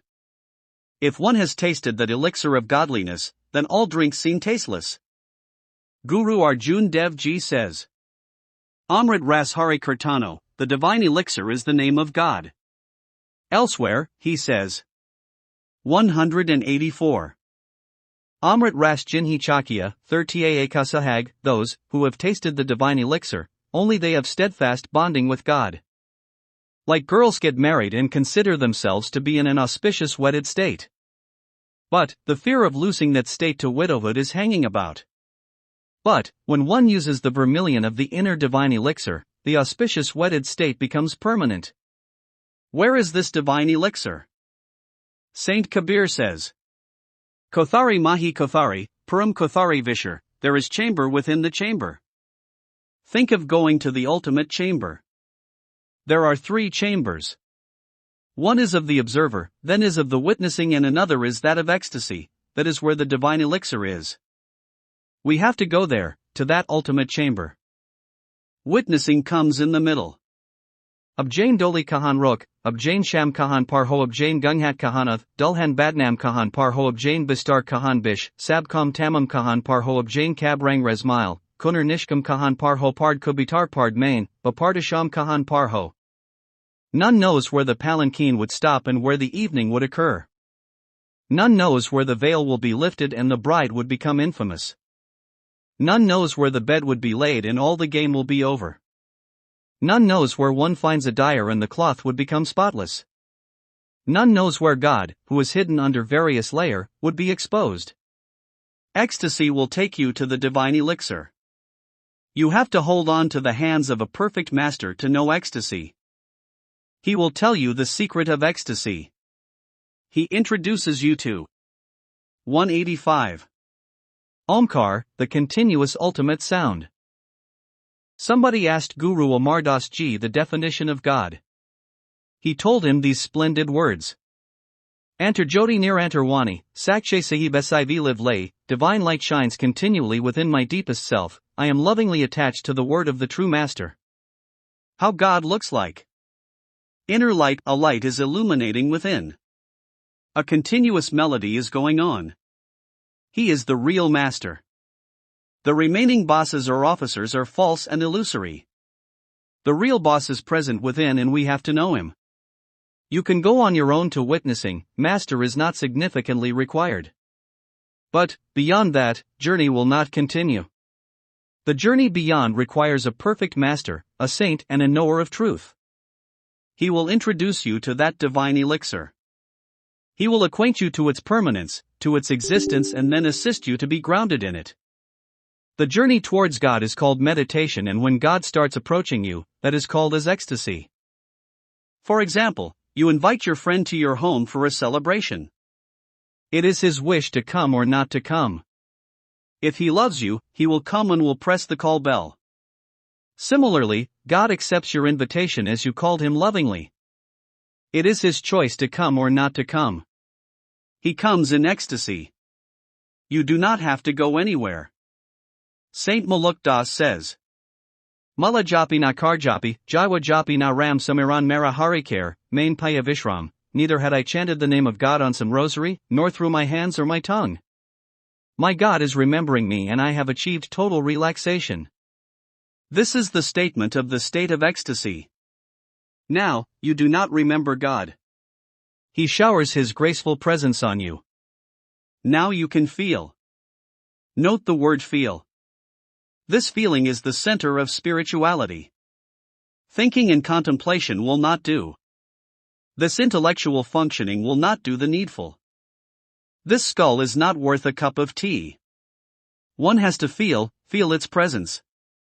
And if you feel the showering of this divine. 186. Tea. Nectar is continuously happening. Just turn the container right and divine elixir is already showering to fill it. You have to go nowhere from here. Now, God has to come to you. He has to come to your abode. Baba Kinaram says, Bhajan Tajan Dano Taj, Main Paya Vishram Samaran Mara Harikare, Main Paya Aram.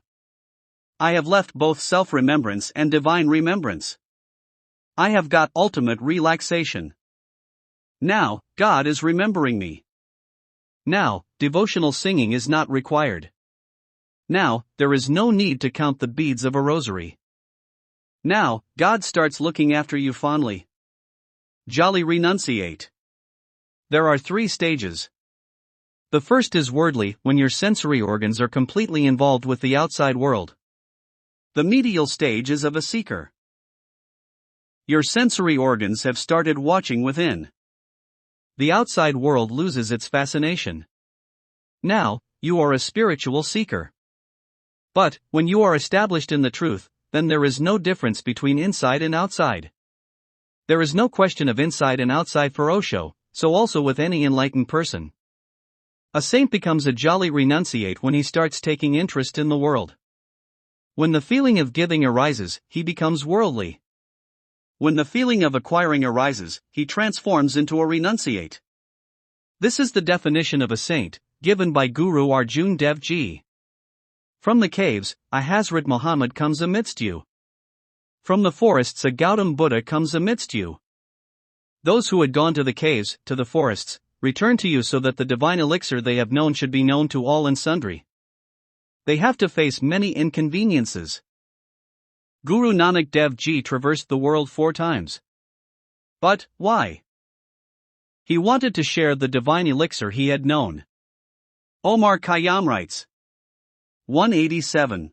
Jag Pyari Moj Masti, Hymanati Zindagi is Fana ko Bog ko Kuch Pal Sajati Zindagi Mukto Ja Mrityuse, Tu Ram Raska Pankar Kiapada Kiswakt, Kab Koje Pyari Zindagi, wake up my dear.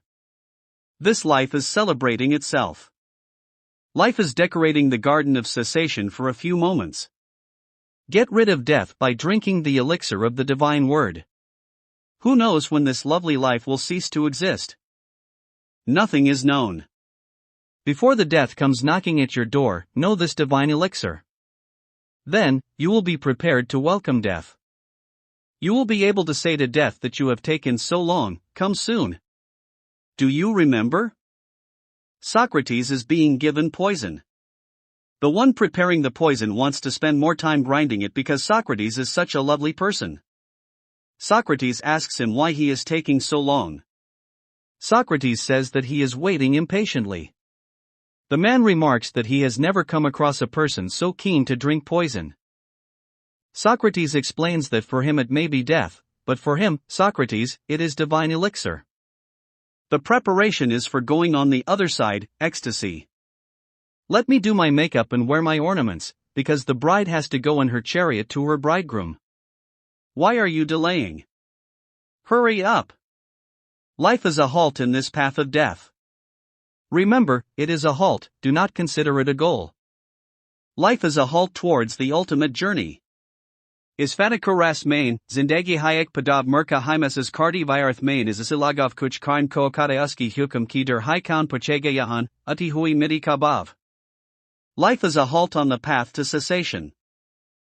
Only the fools feel an attachment to it in vain. We are ready to depart any time, awaiting his orders. Who would ask the value of the dust flying around? One handful of ashes remains. No one asks about you. Saint Carandas says, 188. 10. 120. Kisa kam nahin, koti sai ti de. Guru Sukdev Kripa Kari, Bayi Amolik Gay. We were good for nothing. This body was worth a penny. My master Sukdev has showered his grace, it has become priceless. When one knows the divine elixir within, this body of mud becomes one of gold. One's body of mud becomes a temple, a golden temple. The glory and luster of the best golden temples becomes pale and faint in front of it. That is why when saints come, they bring a message for you. In the words of Omar Khayyam, Atma kubed ko pakar ku laraya hun main. Ek pagal moj hun beta hua aya hun main, but kudi katakta par batha hua hun dostun, prem jag kabadsha hun, mastian laya hun main. I am swaying on knowing the secrets of the soul. I have come here flowing like a mad wave. My friends, I am sitting on the throne of unconsciousness. I am the king of the world of love. I have brought intoxication for you. A saint brings you a message of divine elixir, love and affection. Navigators come in every era. One last thing I would like to tell you is that the perfect master come and one day they depart. You become sad and lonely. Osho came and then left us. Darkness overcomes. You becomes disappointed. Manaku morshith vidai, hi and here ki kabar, kintakia rab chuprahiga, roshani hogi nahin? Departure of the master is an indication of darkness. But, would God remain inactive? Would there be no light? Will the coffers of God be empty? Will this world never be illumined again? It does not happen like this. That is why, when Osho was departing, he told his disciples not to be sad and not to despair. He assured them that he had made complete arrangements, and he did. Osho has once again come in the form of Ashadhara. Remember the statement. 189. God Cr. Still X. Sub. Je but. Of Guru Nanak Dev Ji. Guru Eko, Bekanika. All the masters are same, the difference lies only in the appearance. Forms are different. Sometimes it is in the form of Dadu, sometimes in the attire of Muhammad, sometimes in the form of Buddha, and sometimes in the form of Osho. The difference is of the forms, but same godliness works within all of them. That is why godliness in form is the master and formless master is godliness. So, definitely. Nahin mayas hoitna, masita ki vidaise, kahin defer kalega silsila, for maikata hogi. Chunakud rab any high siddharth ko rebar zamani ka nahi osho kamake hanis abronic wida hogi, do not be hopeless with the departure of the master. Somewhere else, there will be a tavern and this practice will follow. God himself has selected Siddharth as the caretaker of the world. Now, the festivity in the tavern of Osho will never disappear. So, why be hassled, do not despair. With fond love, I have come to welcome you. The tavern is open. But, if you are adamant not to jump aboard the boat, what can the boatman do? Come and remember. Haryigmi Navik 8 Hain, Kuchnutan Gat Bene Hain. Tayar Kata Jo Chan Ko, Wa Unhi Par Lajate Hain. Kol Rahi Ek Hai Nav Abi. Mat Kana Mila Nadav Kabi. Atha Navik Sharnam Gachami. Baj Osho Sharanam Gachami. In every age new boatmen come and make new banks. Those ready to move are taken across. A boat is ready to depart. Do not say that you did not get an opportunity. So, surrender to the master, sing the glories and surrender to Osho. 190. 09. From Ego. 29,016. To a divinity. Question: what is ego? How is it related to the mind? Why did God create it only? Please explain. One must first understand the mind to understand. Ego. The mind has three different states. It is termed as intellect, when it is used for contemplation on some specific subject, for calculations and for focused contemplations. It is the most beautiful, pure, natural state of mind. But most of the time, there is a constant flow of thoughts, over which one has no control. Waves of thought surge and wane continuously. As a matter of fact, there is a continual flow of thoughts in our wakeful state, which are beyond our control. This is the ordinary state of mind, which is termed as mind stuff. There is a third state of mind when 191. You consider yourself separate from the existence. This develops in the presence of some other. Both intellect and mind stuff have no specific relationship with the other. But the third state of mind become alive in the mere presence of some other. One starts protecting oneself, one separates oneself, and one starts feeling himself a different entity. This state of mind is called ego. Like a shadow, it does not have an independent substantial existence. When there is light, a shadow is born. Similarly, our ego was born in the presence of the other. When one is alone in the room, there is no ego. One is simple, natural, and egoless in his bathroom. Ego is your unnatural, artificial, and warped state, because of some other. You ask why God has created it. It is necessary, so it is created. If God has designed it, there must have been a utilitarian factor to it. Once I thought that if God authorized me to alter God's design, then I would eliminate the institution of death. I would want that death should not occur, and I saw that if people do not die, how the world would be after 20 to 40 years from then. I could see that the world was full of old people. Wherever I looked around, I saw oldies and oldies, wrinkles and wrinkles. I was distressed. I immediately approached God and said that His world is all right, His design is perfect. The amendment I had proposed, I withdraw it from your parliament. Therefore, if God has provided us with the ego, there would definitely be some utilitarian reason. And that is to protect us from the exploitation of others. If ego were not there, we could be easily exploited. What is the meaning of ego? It is the ability to disagree. But generally, we disagree because of our ego and not because of the necessity. One should be able to disagree when needed to avoid exploitation, but at only the base level. But when it goes to the extremes, it becomes ugly. So, if one disagrees to avoid exploitation, it is fine, but if one disagrees for just everything, then it isn't. 192. Extreme. It is being egoistic. So, one does require the ego for protecting oneself from exploitation. But, if one constantly feels insecure and is inflicted by fear and doubt, then this becomes an ailing state. No matter what another says and one is hurt. So long as one becomes alert and protects oneself after a little wound, it is fine. When one cannot enjoy the situation this far and no more, the ego is fine. But, if one disagrees on just about everything, then one is inflicted with ego. For example, if you cough because of tonsillitis and wonder why God created tonsils, you are mistaken because tonsils are like guards. They guard the body against bacteria of diseases. It seizes them at the door itself so that your lungs and other vital organs are protected from infection. It is doing the duty of a guard guarding the gate so that no intruder or thief enters. If someone does, he is stopped and interrogated. But, it does not, however, befit the guard to question every passerby. When tonsils are enlarged due to hypertrophy, they begin an unnecessary intrusion like this. What do? We remove the guard only, the tonsils. But, this is not a favorable state, as now the vital organs have become vulnerable to the attack of bacteria. Tonsils are like our ego. We need them for protection from others. But, when this protective defense becomes unnecessary fear, then it is definitely not worth welcoming. So, ego is a specific state of mind, and it is because we consider ourselves separate from the existence.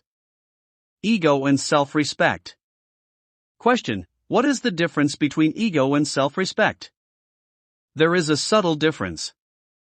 When you understand it, you will enjoy it. Ego means I am exceptional, extraordinary, and people should recognize it. I am virtuous, great, a good orator, wealthy. That is why I must be respected. They must. 93. Regard for me. Ego. People matter because ego is an interaction with others. But when you respect yourself for belonging to something great, then it is self-respect. It is born in your own view. I respect myself because I am associated to Ashadhara. I am a disciple of Osho. Osho is my divine master, or I am an Indian. This is self-respect, and this has nothing to do with the other. This is the big difference. Ego is a hurdle in the spiritual practice for a seeker, but a seeker cannot reach magnificent heights of spiritual practice without self-respect. The verses sung by the masters of the Sikh commune are all indicative of this self-respect without ego. You must have heard these words of Saint Kabir. Cooker tir darbar. Kahi aage badanu pazer. We are the dogs of your court. We bark in front of you, expanding our bodies. Implicit self-respect. People say that it is politeness and humbleness. I do not agree. This is a great declaration of self-respect. Hum cooker tir darbar. We are the dogs of your court. He is addressing godliness and stating that he is no ordinary person. We are the dogs of your court, of no ordinary court. Later, he states it with flair. Santa Mano, Duta Dana. I give regard and respect to saints. I reprimand the cruels. Kabir is a dictator of words. He manipulates words as per his will. Words do not lead him. I give regard and respect to saints. Why? It is because it is not my wish. Whatever my God desires, I desire. Whatever my God gives importance to, I do likewise. He reveres saints, so do I. And, my God does not give attention to the cruel. I too, ignore them and scold them. I enjoy, roam around and sing. 194. The glories of God. I respect myself that I am the employee of the court of godliness. Like one says with pride that I am the employee of the Indian government, government of state or UNO.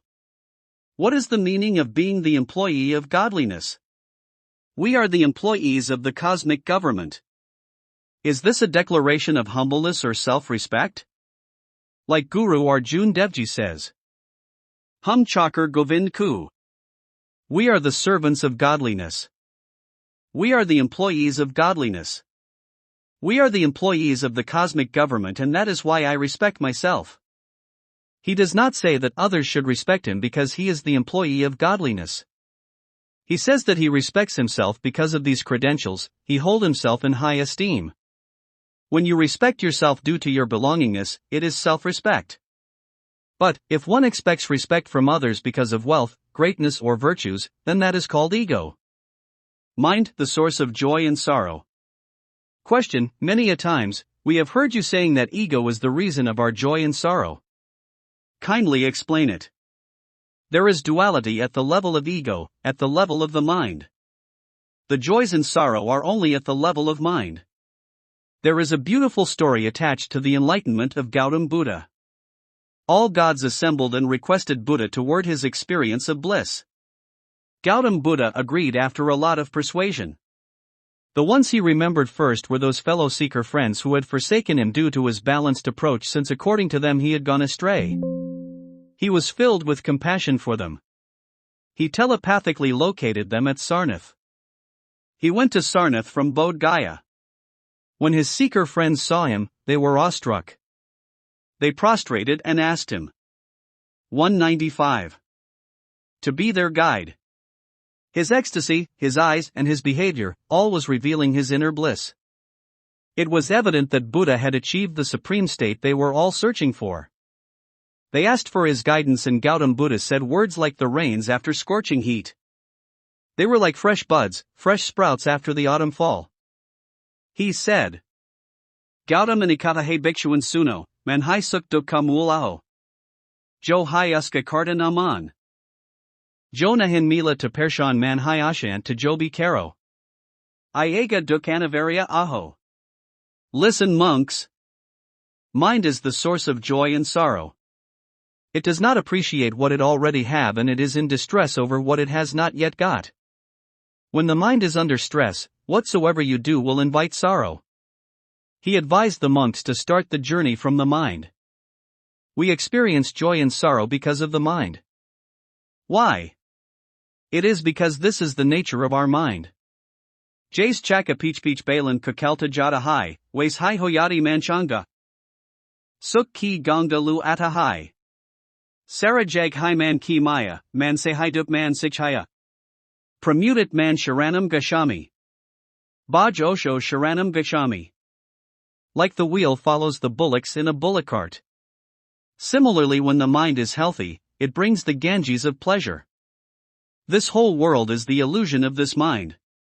Both the sunshine and sunshade originates from this mind. I seek refuge of a pleasant mind and of Osho. Do not forget that both the experience of sorrow and joy originate from the mind. When is the mind happy? When the occurrences are favorable. When is the mind unhappy? When the happenings are unfavorable. The instrument. 196. Of mind which feels joy and sorrow is ego. The state of the mind which records joy and sorrow is definitely the ego. Scriptures make a beautiful statement. Sukasya dukasya navkapadata, parodadati iti vimudkata. Aham karomi iti mithyabhiman, swakarma sutrat grathato loka. No one else gives you joy and sorrow. Stupid people think that other people are responsible for our joys and sorrows. It is a misconception that it is occurring because of me. We believe that we are planning and organizing, this arises joy and sorrow. We have our lives bound by bonds of our own actions. The stream of life flows between the two banks of joy and sorrow. R.C. Prasad has sung this. Yajuan kia hai nirjar hai, masti hai iskapani hai suktuk kodano tiranase. Chau raha ramanmani hai. This life is like a river. Pleasure is its water. It is flowing between the two banks of joy and sorrow, taking its own course. It is definitely the ego which feels them. For example, if someone praises and appreciates you, you swell with delight. The flame within sways with joy. Soon as someone criticizes you or accuses you, your inside tremors. This, which crumbles under criticism and inflates with appreciation, is nothing other than the ego. So, when you experience joy and sorrow, understand that this duality is coming from the level of ego. Keep a critic in proximity. Question: when someone tries to prove me wrong, I become a witness and observe, but still it hurts. Is this ego? Witnessing is possible only in duality. When there is agitation and peace inside, only then can one arrow go inwards and the other outwards.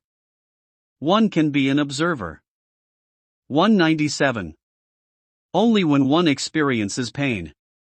Without tremors, without pain, how can you become a witness? One may say that these tremors, this pain, sorrow and joy are all helpful in becoming a witness. Earlier, someone asked why God has created ego, so that you can become a witness. If God had not created ego, how one would feel joy, feel sorrow, and feel tremors? Without them, how would one begin the inner journey? So, he has been very compassionate. I remember the following statement by Nirmala Devi, who was the successor of Mother Teresa in Kolkata. When she took over, she honestly made an amazing and strange statement. She honestly, lecturing the nuns of the mission, said, "Oh God, you are very kind because you give birth to orphans, because you give birth to helpless children, because you give birth to weak and incapable children. Without them, we would have no occupation for sustenance." She directed the nuns to thank God for the birth of orphans. If it were not for them, whom would they serve? God has given an opportunity to us to be of service. God is very kind in creating these orphans. It seems strange and peculiar, but there is a radical truth in it. Similarly, let us thank God for creating ego. It is because of sorrow that the path of a witness is carved. Saint Kabir says, "Dukmi samiran sab karan, sukmi kar na koi. Suk main samiran jo kar, to duk kate kahoy." Everyone does the divine remembrance in sorrow, no one does it in times of happiness. If one remembers the divine in good times, then sorrow does not occur. One remembers God a lot in sorrow. Then, inclination to meditate is born out of sorrow. If you remember God in joy, then sorrow is not born. you straightaway take a leap towards bliss from joy. So, one has to thank God for creating sorrow. He has given ego, and because of this ego. 198. Sorrow is born and you learn to be a witness. You witness the peace within and the turmoil born due to ego outside. This boat of witness will one day row you across to peace, to emptiness. You are right. Your experience is authentic. You say that I watch as a witness, but the pain persists. It should remain because without it, you would not remain a witness. Without this initial step, you cannot take the next step towards suchness. What is the meaning of suchness?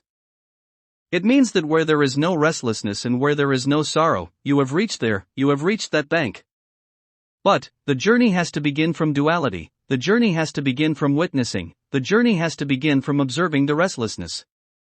Observation means that you are able to watch your sorrow. Suchness means that you are observing your peace within. Witnessing means that you experience both the sorrow and disturbance at the periphery and the peace within. So, your experience is authentic. But, once your journey of witnessing begins, you travel from pain to emptiness where there is no pain. A seeker told me that when she and her husband begin their dynamic meditation, the neighbor comes to abuse. So, please do something to get them transferred. I said, okay. I will approach God for you, but before that do an experiment for 3 to 4 days. When the lady comes and abuses you, just watch yourself, your pain on hearing those demeaning words. After 3 to 4 days, she told me on phone that a strange thing had happened. They watched themselves, they watched their pain. Energy that used to arouse by screaming, exercising, and jumping for half an hour had now effortlessly aroused. The neighbors came, abused, and the energy arose. They just kept watching the pain, which had followed by peace and then meditation. It was wonderful, marvelous, simply astonishing. Now, they. 199. Wait for the neighbor to come and assist in their meditation. Now, they requested me not to pray to God to transfer their neighbors away from them. This is why Saint Kabir says, Nindak niyari rekai angan kuti chowe. Bin paani saban bina nirmal care subhe. Nindak dor na kajiai, dijatar man. Tan man sab nirmal care, baki baki anhion, keep a critic in proximity. Keep him sitting nearby. He keeps our nature pure without any water or soap. Do not let him go away. Give him respect and regard. He makes both our mind and body clean by regularly criticizing us. If circumstances are created which incite sorrow and pain, do not try to evade it. It is definitely auspicious. That is why saints do not advise you to escape to the Himalayas. It is not convenient to practice spirituality in the Himalayas. That is why I have never come across any saint of the Himalayas connected to Omkar. None of the Himalayan saints has become a master. Why? It is so, because their practice is sheer escapism at some level or the other. Kabir, Buddha, Mahavir, Nanak, Dadu, Duriya, Ravidas, Mira and Sejo are all saints. The Himalayas has never ever given birth to a Dadu or a Kabir or a Buddha. I have met many seekers from the Himalayas. They are all spiritual seekers, but not realized. They are not saints or masters. A master is born out of the market of world. Believe me, the real practice, the balanced practice is possible only living in the world. That is why Ramakrishna Paramahansa says that they, who can live in the world and practice spirituality, are courageous seekers. Vir Suffolk Kaha Kubol? Genie Sansar Madhai Thake Sadhana Kardipair, Tini Vir Suffolk. Who can be called a brave seeker? One who can do the spiritual practice while living in the world, he only is a brave. 200. Yuck. Seeker. And, I say that those who live in the world can easily become a witness. So, your direction is absolutely correct. You continue to be a witness, let there be tremors, pain and sorrow. Speak pleasantly. Question, a famous statement of Saint Kabir. Nithi bani boli, man ka apakoi, orin kao shital care, apavu shital hoi, speak pleasantly. It eliminates your ego. It calms both the speaker and the audience. How does one lose one's ego? The answer, the cue, is in the quote itself. Saint Kabir is saying a beautiful thing. He says that ego is the game of the mind itself. So first, recognize what is ego. It is a state of mind. He further states how to get rid of it. You just have to speak pleasantly, sweetly. There are 3 states: thought, word and action. No matter what one does, there are just these 3 states. At the thought level, one thinks of doing an act. The second stage is to express it by voice. The third stage is when you put it into action. Refine the middle one. The 2 extremes will automatically be corrected. Thought is one extreme and action the other. In the center is voice. For example, birth is at one end and death on the other end. If life, which is in the center, is purified, our existence itself is rendered worthwhile, death too is reformed. You cannot improve birth directly and you cannot even amend death directly, but if you reform life, both birth and death gets reformed. Similarly, if voice is refined, the thought and action are reformed. Now, the question arises how to reform the voice. Saint Kabir gives the clue. Nithi Wani Boli. Speak pleasantly. 201. Just take a vow that whenever you open your mouth, you will voice your thoughts sweetly, pleasantly. This is all, and ego will vanish. It seems easy, but it is not. It is difficult, very difficult. Either keep your mouth shut. If you cannot, ensure that the word emitted from your mouth is appealing. How to do that? It is not essential to speak every time. Whenever you speak, speak pleasantly. He gives another guidance.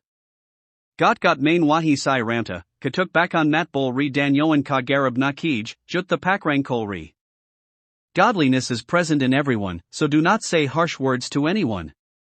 Do not be proud of your health and wealth. This physical body of 5 elements is not eternal.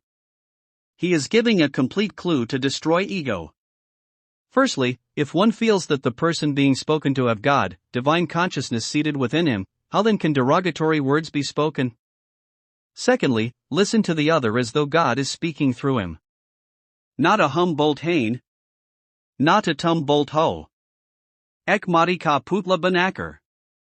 Uzmi kud hai kuda bolta hai. Neither I speak, nor do you speak.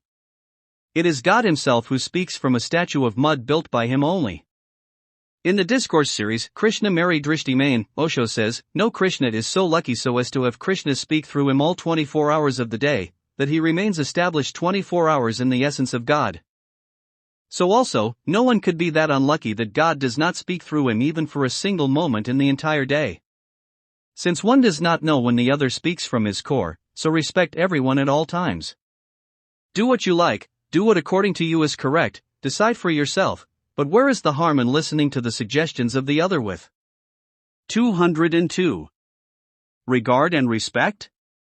But, that is possible only if you strongly feel that the one speaking through him is godliness itself. Who knows when godliness expresses through him?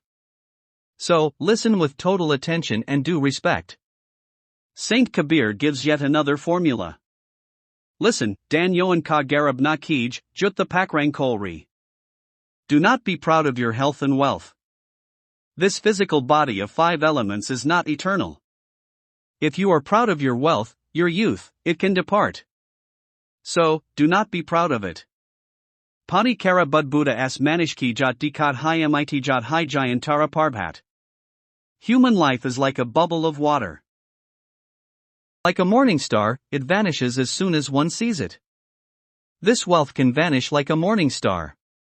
It is going to leave eventually, if not in life, then in death. What can you take with you thereafter? Why, be vain about your wealth.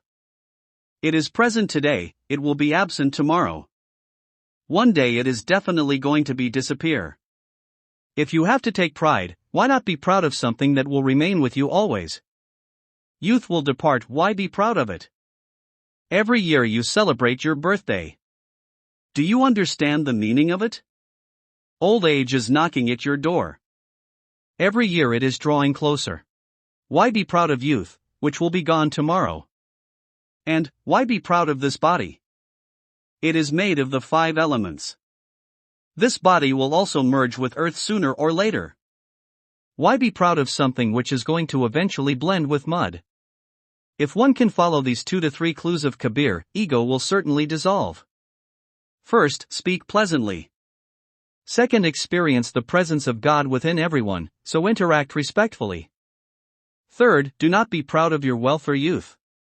Youth does not only mean 203. Beauty. It signifies strength as well. It represents beauty and power.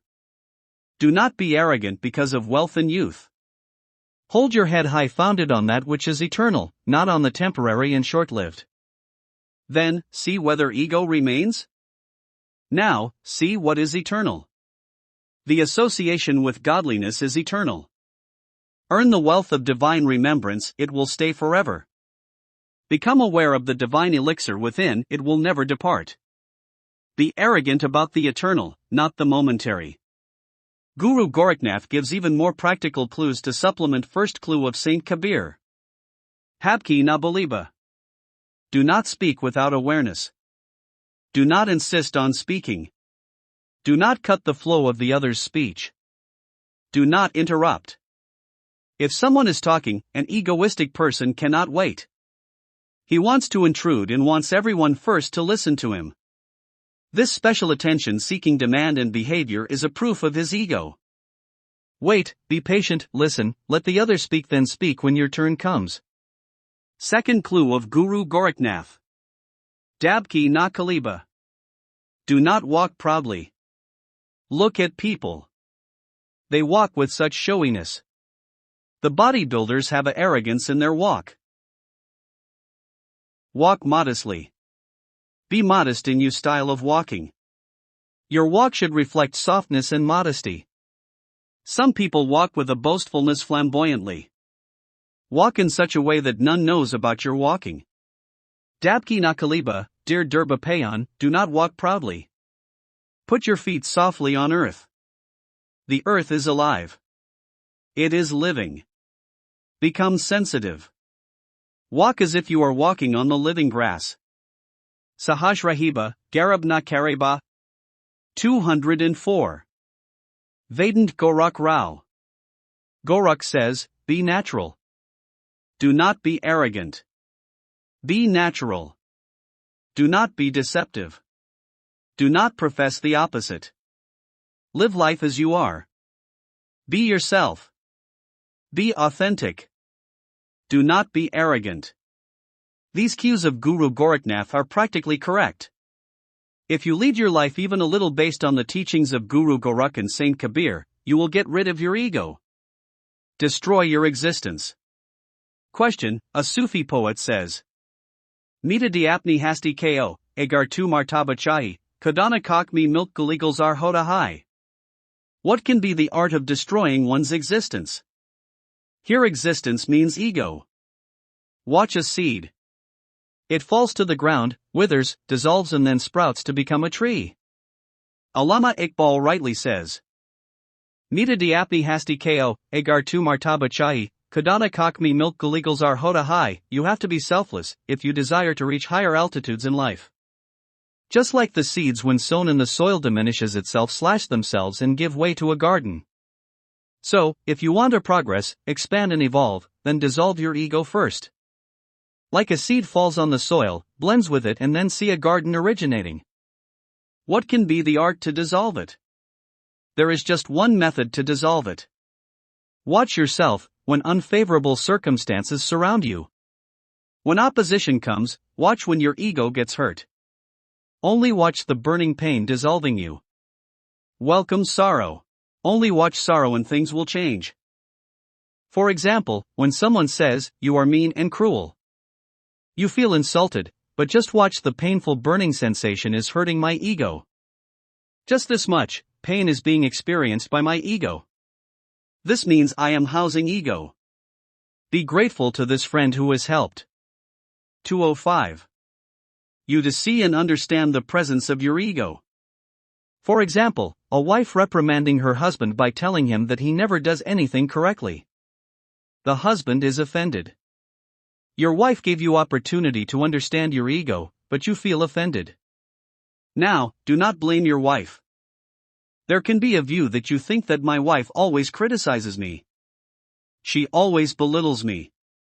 She always makes me feel small. This is the work allotted to a wife.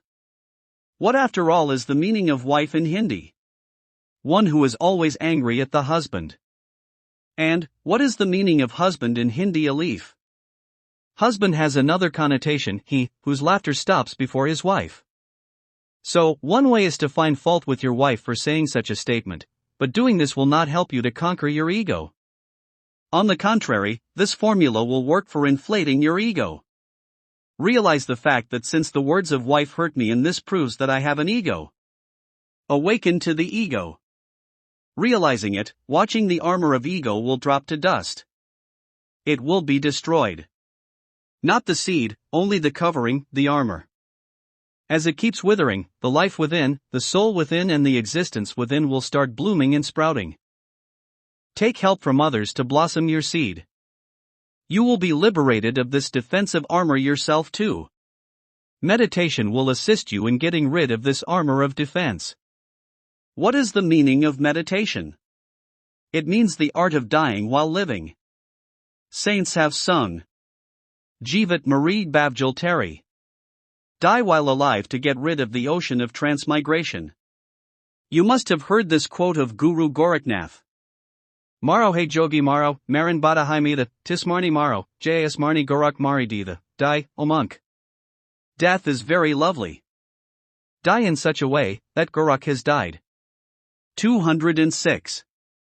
Die while alive. What can be the art of dying while living? Be dead to the world and alive towards God. Generally, what does man do? He is alive to the world and dead to the presence of God. He is facing the world and his back is towards God. Just turn around. Be dead for the world as if you are annoyed with the world and become alive to God within. Face God. Mirdad says. Die to live. Jean Kuli Yamaro. The life we are living is not the real life. This pulsating life force is not life. Become indifferent to the world and die to the world. If we can look inwards, the way we look outward, if our hearing turns inwards, our sense organs stop craving for outside possessions and go inwards, if once we can be associated with the essence within, then the bonding with the outside world will begin to break. This is termed as dying while alive. When anything outside loses its grip on you. This is meditation. Your outside interest has gone and you are going inside where there is no time and no world. Remember, when you are in time, then your mind and ego is fed.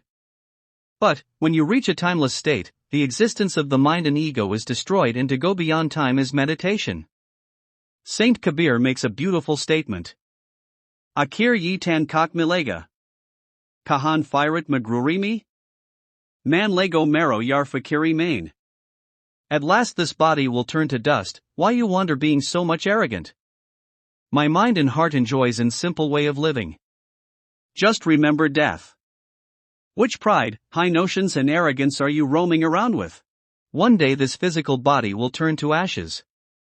So, awaken and realize that immortal substance while living, which never dies. 207. There is a village known as Berkuta in Gazipur district. Many great saints have lived there. This is a great saint tradition. Babri Sahiba was a saint of Delhi. Saint Viru Sahib was her disciple. Saint Yari Sahib, his disciple, initiated Bola Sahib, the master of Gulal Sahib and Jagjiwan Sahib. Dulan Sahib belongs to this lineage of saints. He was a disciple of Saint Jagjiwan Sahib. Sahib says, Ya dehi ka kaun barosa, absabata paani. Upjat might bar nahin lagat, kia magror gumani, this body is not trustworthy. It is like the neap and the ebb of the tide. Barely has a wave risen that it starts ebbing. What is there to be proud of? What is this life? What is this body like? Waves come, waves go. Just like that is this body. Like a wave, it rises and then falls and dissipates. One thing one must always remember is death. Everything will be destroyed with the onslaught of death. Secondly, while living, know the secret of death, learn the art of entering into meditation. Meditation means Jivat Marie Bavjal Terry. Die while alive to get rid of the ocean of transmigration. 7 states of consciousness. Question: kindly tell us the relation between witnessing, emptiness, formlessness, individuality, peace and suchness. The consciousness has 7 levels. Body is at the first level. At the second level are the sense organs. The vital life force is at the third level. The heart is at the fourth level. The mind is at the fifth level. Individuality is at the sixth level. The inner essence is at the seventh level. When the consciousness connects with the third eye center, you are at the sixth level. There you are a witness, which you can call double-arrowed consciousness, where 208. You see both your tremors and tremorlessness. From this practice of witnessing, emptiness is born. You enter emptiness, where there are no tremors and no distress. Everything disappears. Only emptiness remains. Gautam Buddha calls it emptiness. What is it like? Saints have called it formlessness. Whatever you see inside on shutting your eyes is formlessness, and when you start becoming established in that formlessness, then your consciousness manifests. That is called individuality. There is difference between individuality and ego. Ego means, I am, which means that you feel yourself as a separate entity. But, in individuality, I vanishes and only am remains. You start knowing yourself as a part of the whole existence. Established in your ego, you consider yourself separate, but in individuality, you feel as a part of the whole. That is to say that when you are established in the formlessness, then your consciousness manifests, and this consciousness is individuality. And, when you live in this state, you experience peace. Everyone wants peace, but until and unless you reach the sixth level, the level of individuality, you cannot experience peace. The fifth level can be termed as the level of ego, personality. So, individuality means feeling yourself as a part of the grand existence. And when you feel that tremorlessness, then suchness is born. When you live at the level of suchness, a feeling of total acceptance develops in you. You accept the world as it is, in complete acceptance. There is a little difference, but there is one principal essence in all these, whether you call it witnessing, individuality, emptiness, formlessness, peace, suchness, choiceless awareness or presence. These are all differences of words. They are all indicative of the sixth state of consciousness. It is in the middle between ego and divinity. 209. Relax in divinity. Question: please describe the different milestones of the journey from ego to divinity. This question is very important for a seeker. Where are we and where do we have to go? And which milestones will come in between? A seeker definitely needs to understand them. The state that we live in, ego exists at that level. And ego means that we are separate from existence. And all the pain originates from this. How to proceed from here? Saint Kabir gives a very effective clue for this. Hadi chadi bihad gaya, kiya sunmi snan. I left my ego and reached the formlessness. I have bathed in the emptiness. Ego means the world, this understanding of separateness from the existence. We have our limitations, our peripheries, this consideration is termed ego. The formlessness is limitless, without boundaries. All the forms have limits. The formlessness is limitless. Connect with the formlessness, associate with the formlessness. So, what is the first step? Go from ego to individuality, from the form to the formlessness. When I say form, I do not mean the body alone, your mind, your ego, your thoughts, your feelings, your breath, and your life force, they all are a part of form. And the formlessness is the state where the world has totally disappeared, where the ego is totally liquidated, where there is emptiness and where there is only witnessing. So, from ego, proceed to witnessing and then to emptiness. Bathe in that emptiness, live in that nothingness and drown in it. Munijan Mahal na Pawahi, Tahan Kiya Vishram, the silent ascetic cannot reach this place where I relax. A silent ascetic goes this far. He goes up to contemplation. He goes up to meditation. But, Saint Kabir directs you to go beyond meditation, beyond this. 210. Emptiness. You have to go to the restful state. You have to enter into ecstasy. How will that actualize? How will that occur?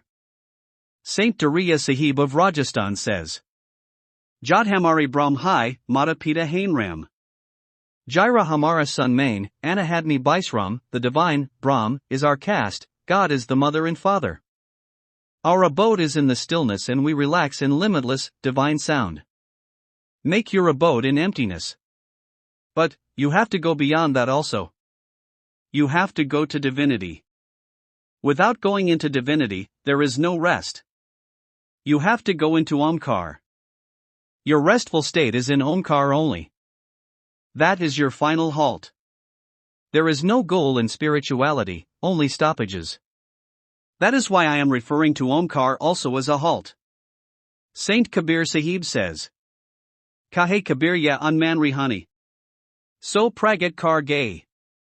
Duksuk se hai per parampad, te hai beach raha same. I have explained how to live beyond mind. I myself live at the peak of divinity where neither pleasure nor pain can ever reach. You have to go beyond sorrow and joy, and there too, you must not stop. You have to go to the ultimate state, and that is established in Omkar. So beyond sorrow and joy is emptiness. And beyond emptiness is divinity. So, there are three stoppages in spiritual practice, or one can say that there are three halts between ego and divinity.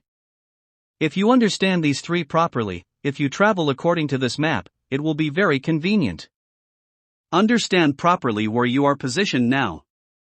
You are standing on the milestone of ego. Mahavir considers incorrect paradigm as well a milestone. Next milestone is of individuality, formlessness, emptiness, witnessing and presence, when you start realizing yourself as a part of the grand existence. The next is the entirety of 211. The ocean of divinity, where the drop has merged with the ocean. Is there a difference between the drop and the ocean? Saint Kabir Sahib says, Daryav ko lehar Daryav hai ji, binam koyam. The waves of river are also water. There is no difference between the waves of water and the river. What is the difference between the two? Boon samani samanmi, so kat hari j? Harat harat hisaki, raha kabir harai. It is impossible to find a drop merged with the ocean. Oh friend! Kabir has got lost while trying to find it. Where you become one with divinity, where you become divinity itself, where you become the ocean, understand that is the final halt. One cannot say it is the destination because one does not know where the drop will go in the ocean. Its existence as a drop is lost. Where is the drop in the ocean? With that lost entity, a separate journey begins. Remember, this loss of entity is called ecstasy, enlightenment, or beyond enlightenment. This journey from ego to divinity is a sweet, magnificent, and unique journey. 212. 10. From idol worship to divinity. We slowly imbibe the customs and traditions of the household we are born in. If we are born in a Hindu family, we get attached to temples and idols. Likewise, if we are born in a Jain family, then we stick to their traditions from childhood. We get associated to mosques if we take birth in a Muslim family. Similarly, we hold on to Bodh temples if we are born in Buddhist family, and to Gurudwara and Guru Granth Sahib as Sikhs. As a matter of fact, we should, also. This can be called a traditional religion which we acquire from our family. The refining cultural influence begins from there, or it decidedly should. But, it should only begin from there, it should not end there. I am in favor of idol worship and temples also. One's head in reverence is very good. At least somewhere, one has shown reverence and respect. Main tu apni mojmi apnas arjukadiya. Kuda malum ki wakaba the yabatkana the. 213. I bowed reverently somewhere in my delight. Now, I do not know whether it was Kaaba or some temple. Where you bowed respectfully is not important. What is of prime importance is that you have bowed. Your prostration has begun, be it in a temple, a mosque, a gurudwara, or a church. Once the prostration has started, then there is no place for ego. Ego is bound to die. Jab bi puja bab amda. Puch mat aradia kaisa. Ratika kupindasa kh de ki tu bhagvan banjaa, jankar anjan banjaa. Whenever the feeling to worship arise, do not question about the qualification of the revered. Consider some ball of soil as a form of God. Become ignorant perceptively. The arousal of the feeling to worship, to pay respect, is traditional religion. It is our wealth, our inheritance, and our parental customary culture. My daughter settled in America is married into a Sikh family. She rang me up a few days ago asking for advice as to what she should do to make her children absorb the same cultural values acquired by them in their childhood. I inquired whether there was a temple or gurudwara nearby. She replied that a gurudwara was, the temple was at a distance. I then told her to take her children to the gurudwara every Sunday. Sometimes, however, when she finds time, she could visit the temple too. 4 days ago, she rang, weeping with delight. She realized that our customs and cultural traditions give so much solace and peace, and that too intensely and deeply, the journey from the thought level to emotional level is very vital. When we visit a temple, the feeling from the thought level travels to the emotional level. Those in search of God through holy texts, scriptures, and contemplations get deprived of Him. Those approaching God affectionately march ahead of them. I have reflected on the words of many saints. 90. 214% of them were illiterate. Saint Kabir never touched a pen and paper. Masi kagas chuyo nahi, kalam gahi nahi hath, neither I ever touched ink and paper, nor did I ever hold a pen in my hand. Saint Dada Sahib was a weaver. He has a beautiful tradition, in which hundreds have attained enlightenment. He too was uneducated. Saint Dariya Sahib of Rajasthan was a weaver. Saint Dariya Sahib of Bihar was an uneducated tailor. Saint Ravidas is from the cobbler caste, again uneducated, and all of them attained self-realization. They all achieved the ultimate knowledge. Whereas, our erstwhile learned President Dr. Radhakrishnan failed. It is worth understanding in that the so-called crude people succeed and the purebred are unable to succeed. There is an important fact behind this. The illiterates proceed on the path from the heart and the literate walk from the logical thinking mind. So, remember that whenever one slips to the emotional level, the quest for God becomes easy. That is why saints say that the temples, the mosques, and idol worship at least succeeds in bringing us to that level. The journey begins from there. So, from this angle, the religion you are born in, the cultural traditions of your family are the beginning of your journey. But, do not stop there. Go forward a little. Even I was a regular visitor to the Shiv temple and Hanuman temple of my village in my childhood because my parents used to go. Mother used to go more frequently as compared to my father. If religion is live in India, the credit goes to women. Had it been left to men, it would have long died. It is women who have conserved the traditions and customs of India. Imitating others, I too used to apply vermilion on God Hanuman and read the Ramayana and Hanuman Chalisa. My journey began from there, but it did not end there. Just as your primary 215 education did not end there, you progressed to middle school and high school and then graduated from the university. Similarly, do not stop at the temple in the spiritual education. Move forward courageously. I am stating this based on my personal experience. First stage, gods and goddesses. Shankaracharya got 4 huge temple built, which we know as 4 Dam Badrinath in the Himalayas, Rameshwaram in the south, Puri in the east, and Dwarka in the west. He worked very hard to get these built in these remote places. Then someone asked him that can they be liberated by visiting and worshipping in those 4 places. Shankaracharya laughed and said, Bahar Pojid Hamadama. Idol worship is the lowest level. No, you cannot be liberated by this. This will be like starting from the nursery class. Worshipping of gods goddesses is like studying in nursery class. Maluk Das was a saint of Vrindavan, around 400 years ago. He used to go to temples of Vrindavan. Someone asked him to explain the importance of worship of gods goddesses. Saint Maluk Das told, Pela Pad Hai Dei Diva. Worship of gods goddesses is the first step. It is good for beginning. But, this is not the last step. The one who has not taken the first step, he obviously cannot take the subsequent steps. They are blessed who have at least taken the first step towards God. They go to temples and offer salutations. They should be felicitated. But, the courageous people will take the second step also. 2:16. 181. Second step, discipline and fasts. Some people read scriptures, sing the glories of God, do chanting, observe fasts on specific days. These people have become interested in spiritual practice. Spiritual practice means returning to oneself. Worship is intrinsically extroverted. What is amiss is that you are not returning to yourself.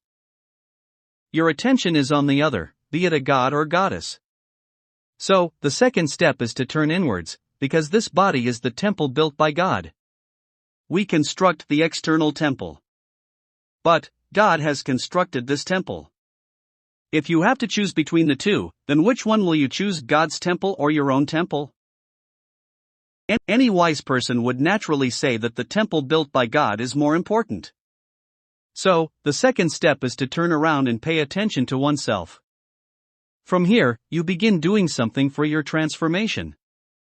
Fasts, disciplines, and religious observations is the second step. Interpretation of texts, singing God's praises and glories are also the second step. Shankaracharya says, Studi jap adamo bhavovo. Reading and chanting is a lower level.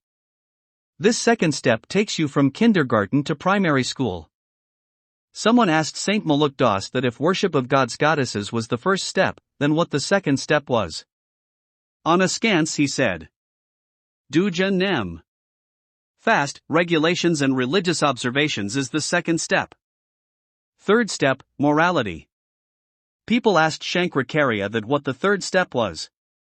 He did not find it worthy to mention the third step. But, Saint Maluk Das says, moral duties, i.e. being good and 2:17. Civil. However, he also says, Teach Padmi Sab Jag Ulja. Whole world has got entangled in this third step. For example, do not tell lies. Now, everyone has got entrapped in it, because unintentionally a lie slips from the tongue. Then they are gripped by guilt. Here lies the difference of opinion between saints and the preachers. Saints propagate that be authentic, as you are. Preachers say be ethical, be courteous, and this leads to hypocrisy. Saints declare that hypocrites cannot walk on the spiritual path. Be intrinsically true. If you tell a lie, but do not say that I do not tell lies. Actually, only liars declare that they are not liars.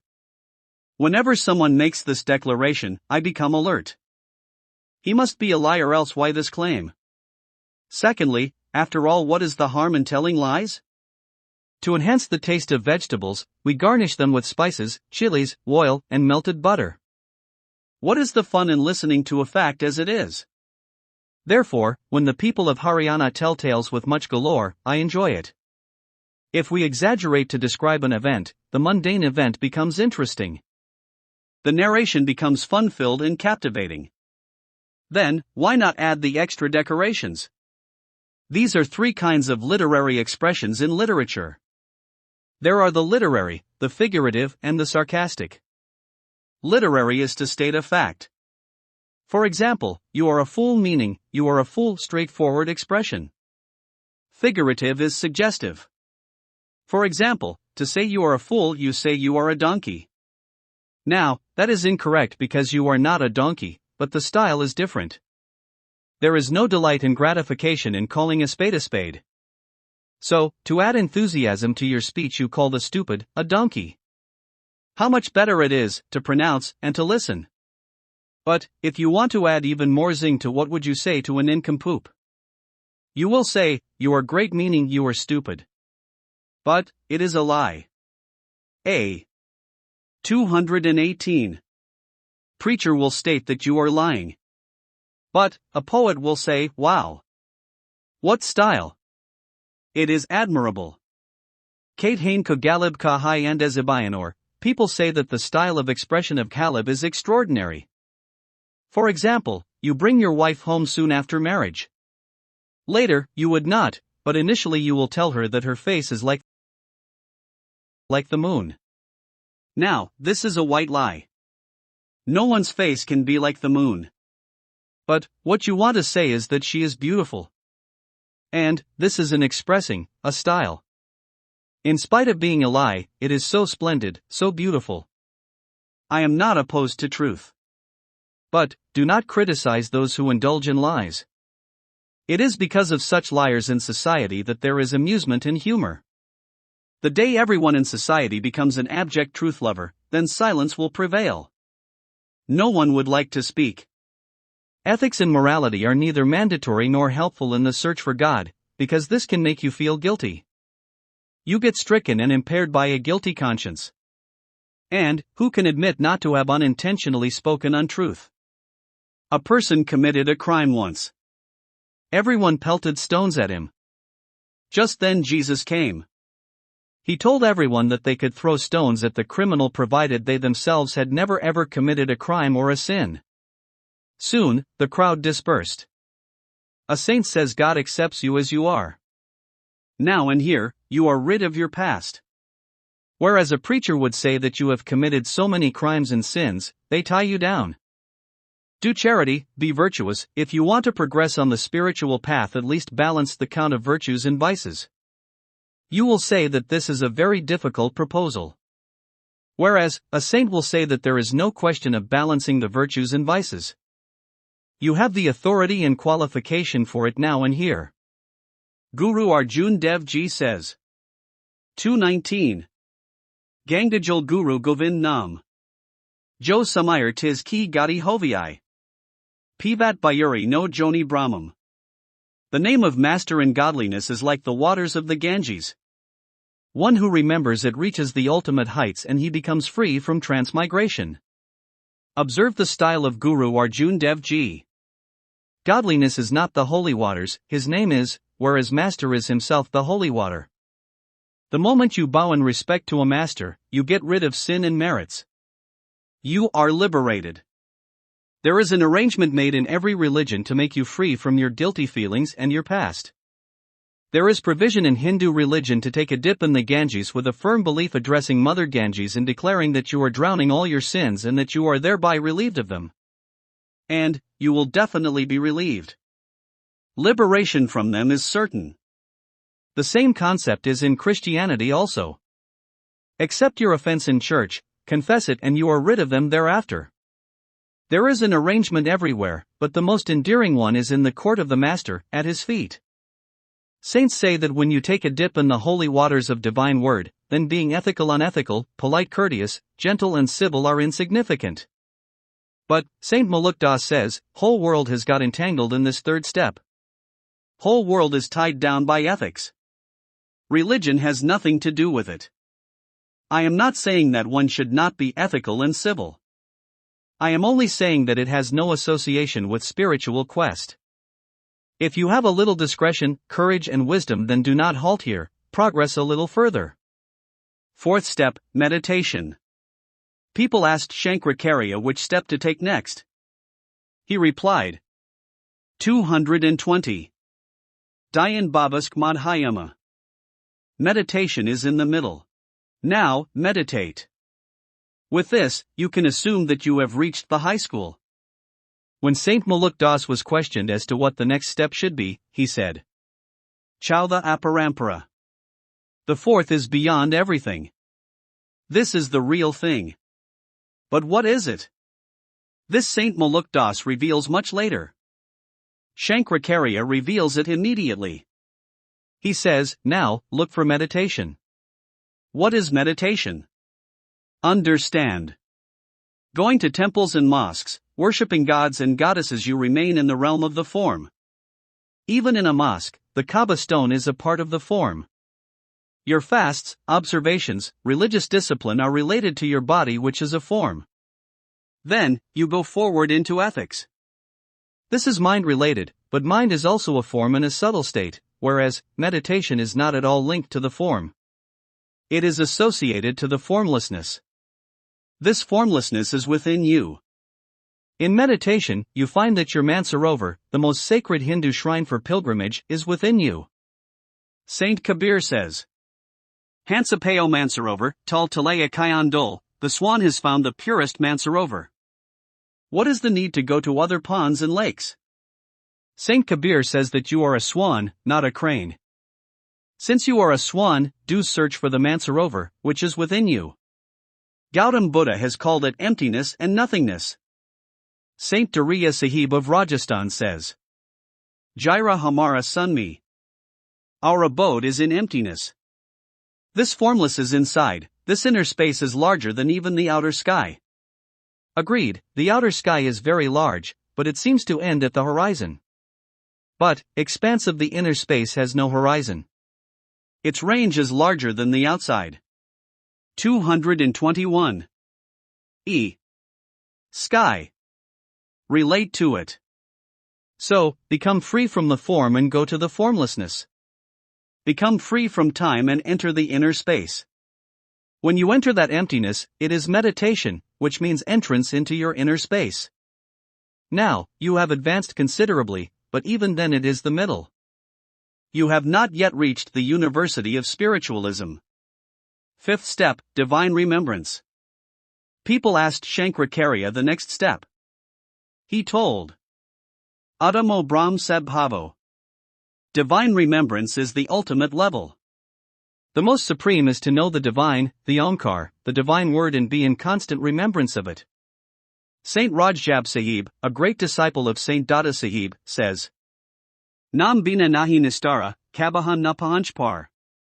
You cannot get rid of transmigration without divine word, you will never be able to go beyond. While clarifying it, Osho explains that without divine word, without Omkar, no one has gone beyond and no one can ever go. Omkar is the ultimate. Begin with idol worship, but remember that we have to go to Omkar. Saint Kabir Sahib states, Navan ko Tirathgan, Pujan ko Bahadev, there are many pilgrimages to bathe in and many gods to worship. Keep bathing all your life. There are innumerable pilgrims. There are 68 to say, but there would be 6,800 all over India.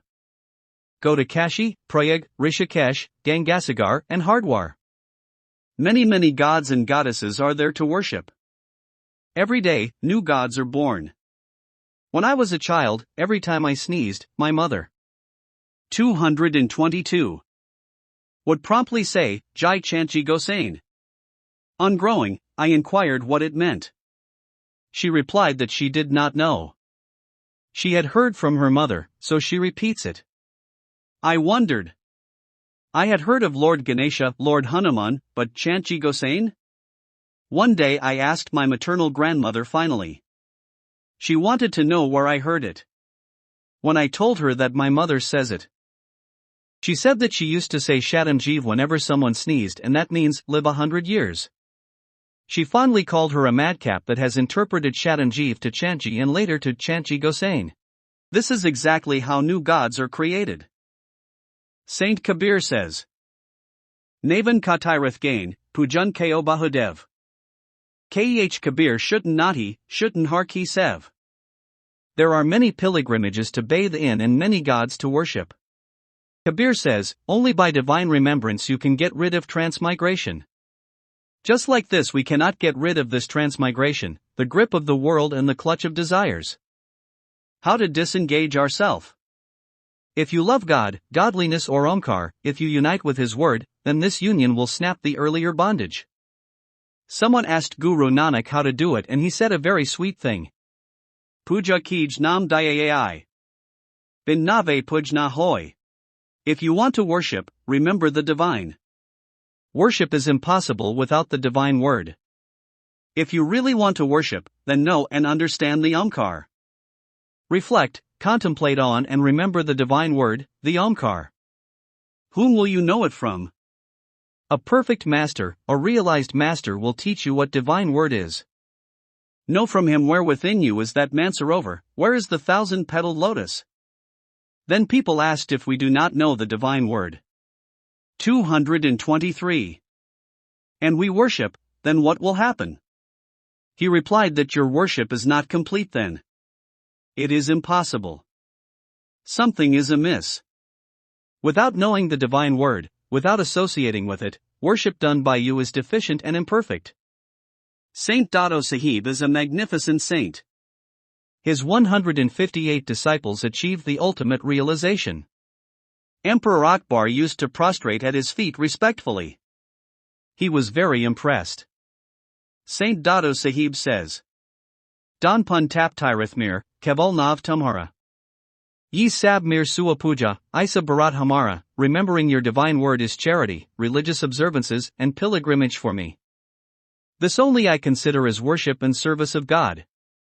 Saint Dadu addresses godliness and says that people ask me why I do not do charitable acts, do not do penance, do not go for pilgrimages and bathe in holy rivers. Then, I reply that name of godliness, Omkar, this is my penance, my charity, and my meritorious virtues. This is everything for me. Someone asked Guru Arjun Dev Ji whether they should worship or not. He told that it should be done undoubtedly, keeping in mind the following. Puja yap tapisnan. Sumarat nam be nikam. Worship, chanting and religious observances are futile. One can be desireless only by remembering the divine word. He has made an extraordinary statement. If once you have the awareness of Omkar, then worshipping, penance, fasting, religious observances and chanting of names of deities are unimportant and futile.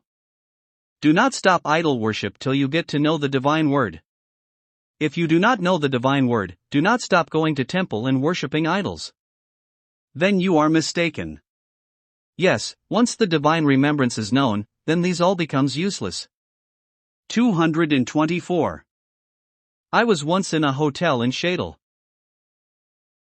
Lord Hanuman visited me. I was surprised to see him and asked him how come he was there.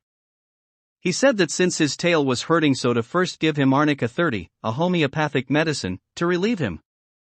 I asked him why it was paining. He told me, this disciple of yours, Bhagwat Tripathi, holds onto my tail so tight that it hurts. Kindly tell him not to do so. 2 minutes later Bhagwat Tripathi walked in. I asked him why he was holding on to the tail of Lord Hanuman with so much force. He was a recent Dhyan Samadhi graduate of Ashadhara. He was confused and wanted to know how I knew that.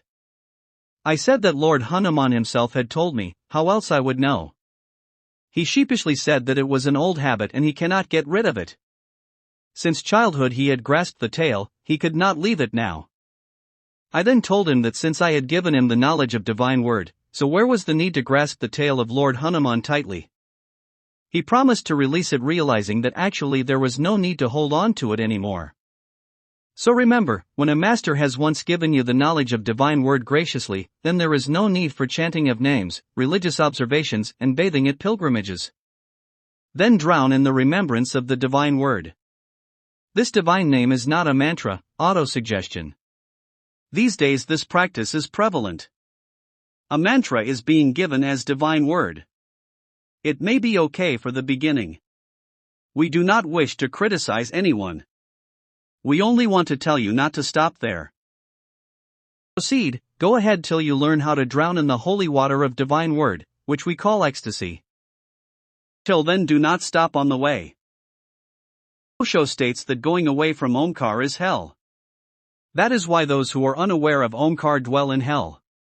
And, once you know Omkar, you have entered heaven. What is liberation?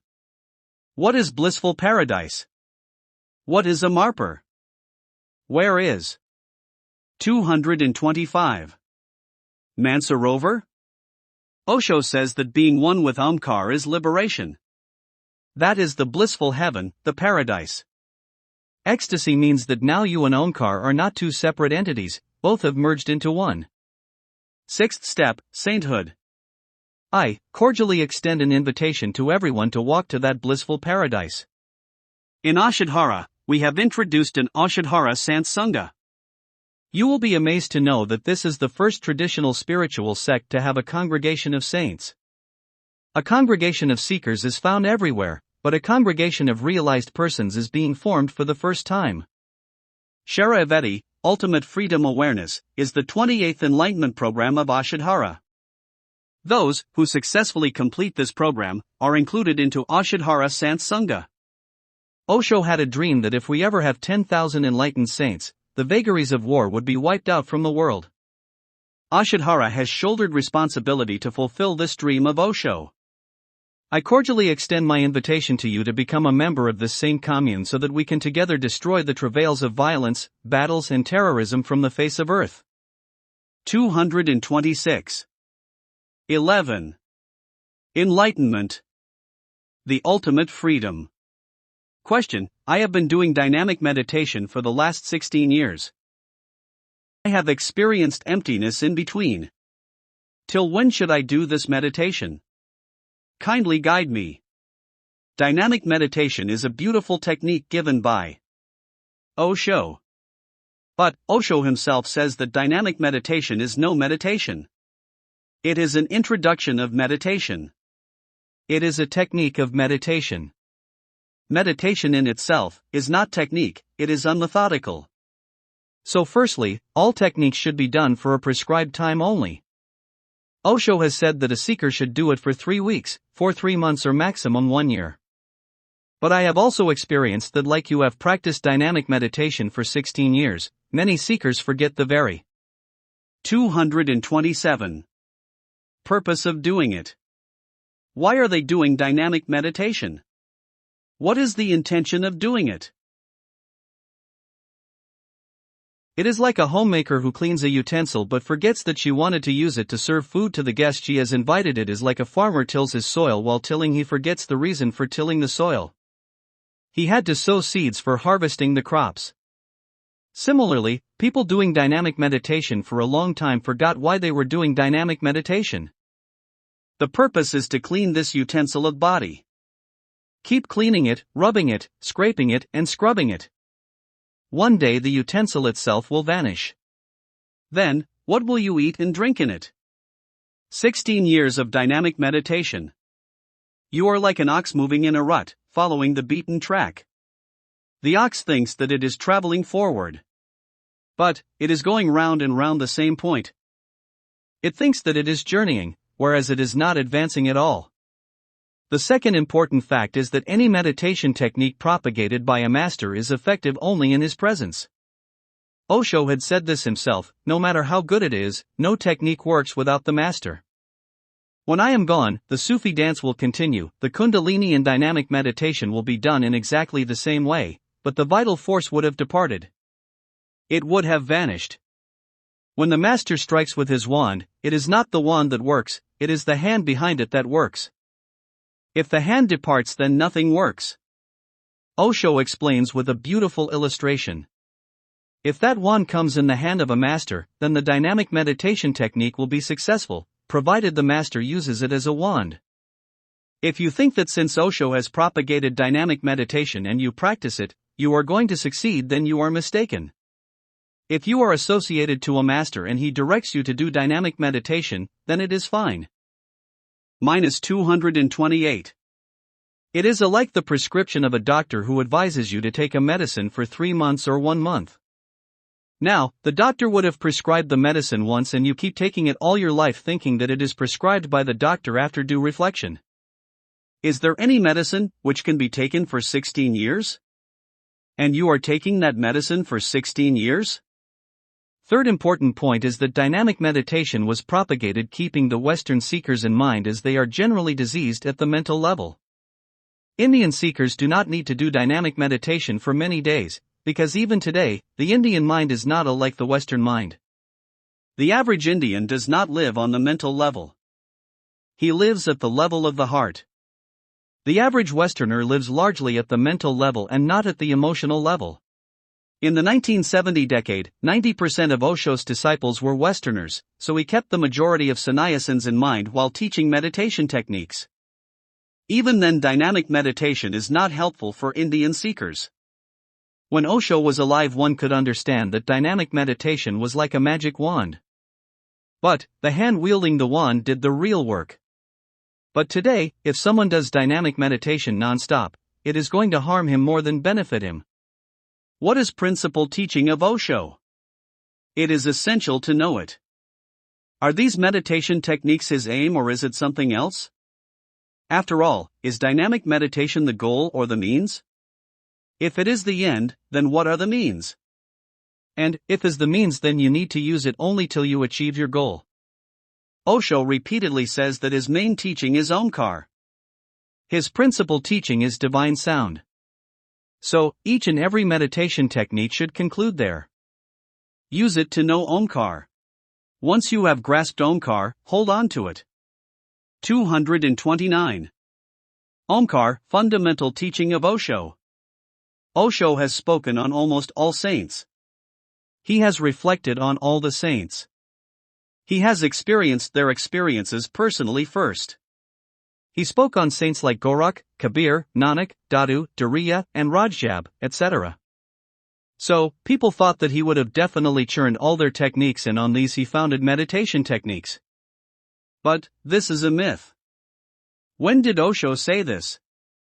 In his entire literary work, in his series of discourses, Osho has never said that the techniques like dynamic meditation, Kundalini meditation, Nad Brahma meditation are the extract of the teachings of various saints or the essence of his own techniques. Probably, you do not know that in the initial 10 years in 1960s, when he started his discourses, he did not give any meditation technique. He directly spoke of Omkar. But, when he observed that people were not fit enough to take admission in the school of Omkar, then he introduced dynamic meditation, Kundalini meditation and the like, as nursery and kindergarten classes. While giving these meditation techniques, in Dhyan, Prathamorantam Mukti, he clearly said that these are not meditation. What are these then? This is like the nursery and kindergarten classes. So, Osho from his side gave the dynamic meditation as the initial admission, and you have conceived and generated a tale in which it seems Osho has churned the oceans, and the holy water which he has extracted is called dynamic meditation. This is your fiction. Osho has never said this. If you are under the impression that Guru Nanak, Kabir, Dadu, Ravidas and Mira is included in dynamic meditation, you definitely are mistaken. This is a legend. But, Osho has introduced dynamic meditation keeping in mind that if you wish to understand Nanak, Kabir, Mira, Buddha and Mahavir, then cleanse your mind, cleanse the container of consciousness through the medium of dynamic. 230. Meditation. Clear your paradigm so that you can follow Guru Nanak, you can comprehend and understand Saint Kabir. Right now, you are not fit enough to understand them, so dynamic meditation is required. If you can directly understand Guru Nanak and Saint Kabir, then there is absolutely no need of dynamic meditation. Omkar is the fundamental teaching of Osho.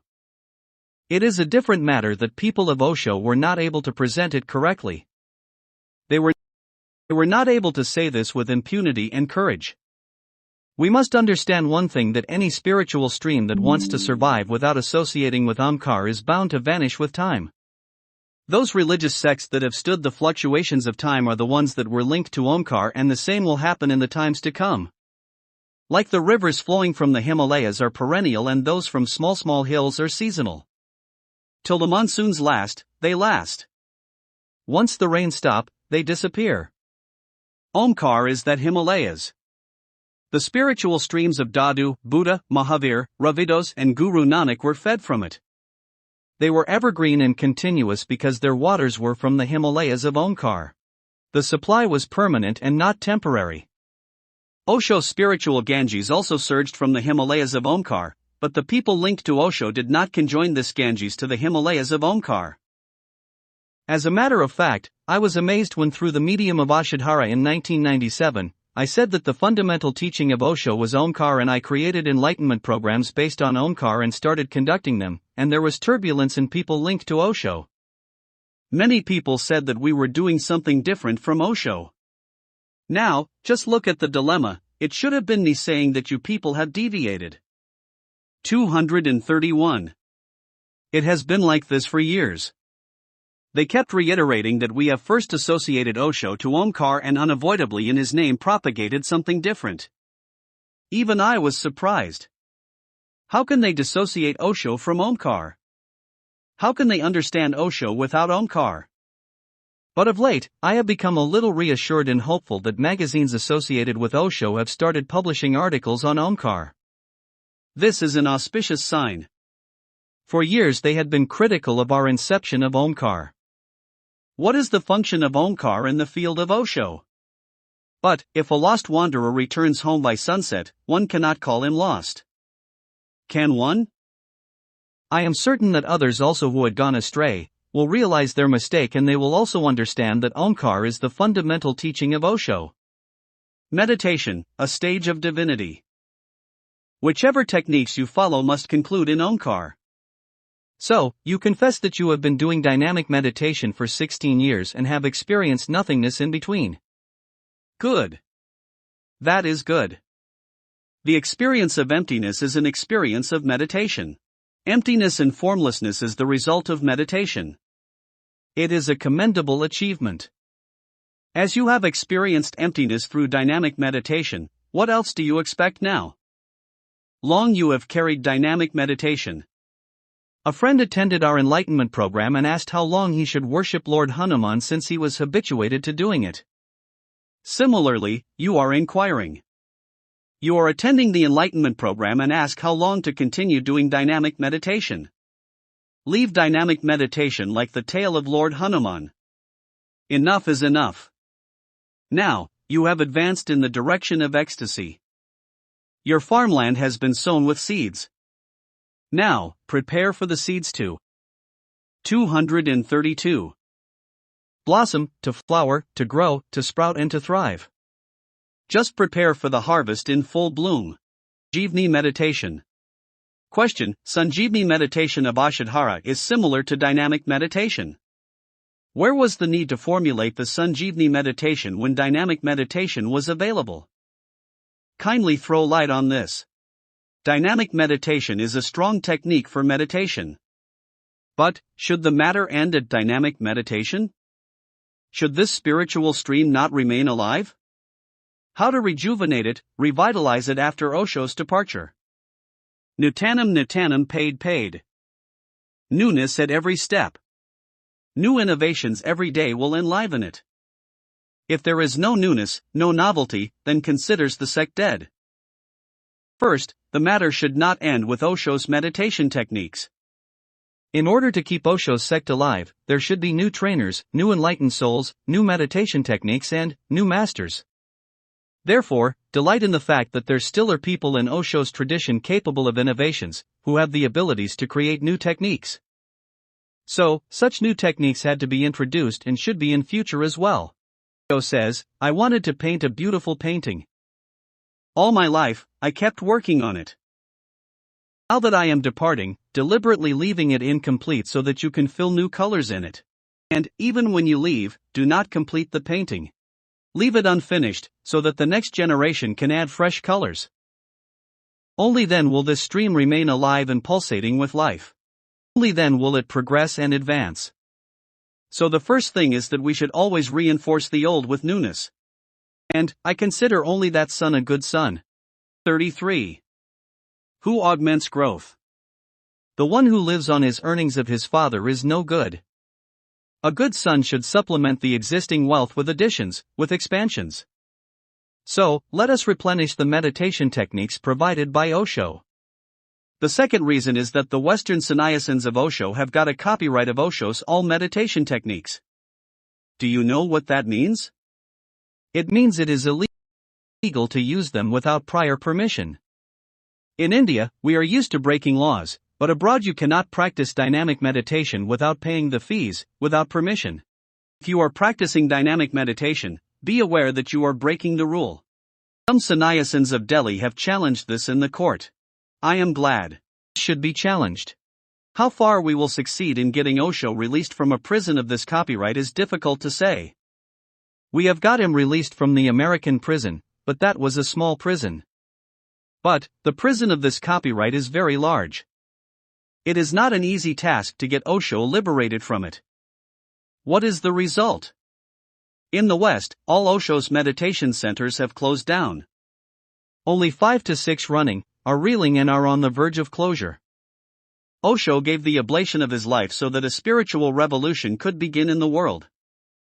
But, the waters of copyright have started extinguishing the fire of the revolution completely. If some friends are challenging it, they are welcome. We extend our good wishes that they succeed in getting Osho liberated from the prison of the copyright. There should be a parallel effort in Ashadhara in which we should introduce more than 108 meditation techniques. Let them go on getting all the meditation techniques copyrighted, like Kundalini meditation, dynamic meditation, and Nadbrahma meditation.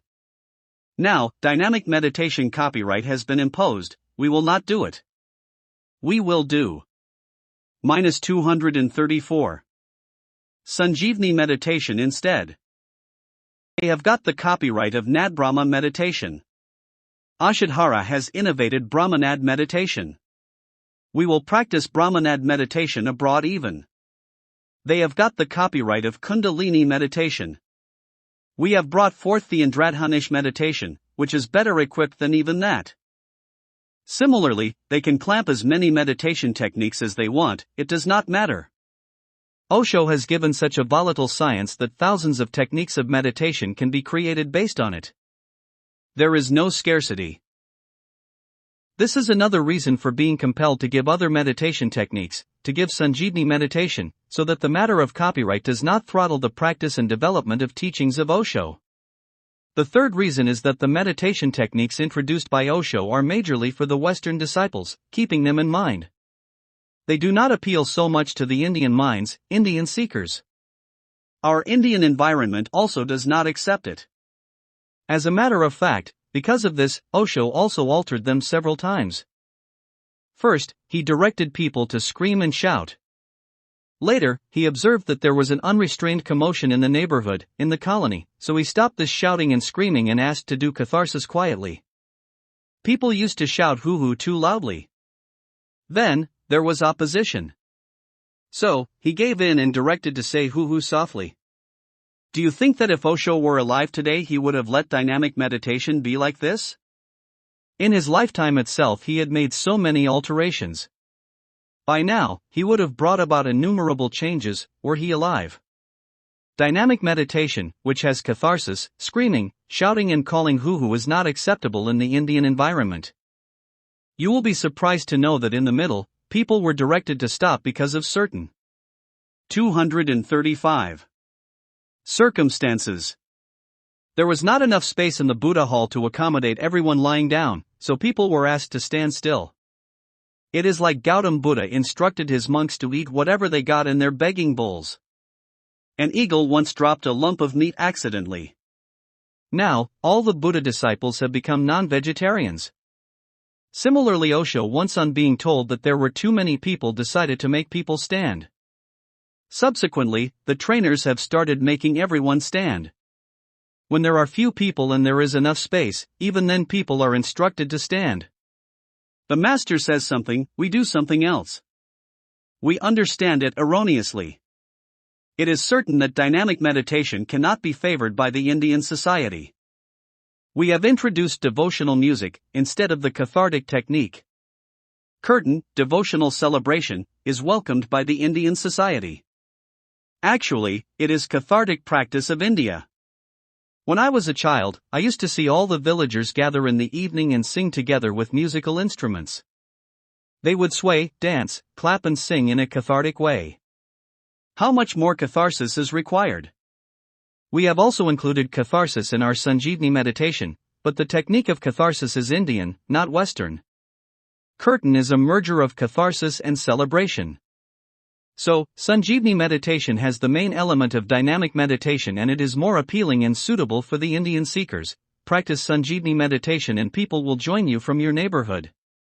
And, try dynamic meditation and you will find your neighbors revolting. They will request you to stop it. There is yet another thing. All the meditation technique have Western music, which does not appeal us. It does not take us to the heart level. But, Sanjeevani. -236. S. Meditation has such a music which immediately takes you to the emotional level. When Osho himself used to conduct meditation, he would give suggestions. But the CDs released later have no suggestions. Now, one does not know what to do after the stop instruction. For some people, it is a punishment to keep standing for 15 minutes. No one knows what one is supposed to do while standing for these 15 minutes. There is no instruction coming from the CD. But, there are instructions given continuously in CD of Sanjeevani meditation. The suggestions are in the voice of Ma Osho Priya on what to do at every stage. Now, in this phase of silence, what should you do? There is such a beautiful suggestion for meditation. No sooner do you get it that you drown in ecstasy. Similarly, when you practice Sanjeevani meditation, meditation will occur automatically on hearing the instructions. So, these are some of the reasons behind the introduction of Sanjeevani meditation. And, the biggest reason, as I have mentioned before, is that this stream is alive. This tradition of Osho is pulsating with life. Osho Evening Celebration. Question: what is the aim of White Robe Brotherhood of Osho? It is done in Ashadhara in the form of Osho Evening Celebration. What is the reason for this change? 3-4 months before Osho departed, Osho White Robe Brotherhood was auspiciously started. Osho made a concerted effort to convey Indian spirituality to the Western world. The Westerners should also be colored in this spiritual tone. For a spiritual revolution at the universal level, spirituality at only the Indian level would not suffice. He had to compromise a lot for this. 237. For example, Indian spirituality keeps the master at the center. If the master is there, devotion to the master is there, gratitude to him is there. But, the West is not master-centered. It is mainly intellect-based, it is mind-centered. So, a menial path was chosen to feel the presence of the master. You may not be grateful to the master, but you can at least feel his presence. You may not feel his grace, at least feel his magnanimity. If you cannot bow at his feet, at least accept his contribution. In spite of all these compromises, the Westerners who got associated to Osho showed no evolution. As a matter of fact, no saint other than Osho has probably ever made so many compromises at the universal level for spreading spirituality among the Western people. For example, he introduced Western music at the center of spiritualism. Actually, there were other reasons as well. He did not have Indian musicians around him. This could be a reason. But, this is not a big reason. If Osho wanted, Indian musicians could have approached him. But, the public surrounding him comprised of 10% Indians and 90% Westerners. The musicians were entirely from the West. Whatever Osho wanted to say, it appealed to the Western mind. Whatever appeals to the mind enchants the soul. The matter reaches the soul from the doorway of the mind.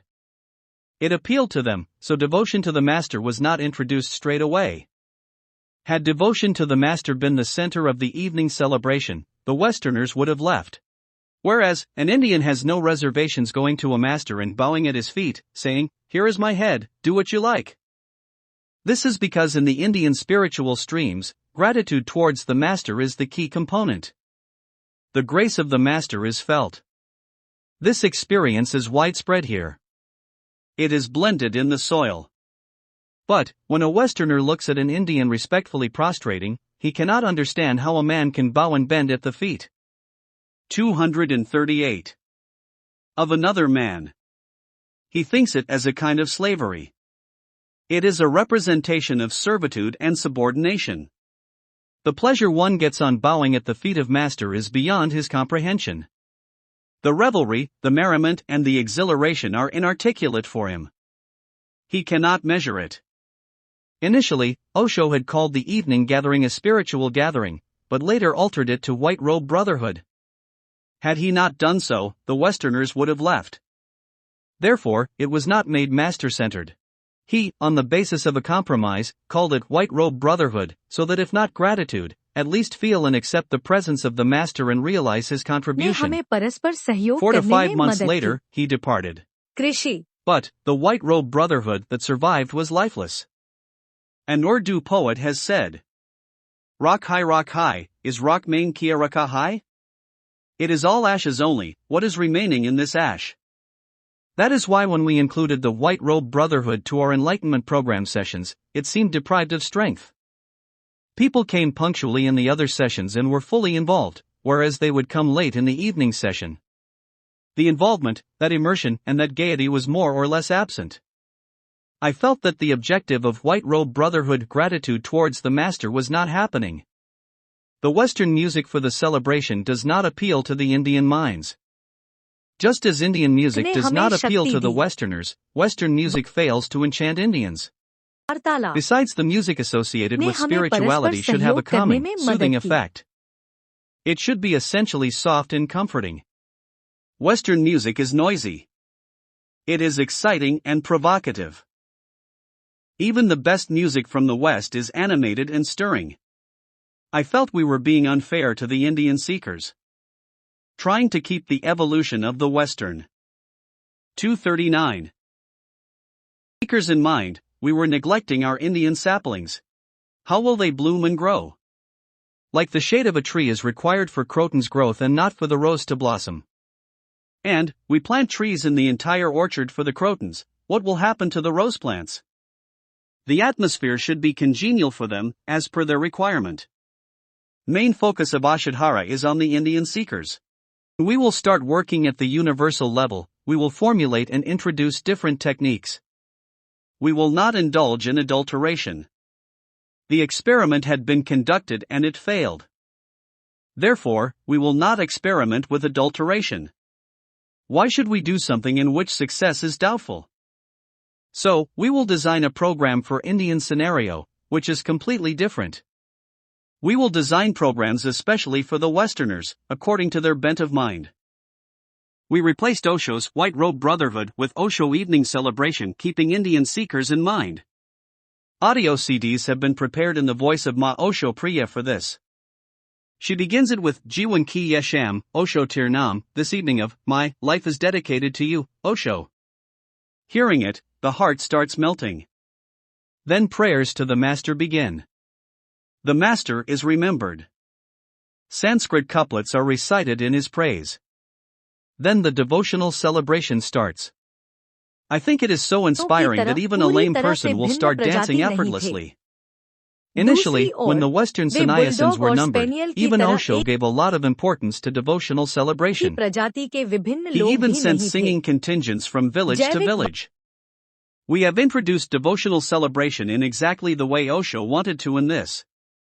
After the devotional celebration, the 7-minute suggestions lifts one to the peak of devotion. There are 2 stages of devotion. The first is the Gani devotion, in which one expresses gratitude and 240 sings the glories of the Master, and the second one is Parabhakti, in which one expresses gratitude to the existence. So, in the Osho evening celebration, Gani and Parabhakti are used in a beautiful way that one feels the grace of Master and godliness showered on oneself by the end of it. Then, discourse of Sadguru Trivar is relayed after that. Each and every word gets engraved in the core of one's being. It enters the depth of one's existence. As a matter of fact, the Osho evening celebration has become so effective that those who fail to enter ecstasy in other sessions are able to do so in this session. Thus, the session that was the weakest in our enlightenment programs has emerged as the strongest. And, we are delighted that we have been able to use the correct technology to explain spiritual science of Osho. The bliss felt in the making of Osho evening celebration far surpasses the innovation of other enlightenment programs. Vipassana meditation. Question: kindly throw light on Vipassana meditation of Ashadhara. How is it different to the Vipassana meditation of Goenka Ji? Goenka Ji has made a brazen mistake by limiting entire spiritual revolution of Gautam Buddha to Vipassana meditation, valuing and degrading Gautam Buddha. Had it stopped at this, it would be different. The Vipassana meditation Goenka Ji is propagating as of Gautam Buddha is wrong. The one that Ashadhara has evolved is the original Vipassana of Gautam Buddha. It has the basis and the essence of Vipassana of Gautam Buddha. What is the difference between the two? Firstly, we are not proclaiming that Vipassana. 241. Meditation is the all-round technique of Gautam Buddha. His message is enormous and very extensive. Vipassana meditation is like a drop, only a drop in its vastness. Vipassana meditation, like other meditation techniques, is the journey from the world to the observer and from the observer to the inner emptiness. But, the one Goenka-ji is propagating is limited to the observer.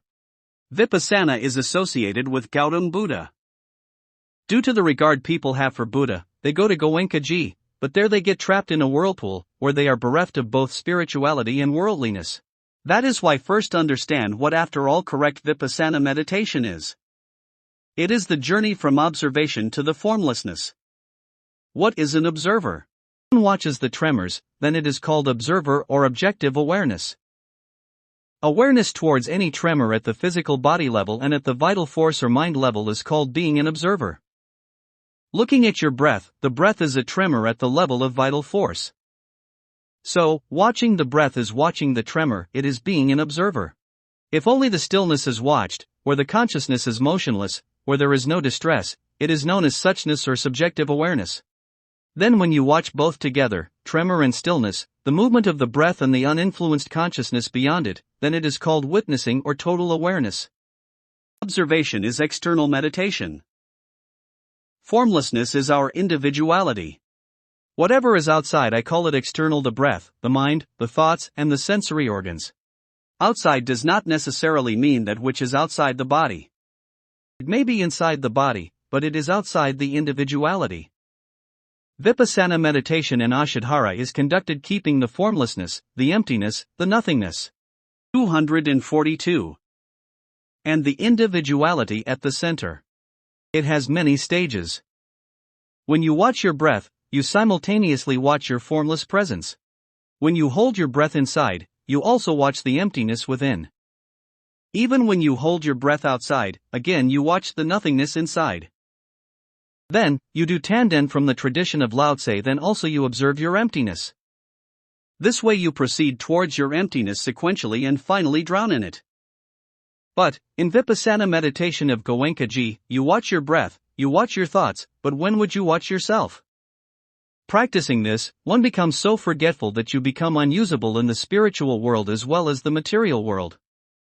People become so lapse in their memory that they want to do something and they do something else. They want to go somewhere and they reach somewhere else.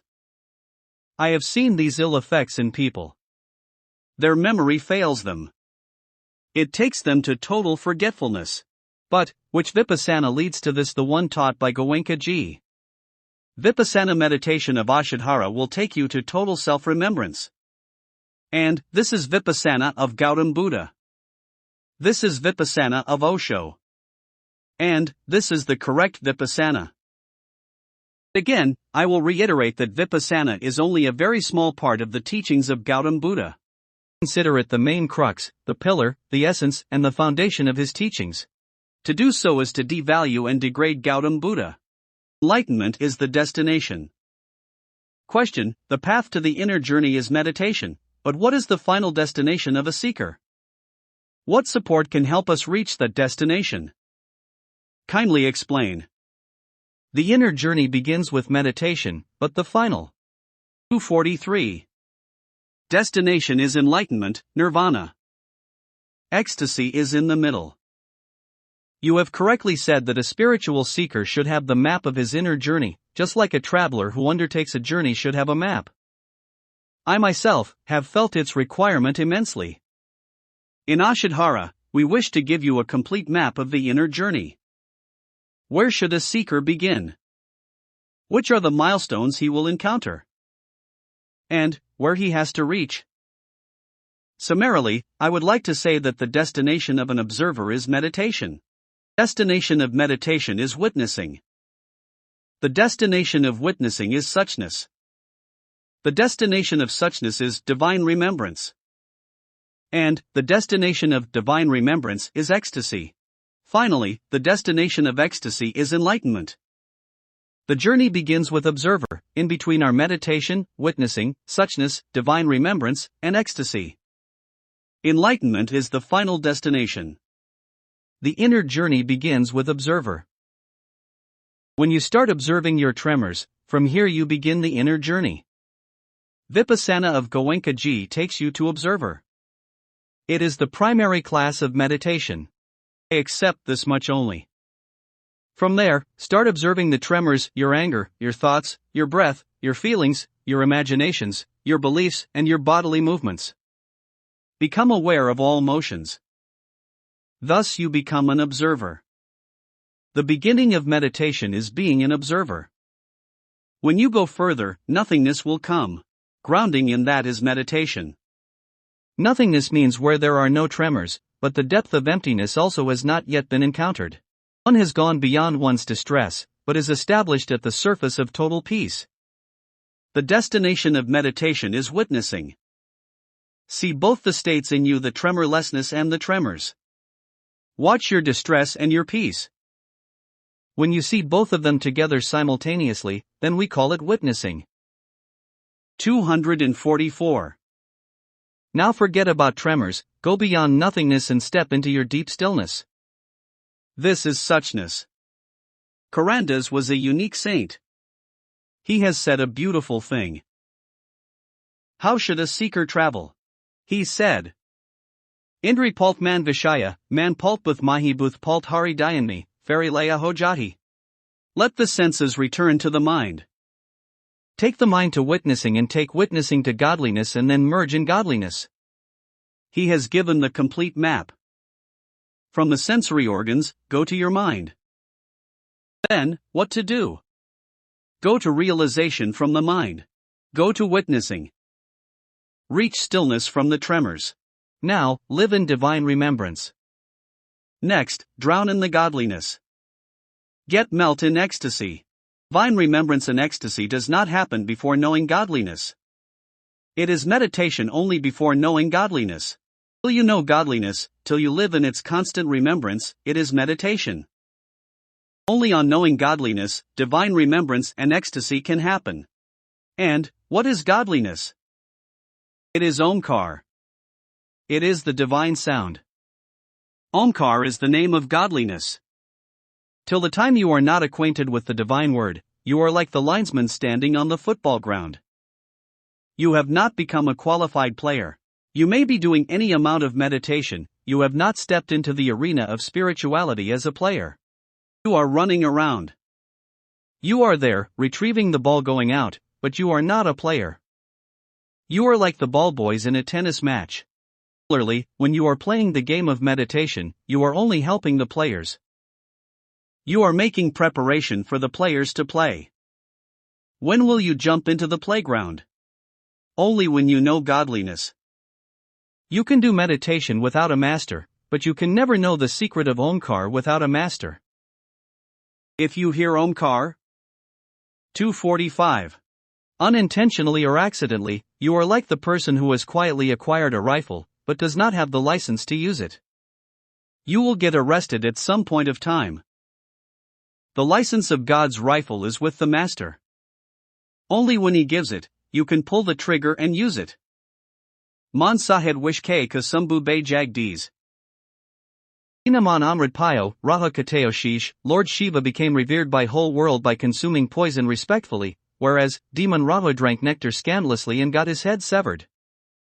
Even if you keep listening to godliness, you cannot progress. A master is definitely required. Only when you know godliness through the intervention and grace of a master, then you will know the technique of drowning in godliness. That day you will be filled with gratitude and like Saint Mirabai you will exclaim, Peo G Main Ram Ratan Dan Peo. I have got the ultimate wealth, the gem of godliness. From that day, gratitude arises within you. That day you become a player of the spiritual game. You are an apprentice, a novice before that. That day onwards, your journey to divine remembrance and ecstasy begins. Remember, divine remembrance and ecstasy are also devices instrumental for achieving your destination. Where do you have to go? What is the destination of ecstasy? The destination of ecstasy is enlightenment. What is the meaning of enlightenment? When an archer mounts the arrow on the bow and pulls the drawstring to shoot, it has a direction. The arrow darts in that direction. Enlightenment means when there is no direction, no motion, you have nowhere to go. From the day you know godliness, from that day you will know the skills of divine remembrance and ecstasy. Guru Arjun Dev Ji very sweetly says. 246. Amrit Wani Har Har Teri, Suni Suni Hoi Paramgati Mary. O God! Your word is divine nectar. Hearing it again and again, I am elevated to the ultimate heights. What will happen on listening to the divine sound? What will happen through ecstasy? What will happen when all the motion vanishes? Gautam Buddha has called this nirvana. Guru Arjun Dev Ji is calling the same as the ultimate state. There is no difference. Saints have called it total relaxation. No difference. It is just an alteration of words. It is said that when Goswami Tulsidas completed writing the Ramcharitamanas, he made a very sweet declaration. Do you know what he said? Jai Kripa Loveless Te Madaman Tulsidasavu Pao Param Vishram Ram Saman Prabhu Kahunahu, there is no God like Ram, with whose grace even an unwise Tulsidas has attained ultimate relaxation. Ram is Tulsidas referring to it as Omkar. He says that he is resting in the ultimate relaxation. He means enlightenment. Saint Kabir is indicating the same. Tej Dano Tej, Main Paya Aram, Samiran Mara Harikare, Main Paya Vishram. I have left both self-remembrance and divine remembrance.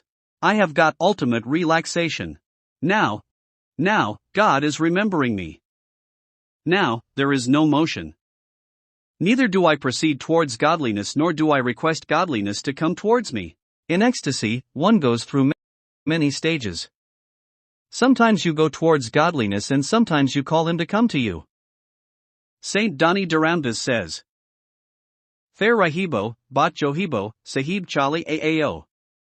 247. Keep standing, keep waiting and then God arrives. Final liberation has not yet occurred. Remember, this is an occurrence at the stage of divine remembrance. Ecstasy is awaited and enlightenment has not yet happened. Enlightenment, the ultimate occurrence, has not taken place. The ultimate repose is awaited. Anticipation continues. But, when enlightenment happens, what is that state like?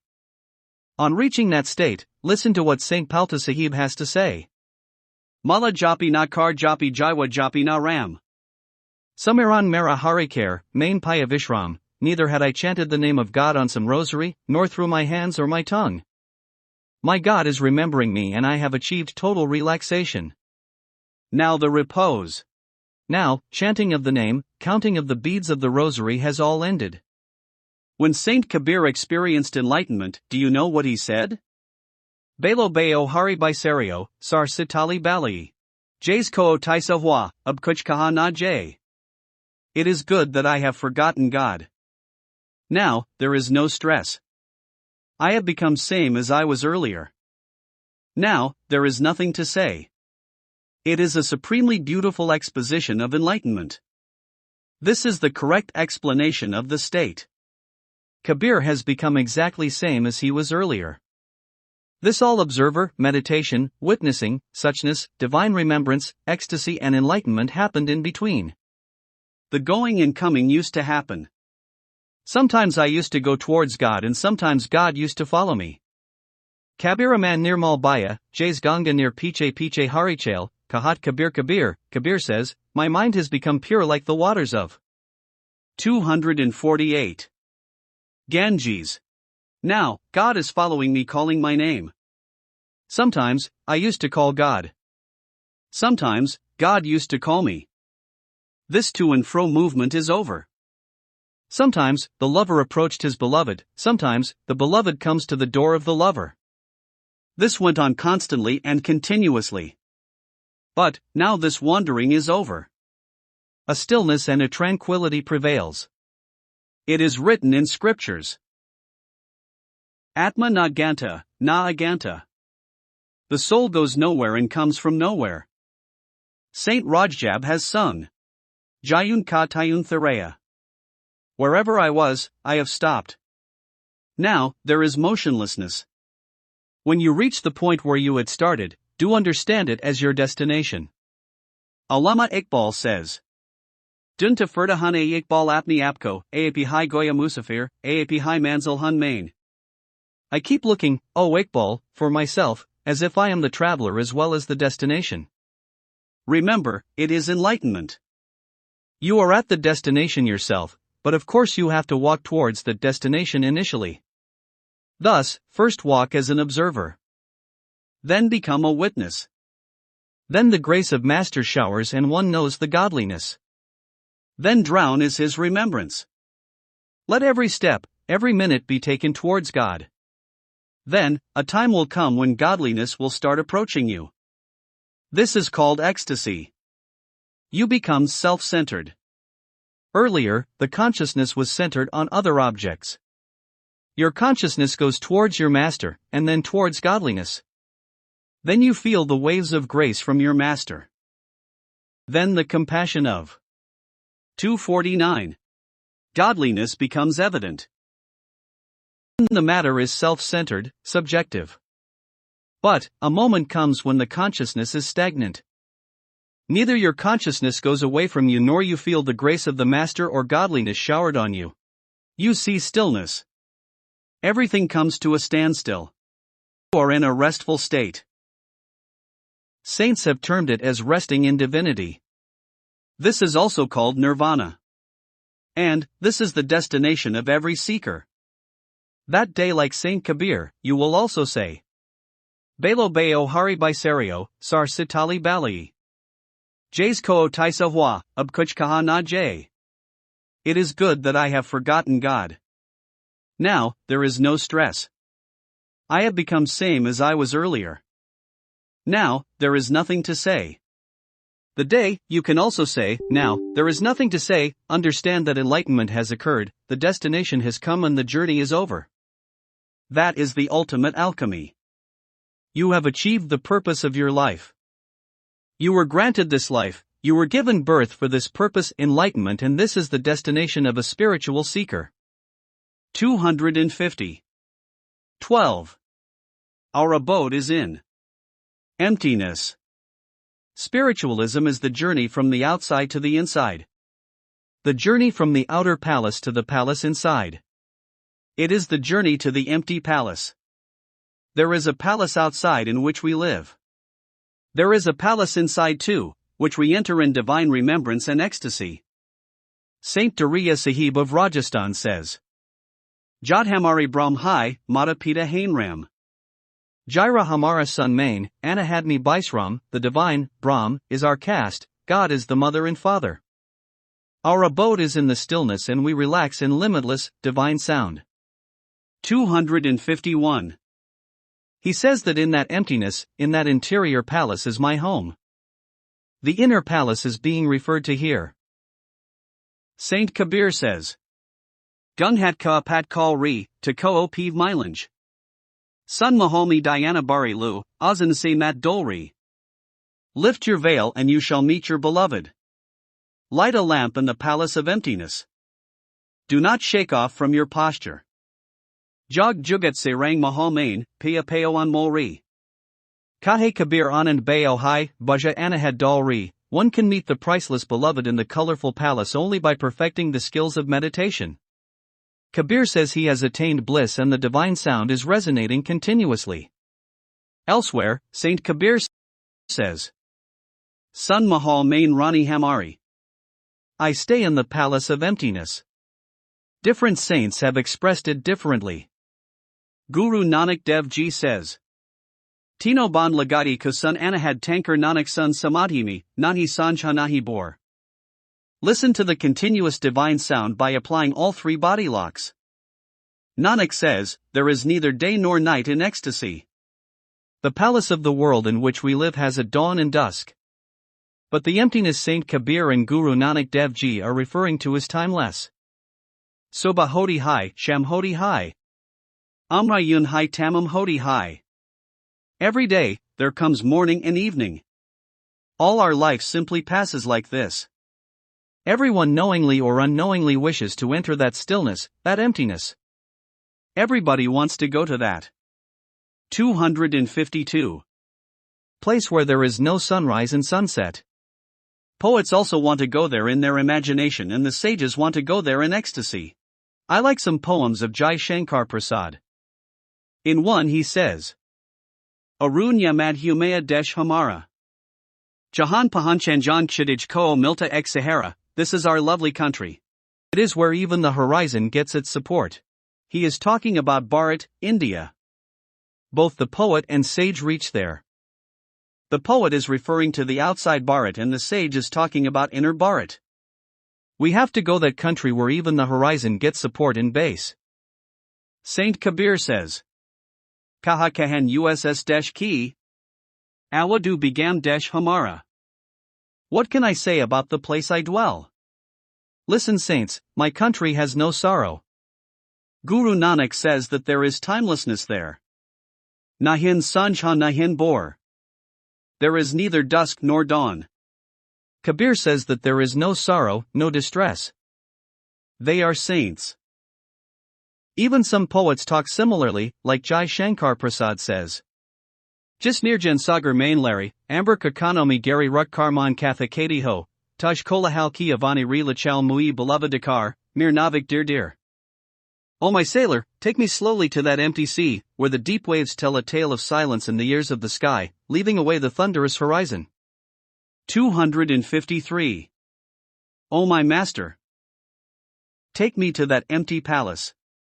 It may be any saint or any incarnation, the destination is always emptiness. But in search of that emptiness, we knowingly or unknowingly get lost. This thirst for emptiness is an intrinsic part of everyone. That is why we want to go away from where we are. No one wants to stay there. I have noticed that in Britain, people work for 5 days and want to go away for 2 days. They go somewhere and return. The thirst is not quenched. Next weekend again they pack their luggage and go. They barely return and they again start planning about going somewhere. Someone runs to Kaaba, someone to Kashi, yet others to Girnar, they just go somewhere. Some say, Ae mir dil kahin or chal, gam ki dunyanasi dil bar gaya. Koj luab koi gar naya. Chal jahan gam kamer nahan, juthiasha koter nahan. In bayaran se ki awasta, zagmfur se hara ho gaya. Oh my heart! Let us go somewhere else. I am fed up with this world of sorrow. Look for a new abode. Let us go where people are not sorrowful, where there are no stars of false hopes. How do I relate to this springtime? My wound is fresh again. Where will you go away from the world of sorrows, to the world of Saint Kabir where there is no distress and anxiety, to the empty and still world of Guru Nanak Dev, Nanak San Samadhi Main? Nahin sanjha nahin bor. Nanak says, there is neither dusk nor dawn in ecstasy. Saint Kabir is giving an invitation to that palace. Saint Dariya Sahib says, Jaira Hamara Sunni, Anahadmi Baisram, our abode is in emptiness and we relax in divinity. 254. Where is that sorrow-free place? How can we go there? Today, I would like to give indications about it. If we have to go somewhere, we must remember 2 things. Where is it that we are standing and where is it that we want to go? The direction is decided according to that. For example, if we want to go from Amritsar to Delhi, we should know the location of both Amritsar and Delhi. Since Delhi is to the south of Amritsar, we must travel southwards. Similarly, if we wish to travel from Chennai to Delhi, we will have to go northwards. So, a traveler should know exactly where he is standing and where he wishes to go. So, let us first understand where we are standing. Awaken to the outer space. We are standing in space. We are standing in the outer space where actions are happening. It is the world of doing, where every person is doing something or the other, where work is of prime importance. You have to awaken to this outer space. We live in this outer space but tend to forget its existence. We live unaware of this outer space. So, first we must be sensitive to this outer space. Samvadana hriday main na hodi to hriday prashan ho gaya hoda. Madhurama kanth main na hodi to shubda wishpain ho gaya hoda. Vasana prem main na hodi to prem vardhan ho gaya hoda. Yachana bhakti main na hodi to bhakt bhagwan ho gaya hoda.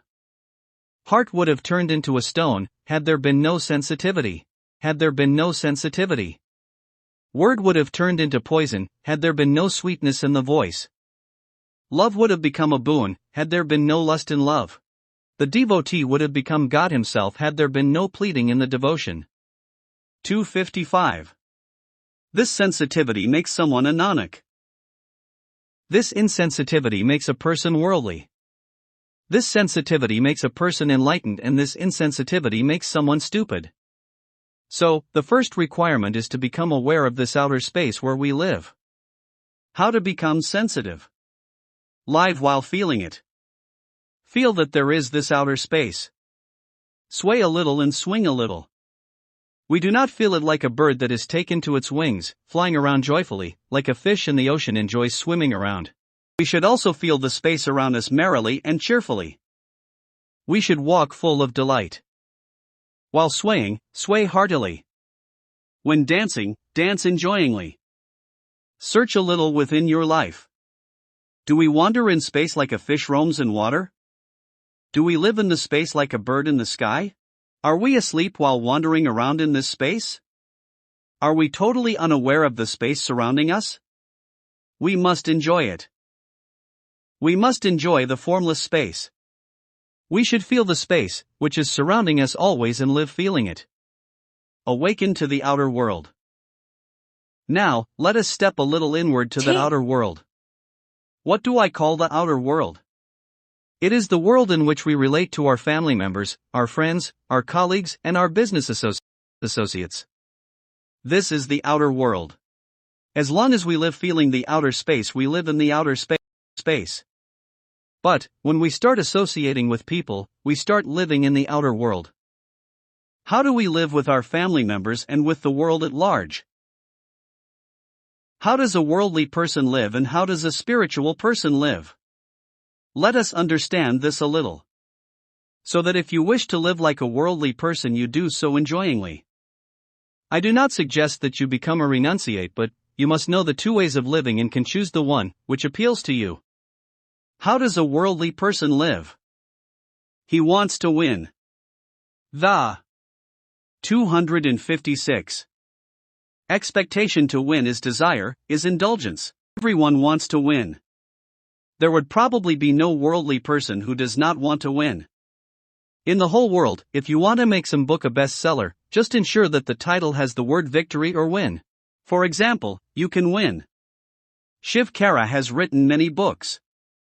In the title of one of his books, he used the word win, and the book sold like hot cakes. In other books, which did not have the win word, the sale was meager. Everyone wants to win. Wife wants to win over the husband. The husband likewise wants to win over the wife. The neighbors wish to dictate. Everyone is interested in winning. And this desire to win, this pleasure in wanting to win, is named as world. All of us are mini Alexanders. We too want to be victorious. But, remember one thing.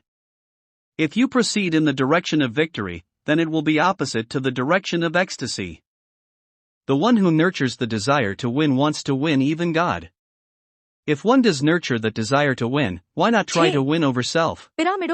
Guru Arjun Dev Ji says, Jaka Hari Rang Lego is Jagma, so Kahiyat Hai Sura Adam Jinai Sagal Vas Taa Kai Jaa Ka Sadagur Pura. He alone is called a warrior, who is attached to the love of God in this age. Through the perfect master, he conquers his own soul, and then everything is under his control. If you want to win, then win yourself. If you are interested in winning over yourself, then you cannot be interested in winning over the other. But, in the language of today, I would like to state very clearly that the expectation to win is desire. King Janak asks Sage Ashtawakra. Katham Jayanam, Katham Muktam, Varajaya Kim Boisyati. 257. How to attain self-realization, liberation, and detachment. There are 3 questions. The answer is 1. Sage Ashtavakra says. He Janak. Kamna Jasi Vyati Nahi. Or Nishkamna Sai Samadhi Nahin. O Janak. There is no disease like a desire. And, there is no ecstasy like desirelessness. Just do one thing. Rid yourself of desire. All 3 questions are answered. You will get realization, liberation, and detachment. Kamna Jeet Lina Param Jeet Hai. Sadhana Ki Saraltam Yahi Reet Hai. Winning over the desires is the ultimate win. This is the easiest method for spiritual practice. So, first drop the desire to win. What will you do on winning? Can you tell what Alexander did after being victorious? He went to meet Diogenes, a Greek sage, to seek his blessings. Diogenes was lying on the sand. He asked him why he was seeking his blessings. He replied that he wanted to win over the world. And, what will you with that victory? He asked. He replied that we would relax and enjoy. Diogenes said that he had never heard of a victorious person being blissful. The desire to win is an invitation to sorrow. How a person who invites sorrow can be blissful? Outside victory will never result into bliss. Forfeit the desire to win against the people you live with. Abandon this desire. Next step is to enjoy losing. It is great fun to lose, especially amidst friends and relatives. It is far better to lose than win against and amidst your own people. You may never have thought about it. And this joy of losing is called love. To win is named as desire, to lose is called as love. Osho Shailendra has written the following verse, Tum Moody Jeetlo, Main Harjan. 258. Har kar priyatam tum hara pyar pon.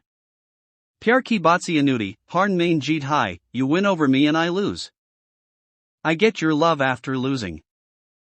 This game of love is unique, as victory is hidden in defeat. Osho says that you begin your journey with dependence. For example, a child is dependent on his parents but wants to grow up fast and be relieved of it. He wants to become independent. People sing songs about their childhood, the long-lost childhood. Ask children. Their complaint is that they have to ask their parents for everything. They wish to grow up so that the dependence ends.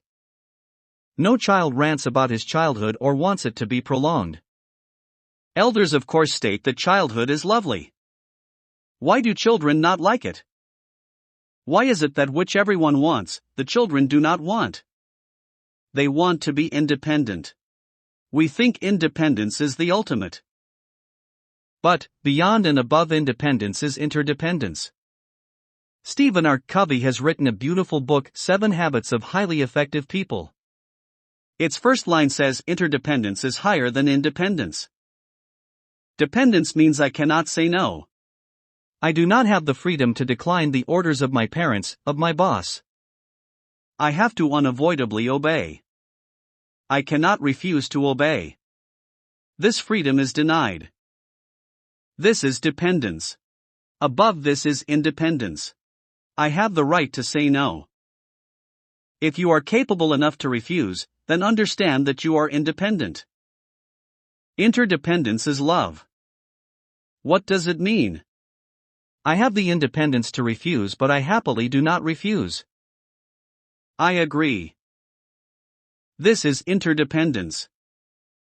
I have the ability to win, but I deliberately lose and love to lose. For example, a father and his little son are wrestling. The father acts as if he is putting in a lot of effort and strength and then gets defeated by his little son. This is love. Lose and experience the fun. Lose against the people you live with, then your relationship with them will become one of love and nor of. 259. Desire. Who do you live with? Your husband, your wife, and your neighbors. If you can enjoy losing to them, then you reach very close to the empty palace. No doubt we are talking about the periphery.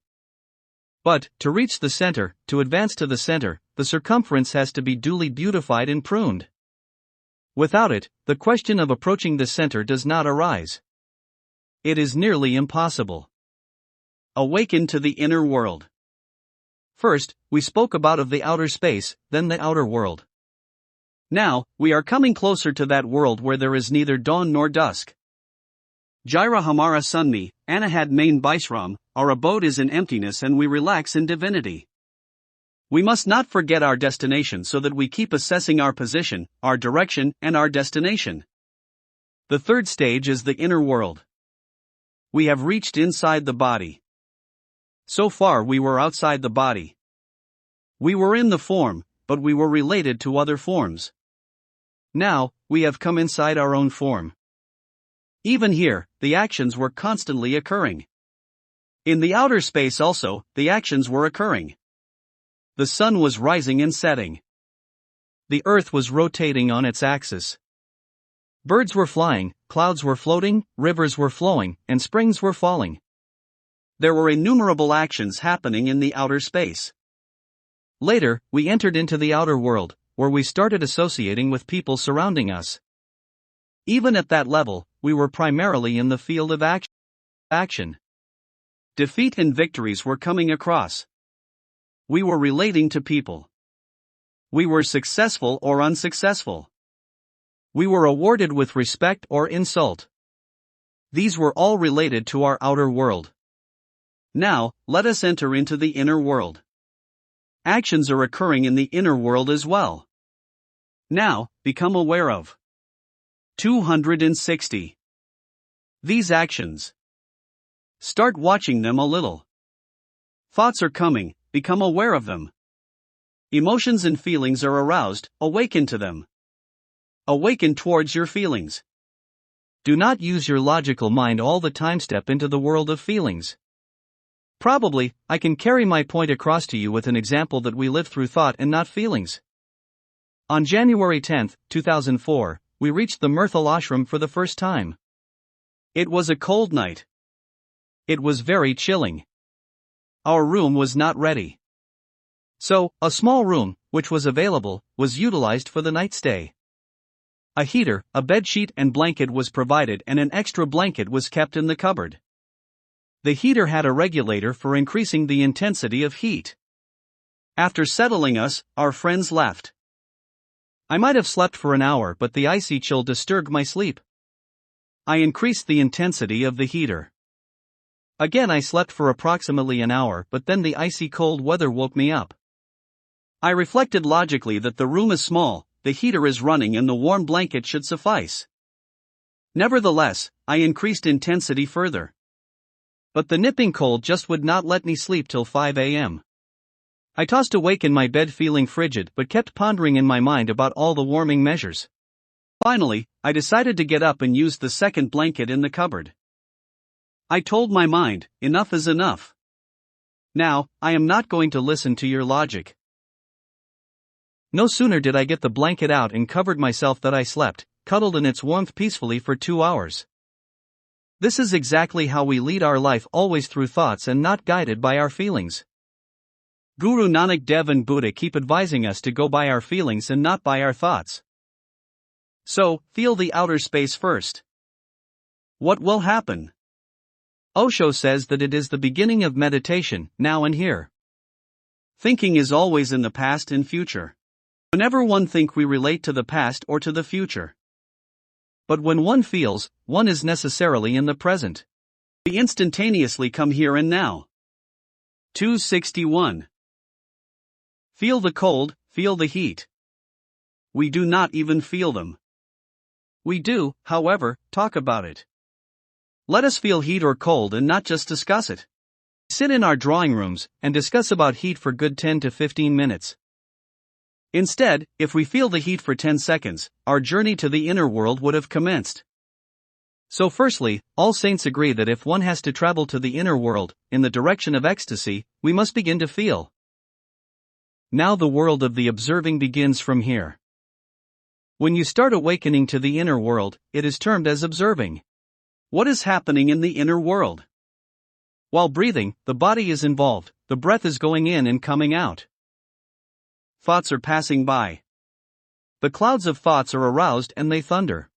As arise desires, anger, greed, attachments, jealousies, dislikes, and love come forth on the surface. First, it is happening at the physical body level.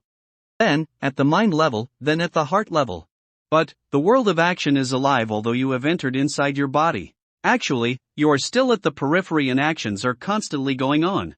When you become aware of these actions, then you become an observer. You are watching the movement of the breath. You are aware of the actions in your inner world. You are standing grounded in the empty world. Whether you know it or not, your abode is in the emptiness. It is your home. Grounded there, when you watch the actions of your inner world, then you are an observer. Watch your breath, watch your thoughts, watch your feelings. This awakening to the actions inside your inner world is termed as observing. Grounding in emptiness is meditation. If one is only watching the actions, if you are not sensitive towards where you are standing, if you are not feeling it, then meditation is not going to take place. It will be at the surface level. At the maximum you can call it 262. Observing or objective awareness, but surely it is not meditation. One can go deeper, where there is no action. In that empty palace, there is no action. You have moved away from the inner world, and only when you move away from the inner world you can see the actions of the inner world. A little distance is essential to be able to observe. If you have succeeded in establishing a distance, then you have entered into meditation. Divine remembrance and ecstasy. Within the inner world is the inner space. Gautam Buddha calls it as it Shunyata, Anatta, no self. That inner space is what Saint Kabir is referring to. Chalhansa USS Desh. O swan, soul, fly to that country. Kabir says this for that cave in the inner space. Raskagan Gufa Main Amarjair. An immortal spring is flowing in the inner cave. In that inner cave, there is a spring flowing perennially, call it the spring of divine sound, or call it the spring of ultimate melody. That space within, that cave is our home. The one who learns to live in that inner cave is a saint. What is the definition of a saint? The one who knows the art of living in that inner cave, the art of ecstasy, the art of divine remembrance, he is a saint. Time and again Guru Arjun Dev Ji says, Samar Mana, Ram Nam Chitari. O mind. Meditate, contemplate the divine word of God. Live in divine remembrance. But, how one can remember the divine? The one who knows ecstasy can do divine remembrance. The one who is acquainted to that empty palace can do divine remembrance. The one who knows that ultimate emptiness, he knows religion, he. 263. Knows the essence of religion. Essence of knowledge in the inner cave. Yaksh asks Yudhisthira what religion is. Yudhisthira gives a beautiful reply. He says that many have been desperately trying to understand religion, but one can never understand religion through scriptures. Why was it not possible? Shruti Vibhina, Smorti Ch Bina. Na eko munihyeja vakanam pramanam, there are differences in the explanations of religion in different types of scriptures. The words of no sage are authentic. Shruti, scriptures passed on to by generation by word of mouth, listening, refer to religion in different ways. Smorti, scriptures passed on by memory, also talk of religion in different ways. No sage can say anything authentic about religion with authority. Why? Because the ultimate truth cannot be worded. Lao Tse says exactly this, that the ultimate truth cannot be expressed. The ultimate truth is beyond time and place. Whatsoever a saint says, he is bound by time and place. Dharmasaya Tatwam Nyatam Gohayam. Mahajano Yen Gata Sa Pantha. The essence of religion lies in the inner cave of heart. Great people follow this path. The essence of religion is in that cave, in that emptiness, where there is no dusk and dawn. Sometimes even poets touch the sky. In Mahabharat, Lord Krishna went to the court of Kauravas. Duryodhana ordered to tie him with chains. Lord Krishna asked Duryodhana whether he wanted to chain him, whether he wanted to tie him. He said, "You want to arrest the one who lives in emptiness. If someone lives in the world, you can arrest and chain him. Can anyone tie the one who lives in emptiness? Lord Krishna says. 264. Ban mudi do ayahai, janjir badi ki alayahai? Yadi muhi ban na chahimand, peli to bandanan gagan. Son ko sadna sakta hai. Wa mudi band kab sakta hai. Have you come to arrest me? Have you brought a big chain? Oh fool! If you want to tie me, first tie the limitless space. One who cannot accomplish the state of emptiness, cannot arrest me. But, the one who has the skill to reach that state need not do anything because God will himself come to his palace. He need not be tied. He will surrender himself and get tied himself. God accepts his invitation and comes in his palace. The palace I am talking about, the abode that I am talking about, the Amritsar, the lake of elixir I am talking about, the Bharat I am talking about, is within us. That emptiness is within us. How to enter that emptiness? When you tell your master that I have lived in the outer world and have not yet reached the sorrowless place within, you declare that you have quit expectation of winning, that you have begun enjoying losing, that you have begun watching the actions in the inner world and have reached meditation. Remember, a master is not required to reach meditation. Now, your limit has come. Koi janu harisu deve jori. Is there someone who would unite me with the God? From here, you cannot go to the sorrowless palace alone. From here onwards, you need a master. Now, you have to say this to some master. Just near Sagar Main Larry. Amber Kakano Migeri. 265. Rukkar Man Katha Kati Ho. Taj Kolahal Ki Avani Ri. Lachal Muhi Balava Dakar, near Navik Dir Dir. O my sailor, take me slowly to that empty sea, where the deep waves tell a tale of silence in the ears of the sky, leaving away the thunderous horizon. Now, I surrender. My hands are up. And you will have to search such a saint, such a master who can take you to the state of emptiness, where God lives, where God sings. Hari Geet Gaa Rahahai, Kiayad Hai? Vansi Bajat Rahahai, Kiayad Hai? Are you aware that God is singing a song for you and he is playing on flute for you? Like Guru Arjun Dev Ji, you will also have to call this. Koi Janu Harisu Devai Jori. Charangahan, Bakun Sub Rasna DJ Pranakori, if only someone would unite me with the God, I hold tight to his feet, and utter sweet words with my tongue, I make my breath of life an offering to him. Now, here you will have to pray that you meet a saint who takes you to God. And if you meet such a saint, what will you do? What will Guru Arjun Dev Ji on meeting such a saint do?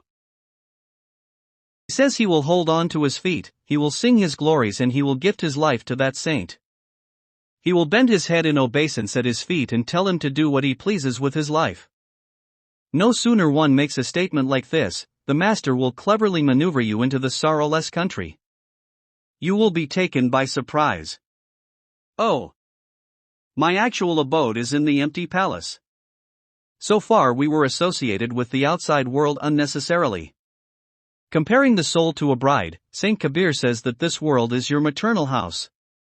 Your real home is the sorrow. 266. 1. Less place. Your groom lives there.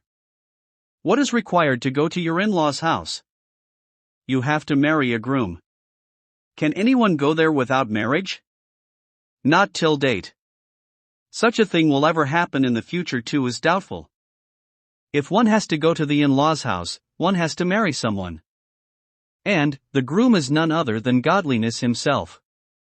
But, someone is required to marry them, like a priest in the temple or Gurudwara, somebody to tie the knot.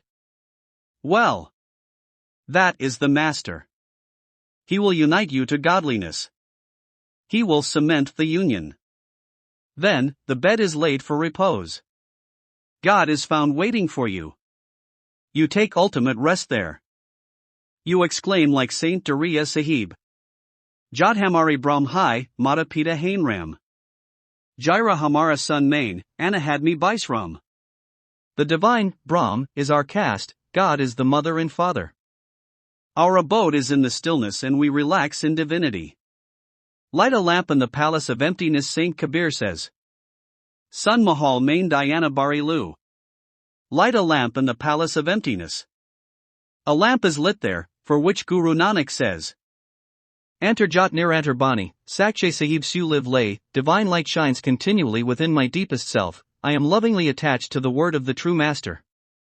It is a beautiful definition. There is a glow, a light and constant music emanating there in that empty palace. Outside the non-stop singing done, is a symbolic representation of that continuous divine sound within. The real one is going on continuously in that inner cave. The lamplit in temples, Gurudwara and mosques are also symbol of that inner light. Inside there is a constant flame burning. 267. There is a divine glow inside. One has to enter into the palace inside, that inner cave for which Saint Kabir says, Gunhat Kapat Kalri, Tako Piv Milanj Sun Mahomi Diana Barilu, Azansimat Dol Rejog Jugat Sarang Mahomain, Paya Payawan Molri Kahe Kabir Anan Bayo Hai, Baja Anahad Dalri. Lift your veil and you shall meet your beloved. Light a lamp in the palace of emptiness. Do not shake off from your posture. One can meet the priceless beloved in the colorful palace only by perfecting the skills of meditation. Kabir says he has attained bliss and the divine sound is resonating continuously. When you reach there, you see that there is an assemblage, a light is burning, a flame is glowing, radiance is spread and God himself is singing an incessant song. Life after life, he is singing, calling you from within and waiting patiently. And, when you reach there, you hear the drum of divine sound. Then, you can also say like Saint Duriya Das, Jaira Hamara Sun Main, Anahad Main Baisram, our abode is in emptiness and we relax in divinity. 268.